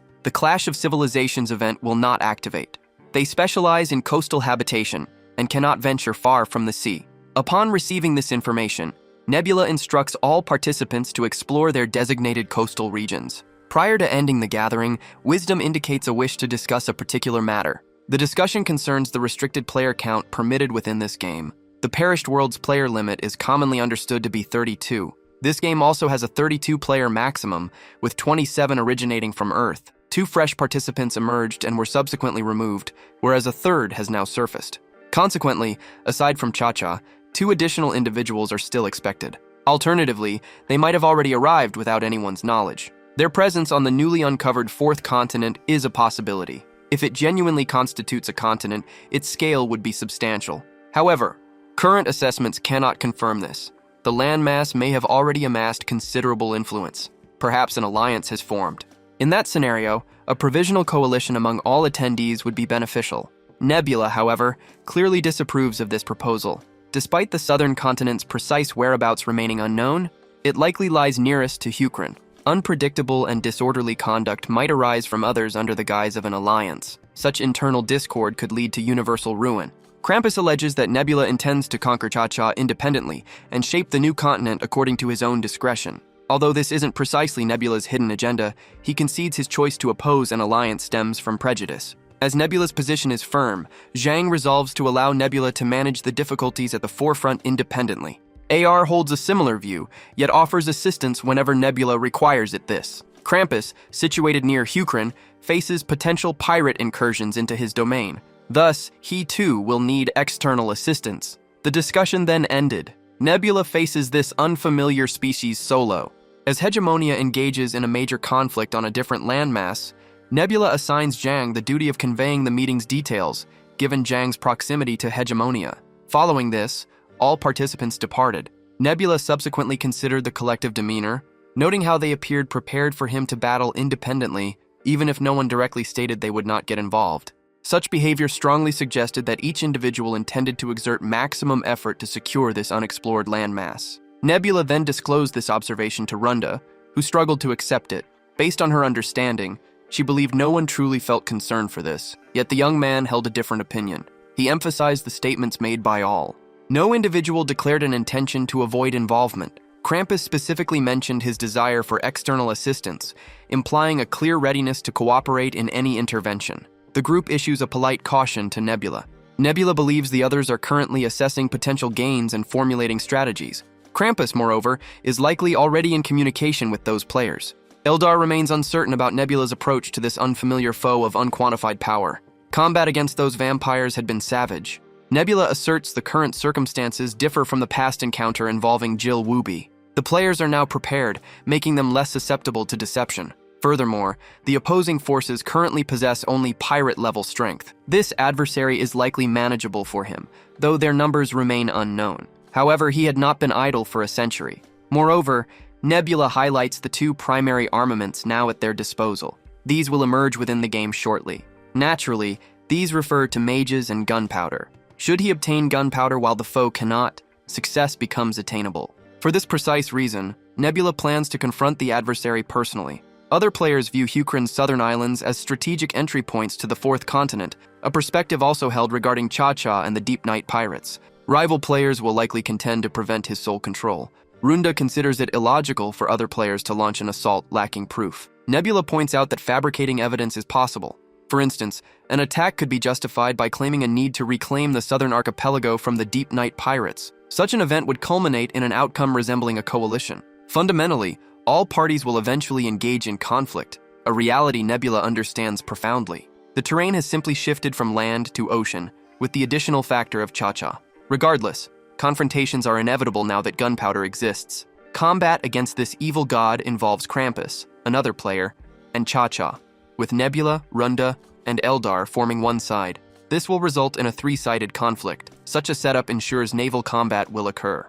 The scene then shifts to Hukrun, as a minister quickly seeks Kyle. The person is Priest Su-Heng, who has arrived to convey a message from the Revelation Priest. The revelation needed immediate delivery, which caused his hasty arrival. As the Revelation Priest transmitted this message, it signifies their god's explicit command. After Kyle reviews it, he instantly seeks a meeting with the administration minister. Once the minister arrives, Kyle states his intent to issue a royal decree. He instructs the minister to notify all government agencies situated near the coast that any villages, groups, or individuals communicating with pirates or any species resembling fish must face blockage or detention. The priest had foreseen a future battle, yet never imagined it would unfold this way.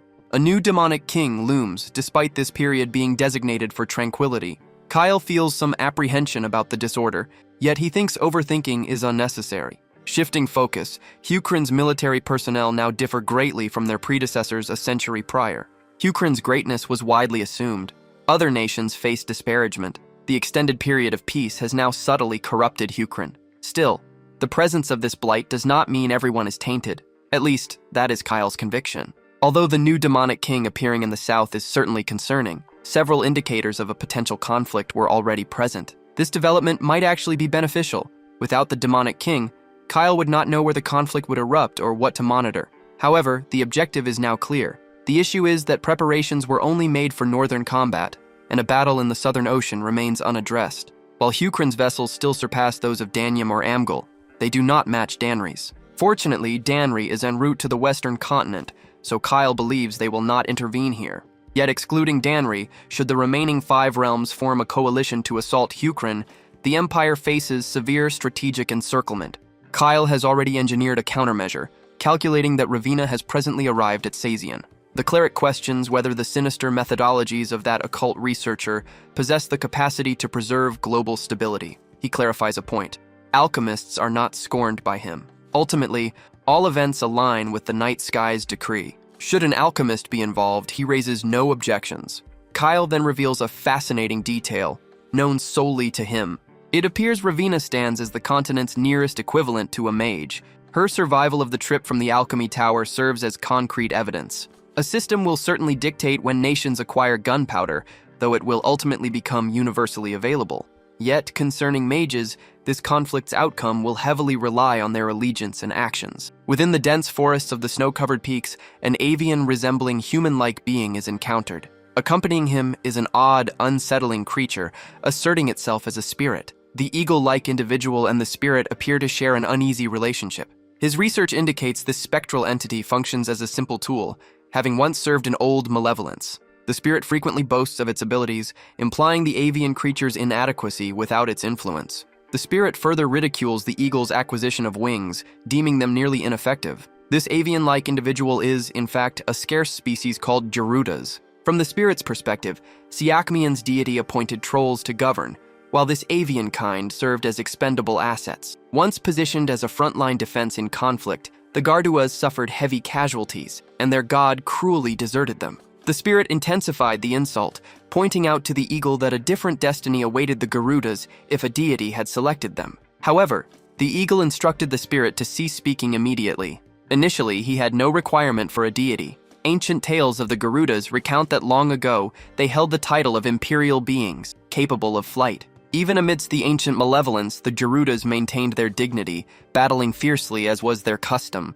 Yet, as the conflict turned against them, the deities fled. Subsequently, the Garudas mysteriously lost their ability to fly. Such was the old narrative. This individual firmly believed, based on both fact and folklore, that divinities were unreliable. He required neither gods nor their assistance. He intended to navigate the heavens through his personal power, or so this individual surmised. Upon exiting these woods, a river will be found, and his destination is nearly met.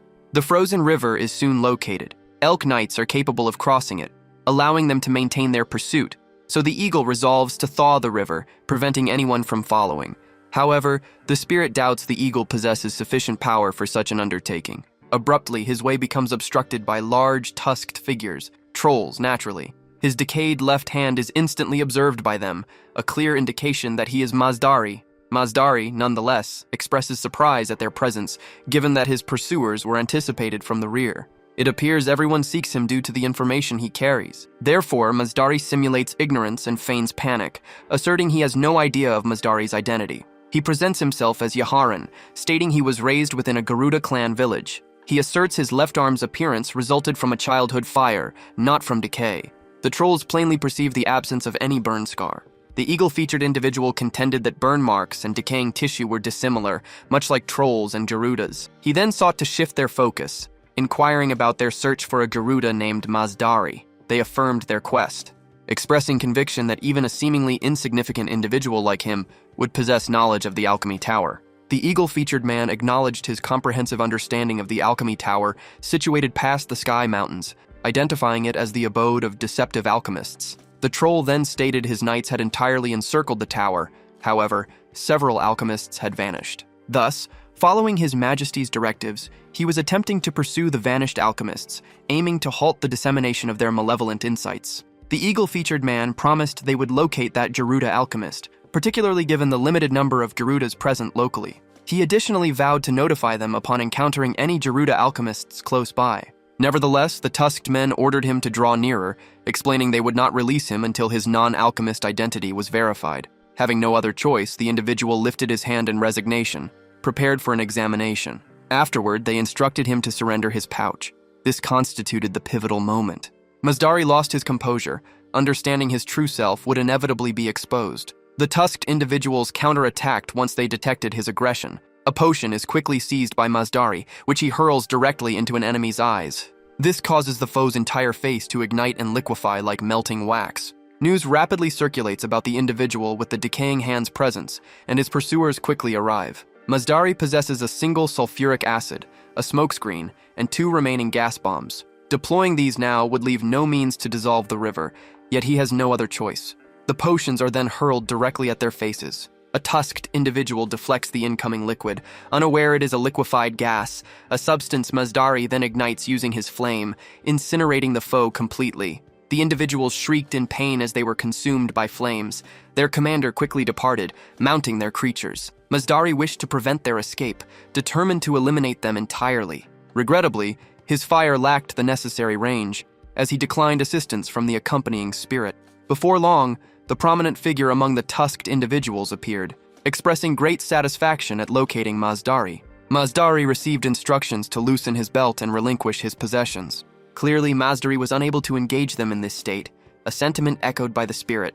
Therefore, the individual resembling an eagle made a prudent choice, yielding at once. He was compelled to remove his satchel, and the tusked individuals then bound his wrists behind him. Masdari conveyed that despite lacking his alchemical equipment, he remained a formidable individual. However, the large individual remained unperturbed. This individual was Sakmian's ruler, Dermalin Busa, selected by their deity, Twisted Tai. Dermalin had learned alchemists consistently sought to challenge divine beings. He felt conflicted about whether Masdari deserved incineration or divine retribution. Should Masdari desire to observe the troll god's power, Dermalin was prepared to demonstrate it.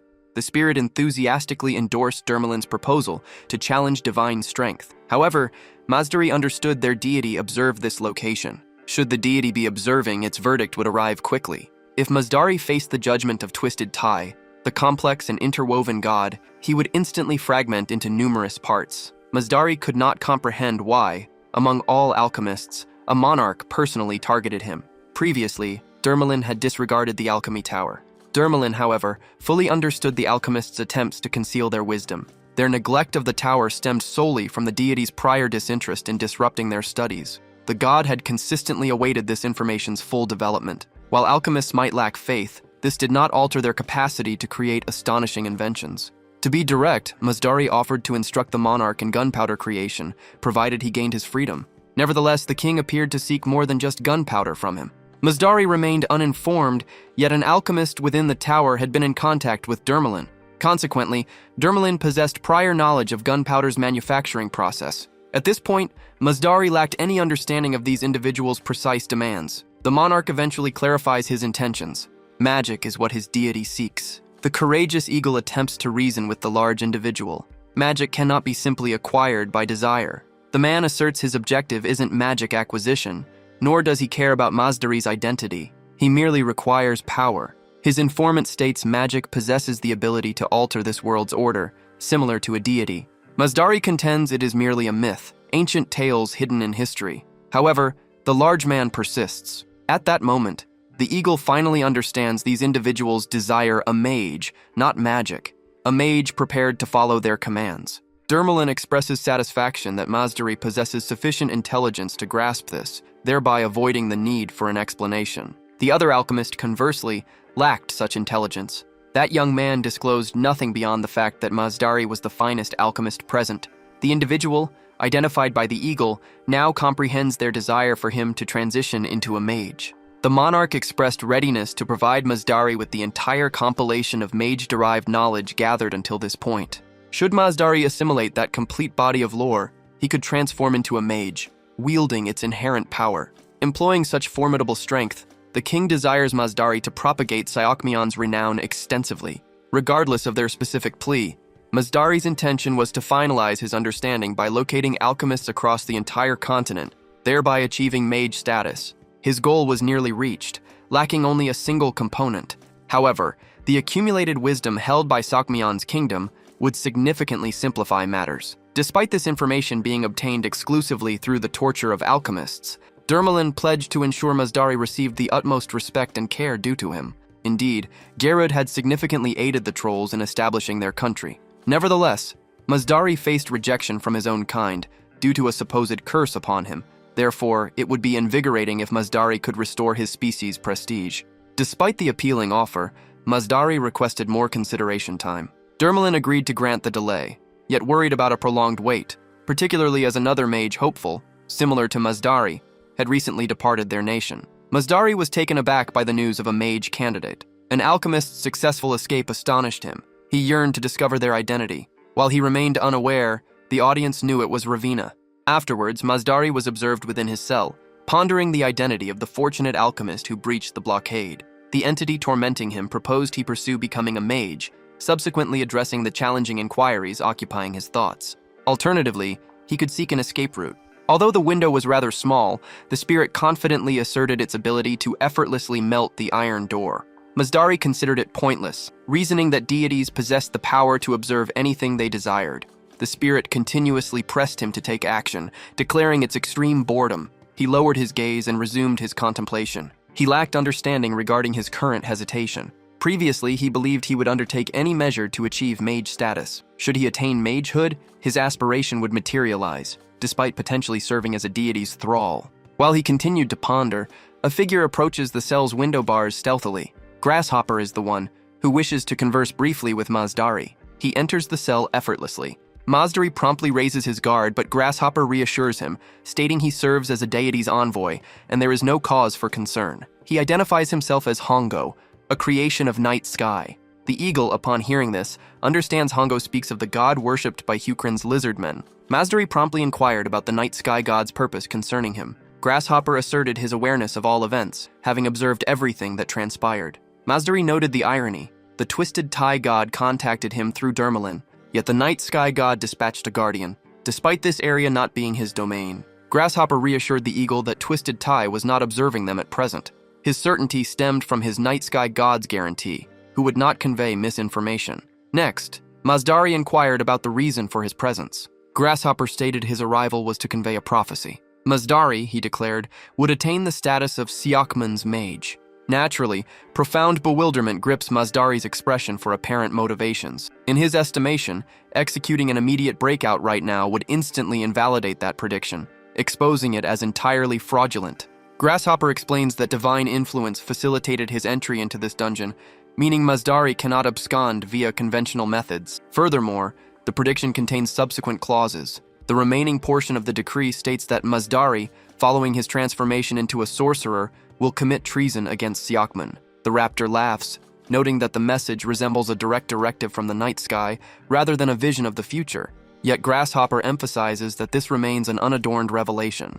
Having delivered the message, Mazdari retains complete autonomy to choose his next action. Frustrated, Mazdari expresses his annoyance, marveling that a divine guardian manifested solely to communicate these words. Should he achieve the rank of sorcerer utilizing materials from Siakman, a premier spellcaster will reinforce the realm. Consequently, Siakman will accumulate sufficient military leverage to command universal respect. Assessing sheer geographic scale, Siakman represents the premier superpower across the mainland, and integrating a sorcerer creates a high probability of eclipsing Hukrin. Therefore, the night sky must actively contain the Twisted Tie God by any means necessary. A solitary variable perplexes Mazdari, specifically why they utilize such convoluted rhetoric instead of issuing a direct command, as divinities historically operate. Grasshopper explained night sky. God seldom issues minor commands. He prioritizes his subordinates' autonomy above all else. The deity can still accomplish his desires without direct involvement. Mazdari found this completely illogical. He questioned what would occur if he acted contrary to the prophecy. Certain night sky would disapprove. Grasshopper countered that certainty was impossible. He thought night sky would remain indifferent, regardless of the prophecy's outcome. With Grasshopper's mission concluded, he chose to depart.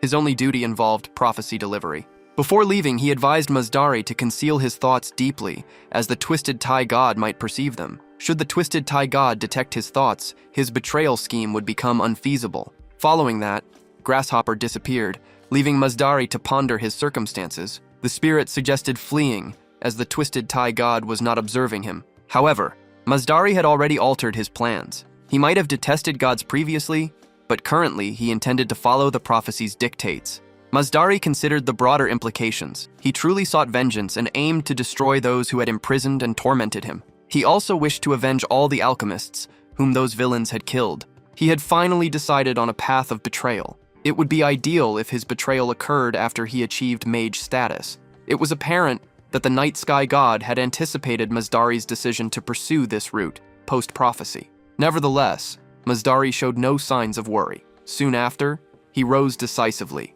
announcing his contemplation was finished and that Masdari would serve Siakmian.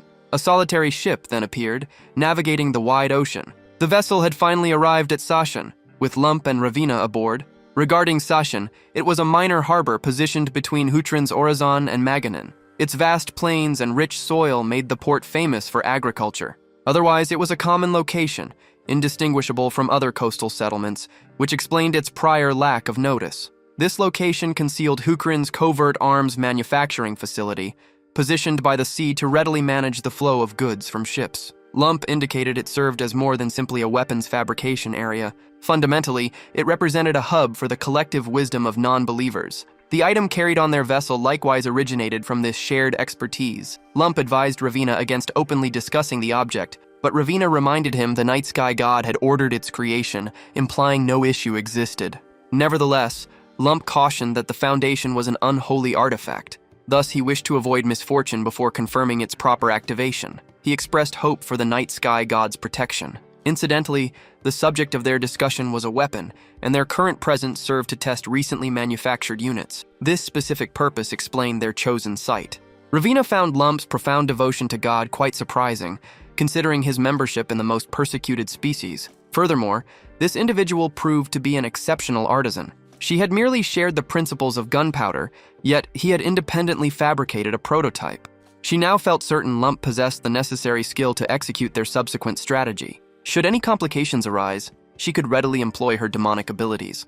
Although the alchemy tower no longer existed, its accumulated knowledge persisted and would fundamentally alter the global landscape. Gazing at the azure heavens, she addressed the night sky god, intending to pose a question. Her true desire was to ascertain this world's trajectory and his ultimate intentions. The following morning dawned. Within the vibrant market square, Basan was discovered enjoying drinks and experiencing immense pleasure. He had consumed a significant amount, prompting thoughts of ceasing before total intoxication. Those providing the drinks were thoroughly enjoying themselves, delighted by a prince's visit to their modest settlement. They earnestly wished for him to relay their warm reception to His Majesty, Kyle. As this minor location's governor, royal acknowledgement was highly desired. Next, Basan inquired of the man regarding the Astacedian, asking if the governor could manage that insignificant individual. The governor reassured Basan not to concern himself with the minor figure, simultaneously refilling his drink despite Basan's prior consumption. Basan perceived the man's lack of sincerity concerning his duties and desired to penalize the negligent official. However, as the king's elder sibling, any action taken would invite accusations of power abuse. Unexpectedly, an individual approached quickly and conveyed intriguing yet startling information into the governor's ear. Noticing their concerned expressions, Basan inquired about the circumstances. The governor visibly perspired, yet feigned an absence of serious events. This individual's behavior was undeniably overly suspicious. Regardless, Basan rose from his position and proceeded toward the latrine. The moment he exits the property's boundary, a lizard man drops from the barrier and salutes Basan. This messenger arrives to convey troublesome updates, revealing that the Astacedian corsair broke out of confinement. Crucially, the crustacean seized a captive and instigates an intense standoff. Naturally, this disclosure exacerbates Basan's profound irritation with the administrator, whose negligence directly permitted this crisis. Shifting focus to the marine escapee, his selection of a shield appears quite peculiar. Sentries encircle the criminal as his pincer grips Ravina's skull. Despite his menacing stance, intense tremors rack his frame. A soldier commands the ocean inhabitant to regain composure preceding an inevitable escalation. However, the captive insists his rebellion remains justified because Basan guaranteed his liberation following the interrogation phase. He commands the group to summon Basan immediately. His terms dictate that the hostage gains freedom solely through a direct negotiation with Basan. The reptilian warriors burst into laughter upon hearing a marauder preach about ethics and commitments. The frantic crustacean subsequently addresses Ravina, warning her to remain motionless to prevent her decapitation. Yet the woman, completely unfazed, points out that she remains perfectly still, whereas his own anxiety causes the commotion. Surprisingly, the abductor offers a brief apology. His weak hold meant she could easily escape with her muscle spasm technique. Basan eventually reached the location. The shrimp's identity was revealed as Godan. Basan immediately stated that Godan had broken his word. However, he also made sure to mention the law had been violated. Basan offered a reliable commitment this time. If Godan harmed the captive, he would instantly forfeit his own existence. Should Godan surrender, an opportunity for discussion would be provided. A swift decision was required. The shrimp's choice was quite obvious. Predictably, he released the young woman. Once the captive was released, other lizardmen rushed the individual to capture him. Ravina expressed considerable astonishment at Basan's effective negotiation. Her previous belief was that lizardmen possessed strength but lacked intellect. Basan felt he merely adhered to his ancestor Rockrak's teachings. Initially, objectives should be pursued via discussion. However, if that fails, then direct action becomes necessary. Basan's eyes displayed a resolve that surprised the woman. His response from a former crown prince was quite clear. Basan now wondered about the woman's identity. Simultaneously, the dwarf made his appearance. Basan quickly recognized the short figure upon seeing him. Ravina wondered if Basan and Lump were acquainted. The group began a lengthy explanation of their presence. Basan realized their arrival in Sashen was part of the king's scheme. Their simultaneous arrival was not accidental either. He questioned Lump regarding the item in his grasp. Lump had brought a weapon, believing it could be useful. Indeed, it was a weapon. Our focus shifts to Hutrin's ordnance factory. This location remains hidden from public knowledge. Numerous identical armaments are present. Their barrels appear quite large and heavy. Unaware of the weapon's function, Basan speculates the central opening might reduce their mass. Exerting maximum strength, he seizes the weapon, forcefully slamming it onto the floor to test its efficacy. Lump informs the naive lizard that the device operates differently. Lump retrieves the barrel to demonstrate its proper use. A wooden board marked with a red circle serves as the designated target, he indicates. Next, a pouch of gunpowder is produced with an explanation of the dark substance's purpose. The gunpowder is then poured into the barrel and firmly packed down with a rod before a projectile is inserted. After the cannon's loading is complete, the fuse requires ignition. Once the ignition cord burns and the heavy barrel receives its ammunition, she discharges the artillery piece, sending a missile that disintegrates every obstacle along its trajectory. The explosion completely levels the surroundings, leaving Basan totally stunned and temporarily deafened. This machinery rivals the devastation caused by the night sky god's lightning. He questions the intended application for a device this potent. Naturally, Ravina clarifies that its creation serves military combat, seemingly understanding the underlying motive for their current gathering. Having learned about Basan's recent skirmish against the Corsairs, she deduces why his fleet diverted to Seijan, overriding their initial itinerary. To an extent, the harbor visit became mandatory for Basan's detachment because their cargo manifest required a specific apparatus, which manifested as this artillery weapon. Basan remains transfixed by the immense capability he just observed, marveling at the staggering destructive threshold, yet certain systemic flaws immediately draw his attention. The sequence demanding explosive dust insertion, manual compression via a rod, missile chambering, and subsequent manual ignition prolongs the interval preceding each offensive volley significantly. Furthermore, adjusting the orientation of the chassis presents massive physical difficulty. He concludes that while a few opposing combatants might perish during frontline chaos, a scattered hostile force would easily evade mass casualties. On the other hand, the tactical reality alters completely if the military deploys a massive battery rather than a solitary unit. The mechanism provides great utility independently if deployed specifically to neutralize advancing horsemen. Their power will be immense when used in a fixed-target siege. This largely compensates for their immobility after cannons are loaded onto vessels. Had a cannon been present during the recent pirate engagement, the pirates would have been defeated. Naval combat could fully display these cannons' capabilities. This will undoubtedly alter the nature of warfare. Concurrently, Nebula perceives every thought circulating within Basan's consciousness. Basan could be correct, yet Nebula feels significant progress remains necessary. While battlefield cannons are indeed formidable, they pale in comparison to future weaponry. Their rate of fire is sluggish, and internal cleaning is required post-discharge. Due to their substantial weight, multiple individuals are necessary per cannon, alongside proper operational training. Furthermore, their use becomes more challenging in rain or humidity, as black gunpowder rapidly solidifies when damp. However, given Kyle's genius and the dwarf's talent, they could potentially develop the subsequent gunpowder stage relatively soon. For the present, however, they will depend on existing technology, as refining one technique does not immediately yield the next. Nevertheless, Nebula remains confident it will not require extensive time. The widespread adoption of this gunpowder will initiate an arms race.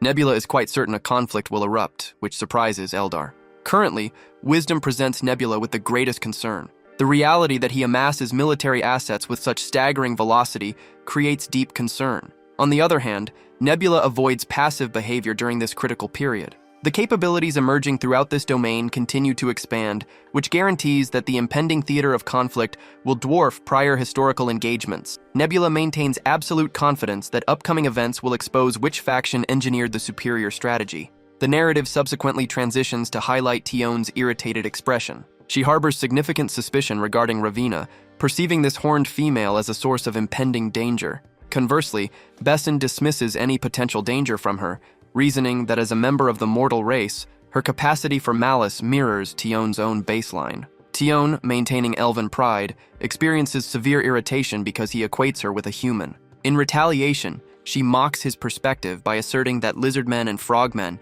appear indistinguishable to her eyes, despite their obvious physical divergence. She highlights that akin to the distinction separating frogmen and lizardmen, humans and elves possess completely incompatible natures, rendering interspecies reproduction impossible. Essentially, no biological commonality links the two heritages. Regardless of this argument, Besson maintains his stance that Ravina acts with pure intentions, arguing that her afflicted condition fails to diminish her basic character. Granted, she concedes that overlooking Ravina's affliction remains a possibility, yet she emphasizes that Ravina remains an agnostic who rejects divine worship. However, Besson overlooks this detail as well, maintaining that the freedom to harbor doubt belongs to every individual. Tion clarifies that alchemists are not merely doubtful. They hold absolute conviction that no gods exist. During their ongoing discussion, a call reaches the captain, informing him of multiple unknown vessels nearing from the rear. The velocity of these approaching ships raises even greater alarm. Besson promptly issues commands to determine the source of this threat, yet it appears their wait for answers will be brief. Gaiden loudly declares the approaching vessels belong to the Deep Night Pirates. However, the vessel's form differs from his group's previous one. These are, in fact, the primary fleet from the southern landmass. As Gaiden thrashes and frets in the background, desperately clinging to his existence, Tione inspects more closely to verify Gaiden's claim. Their sole option now is to enter combat. Basin, surprisingly to Tion, had anticipated this precise moment. He intends to deploy the cannons during the fight, testing their capabilities. Since she cannot defy the captain's desires, she unwillingly instructs the crew to ready the artillery. Basin remains entirely unfazed, intending to charge forward despite his limited knowledge of the approaching adversaries. Lizardmen start positioning tiger cannons, directing them at specific angles toward their foes. The crew possesses merely 4 vessels, which they are now arranging in a horizontal line. The adversaries aboard the vessel appear to be the deep ones, and they are openly mocking the sight of only 4 ships. The pirate master feels so certain of triumph that he anticipates receiving acknowledgement from the Deep Night God. Our vessels have at last achieved their horizontal alignment and ceased all motion, greatly perplexing the enemy. Briefly, they consider that perhaps the adversaries might surrender due to fear. However, everyone understands this is incorrect. When the enemy enters firing range, Basin commands his crew to engage. Consequently, the lizardmen commence their bombardment, unleashing a fierce assault upon the enemy using their cannons. An artillery piece impacts one of the aquatic creatures, instantly destroying its visage. The unyielding offensive persists, striking the mutated creatures across the deck, forcing them to disperse and find cover. Yet their maneuvers yield no results, as the projectile impact tears them asunder effortlessly like simple paper. The hostile force ultimately suspends its advance, though this pause represents a brief interlude. The pirate captain bellows forcefully, commanding his subordinates to push forward, certain that the defense lacks the capacity to discharge such an apparatus continuously. Observing this maneuver, Basin likewise instructs his crew to ready the subsequent volley, concluding that these marine humanoids possess strategic intelligence rather than acting on basic instinct. Meanwhile, the aquatic commander celebrates his accurate assessment, noting the cessation of the bullet storm. He directs his squad to narrow the gap further, remaining entirely oblivious to the reality that Basin has completed preparations for the subsequent strike. The instant he drops his signal banner, his allies initiate the artillery bombardment. Because the prolonged reloading interval creates vulnerability, a delay exists between successive discharges. Naturally, Basin foresaw this complication and organized the secondary squad to compensate. He subsequently directs Tian to gain separation and secure the necessary minutes for weapon chambering. Basan's primary mission focuses on transporting the artillery and explosive dust securely, rendering total eradication of the Corsairs unnecessary. Nevertheless, Basan will execute their destruction should they persist in pursuing his fleet.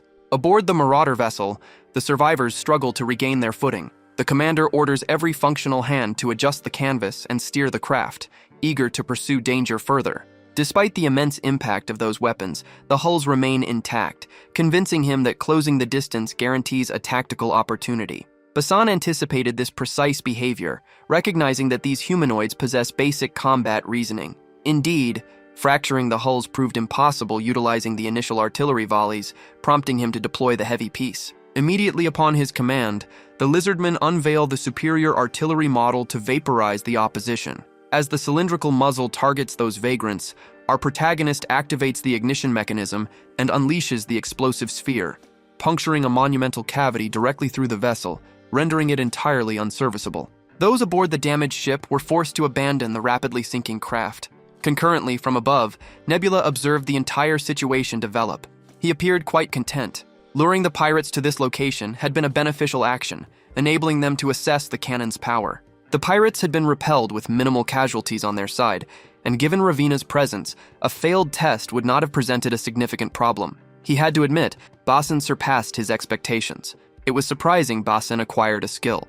This new ability reportedly focused on being an excellent commander and leader. During Rakrak's era, strategy and tactics were employed. However, that period saw more reliance on individual warriors' capabilities to alter outcomes. Yet with the advent of firearms, combat proficiency became uniform, elevating the significance of command structures. Nebula eagerly anticipated the future when Basan would evolve into an undeniable power. Following this, Basan was given confidential directives to eliminate the pirate presence. In just 1 month, the southern archipelago fell under his control. That night, festivities were actively underway. Although Basan managed to expel the Deep Night pirates, he felt uncertain about departing right away. Even though the southern archipelago served as pirate domain, a distinct military command center must exist elsewhere. Ravina had learned of 2 islands near the southern archipelago, Ormor and Doltan. Ormor, situated west of the southern archipelago and near Danium, likely functioned as a pirate hub for journeys involving Danium. Doltan lies to its south, separated by a considerable span. Being nearer the southern continent, it very likely serves as the Deep Night pirates' main base. Basan commanded sufficient cannon-proficient soldiers. However, splitting his forces proved difficult, so he intended to subjugate one location initially. At that moment, a recognizable voice interrupted, stating that Ormor Island had already been subdued. This individual was Mazdari, triggering profound astonishment within Ravina. Operating as professional colleagues within alchemy, a deep mutual familiarity links them. Basan focuses his gaze directly ahead, pinpointing an advancing battalion of trolls, representing the armed forces of Shakmian. Observing this military force, Basan instantly commands General Ian to mobilize his troops for an engagement. Mazdari clarifies that their presence signals entirely peaceful intentions. His cohort alongside the troll battalion merely seek the rapid elimination of the Corsairs. Because Mazdari and the trolls completed their journey utilizing Danium commercial transports, the Astasidians predictably dropped their defenses. This explanation fails to comfort Basan, who finds little reassurance in witnessing Shakmian infantry deploying from Danium vessels. Extending a formal greeting, the troll commander respectfully identifies himself as Siokmian's General Uldor Mayan. Maintaining authority over the anchored vessels, he requests that Basan remain calm. Their deployment aboard Danium watercrafts stemmed solely from Siokmian lacking naval assets engineered for southern voyages. Furthermore, he disavows any desire to instigate conflict against Hutrin, framing his arrival as a mission of support, since Danium, a friendly partner, faces severe pillaging. Consequently, the rapid eradication of these outlaws benefits all parties. Basan acknowledges this rationale. Because the Marauders recently expanded their operations into Hutrin's southern islands, his own unit completed their expulsion, leaving 0 remaining tasks for General Uldor to manage. It appears Uldor possesses a completely contradictory set of data. According to his intelligence, Hutrin never claimed sovereignty over the southern archipelago territory, as only unrefined populations inhabit that area.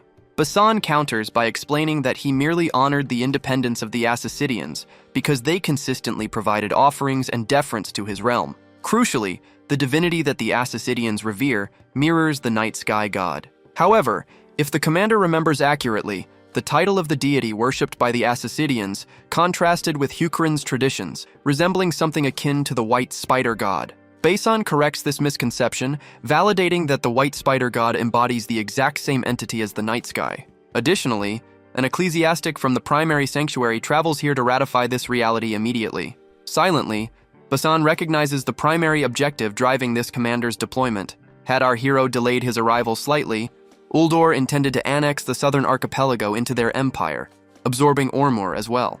Another critical detail involves Shokmian utilizing Danium's fleet for transportation, an arrangement that reinforces the likelihood of an alliance uniting both governments. It appears Wisdom and Krampus collaborate secretly on a mutual strategy. Furthermore, Basan deduces that the remaining three empires, specifically Jokwa, Mangul, and Guman, might participate too. Even assuming they avoid direct warfare against Hutrin, intense rivalry remains certain.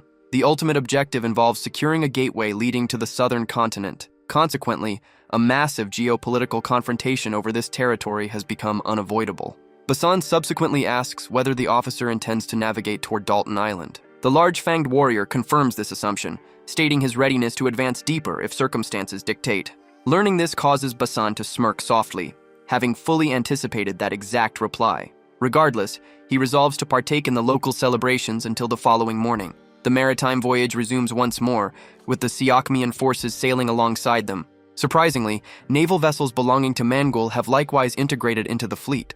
Basan remains certain that Siakmian and Mangul intend to enforce dominion over Dalton immediately following the Corsairs' defeat, as the dual empires have already finalized their mutual terms. Theon found herself displeased with the unfolding events. Her sole objective had been mountain exploration, yet she couldn't comprehend how they became entangled in this predicament. This situation far exceeded her responsibilities. She had not agreed to such circumstances. However, it seemed unavoidable, which was precisely what troubled her. Basan sensed the night sky observing them from overhead. Theon, however, suspected Basan was making a clever joke, given the sky was clearly daylight.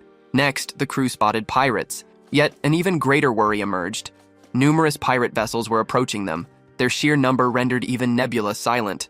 He had no idea how these plunderers amassed such a force. Furthermore, a divine limitation prevented him from scouting the adversaries. Such a restriction occurs solely if the foe's level reaches a minimum of 19. Additionally, Nebula observed the pirates' clumsy movements. From an aerial perspective, it was clear they maintained a significant gap from their opponents. This vast void between the groups suggested a potential snare. Therefore, Nebula promptly granted Basan a divine insight, advising him to proceed cautiously. Basan acknowledged the pressing situation. He then instructs his crew to reduce the vessel's speed. Concurrently, General Uldor observes the unexpected reduction in velocity with surprise. A soldier informs him that Hukrin's ships are decelerating. The troll general, deeming Basan's action amateurish, believes Basan fears their numerical superiority and seeks to gain time for a new strategy. Consequently, the general's avarice overcomes him, prompting a decision to initiate the attack against their foes. However, he would soon discover the imprudence of his choice. From the depths, an enormous tentacle emerges, dwarfing the vessels. A colossal kraken appears. A single lash from its appendage incapacitates numerous troll soldiers, inflicting immense destruction. Shortly thereafter, the tentacles ensnare an entire ship, which they proceed to crush and constrict with their immense power. Nebula foresaw this outcome, prompting his sudden delivery of the revelation. Glimpsing far beneath the surface, a colossal tentacled creature becomes visible. Its immense size leads Nebula to estimate its length at a minimum of 500 meters, effectively half a kilometer. Nebula's swift action prevented his crew's needless destruction. Naturally, Krampus expressed displeasure about this turn of events, bearing the impact of his troll ship's destruction. He accused Nebula of failing to provide an earlier warning, but Nebula offered an apology, explaining his own late discovery prevented timely notification. Krampus, nonetheless, remained unconvinced, firmly believing it constituted a component of Nebula's strategy. His reply remained consistent as before. It appears the Kraken operates as a singular entity, independent of any civilization's command. This implies the Kraken would not spare the Deep Ones under such circumstances. The Deep Ones might have domesticated it. Nebula proposes an alternative hypothesis. Given the Kraken's connection to this ancient malevolence, the Deep Ones might share a symbiotic bond with it. Although Nebula failed to promptly alert Krampus regarding the Deep One's initial stealth assault, he now provides an early warning about the imminent second attack as Deep Ones ascend to the surface. They intend to strike from amidst the Kraken's tentacles. In return for this considerate act, Krampus chose to reciprocate, informing Nebula about the creature's impending third assault. Apparently, the third pirate fleet has commenced its movement, seemingly attempting to ensnare their vessels, preventing anyone from evading the Kraken's fury. Krampus requests Nebula's counsel on how to repel this assault. Nebula merely playfully retorted, questioning whether Krampus truly required any guidance. Krampus possesses a hidden ability. However, prior to its disclosure, a vessel sinks due to the Kraken. As the Kraken is demolishing the vessel, Mazdari also strives. A massive rock struck him as he drew a circle. After pushing the stone aside, he finishes this strange, enchantment-like circle, though he doubts its usefulness for his work. Just as he completes the circle, General Uldor arrives. As if by destiny, he will witness the marvel Mazdari has recently prepared. Unaware of Mazdari's intentions, the general asks about the glowing circle. Mazdari explains that his current endeavor is why Sokmyun's king, Dermalin, hired him. It is also why the king dispatched him to the southern seas, and the reason General Uldor initially sought him. That reason, of course, is magic. Preceding his supernatural display, Mazdari inquires regarding the vessels situated within a 300-pace radius of their current position. Roughly 10 watercrafts occupy that zone, carrying primarily trolls, though elves, lenners, hobgoblins, along with Satiros, also populate the group. Because the captive workforce comprises diverse lineages, calculating precise statistics proves difficult. Naturally, a member of the Gerudo clan stands among them, specifically Mazdari himself. Based on current observations, the researcher appears poised to activate some variation of high-level displacement magic. The outcome will manifest shortly, as he currently requires a brief interval to concentrate his energy. He initiates an incantation using bizarre glyphs, and this mysterious energy begins radiating outward. The moment his vocalization of the arcane passage concludes, a supernatural event occurs. The massive appendage of the cephalopod becomes completely petrified by ice. As the structure fractures, massive frozen fragments begin showering the deck. Aboard the vessel, confusion grips all as the true state of affairs becomes clear. The surrounding sea has turned to ice. Their adversaries also stand completely immobilized. Only individuals recalled by the Garuda prior to the spell's invocation remain mobile. The general's unmentioned additional slave orcs have been immobilized. Despite the frigid conditions, the general perspires profusely. He now comprehends His Majesty's intense desire for this individual's allegiance. The eagle experiences great contentment following the successful incantation. He gazes heavenward, as if perceiving divine observation. Indeed, his intuition holds some truth. Our protagonist also observes the frozen time spell's execution with deep interest. This appears to be the ultimate strategy Krampus had reserved. Nebula, however, wonders why the eagle selected this specific magical ability from numerous choices. The answer should emerge shortly. Sometime afterward, our group resumes its travels. Bossen remains captivated by the recent magical display. The pirates, apart from the Kraken, displayed remarkable power. Had Garuda's magic not been used, this battle would have proved very difficult. Due to the spell, the Kraken was quickly subdued, enabling Danyam and Mangel's vessels to assist in expelling the enemies. Without that aid, their fleets faced disarray, leading to extensive harm. Now that Sayakmian has unveiled the strength of their hidden mage, they aim to hold a dominant stance, leveraging that power as they arrive at the new continent. However, Basan feels certain the Deep Night pirates will not surrender after a single loss. Furthermore, if their leader commands forces comparable to a nation, it implies they retain substantial personnel. A lookout subsequently announces Dolton Island is visible close by. Yet, an object rapidly nears from beneath the surface. Basin requests an exact account of the nature of the danger they face. The lookout's subsequent observation renders him utterly silent. His response suggests he witnessed something completely unforeseen, such as airborne fish. Indeed, he observes actual flying fish, ridden by fishmen. The moment these fish emerge from the water, the fishmen launch an assault against General Uldor's troops. During the initial assault, each fishman secured a fatality with their sharp spears. Meanwhile, General Uldor became alarmed, observing fish soaring through the air. The sight was utterly absurd. What else could possibly appear?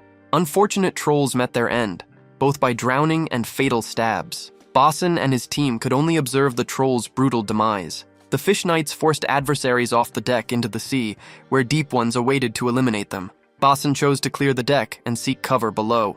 However, a companion highlighted that those beings were ascending the vessels. Should they abandon the deck, it would provide the creatures an ideal opportunity to board. Should the crew become complacent, the ship would also fall. Basan felt that deploying the cannons would prove challenging in this situation. Basen possessed a different strategy. Although they operated in the ocean, the adversaries they faced were essentially cavalry units. Thus, their sole course of action was to confront these foes directly, just as they would on solid ground. The fishmen were rapidly approaching their position.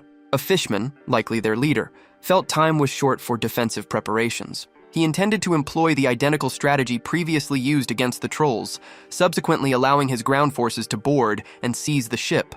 Spear-wielding fishmen, mounted on their aquatic steeds, prepared to assault the foes directly ahead. Yet they experienced sudden shock. While airborne, as gleaming spears materialized, aimed straight at them. A single fishman executed a swift maneuver, positioning himself directly within the lizard's blind spot. This arrogant individual displayed overconfidence, having outmaneuvered his adversaries with relative ease, yet he had not foreseen what lay in store.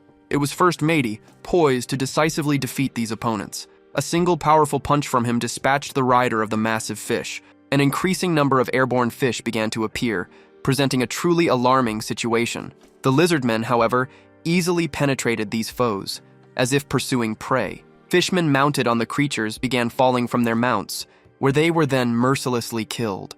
Besson issued commands to the troops, instructing them to avoid the enemy's mouths. He added that their primary weapon was the spear, so pursuing and attacking them without caution was forbidden. He urged the soldiers to grip their spears tightly and defend their ground. The troops complied, and this approach proved advantageous for them. This tactic might appear novel, yet it was merely a variation of an established method. Fortunately, Besson had acquired knowledge on repelling mounted units. Engaging them in this environment could actually be simpler than on solid ground. While the cockatoo cavalry possessed enough agility to evade spears, the fish cavalry struggled with sharp maneuvers after dismounting. General Uldor's forces had also begun employing this tactic, finding it effective as well, though it proved insufficient for fully repelling these creatures. The observer in the crow's nest reported additional pirate vessels, possibly exceeding 120 in number. As the earlier ships had not concluded their engagement, an entry by the pirates could cause the vessels to become entangled. Should that occur, deploying the cannons would be challenging. Consequently, Besson formulates a tactical maneuver to advance directly rather than pulling back. Tioni questions whether this strategy might culminate in their destruction. In reality, their vessel alone continues pushing into the fray. Besson guarantees that companion fleets will inevitably join them shortly, an assertion that provides little comfort. The primary motivation behind Besson's vanguard position involves deploying his artillery freely without risking harm to friendly watercrafts. Suddenly, Mazdari descends through the air, executing a landing immediately before Prince Besson. The newcomer intends to challenge Besson's tactical approach. Essentially, discharging artillery while companion units and that massive armada of 100 pirate ships remain clustered ensures that friendly troops alongside the corsairs would suffer mutual annihilation. Besson expresses confusion regarding why he would intentionally target companion vessels. From Mazdari's perspective, he assumed Hutrin maintained antagonistic relations against neighboring states, viewing this as a divinely orchestrated window to crush rivals by claiming crossfire was unavoidable to neutralize the pirates. Mazdari represents the ultimate individual Besson anticipated would propose such a ruthless strategy. Nevertheless, Besson clarifies that orchestrating an assault against friendly nations remains entirely out of the question under immediate conditions. The conflict with the Deep Ones continues, and these 120 boats might not be the final defense. Prioritizing immediate benefits over the larger objective proves foolish. Mazdari observes Besson's peculiar resemblance to his god and followers in this regard. Besson partially hears Mazdari, who promptly changes the subject, explaining his presence was to offer magical assistance. Their full readiness is beneficial as a dangerous entity approaches directly. A specific pirate vessel rapidly advances toward them, pulled by an enormous fish. This appears to be the captain's ship, led by a muscular pufferfish who possesses brawn instead of typical inflation. His sole command is to eliminate all enemy vessels. Formally, he is Yahun, the Deep Night Pirates boss and the Black Order High Priest. The massive creature propelling this enormous ship is Ancient Sparkling Tail, a sea serpent. Yahun loudly shouts from his ship, displaying confidence in his abilities. He dreams of eliminating all opposition, seizing control of the continent, and rising to the Order's highest position. The monstrous serpent is an abominable god. The Deep Ones likely brought this entity under their command, now dictating its movements. Nebula remains perplexed about how these beings manage to control such sea creatures. Regarding abominable gods, these entities and other abominations are adversaries players must conquer. They count as monsters, and their defeat yields domain trophies. Abominable gods likely serve the evil god Shacha because he holds a unique domain, granting him control over these abominations. After Jial Wubi's defeat, Nebula similarly gained a unique domain. This was the domain of corpses. It represented an entirely novel, unique domain. Thus, Shacha might also possess a unique domain. Pirate ships have drawn perilously near. At this pace, everyone will soon collide. Eldar expresses concern about the lack of intervention. However, Nebula adheres to a policy of not interfering without cause. Still, a chance exists. That chance rests with Masdari. The cannons are finally brought into use. Regrettably, the cannonball simply deflects upon impact with the abominable god, as though it were made of plastic. As conventional cannons prove useless against this behemoth, Basan directs the crew to ready the king cannon, instructing them to reduce the elevation angle and target the immediate foreground. The likelihood of hitting the mark remains minimal, as zero assurances exist that the Leviathan will remain stationary to absorb the artillery strike. Accuracy aside, confirming whether the impact will inflict significant trauma remains entirely speculative. Basan aggressively rebukes his comrade for voicing such defeatist attitudes, noting that under Hutrin martial statutes, uttering statements that compromise troop enthusiasm during active conflict carries a capital penalty. Masdari volunteers his assistance, though he emphasizes his inability to deploy sorcery unconditionally, given specific restrictions govern his power. Initially, establishing physical contact with the behemoth's flesh remains mandatory, followed by binding the creature to neutralize its mobility. Additionally, he requires a duration equivalent to consuming a hot beverage. These parameters appear relatively manageable, at least from Basan's perspective. Regardless, Masdari intends to navigate the beast's perimeter to sketch an arcane diagram upon the deck. A defender must remain stationed to safeguard the glyphs from receiving damage. Moreover, because the incantation phase demands uninterrupted concentration, constant bodyguards must shield him from interference throughout the ritual. While his prerequisites appear straightforward theoretically, implementing the strategy to successfully eliminate the organism presents immense practical difficulties. Nevertheless, a flawless execution of every prerequisite guarantees that destroying the abomination becomes entirely achievable. Basan now displays a crimson banner, indicating his crew should prepare for impending disorder. Tioni perceives the immediate need, since Basan would not wave such a signal without cause. Indeed, the Scarlet Banner directs his companions to collide their vessels, positioning the primary ship centrally. This strategy seems utterly insane, causing Tioni great distress. Even Masdari, a seasoned veteran, acknowledges Basan's extreme recklessness. Basan then issues another command, intended for Meiti, instructing her to inform all present about an impending collision. The large individual inhales deeply, then his powerful voice resonates across the vicinity. Lump receives instructions to ready himself for the subsequent phase of the strategy. The monstrous deity looms directly before them, poised to obliterate all, yet their king cannon stands equally prepared. The initial artillery projectile discharges, colliding directly with the massive creature's chest plate. However, the monster survives the impact and prepares to devour the remaining personnel across the deck. Basan immediately instructs the entire artillery crew to fall back. The Leviathan appears deeply irritated and ensnares a solitary lizard man inside its jaws.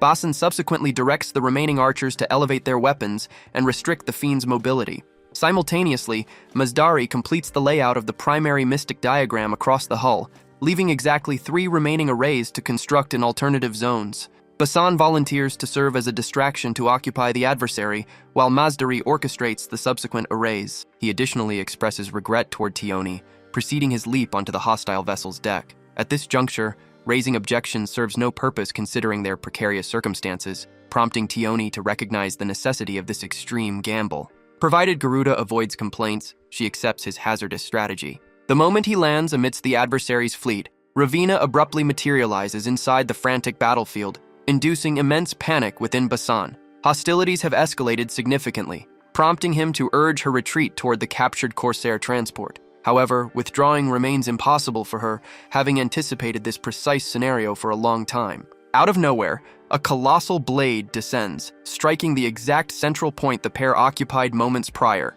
The individual responsible for this clumsy assault is a bloated aquatic humanoid, arriving to engage the vanguard leader. Conveniently, Basan anticipated an encounter with this adversary as well, eliminating the necessity of scouring the battlefield to track his position. Initiating the confrontation, Basan charges his adversary with absolute resolve. Their armaments collide violently, illuminating the immediate vicinity via bright flashes generated by the metallic impact. It appears this corpulent opponent accurately assesses Basan's strategic goals, recognizing that he merely stalls to facilitate his ally's sorcery.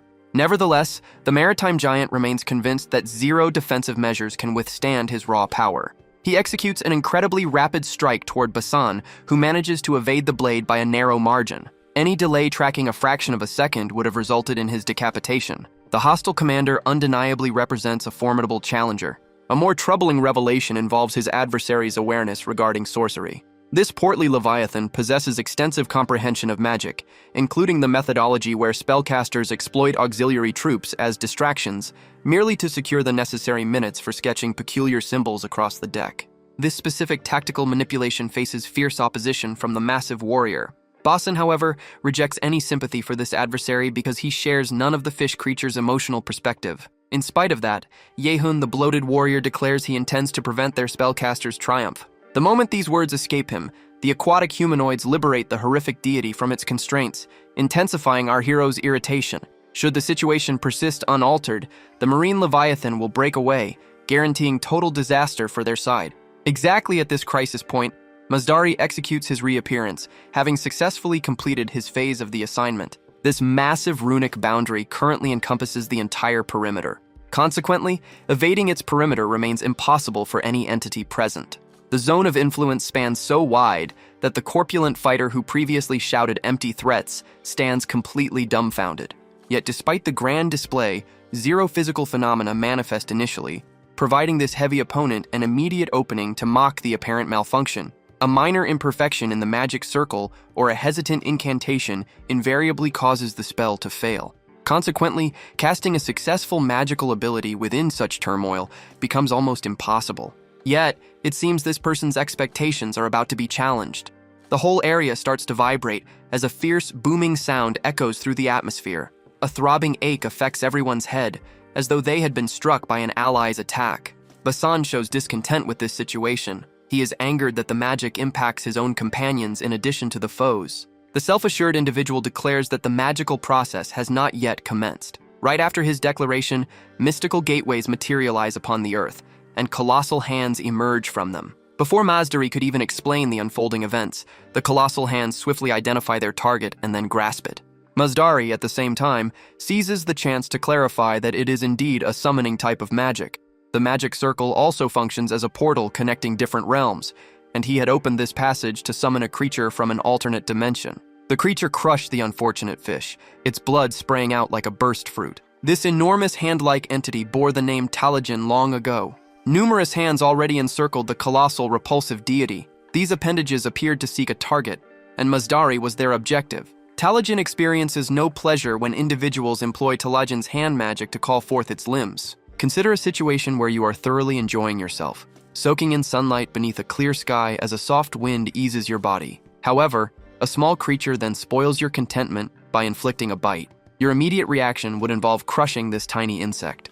In a similar vein, Talajin is presently crushing every ant gripped by its appendages, and these limbs will persist until the whole ant colony faces destruction. Basan worries about the true peril this situation presents. Yet, it's also true that every form of magic carries risks, and Masdari considers these dangers before casting any incantation. To explain, sorcery operates under rigid restrictions. The primary condition dictates that Talajin's appendage exclusively perceives deep ones, provided they occupy this area. The secondary principle states that Talajin identifies that massive leviathan as Masdari himself, a trivial insect that interrupted Talajin's slumber. Meanwhile, the perspective shifts toward this bloated parasite screaming for the monstrous deity to execute an offensive preceding their total annihilation. The subservient creature executes the handler's command, instantly clamping its teeth upon the limb. This maneuver successfully draws Talajin's focused concentration toward the monstrous deity. Such a development portends severe consequences.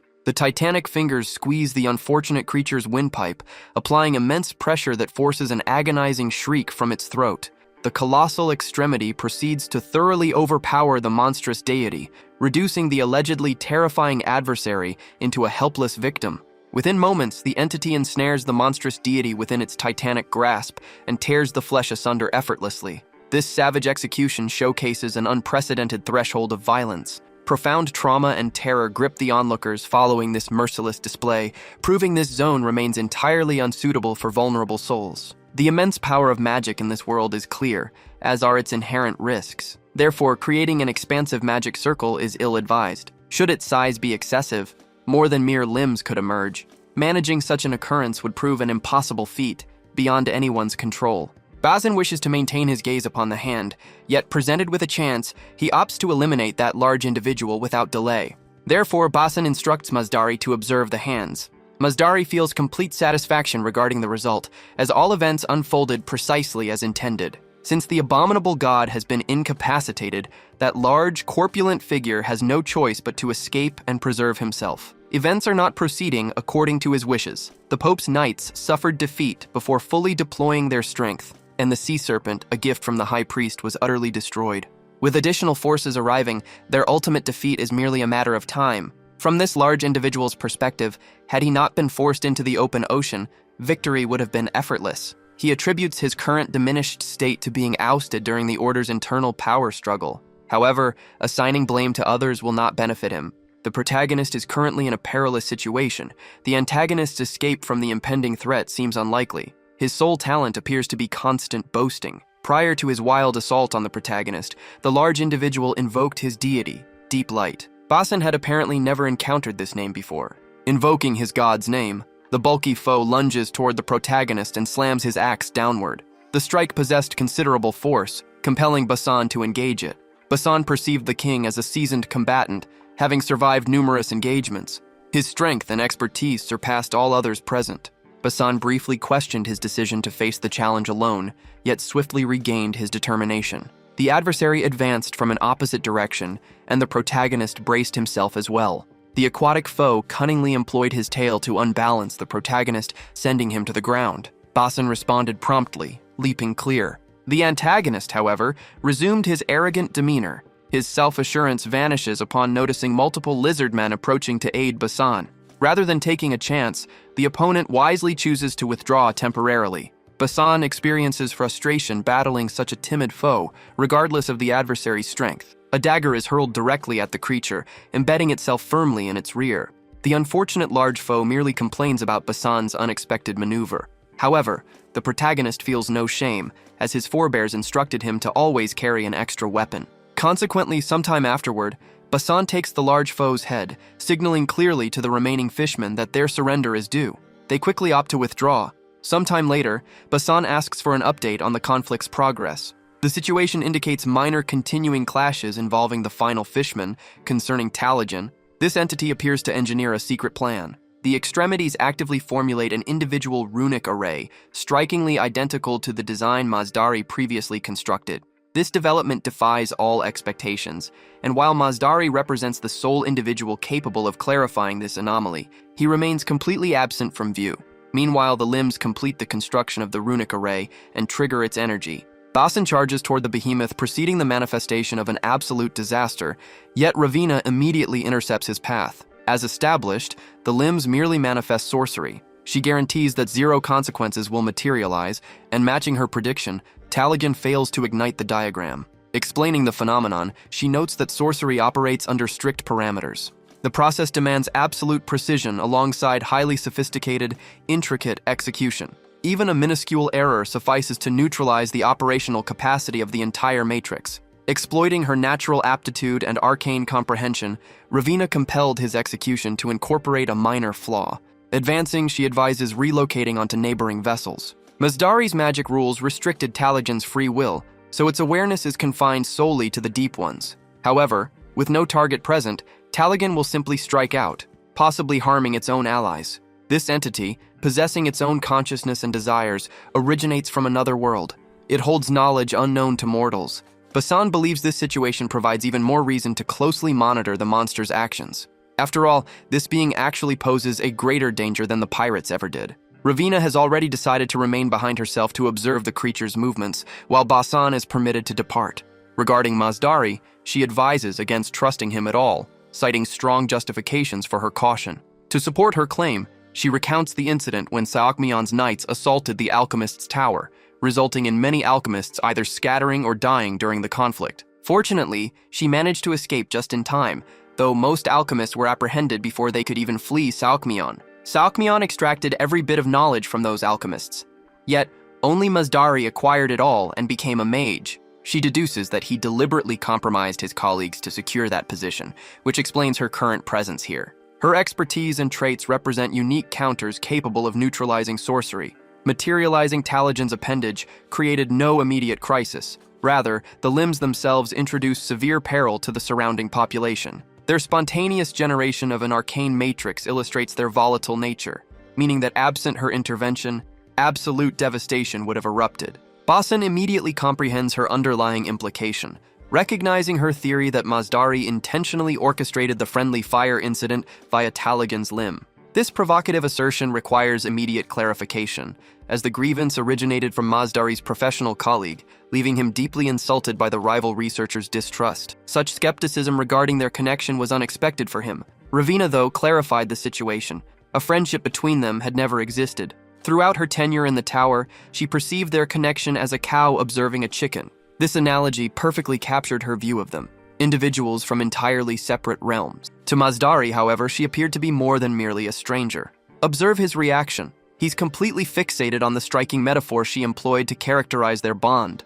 Her intellect was the sole basis for his long-standing admiration. Basan, however, questioned if the metaphor truly possessed such intellectual depth or noteworthiness. Next, Masdari chose to present his version of events, aiming to resolve the uncertainties and confusion. He started by discussing Talagen's magical hands. These appendages were documented within his master's tome. The tome cautioned that, if not controlled, they would eventually enter this territory. He had foreseen Ravina's competence in averting such an occurrence, leading him to risk summoning the hands. Ultimately, the risk proved successful. However, a different motive existed for their summoning. Masdari feels confident that numerous spies have already penetrated Hukrin's vessels and are covertly serving rival nations. Basan offers confirmation. Indeed, he believes the number exceeds 10. Masdari went on to state that the spies probably observed his magical defeat of the water monster. They also likely witnessed Talagen's hands trying to cross. This was his precise intention. The spies would now relay that Masdari attempted to deceive Hukrin and inflict significant harm. Everything made sense. Masdari had orchestrated the entire situation to convince the spies of his continued loyalty to Sakmion. The spies now assumed Masdari had boarded Hukrin's vessel, intending to assault it, and sought to accomplish this by leaving Talagen's hand magic active. Ravina intervened to stop Talagen's attempt at casting his own spell. Should this narrative reach other nations, it would strengthen the perception of Masdari's allegiance to Sakmion. Basan then realized they needed to engage in a brief struggle to render Masdari's treachery more believable. Consequently, they began feigning hostility toward each other. They exchanged overly dramatic, cliched remarks, purely for delaying tactics. Once the dramatic rhetoric concludes, the pair collide aggressively, initiating a conclusive, lethal showdown. Sometime afterward, the armadas of Sakmion and Hukrin ultimately arrive at their targeted destination. Ashore, a high-stakes diplomatic discussion unfolds between General Uldor and Basan. Basan attempts to secure superior concessions, yet the large-fanged veteran remains completely unyielding regarding his ultimate stance. He maintains that the established parameters offer equitable advantages to each faction. Unable to extract further advantages, Basan ultimately surrenders custody of Masdari to Sakmion according to the negotiated protocol. In exchange, Hukrin secures a brief non-aggression pact lasting a few days, alongside sovereignty over Doltan Island. Basan originally pursued an extended truce spanning multiple months, though his efforts failed. Examining General Uldor's true motivations, the commander exclusively conceded to this temporary truce because he successfully acquired Masdari. Provided his military retains a sorcerer within its ranks, re-annexing Doltan Island remains achievable whenever he desires, rendering his forces virtually invincible in future conflicts. With that development, the campaign against the Deep Night pirates officially concludes. Sakmion's battalions withdraw from the theater momentarily. During the evening hours, the focus returns to Uldor. Their arrival at Bavarin occurs tomorrow, where they intend to gather provisions during this temporary armistice. Afterward, he encounters Masdari, who continuously drafts various geometric designs, presumably exercising some mystic arts. General Uldor experiences anxiety upon observing these spontaneous patterns distributed throughout the area, immediately suspecting that Masdari intends to unleash a hazardous spell aboard the vessel. However, Masdari possesses specific justifications for every runic array. Initially, the diagram before them functions to deceive the deity's perception, albeit offering merely a brief window of efficacy. Had he omitted this concealment grid during his encounter with Basan, the Twisted Tie God would have meddled and collapsed the strategy. Alternatively, the Night Sky God might have disrupted the operation as well.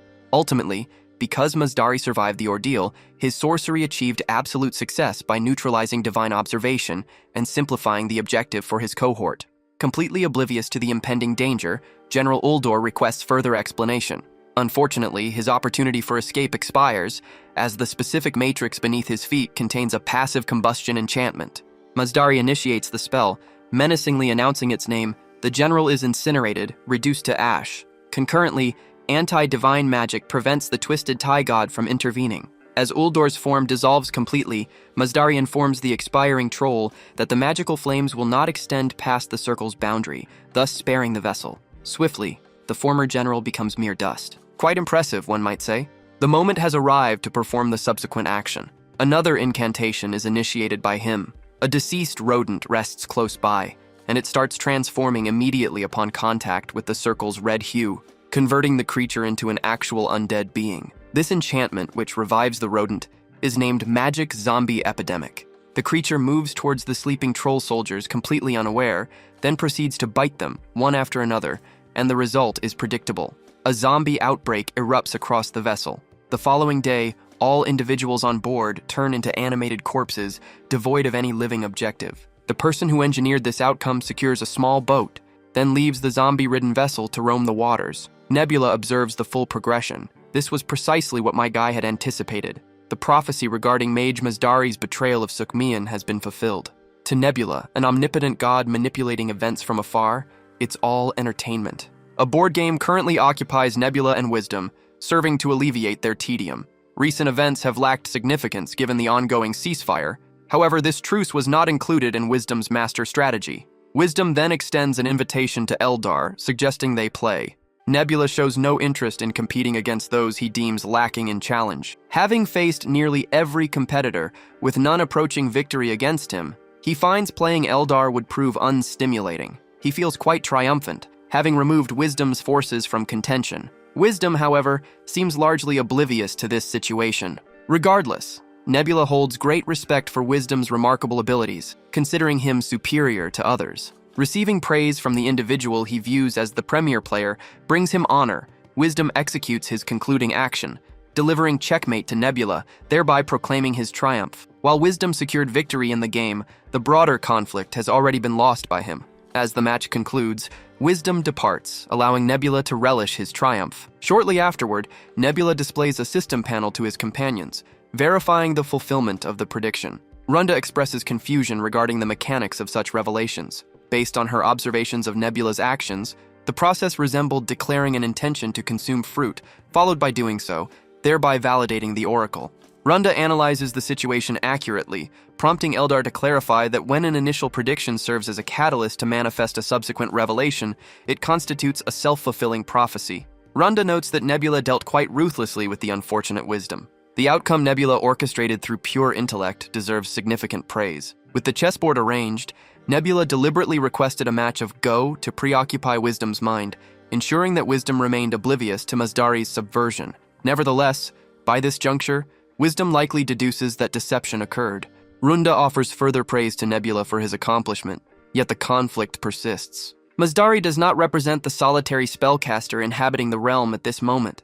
While Sukmion achieved the quickest breakthrough to cultivate the initial wizard, Guman and Danyam similarly captured researchers to harvest intelligence. Furthermore, they utilized twisted practitioners to manufacture sorcerers, signaling imminent threats that Nebula must anticipate. Apparently, we underrate Nebula's ambition.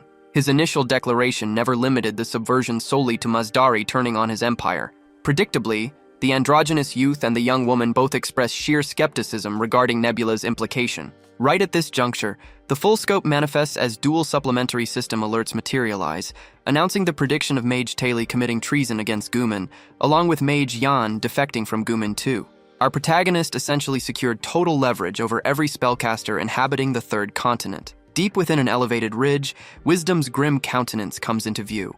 Indeed, Nebula completely outmaneuvered him.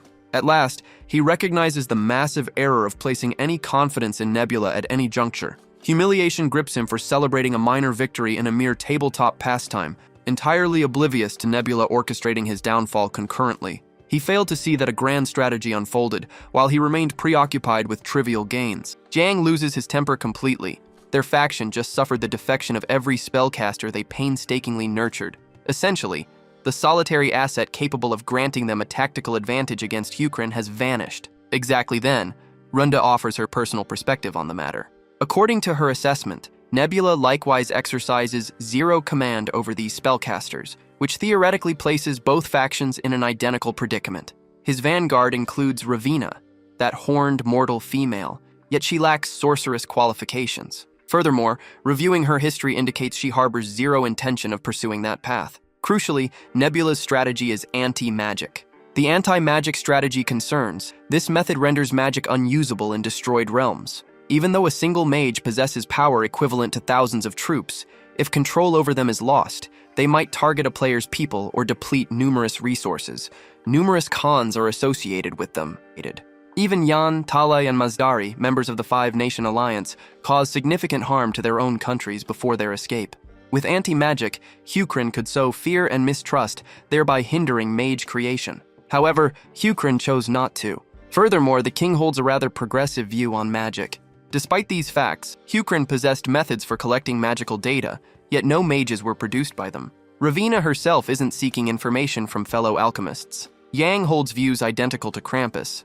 Meanwhile, AR wishes to contribute something significant. She inquired whether the absent mages had been located. Her sole reply was silence from the group of four. Based on past events, locating missing mages proves challenging, particularly given how they vanished. As the game lacks a search feature, manual individual searches are required. However, mages possess deception magic, complicating this endeavor further.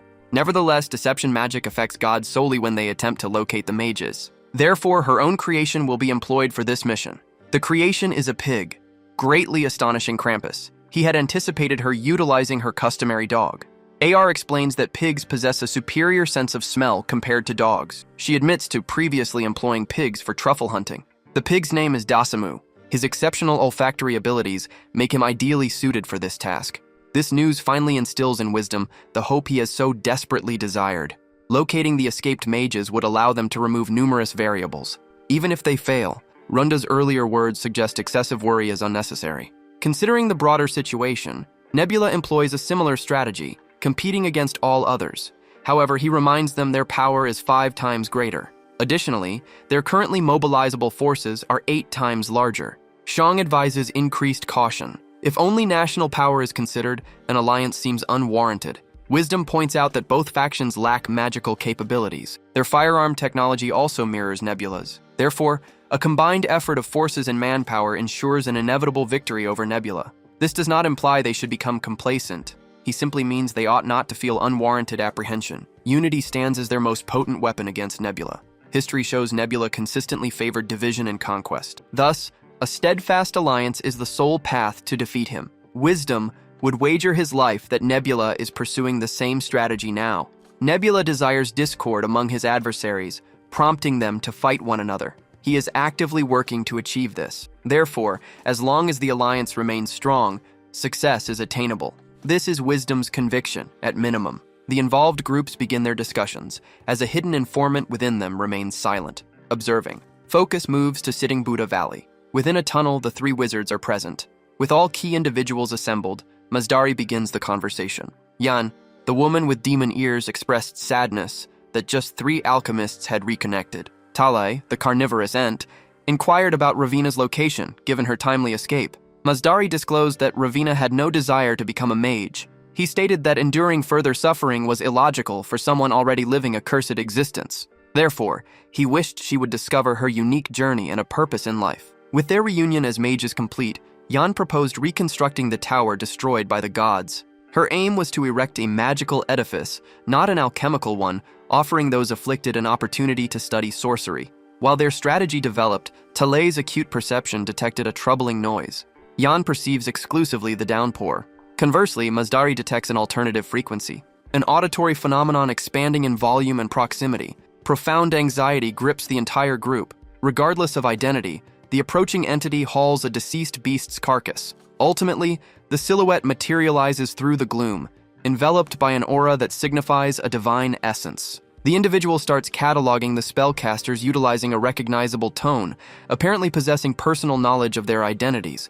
This newcomer clearly targets Masdari for an interaction. Because this traveler previously lacked exposure to the Garuda lineage, the unfortunate Masdari gets erroneously categorized as poultry. Once Masdari corrects the error by stating his Garuda heritage, the recognizable lizard man offers regrets for his demographic misidentification, explaining that his existence up to this point included 0 interactions with their kind.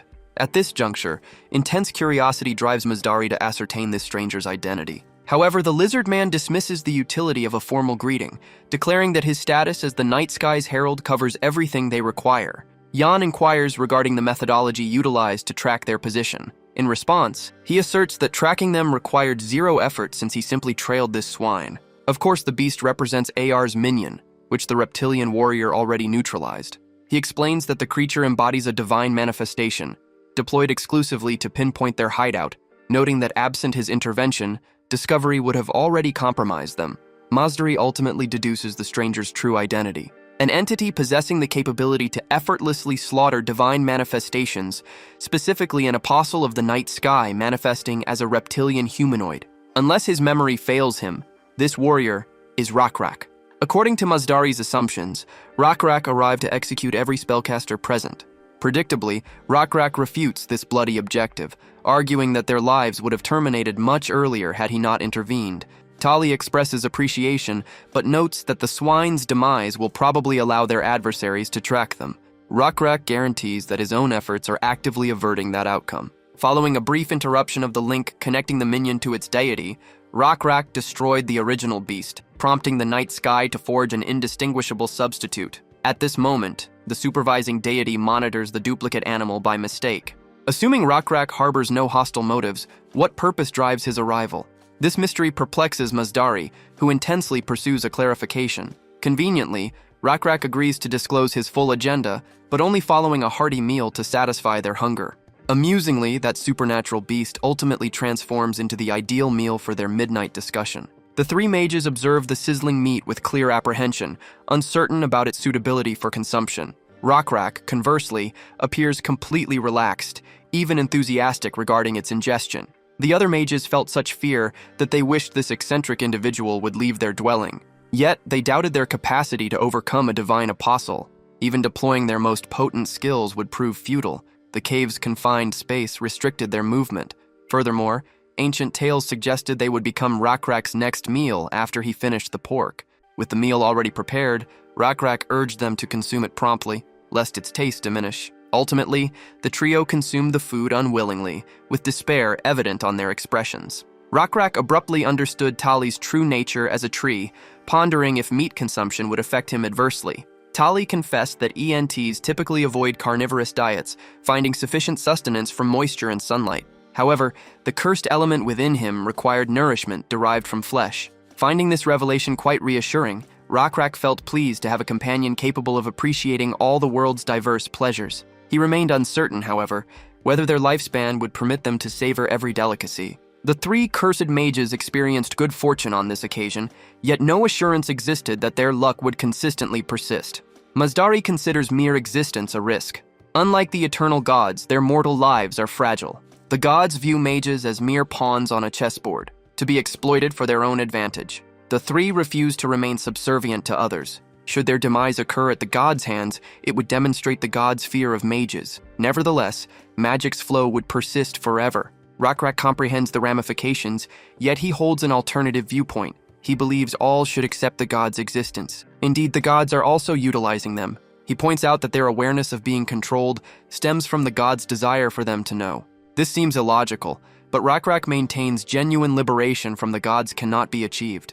If an individual's volition aligns with the gods, then demonstrating anything becomes pointless. Masdari expresses bewilderment, perceiving Rakrak as having succumbed to faulty reasoning. Despite its imperfections, Rakrak gladly claims this perspective as his own. Shifting topics, Masdari conjectures Rakrak intends to shield the mages from rival deities. Masdari suggests this requires their belief in the night sky god. However, he states they will not accept any deity, regardless of circumstances. Rakrak concedes his inability to safeguard them without their faith in the night sky. Furthermore, the night sky god himself does not seek their devotion. He presents a singular demand, yet its fulfillment appears improbable. His sole desire is for the mage's continued existence. That is his entire plea. This peculiar request causes the three mages to fall silent. Masdari's understanding suggests this reptilian individual desires the mage's survival primarily to serve as a menace, a check against rival deities. Rakrak offers no further details, yet acknowledges Masdari's premise is largely accurate. As Masdari presses for further explanation, Rakrak gestures toward the already demolished magic tower. Previously, it served as a convergence point for all the afflicted. However, with everything now engulfed in fire, the trio of survivors currently conceal themselves within caves, famished and drenched, as they discuss their bleak prospects. The night sky god, being compassionate, wishes to convey his sympathy for them, hoping that they endure strictly for their personal benefit. Masdari observes that his dual comrades are practically poised to embrace Rakrak's proposal, meaning his personal choice will definitively settle the matter. Yet Masdari similarly feels incapable of rejecting Rakrak, considering that the shrewd reptilian supplied a satisfying feast, trapping them in a cycle of gratitude for his hospitality. Bereft of alternatives, the raptor consents to Rakrak's parameters. The night sky pledges to guarantee the defense of the spellcasters, whereas the practitioners assume the obligation of preserving their own lives. Simultaneously, the group vows to remain alive. The narrative subsequently returns to Runda, who faces a crucial inquiry regarding their capability to achieve victory in the impending global conflict. Furthermore, the girl dons spectacles purely to project a more scholarly aura, a detail that Eldar explicitly mocks. Regardless of her appearance, Eldar lacks a straightforward solution to the inquiry. The Coalition's aggregate personnel has easily surpassed the 100,000 threshold, whereas Hukrin maintains a mere 20,000 soldiers within its ranks. This colossal numerical asymmetry remains logical, given that 5 distinct realms comprise the Alliance, effectively representing the geographic magnitude of the mainland, excluding Danri. Moreover, the mobilization of their global military assets remains incomplete at this stage. Nevertheless, Eldar argues that raw statistics fail to dictate combat results. In reality, a 40% segment of the Coalition military features humanoids measuring under 150 centimeters. Kobold Amgols rarely exceed 110 centimeters, whereas Lenar Jakawas measure approximately 150 centimeters. Regarding Troll Siokmians, they represent the solitary giant race, maintaining a standard elevation of 230 centimeters.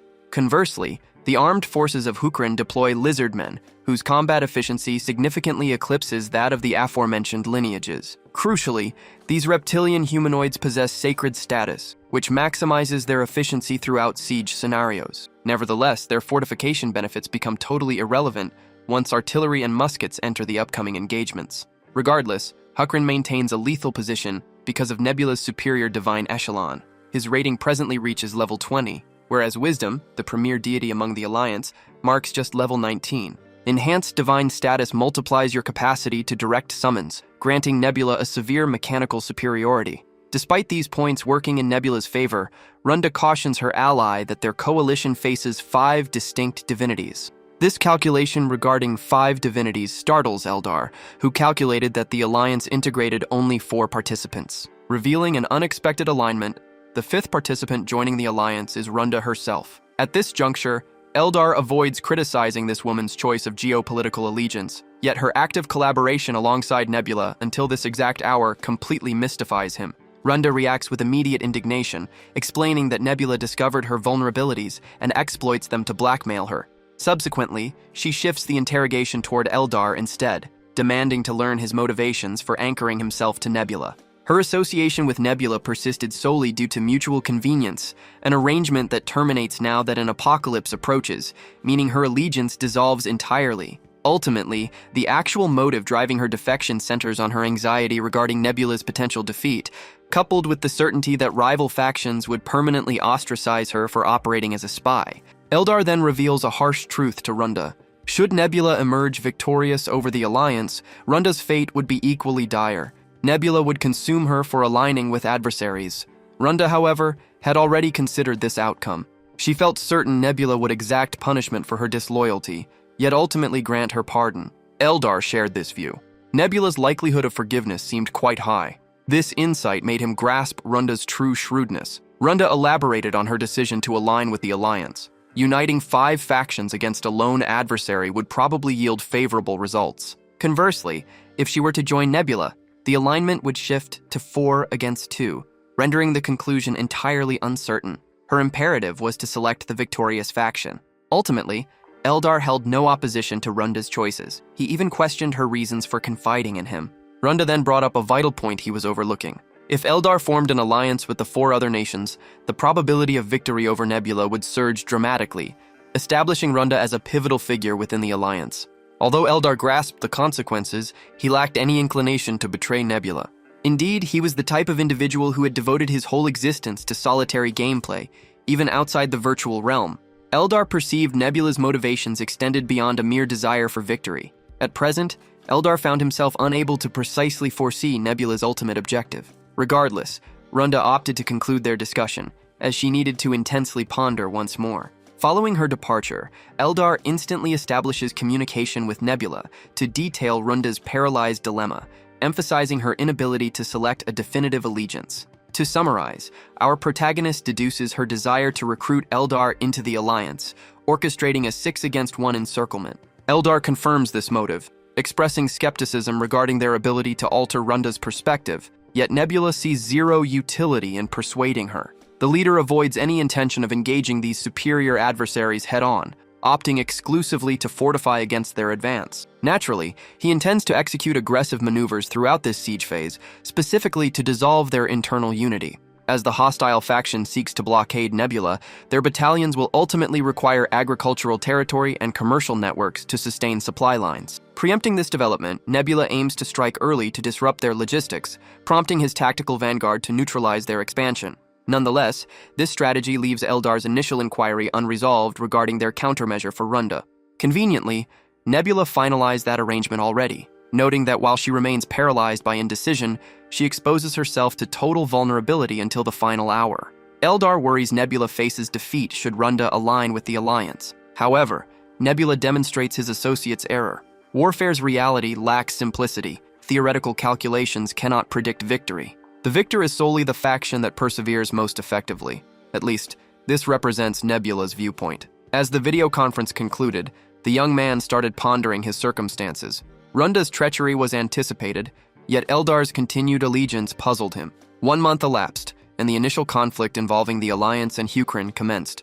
A contingent of 10,000 Hukryn troops deployed into the wild to secure their lands, then returned, having utterly vanquished Danium's 30,000 soldiers. The narrative then shifts to 1 month prior, within Hukryn's Orizon Great Meeting Hall. When Kyle Lack Orizon proceeds into the Grand Chamber, the prince bypasses pleasantries and transitions directly to official affairs, inquiring regarding the most recent anomalous incident to transpire. Shockingly, a sorcerer from Sokmion committed treason, going so far as incinerating their vessel preceding his flight. The baffling element of this update involves Sokmion currently assigning blame to Hukryn for the entire catastrophe. The advisors additionally explain that queries arose regarding why Prince Basan, whose itinerary dictated an eastbound journey, manifested across the southern archipelago. Nevertheless, the administration neutralized these doubts by merely asserting that divine mandates required Basan's presence in that theater. Currently, the Sokmion diplomats demand significant financial restitution, alongside a formal expression of regret regarding the arsenal crisis, threatening immediate retaliation if they fail to secure this requested indemnity. According to the leadership's assessment, this aggressive push for reparations and admissions of guilt serves merely as a fabrication to justify hostilities. Primarily, the assembly intends to verify the authenticity of Sokmion's allegations. Furthermore, assuming accuracy, zero incentives exist for Hukryn to concede to their ultimatums. Conveniently, Kyle foresaw that military conflict could not be avoided, solemnly instructing his cabinet to immediately organize for the theater.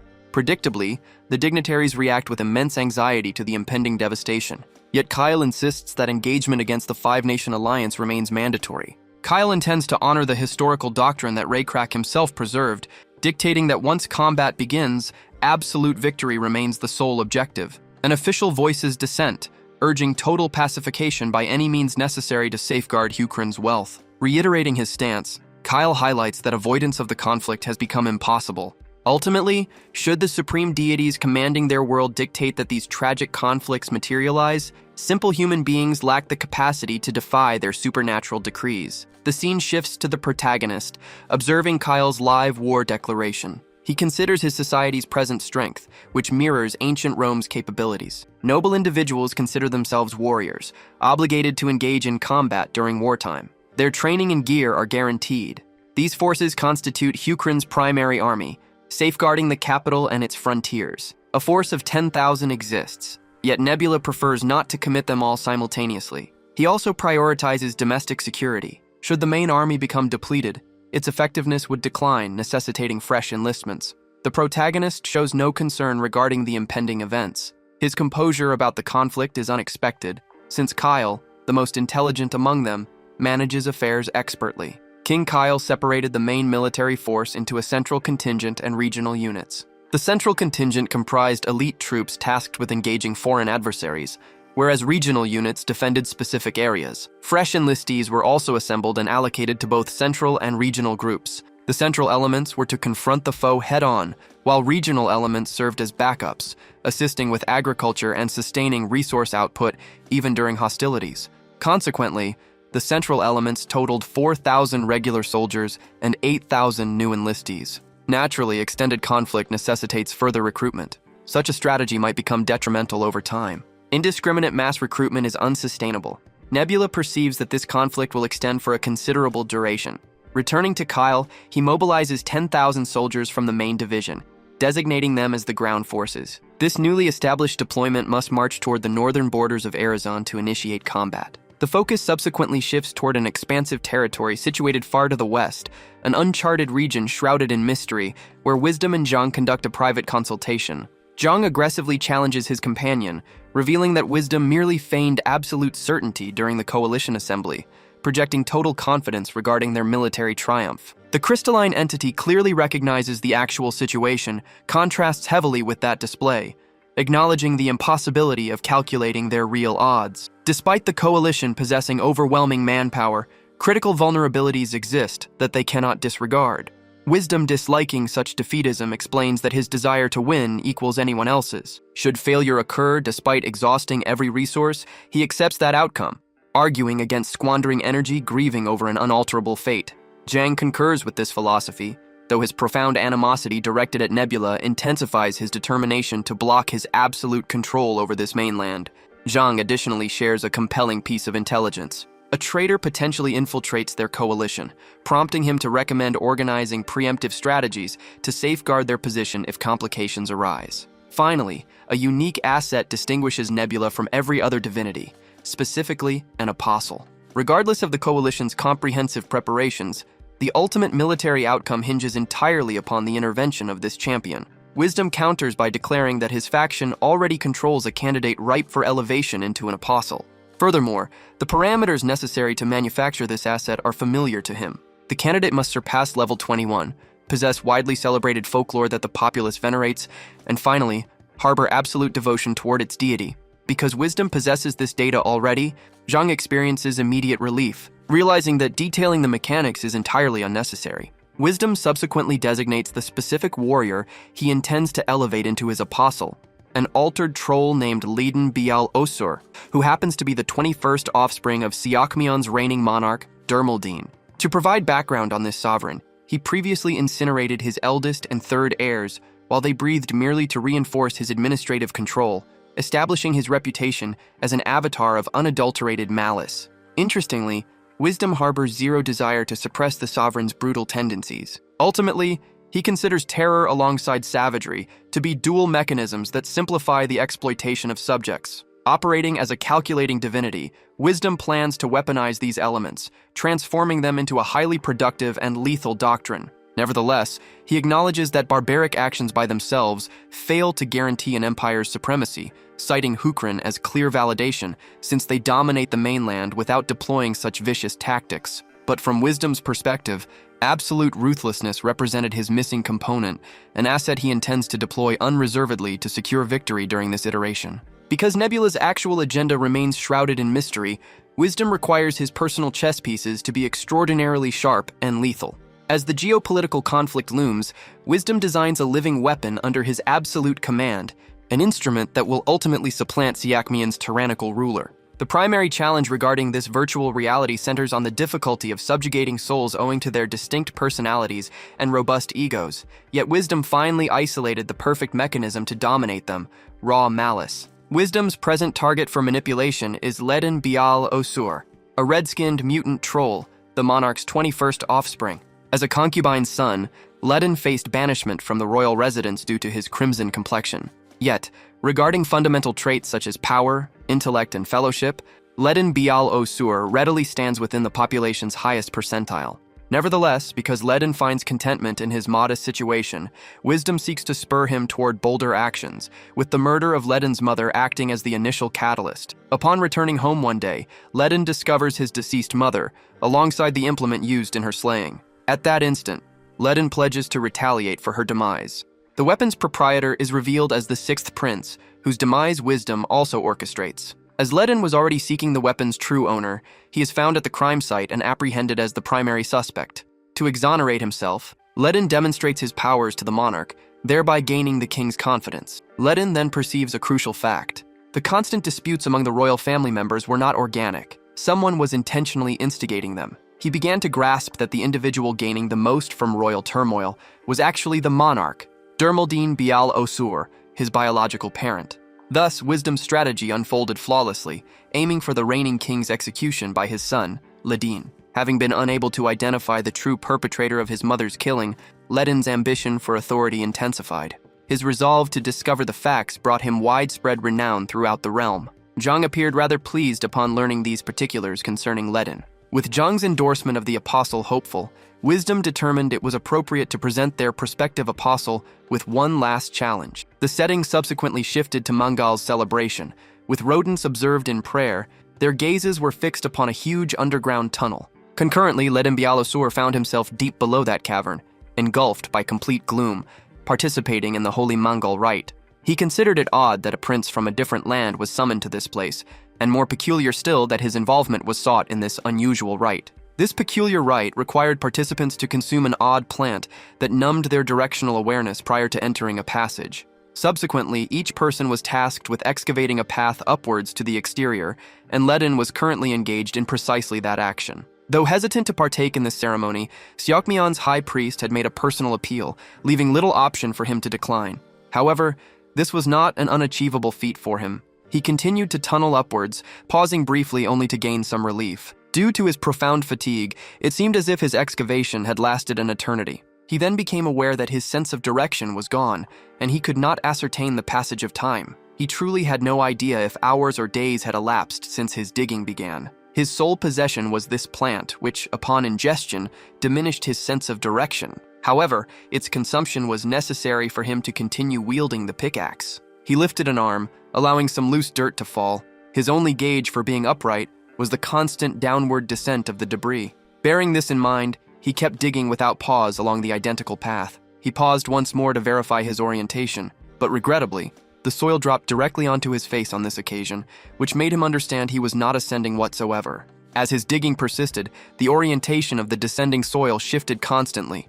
Eventually, he could no longer discern the soil's descent path. The ground's movement is constant. He then understands his perceptions are entirely unreliable. Distinguishing between standing and lying down becomes impossible for him.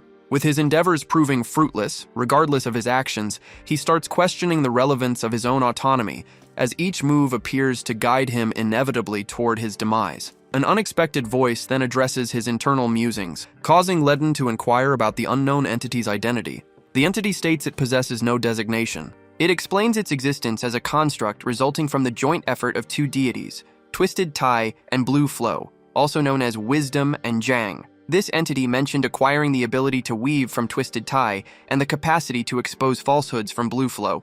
The voice informed him of its purpose, to direct his excavation. Should Ledin adhere to its directives, his liberation would be swift. Having exhausted all optimism, Ledin acceded to the enigmatic voice's demands and recommenced his excavation. He adhered to each instruction provided, and following an unyielding period of digging, instructions were given for him to kneel, placing his hands upon the earth. The moment this action occurred, fissures appeared in the earth below him, allowing his escape from the perilous cavern. Once the surface was attained, Ledin wept without restraint.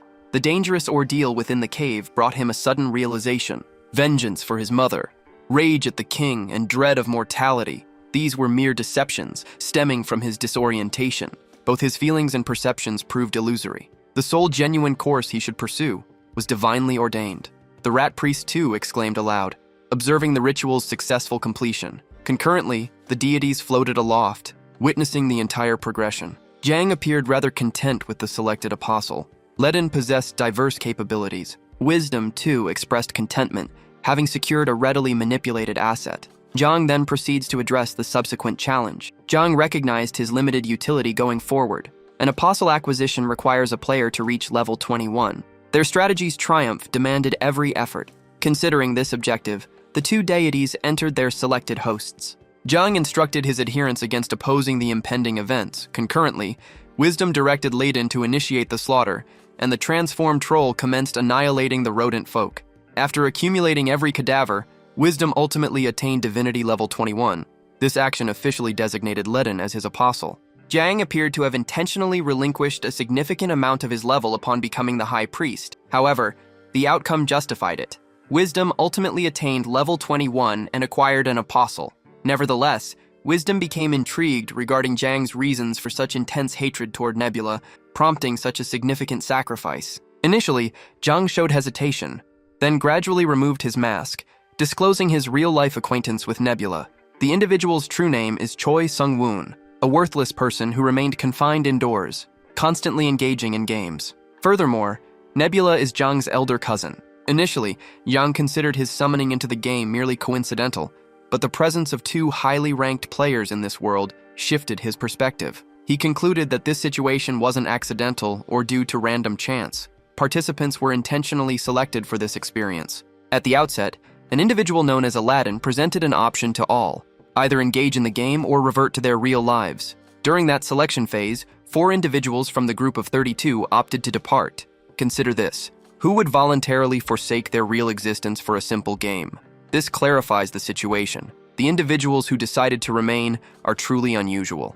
With 27 participants choosing to stay from a total of 32, it becomes evident that the proportion of unconventional individuals is considerably elevated. Wisdom has already deduced this much. The individuals behind this entire scheme intended to recruit only those eager to take part. Given Nebula's profound fascination with this game and his consistent dominance at the top of the rankings, it was inevitable that he would also participate. Should he enter, his defeat by anyone becomes impossible. Securing the leading position would present no challenge for him. This was precisely Jiang's motivation for entering, specifically to disrupt Nebula's experience within the game. Returning to the matter at hand, Jiang offers to disclose all information he possesses regarding Nebula. Should they manage to target Nebula's flaws, a real advantage could finally be within reach. Soon after, the focus shifts to the Alliance members as they hold a meeting. Krampus has recently discovered that Seok Myeon's ruler is no longer the same. What shocks him most is learning the prince killed his father to seize the crown. He genuinely wonders whether that can be accepted.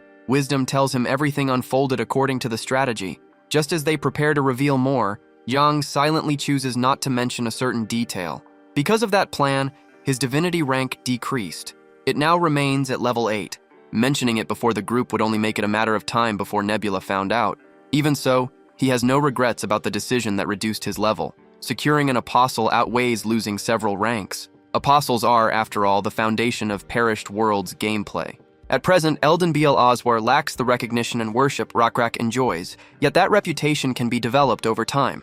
Rakrak stands as the first apostle able to destroy multiple creations if manifested players are excluded. Before the war officially starts, Ledin must be strengthened enough to rival Rakrak directly. Returning to the discussion, Wisdom asks Krampus about the situation at the front, since he's the first confronting Nebula. Krampus says his forces outnumber the enemy and that everything is progressing as planned. However, despite commanding more troops, he still doubts whether 30,000 Danium soldiers can defeat Hukrin's 10,000. His implication is quite clear. Losing is a distinct possibility. Krampus openly acknowledges this. While it may seem pessimistic, Nebula's accomplishments cannot be overlooked. However, should he face defeat, he desires others to be prepared. Their minimum objective is to deplete Nebula's faith resources. Krampus assesses the present circumstances and immediately becomes paralyzed with shock. He departs without speaking, indicating a severe problem has arisen. The scene shifts to his civilization, the Danium capital city, Demerit.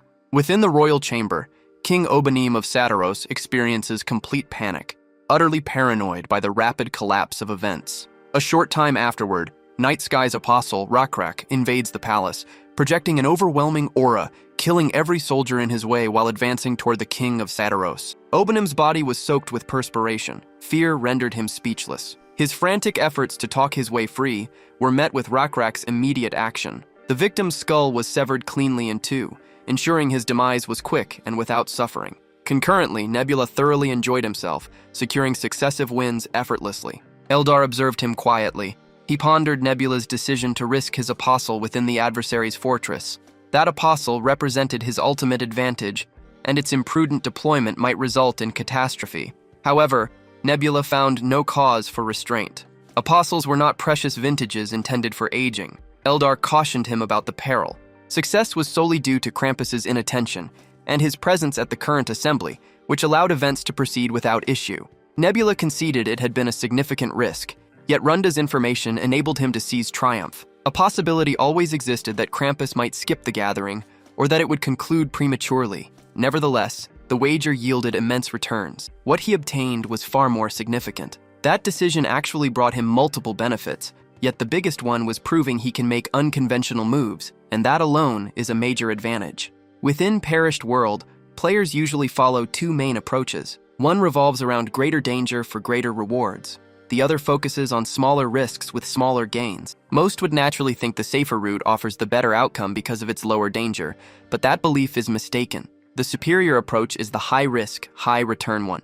The reason is simple. Cautious strategies are easy to predict and shut down. Even so, Nebula tends to favor balance in all things. Still, each person tolerates risk differently, making it impossible to quantify. At this moment, Nebula continues to strengthen his favorable position. Considering the enormous gamble he took, it's reasonable to expect equally enormous rewards in return. The story then shifts back to the Alliance gathering, where everyone's expression is understandably grim. Not even in his boldest expectations could wisdom have predicted Nebula would push things this far. The common belief was that Nebula would handle his apostle with caution. Among them all, Krampus suffers the biggest blow since his forces were wiped out. The only comfort he finds is that the royal castle remains intact, allowing another ruler from the bloodline to take the throne. Roughly 30,000 soldiers are still alive. As Krampus sees it, Nebula's goal is mental warfare. The physical damage was limited, yet the chaos within is overwhelming. Even the king of AR has been shaken by fear, leading her to station a creation beside him for protection. Krampus proposes reducing routine gatherings to avoid incidents like this from happening again. Meetings should only happen when critical matters arise. Wisdom sees merit in the idea, but Runda is obviously displeased. She worries that holding fewer meetings could erode the alliance's cohesion. Frequent gatherings existed to maintain strong bonds and preserve unity. Now that those meetings will become rarer, members could slowly grow apart and eventually split. Even so, Runda concludes it may be the right choice. Fewer interactions also mean fewer headaches. The focus then returns to Danium as it assembles its army. Danium's commander, Ubiam Dolan, asks for an update on the opposing force. His subordinate explains that the enemy's entire 10,000-man army is advancing upriver and should reach them in no less than 2 days and no more than 3. The adversary's strategy involves systematically overcoming the alliance, indicating they will not cease their attacks. For Danium's downfall, the foe must advance into the canyon. Inside the canyon, Danium's troops intend to obstruct Hutran forces, launching assaults from both flanks. A query arose regarding the true identity of the opposing commander. Silence filled the room, as no one possessed any information. The general subsequently concluded the gathering, stating that success in combat hinges solely on troop strength and provisions. He added that with their deity's oversight, triumph was assured. This was, at minimum, the conviction the general wished his subordinates to hold. Approximately 3 days passed. As the two armies prepared for confrontation, Basan was seen inquiring of his subordinate whether any crucial intelligence existed concerning the adversary prior to fully engaging in the fight. The subordinate responded that no specific considerations seemed necessary. Given that confirmation, Basan prepared to advance as soon as their break concluded. The subordinate cautioned the commander that their revelation priest had not yet made contact. They ought to await the night sky's will before initiating the attack. However, Basan was unwilling to remain inactive, allowing the night sky to handle all matters. He reassured his concerned subordinate that their advance would commence only when conditions were advantageous. This, he stated, aligned perfectly with the night sky's desires. He prefers letting his troops assess the battlefield and make their own decisions. The enemy will likely believe Hutran needs time to recover from the march, causing them to lower their vigilance as well. That is exactly when Hutran plans to launch its attack. At the same time, several lizardmen discussed Basan's position as commander. They heard he was responsible for saving Dolton Island too, which suggests he has real talent for leadership. Because of his latest achievements, General Ian Tada and His Majesty praised him and appointed him to lead. Basan himself never expected to receive command. To be truthful, His Majesty Kyle made a daring decision. Naturally, Basan has no plans of ending up defeated. There's no denying that Hutrin faces a severe disadvantage because of the terrain and the enemy's massive numerical edge. Yet everyone knows victory in war isn't determined by troop count alone. Should Hutrin manage to ready itself for combat this quickly, Danyum's forces will be thrown into confusion.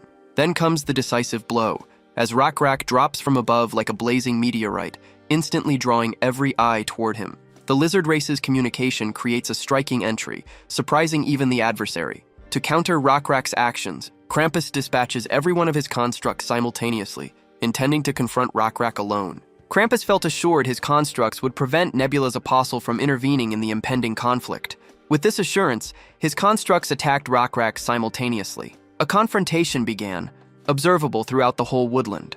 Rakrak now finds himself evading and leaping, attempting to escape the aggressive creatures. The opposing leader rejoiced as Rakrak was forced away from the vanguard. The troops also erupted in joyous shouts, believing success was now certain. However, they were unaware this was precisely Commander Basan's intention. Rakrak's actions pleased him, as they matched his precise expectations. Despite the foe's numerical and positional superiority, Basan remained certain of victory. Ultimately, his opponents were merely human, and Basan had never suffered defeat against a human force. Concurrently, Krampus's constructs continued their pursuit of Rakrak, who had even acquired a severe gash on his countenance. Instantly, his weapon materialized. He ascended into the air, then brought down his charged spear. The constructs evaded the attack and sprang back at him with a counter-move. Naturally, Rakrak proved quite agile. He easily avoided the strike. The scene shifts to surprised lizardmen observing Rakrak's direct confrontation against the creatures. Concurrently, Basan's subordinate continued struggling to comprehend his commander's unusual thought process. The commander's self-assurance was clear, stemming from his many naval successes, yet the subordinate wished this assurance was well-founded. He informed his commander that entry into the path ahead was their only option, as Hukrin could not permit the initial enemy assault to proceed. The adversaries had sealed the canyon and possessed proficiency in rock climbing. Consequently, Hukrin faced a significant drawback by choosing that entry point. Nevertheless, Basan expressed satisfaction that the troop arrangement matched his original design. Hukrin's forces were presently advancing in a surrounding pattern towards the canyon's mouth, precisely as Basan had wished. While this arrangement offered stability, launching an effective attack would prove challenging. To gain entry, the standard procedure would involve adopting a wedge formation to push through the constricted canyon. However, Basan believed this particular arrangement was unsuitable for the current situation. Picture the canyon's opening as a dog's maw. Then, envision gently brushing its nose with a foxtail. A sneeze would inevitably follow. Basan informed his subordinates that the situation would resolve itself. Despite the adversaries having physiques suited for mountainous regions and carrying novel armaments, they continued to utilize antiquated combat strategies, and their tactical arrangement had probably not changed. Considering these factors, Basan instructed his forces to target the canyon walls and open fire. The troops immediately began shelling the canyon's sides with artillery, causing widespread destruction and sending rubble cascading onto the adversaries. Before being completely engulfed, the opposing commander directed his soldiers to retaliate. However, the troops informed him that the infantry were tightly grouped, which impeded cannon transport. Consequently, the commander instructed them to merely elevate the artillery pieces to the canyon's summit. The soldiers again relayed the potential outcomes. Either the weapons or personnel would suffer harm, and the process would remain time-consuming. Having exhausted all options, the commander commanded a withdrawal for a Western squad. Yet once more, the subordinates explained that panic has already taken hold, and issuing a retreat now would damage morale even further. Meanwhile, Basan commands the artillery to advance because securing the crossroads is essential. At last, Basan's subordinate realizes why their present formation gives them the upper hand. After all, encirclement formations excel at concentrating firepower. On top of that, firing cannons outward from inside the canyon entrance is extremely difficult. Launching cannon shots in such a confined area would endanger their own troops. Firing from the canyon's rim is no easier, since the cannonballs would simply roll downward. As a result, the enemy can't properly use the weapons they spent resources on. Danium never should have positioned itself there. The subordinate worries about the possibility of the enemy somehow moving their cannons to the front line. Basan responds that such a move would actually favor Hutrin even more. The focus returns to the opposing army as it comes under heavy attack from incoming cannon blasts. yet the enemy somehow manages to reorganize its artillery unit and bring those cannons to the front. The moment the artillery unit arrives at the front line, Basan gives the signal for a cavalry assault. Immediately, the warriors of Hutrin ride straight through the opposing ranks, plunging them into chaos once more. The enemy general urgently orders his men to defend the cannon crews. Shield bearers and spearmen are told to form up at once. Basan, however, believes those measures are already pointless. Spearmen can stop cavalry only when their formation remains intact. As panic deepens among the enemy, the general proposes pushing forward regardless of casualties. His subordinate counters that abandoning the terrain advantage isn't an option, even at the cost of losing most of their troops. Despite their overwhelming numbers, they're unable to use them effectively. Meanwhile, the Hutrin army has already established its formation, and if the enemy commits fully, they'll be walking directly toward destruction. Retreating now wouldn't help either, since the road to the capital would be left completely exposed to Hutrin. At this point, the enemy general cannot understand how the entire situation flipped against him. The opposing forces are compelled to advance. Despite significant casualties, their leader trusts numerical superiority will compensate. He issues strict commands for his forces to move in a wedge, certain their greater strength would crush the foe. Unexpectedly, the Hutrin forces are observed withdrawing. The commander attributes this to their overwhelming numbers and resolves to exploit the situation. However, the reality is quite different. Basan's expression indicates his plans are not complete. Basan orders his army to assault, mounted on his bird, participating in the offensive himself. Predictably, the Hutrin army overpowers their adversaries, striking down and slaying foes indiscriminately. Hutrin's cavalry penetrates the foe's ranks centrally, dividing them. Opposing forces quickly discern this attacking cavalry differs entirely. Their forward units now cut off, holding the front position proves unfeasible. Troops could only await direction from their leader, who lacked any clear instruction. He ultimately commanded his troops to clear a route for allied cavalry to advance, stressing that rescuing forward units was paramount. A subordinate contended that deploying cavalry forward served no purpose, suggesting retreat into the canyon as the wisest course. A different white goat informed his colleague that the rear had already initiated its charge, making withdrawal impossible. The captain resolved to keep his soldiers concentrated on combat, continuing their charge while preserving the dense infantry formation. Regarding the isolated forward units, their abandonment was unavoidable.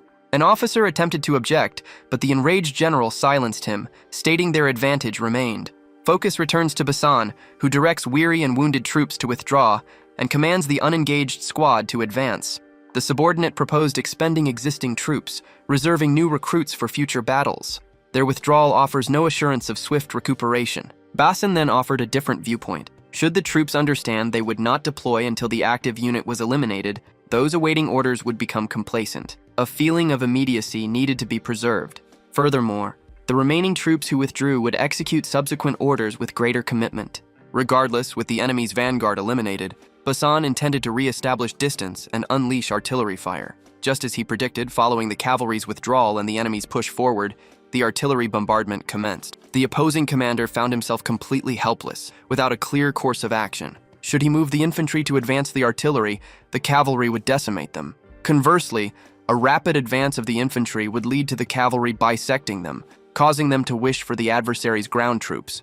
Moreover, should Danium hold its lines and continue its push, artillery fire would strike them once more. The commander perceived himself as cornered, lacking solutions. At the same time, Basan considered withdrawal to be the most advantageous choice for the opposition. He himself would not have wavered had he been in their position. Out of nowhere, Basan realizes the enemy is attempting a new tactic. Without hesitation, he commands the lizardmen to advance.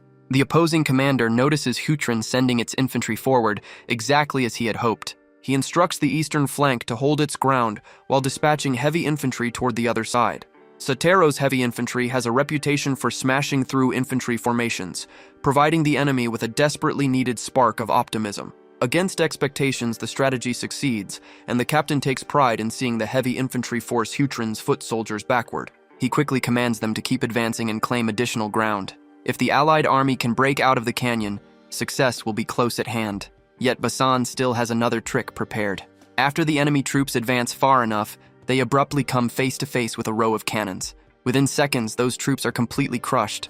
The viewpoint then shifts to Nebula, who explains a tactic called hammer and anvil.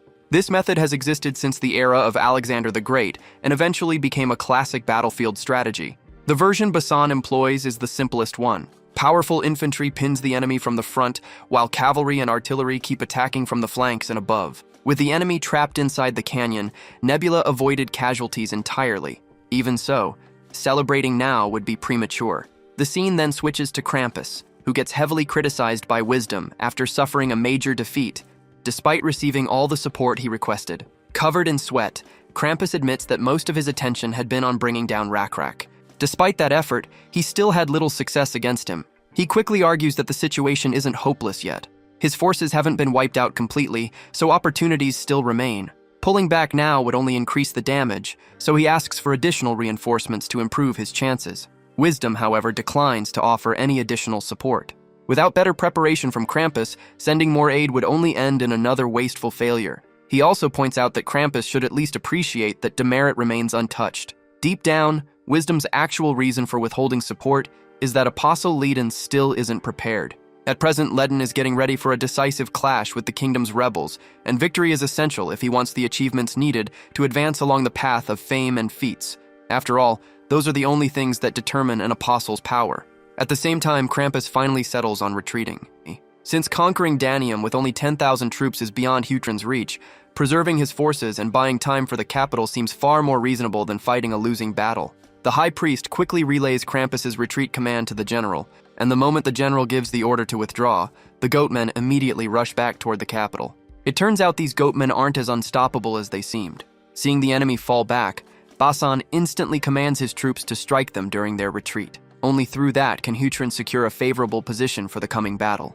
The slaughter leaves an enormous trail of casualties. Later that evening, Basan reviews the outcome of the battle with his subordinate. Roughly half of the enemy force was lost, and desertions are expected to increase that figure further. Hutrin, meanwhile, lost about 1,000 soldiers, and the subordinate is relieved that Hutrin defeated an army that outnumbered them 3-1. As a result, the Diplicanian War becomes one of the most humiliating defeats in Danium's history. On the topic of history, Basan asks his subordinate why he believes Danium will continue to have one. His point is that Hutrin may eventually bring Danium down completely, though the subordinate notes that Danium remains an enormous kingdom. Capturing the capital alone would not secure total victory. Basan agrees. With nobles and royal relatives scattered throughout the land, conquering every part of Danium would be difficult.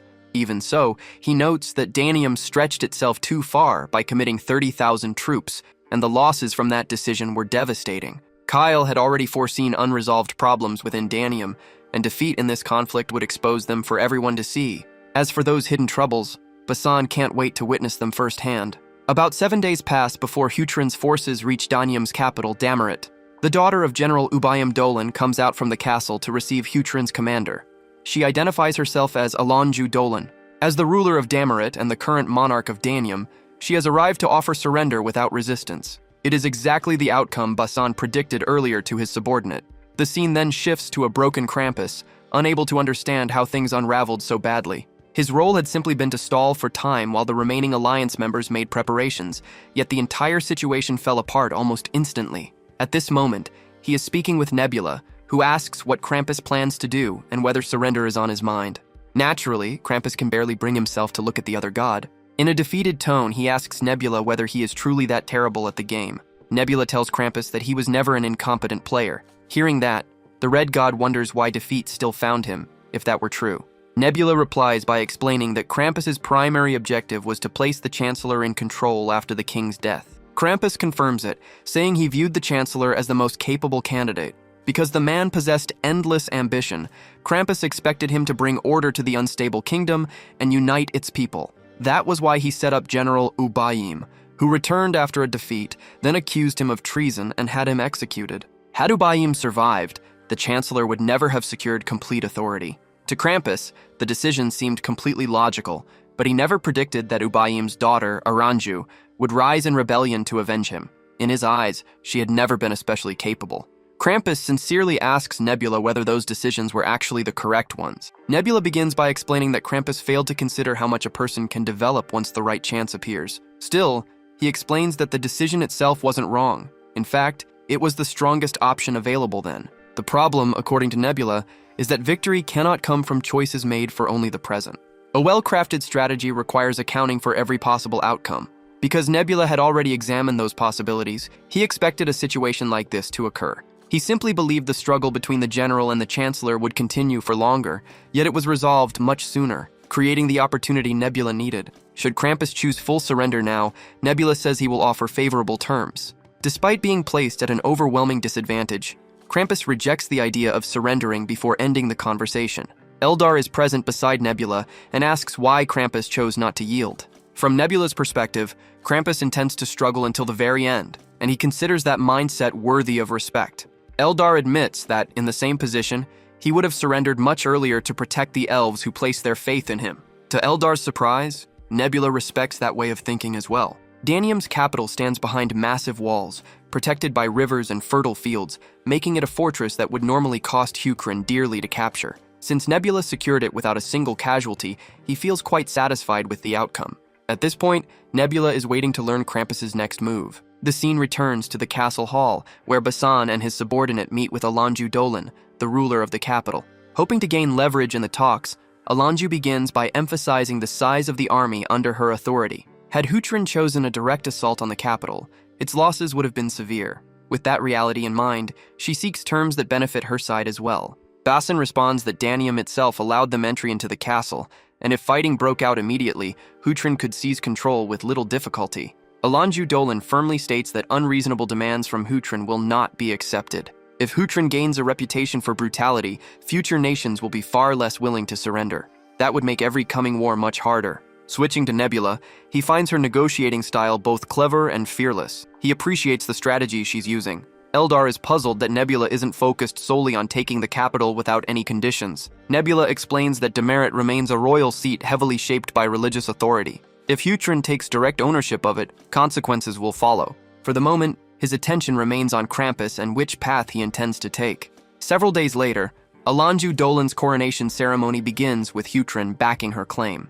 The event was meant to formally install a ruler of Danium who maintained friendly ties with Hukrin. Yet the ceremony takes an unexpected turn. The holy mirror that grants divine legitimacy to monarchs abruptly breaks apart directly in front of Alanju. Faced with that sign, the priest declares that the god refuses to recognize Alanju Dolan as the rightful king. He then calls upon the citizens, claiming to speak for their deity. Demerit may have yielded to Hukrin, but their devotion to the night sky must remain unbroken. Bit by bit, the crowd begins to side with the priest. They can accept losing the kingdom, yet abandoning their beliefs is another matter. This is exactly the development Nebula was anticipating, the division between religion and political power. Under normal circumstances, the throne and the faith work together as a shared power structure. Yet as societies evolve, those bonds can eventually break apart. In Earth's history, church and state usually split when political power overtakes religion. In the perished world, however, the balance is reversed. Religious influence is overwhelmingly stronger. Eldar remarks that such a division will only create greater complications. Nebula, meanwhile, openly states that Krampus is actually a capable player. At this stage, everything revolves around Alanju Dolan. The focus shifts to Alanju Dolan. As she sees the crowd becoming increasingly agitated, she understands that only one option remains available to her, her belief. She offers a prayer, questioning why her lord remains silent, and for what reason she was denied recognition. She argues that the chancellor she executed was consumed by corrupt ambition, and that her actions were necessary to protect the kingdom. Nebula observes that her patience attribute rises after the mirror's destruction, proving she possesses remarkable resilience. Eldar wonders why Krampus is choosing to destroy her now. Denying her legitimacy could have happened after killing her beforehand. Nebula explains that Krampus is attempting to force his involvement by placing her in a desperate situation. If Nebula aids her, she will eventually place her faith in the night sky god, turning herself into a renegade who can later be removed with ease. Nebula realizes Krampus has at last followed his guidance and started preparing for more than one possible outcome. At this stage, Krampus has mapped out 4 possible outcomes. Scenario A, Alanju withdraws her surrender. Scenario B, Alanju is killed. Scenario C, Alanju embraces the night sky faith. Finally, Scenario D, Night Sky shields Alanju while she continues serving her original god. Outcomes A, B, and C all work against Hukrin. The greatest payoff for Nebula comes from Scenario D, which is precisely the result Krampus hopes for. By protecting her, Nebula would become entangled in Demerit's affairs and spend resources on territory already under his control. Interested, Eldar asks whether Nebula has a response prepared. Nebula's confident grin makes the answer obvious. He already knows how to handle it. Another lesson he intends to teach Krampus is to always prepare more contingencies than the other side. During a chilly night, while Alanju rests peacefully, an unknown visitor quietly enters her chamber. The visitor is Yan, one of the mages. Alanju identifies her as an alchemist, causing Yan to clarify that she is now a mage. To Alanju, mages sound like characters from children's stories. Noticing that the king lacks such basic knowledge, Yan finds herself unable to stay silent about it. She slipped through a fortress packed with guards without anyone noticing, and she possesses more than enough strength to end Alanju instantly. That demonstration alone should be enough to persuade Alanju. Yet Alanju chooses to verify it herself. She unsheathes a knife and drives it directly into Yan's throat. Blood pours out, yet Yan stays standing. At last shaken, Alanju asks the reason for Yan's visit. Pulling the blade from her neck, Yan casually states that she came to save her. When Alanju questions what payment is required, Yan replies that she seeks a country free from divine meddling. Alanju considers that absurd. Any realm lacking a god is destined to fall, and history supposedly proves that point. No kingdom endures without a deity's blessing. Yan responds that another force exists that can stand against gods: magic. The country she imagines would stand on magic alone. Hearing that, Alanju questions why magic cannot bring down Hutrin. Yan answers directly. Right now, overcoming Hutrin cannot be done. Night Sky keeps constant watch over the mages and tracks all their actions. At present, safeguarding the population is the most they can achieve. Races like Yans, who place no faith in gods, have endured persecution for generations. With a different deity now controlling the region, Yan believes Alanju's future bloodline may never find peace in this land. Under Hutrin's dominance, even preserving the name Danium could become difficult, and religious liberty may not survive. Yan's concern lies with the people rather than kingdoms or gods. Once they become strong enough, divine protection won't be necessary. Should Alanju agree, Yan vows to grant the strength required to keep her people secure. The choice must be made before dawn. Not long afterward, the first light of morning appears, and Alanju seems to have reached her conclusion. She fully commits to founding a state free from any god's name. Over the next several days, Hukrin's hunting minister makes his way to Danium's capital to see Basan. After a long separation, the two greet each other with a friendly handshake. With no feasts or hunts during wartime, the hunting minister found himself with spare time and chose to visit Basan. He recruited roughly 5,000 troops and brought them with him. He assumes Basan already knows the current state of Hukrin's military, and Basan indeed does, so this is a good chance to explain it as well. Once Hutrin's forces seized Danium's capital, the alliance nations all sprang into action. Jeokwa dispatched 20,000 troops to Danium, Mangul contributed 24,000, and Guman sent another 18,000 despite the distance. In total, 62,000 alliance soldiers are advancing toward Danium's capital, Demurit. Their arrival is estimated to take less than a month. At the same time, Seokmyeon remains locked in civil conflict. The corrupt heir who murdered his father is likely to come out on top. He is crushing all opposition as though divine favor follows him. He even introduces himself as a disciple of Twisted Tai. Alongside the additional 5,000 troops, the hunting minister also delivered weapons that could prove useful. Much to Basan's surprise, these are not standard cannons, but newly developed designs. One version features a wider barrel. Although it weighs more, that added mass extends its firing distance by 50 paces. Intrigued, Basan wants to learn about the other cannon, but the second model looks completely different in both form and scale. It turns out to be a flintlock firearm, though nobody calls it that. They see it as a miniature cannon usable by a single soldier.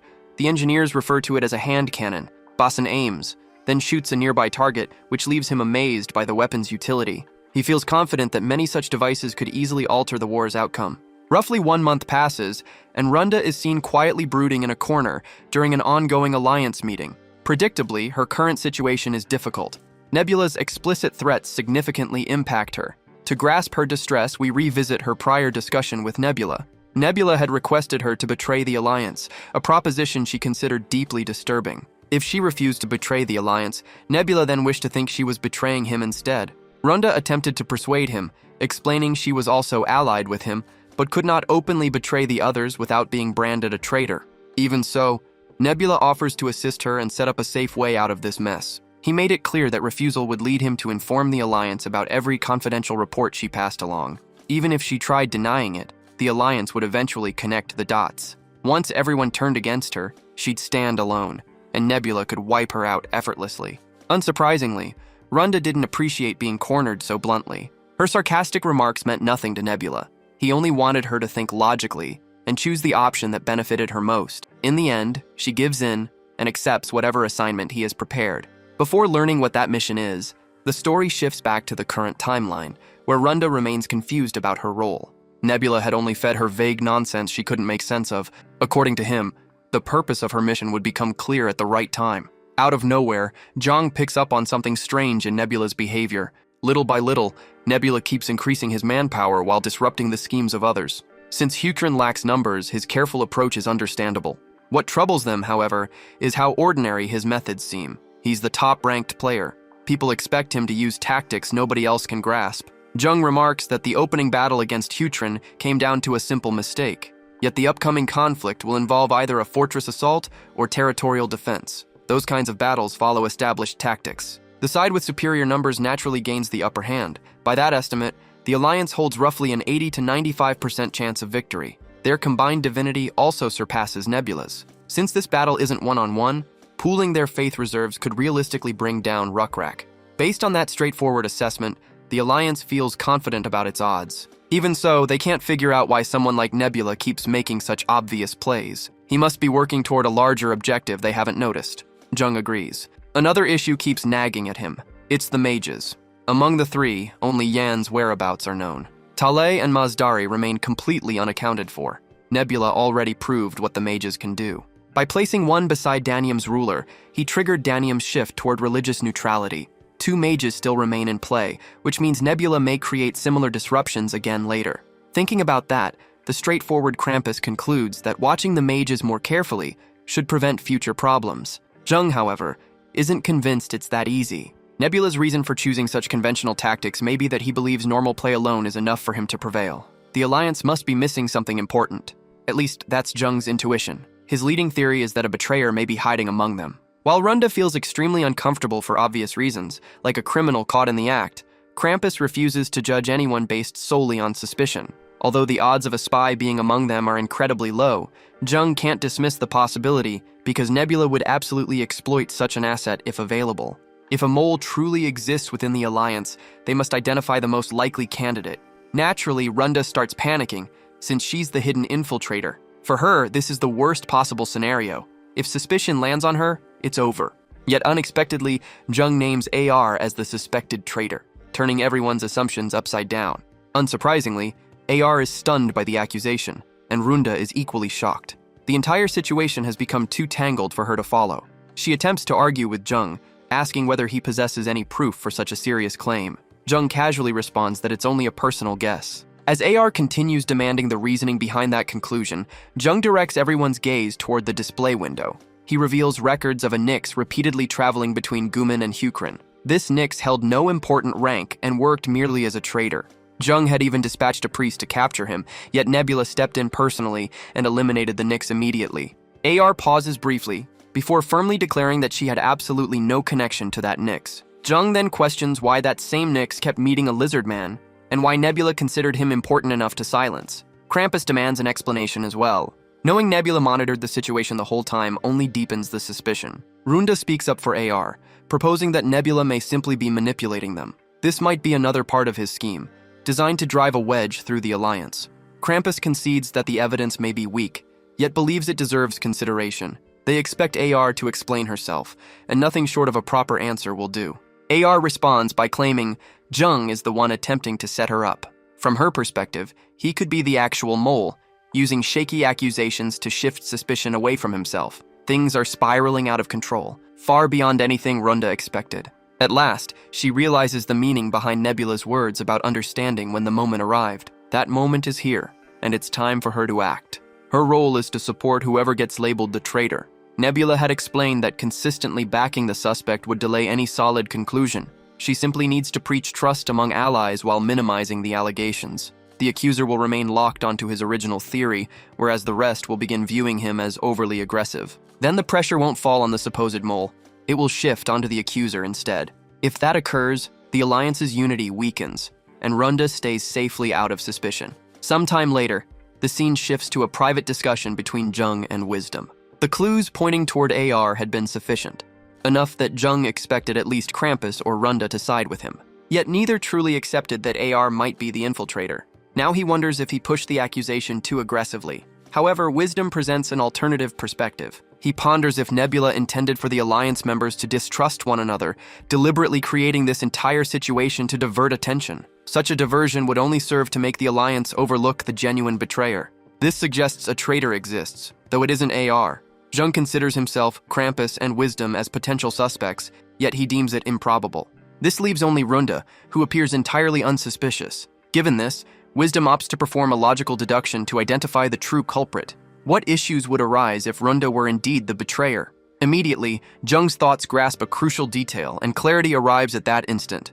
With this understanding becoming clear, he begins to panic, realizing their dire predicament. To their misfortune, the Alliance had previously positioned Runda's and AR's encampments in proximity, as Runda was tasked with monitoring AR. Krampus is also present, yet he commands only 2,000 troops. In essence, should Runda choose to attack, she could effortlessly defeat them. Nevertheless, Wisdom reassures him that success won't be simple. Within the ruined world, ordinary individuals possess their own agency, and widespread disorder would erupt if she abruptly attempted to betray the Alliance. Her military personnel would not readily process such a profound change in events, despite the Oracle's directives. The scene shifts to Runda, who considers all her past actions. During her time playing Perished World on Earth, a particular online article drew her notice. It was an analytical handbook detailing methods for improving one's odds of successfully deceiving opponents within the game. The guide covered essential strategies and execution techniques for effective treachery. Essentially, it comprised a comprehensive tactical manual on treachery, penned by an individual purely for enjoyment. This particular entry eventually earned the moniker, the Traitor Build. This approach never gained widespread acceptance, ultimately falling into disuse. The majority of players largely ignored it. However, for Runda, that specific article fundamentally altered her gaming method. This allowed her to secure numerous wins, elevating her success rate significantly beyond the norm, despite her moderate inherent ability. Presently, she ensured every crucial element from that strategy was applied. The Lenners constitute a race characterized by their prolonged decision-making process. They exhibit timidity and inefficiency, frequently attempting to select both options when faced with a choice between A or B. Their choices stay hesitant even while falling behind. Because of that, this race is hardly ever selected. For Runda, though, the Lenners fit her approach perfectly. They suit a patience-focused strategy for someone who lacks exceptional natural skill. To symbolize Jagwa's faith, Runda picked a flower known as the all-changing flower. What matters most is its shelled fruit. Until the outer layer is broken away, nobody can know if it's fully ripe. Because predicting when the all-changing flower matures is nearly impossible, it serves as their primary method of reading fate. This ritual goes by the name Decisive Statement. Then Bolko, a future general of the Lenners from Jagwa, discovers that the all-changing flower's fruit has matured. The finding is troubling because today's decisive statement declared that, should the fruit remain unripe, the allied army must be defended. If ripe, Jagwa is required to turn against them. To the Lenners, morality has no relevance. Every choice has already been set by their god. They see their hesitation and slow decisions as proof they are following their god's path without deviation. Holding unwavering belief, they start the slaughter and carry out the order of their god. Krampus realizes the betrayal by Jagwa's army far too late. Guman's grand general is already dead, and the traitors are advancing to strike their captain. Runda no longer answers anyone. Her whereabouts remain completely unknown. They rush to reach Wisdom at once as the Lenners carve through the Alliance army. AR is crushed by the fact that the actual betrayer was exposed too late. The crisis couldn't be worse. The commanding officer of Guman has already been eliminated. Zhang proposes deploying their creations without delay, yet Wisdom firmly rejects the idea.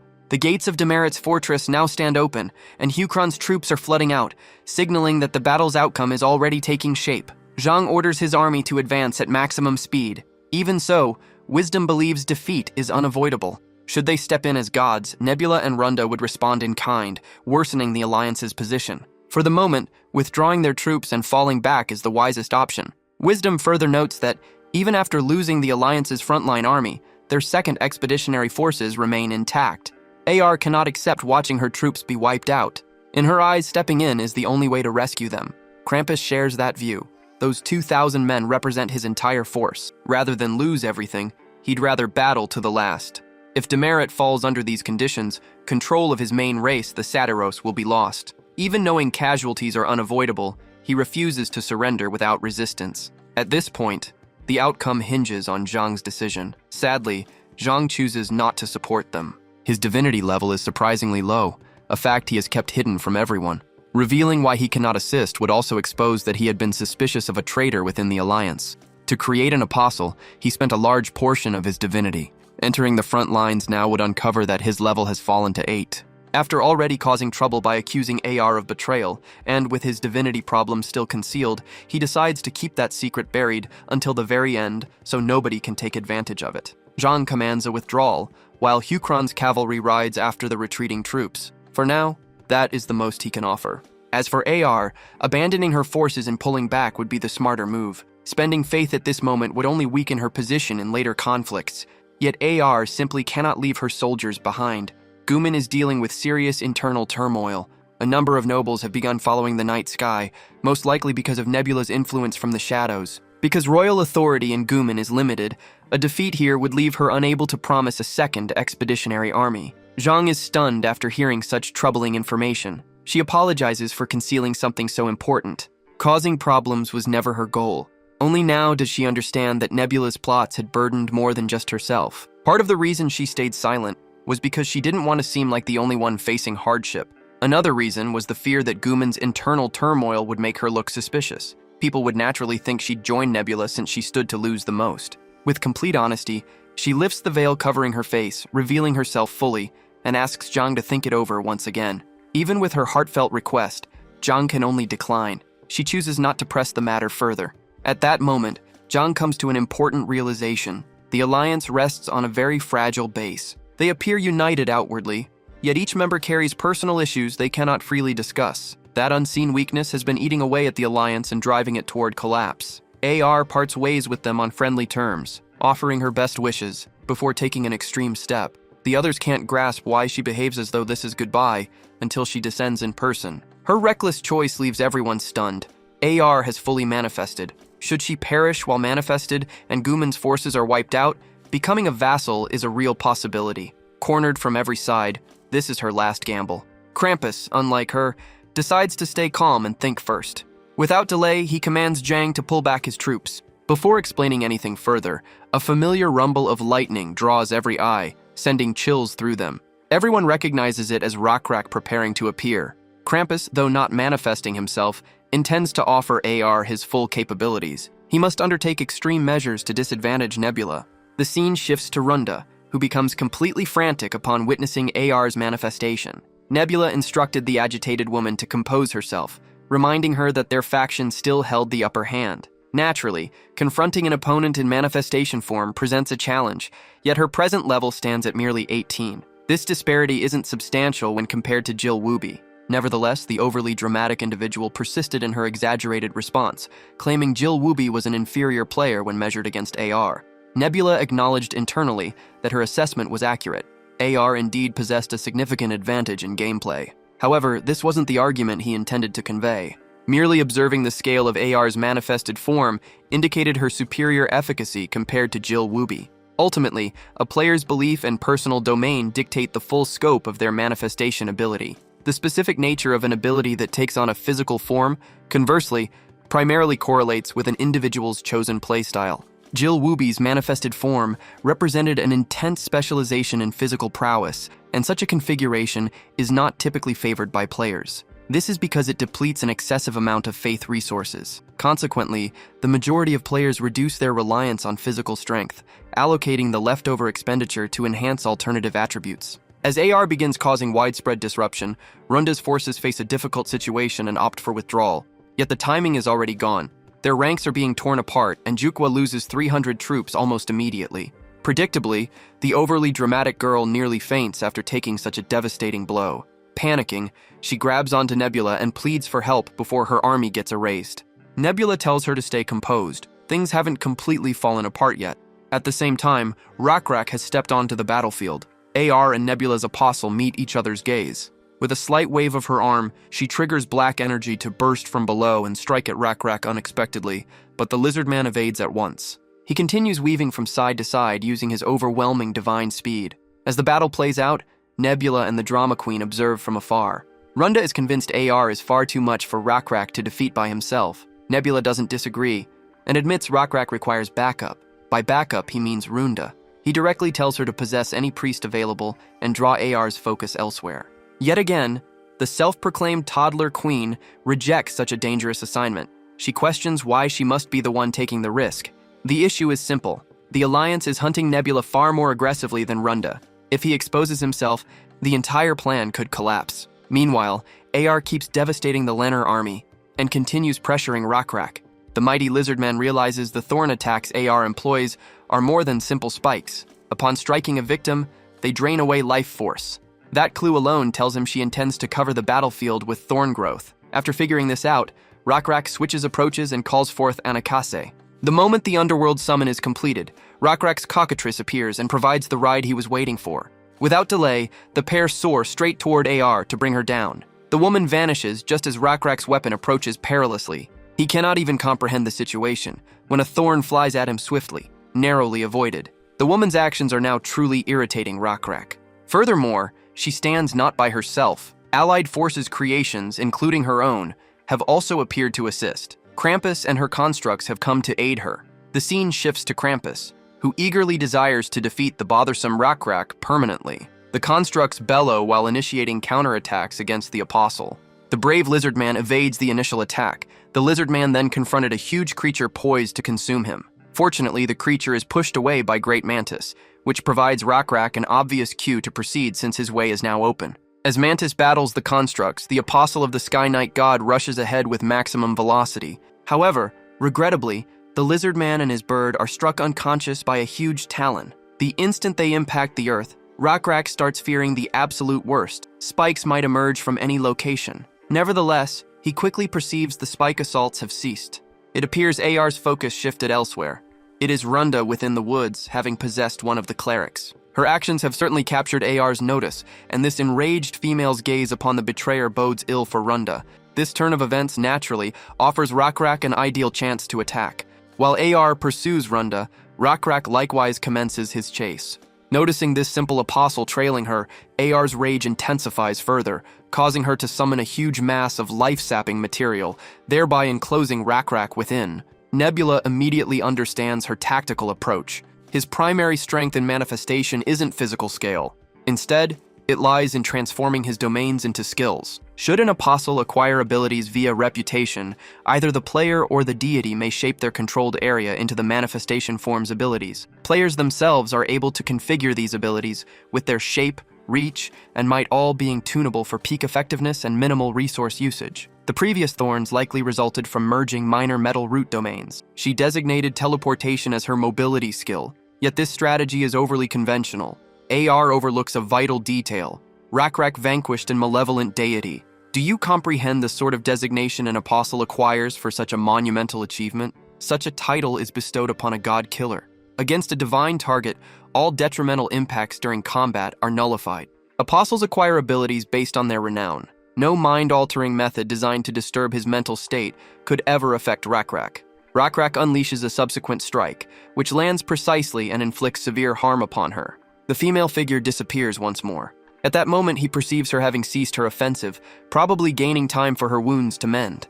Incidentally, AR's divine designation is Dark Book, whereas Runda is known as All Decisions among humans. Rockrak suspects Dark Book harbors intense anger toward all decisions due to the treachery, implying an attempt to strike the apostle Runda currently inhabits. Nevertheless, should she employ her black thorns against all decisions, his capability to pinpoint Dark Book's whereabouts would also activate. While he attempts to concentrate on discerning AR's whereabouts, Nebula addresses him, instructing his apostle to disregard Dark Book temporarily. Yet Rockrak worries all decisions faces peril if AR proceeds unchecked. Nebula conveys that the outcome for all decisions isn't crucial. He clarifies they aren't forsaking her, but a new approach is necessary. The scene shifts to AR, who suffered severe wounds and attempts recovery. As her strategy is about to change, she notices Runda within the forest. Her fury reignites, determined to ensure Nebula and Runda lament their conspiracy against the Alliance. While Runda sprints at top speed, AR's thorns render her unconscious. A single thorn embeds itself into her shoulder. Helpless, Runda remains prone, resembling a wounded lamb before a raging lion filled with boundless rage. The one identified as AR seizes her victim's throat, initiating a choke. Faced with no alternative, Runda proposes an alliance, a proposition that merely intensifies AR's fury. AR would never place faith in Runda, a fact she demonstrates by slamming Runda's head directly onto the earth. The unfortunate Lenar cries out in severe agony following the impact. AR continues to degrade her adversary, treading upon her and eliciting an even louder shriek. Rather than causing additional suffering to the vulnerable Lenar, Runda proposes that AR should prioritize dealing with Rakrak. She asserts that AR errs in overlooking the Nebula's apostle. She highlights Rakrak's complete lack of pursuit toward AR. Upon this revelation, Dark Book conjectures that Rakrak's inaction stems from being engaged by Krampus and her constructs obstructing his way. However, this was merely her initial assumption. Yet her assumption is immediately shattered as lightning crashes down, its brilliant glow blinding everyone nearby for an instant. It's Rakrak, battered and wounded, though those injuries came from Krampus and AR sacrificing every one of their creations. Do you realize how badly AR slipped up? Here's why. Players need a required divinity level to activate skills, and preserving that level depends on keeping their creations alive. Once those creations die, the very summons supporting them become a liability. AR immediately gets a notice that all her creations are gone and XP has been deducted, dropping her level from 19 down to 13. After that level loss, her manifestation ability no longer functions, leaving her wide open to Rakrak's assault. As he rushes her with weapon in hand, she attempts to use her remaining power, but lacking sufficient faith reserves, she cannot launch a single offensive skill. That brief opening seals her fate. She is hit directly through the abdomen. Rakrak strides toward her and thrusts his spear deep into her chest, shocking her body instantly. Once the danger is eliminated, Rakrak assists all decisions back to their feet. A notification quickly informs the players that AR has been turned into a vassal, and Nebula was the primary contributor to her downfall with roughly 64% participation.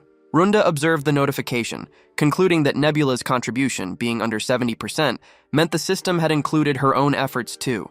Immediately, Nebula contacted Runda and instructed her to proceed quickly, stating her patience was waning. She explained that remaining Descended was futile now that AR had fallen.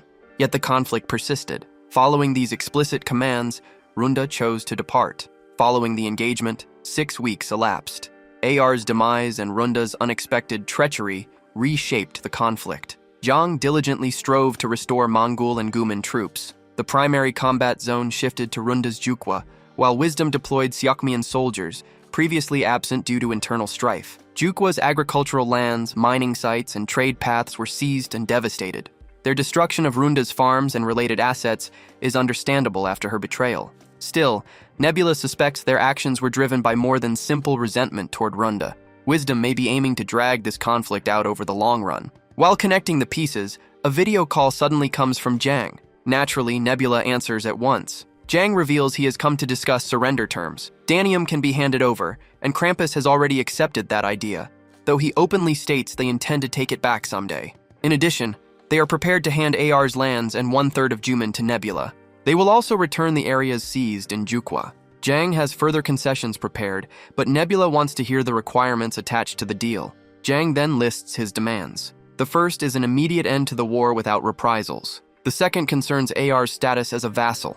Before Jiang can finish the proposal, Nebula dismisses it immediately, without bothering to hear the rest. The outcome is obvious, and he has no interest in negotiating from the winner's side. Nebula cuts the connection without another word. Once the conversation ends, Runda quietly asks why he turned down the proposal. From her perspective, accepting surrender is the smartest move since the enemy is giving up nearly everything. Nebula admits the deal was tempting, so much so that he can already see the huge benefits it would bring in later conflicts if he agreed. Runda can't grasp why he's talking about future conflicts. If the surrender goes through, he'll win, and there should be no more wars ahead. She argues that conquering the entire continent isn't necessary. Nebula explains that total conquest and flawless victory aren't his goals. Under normal circumstances, he would gladly accept a ceasefire packed with advantages for himself. However, Jiang specifically brought up AR's vassalization. If Nebula's reading of the situation is correct, they're attempting to bring her back. Once vassalization is removed, their side recovers its numbers advantage, and AR's return would create serious problems. Naturally, ending vassalization requires major costs and plenty of time. Even so, one fact remains clear.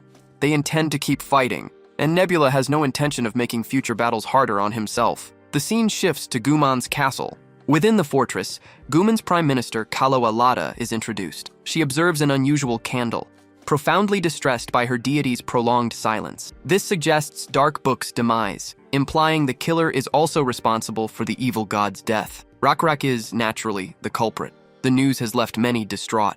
The king himself has remained confined to his bed for months. However, such widespread consequences were foreseeable.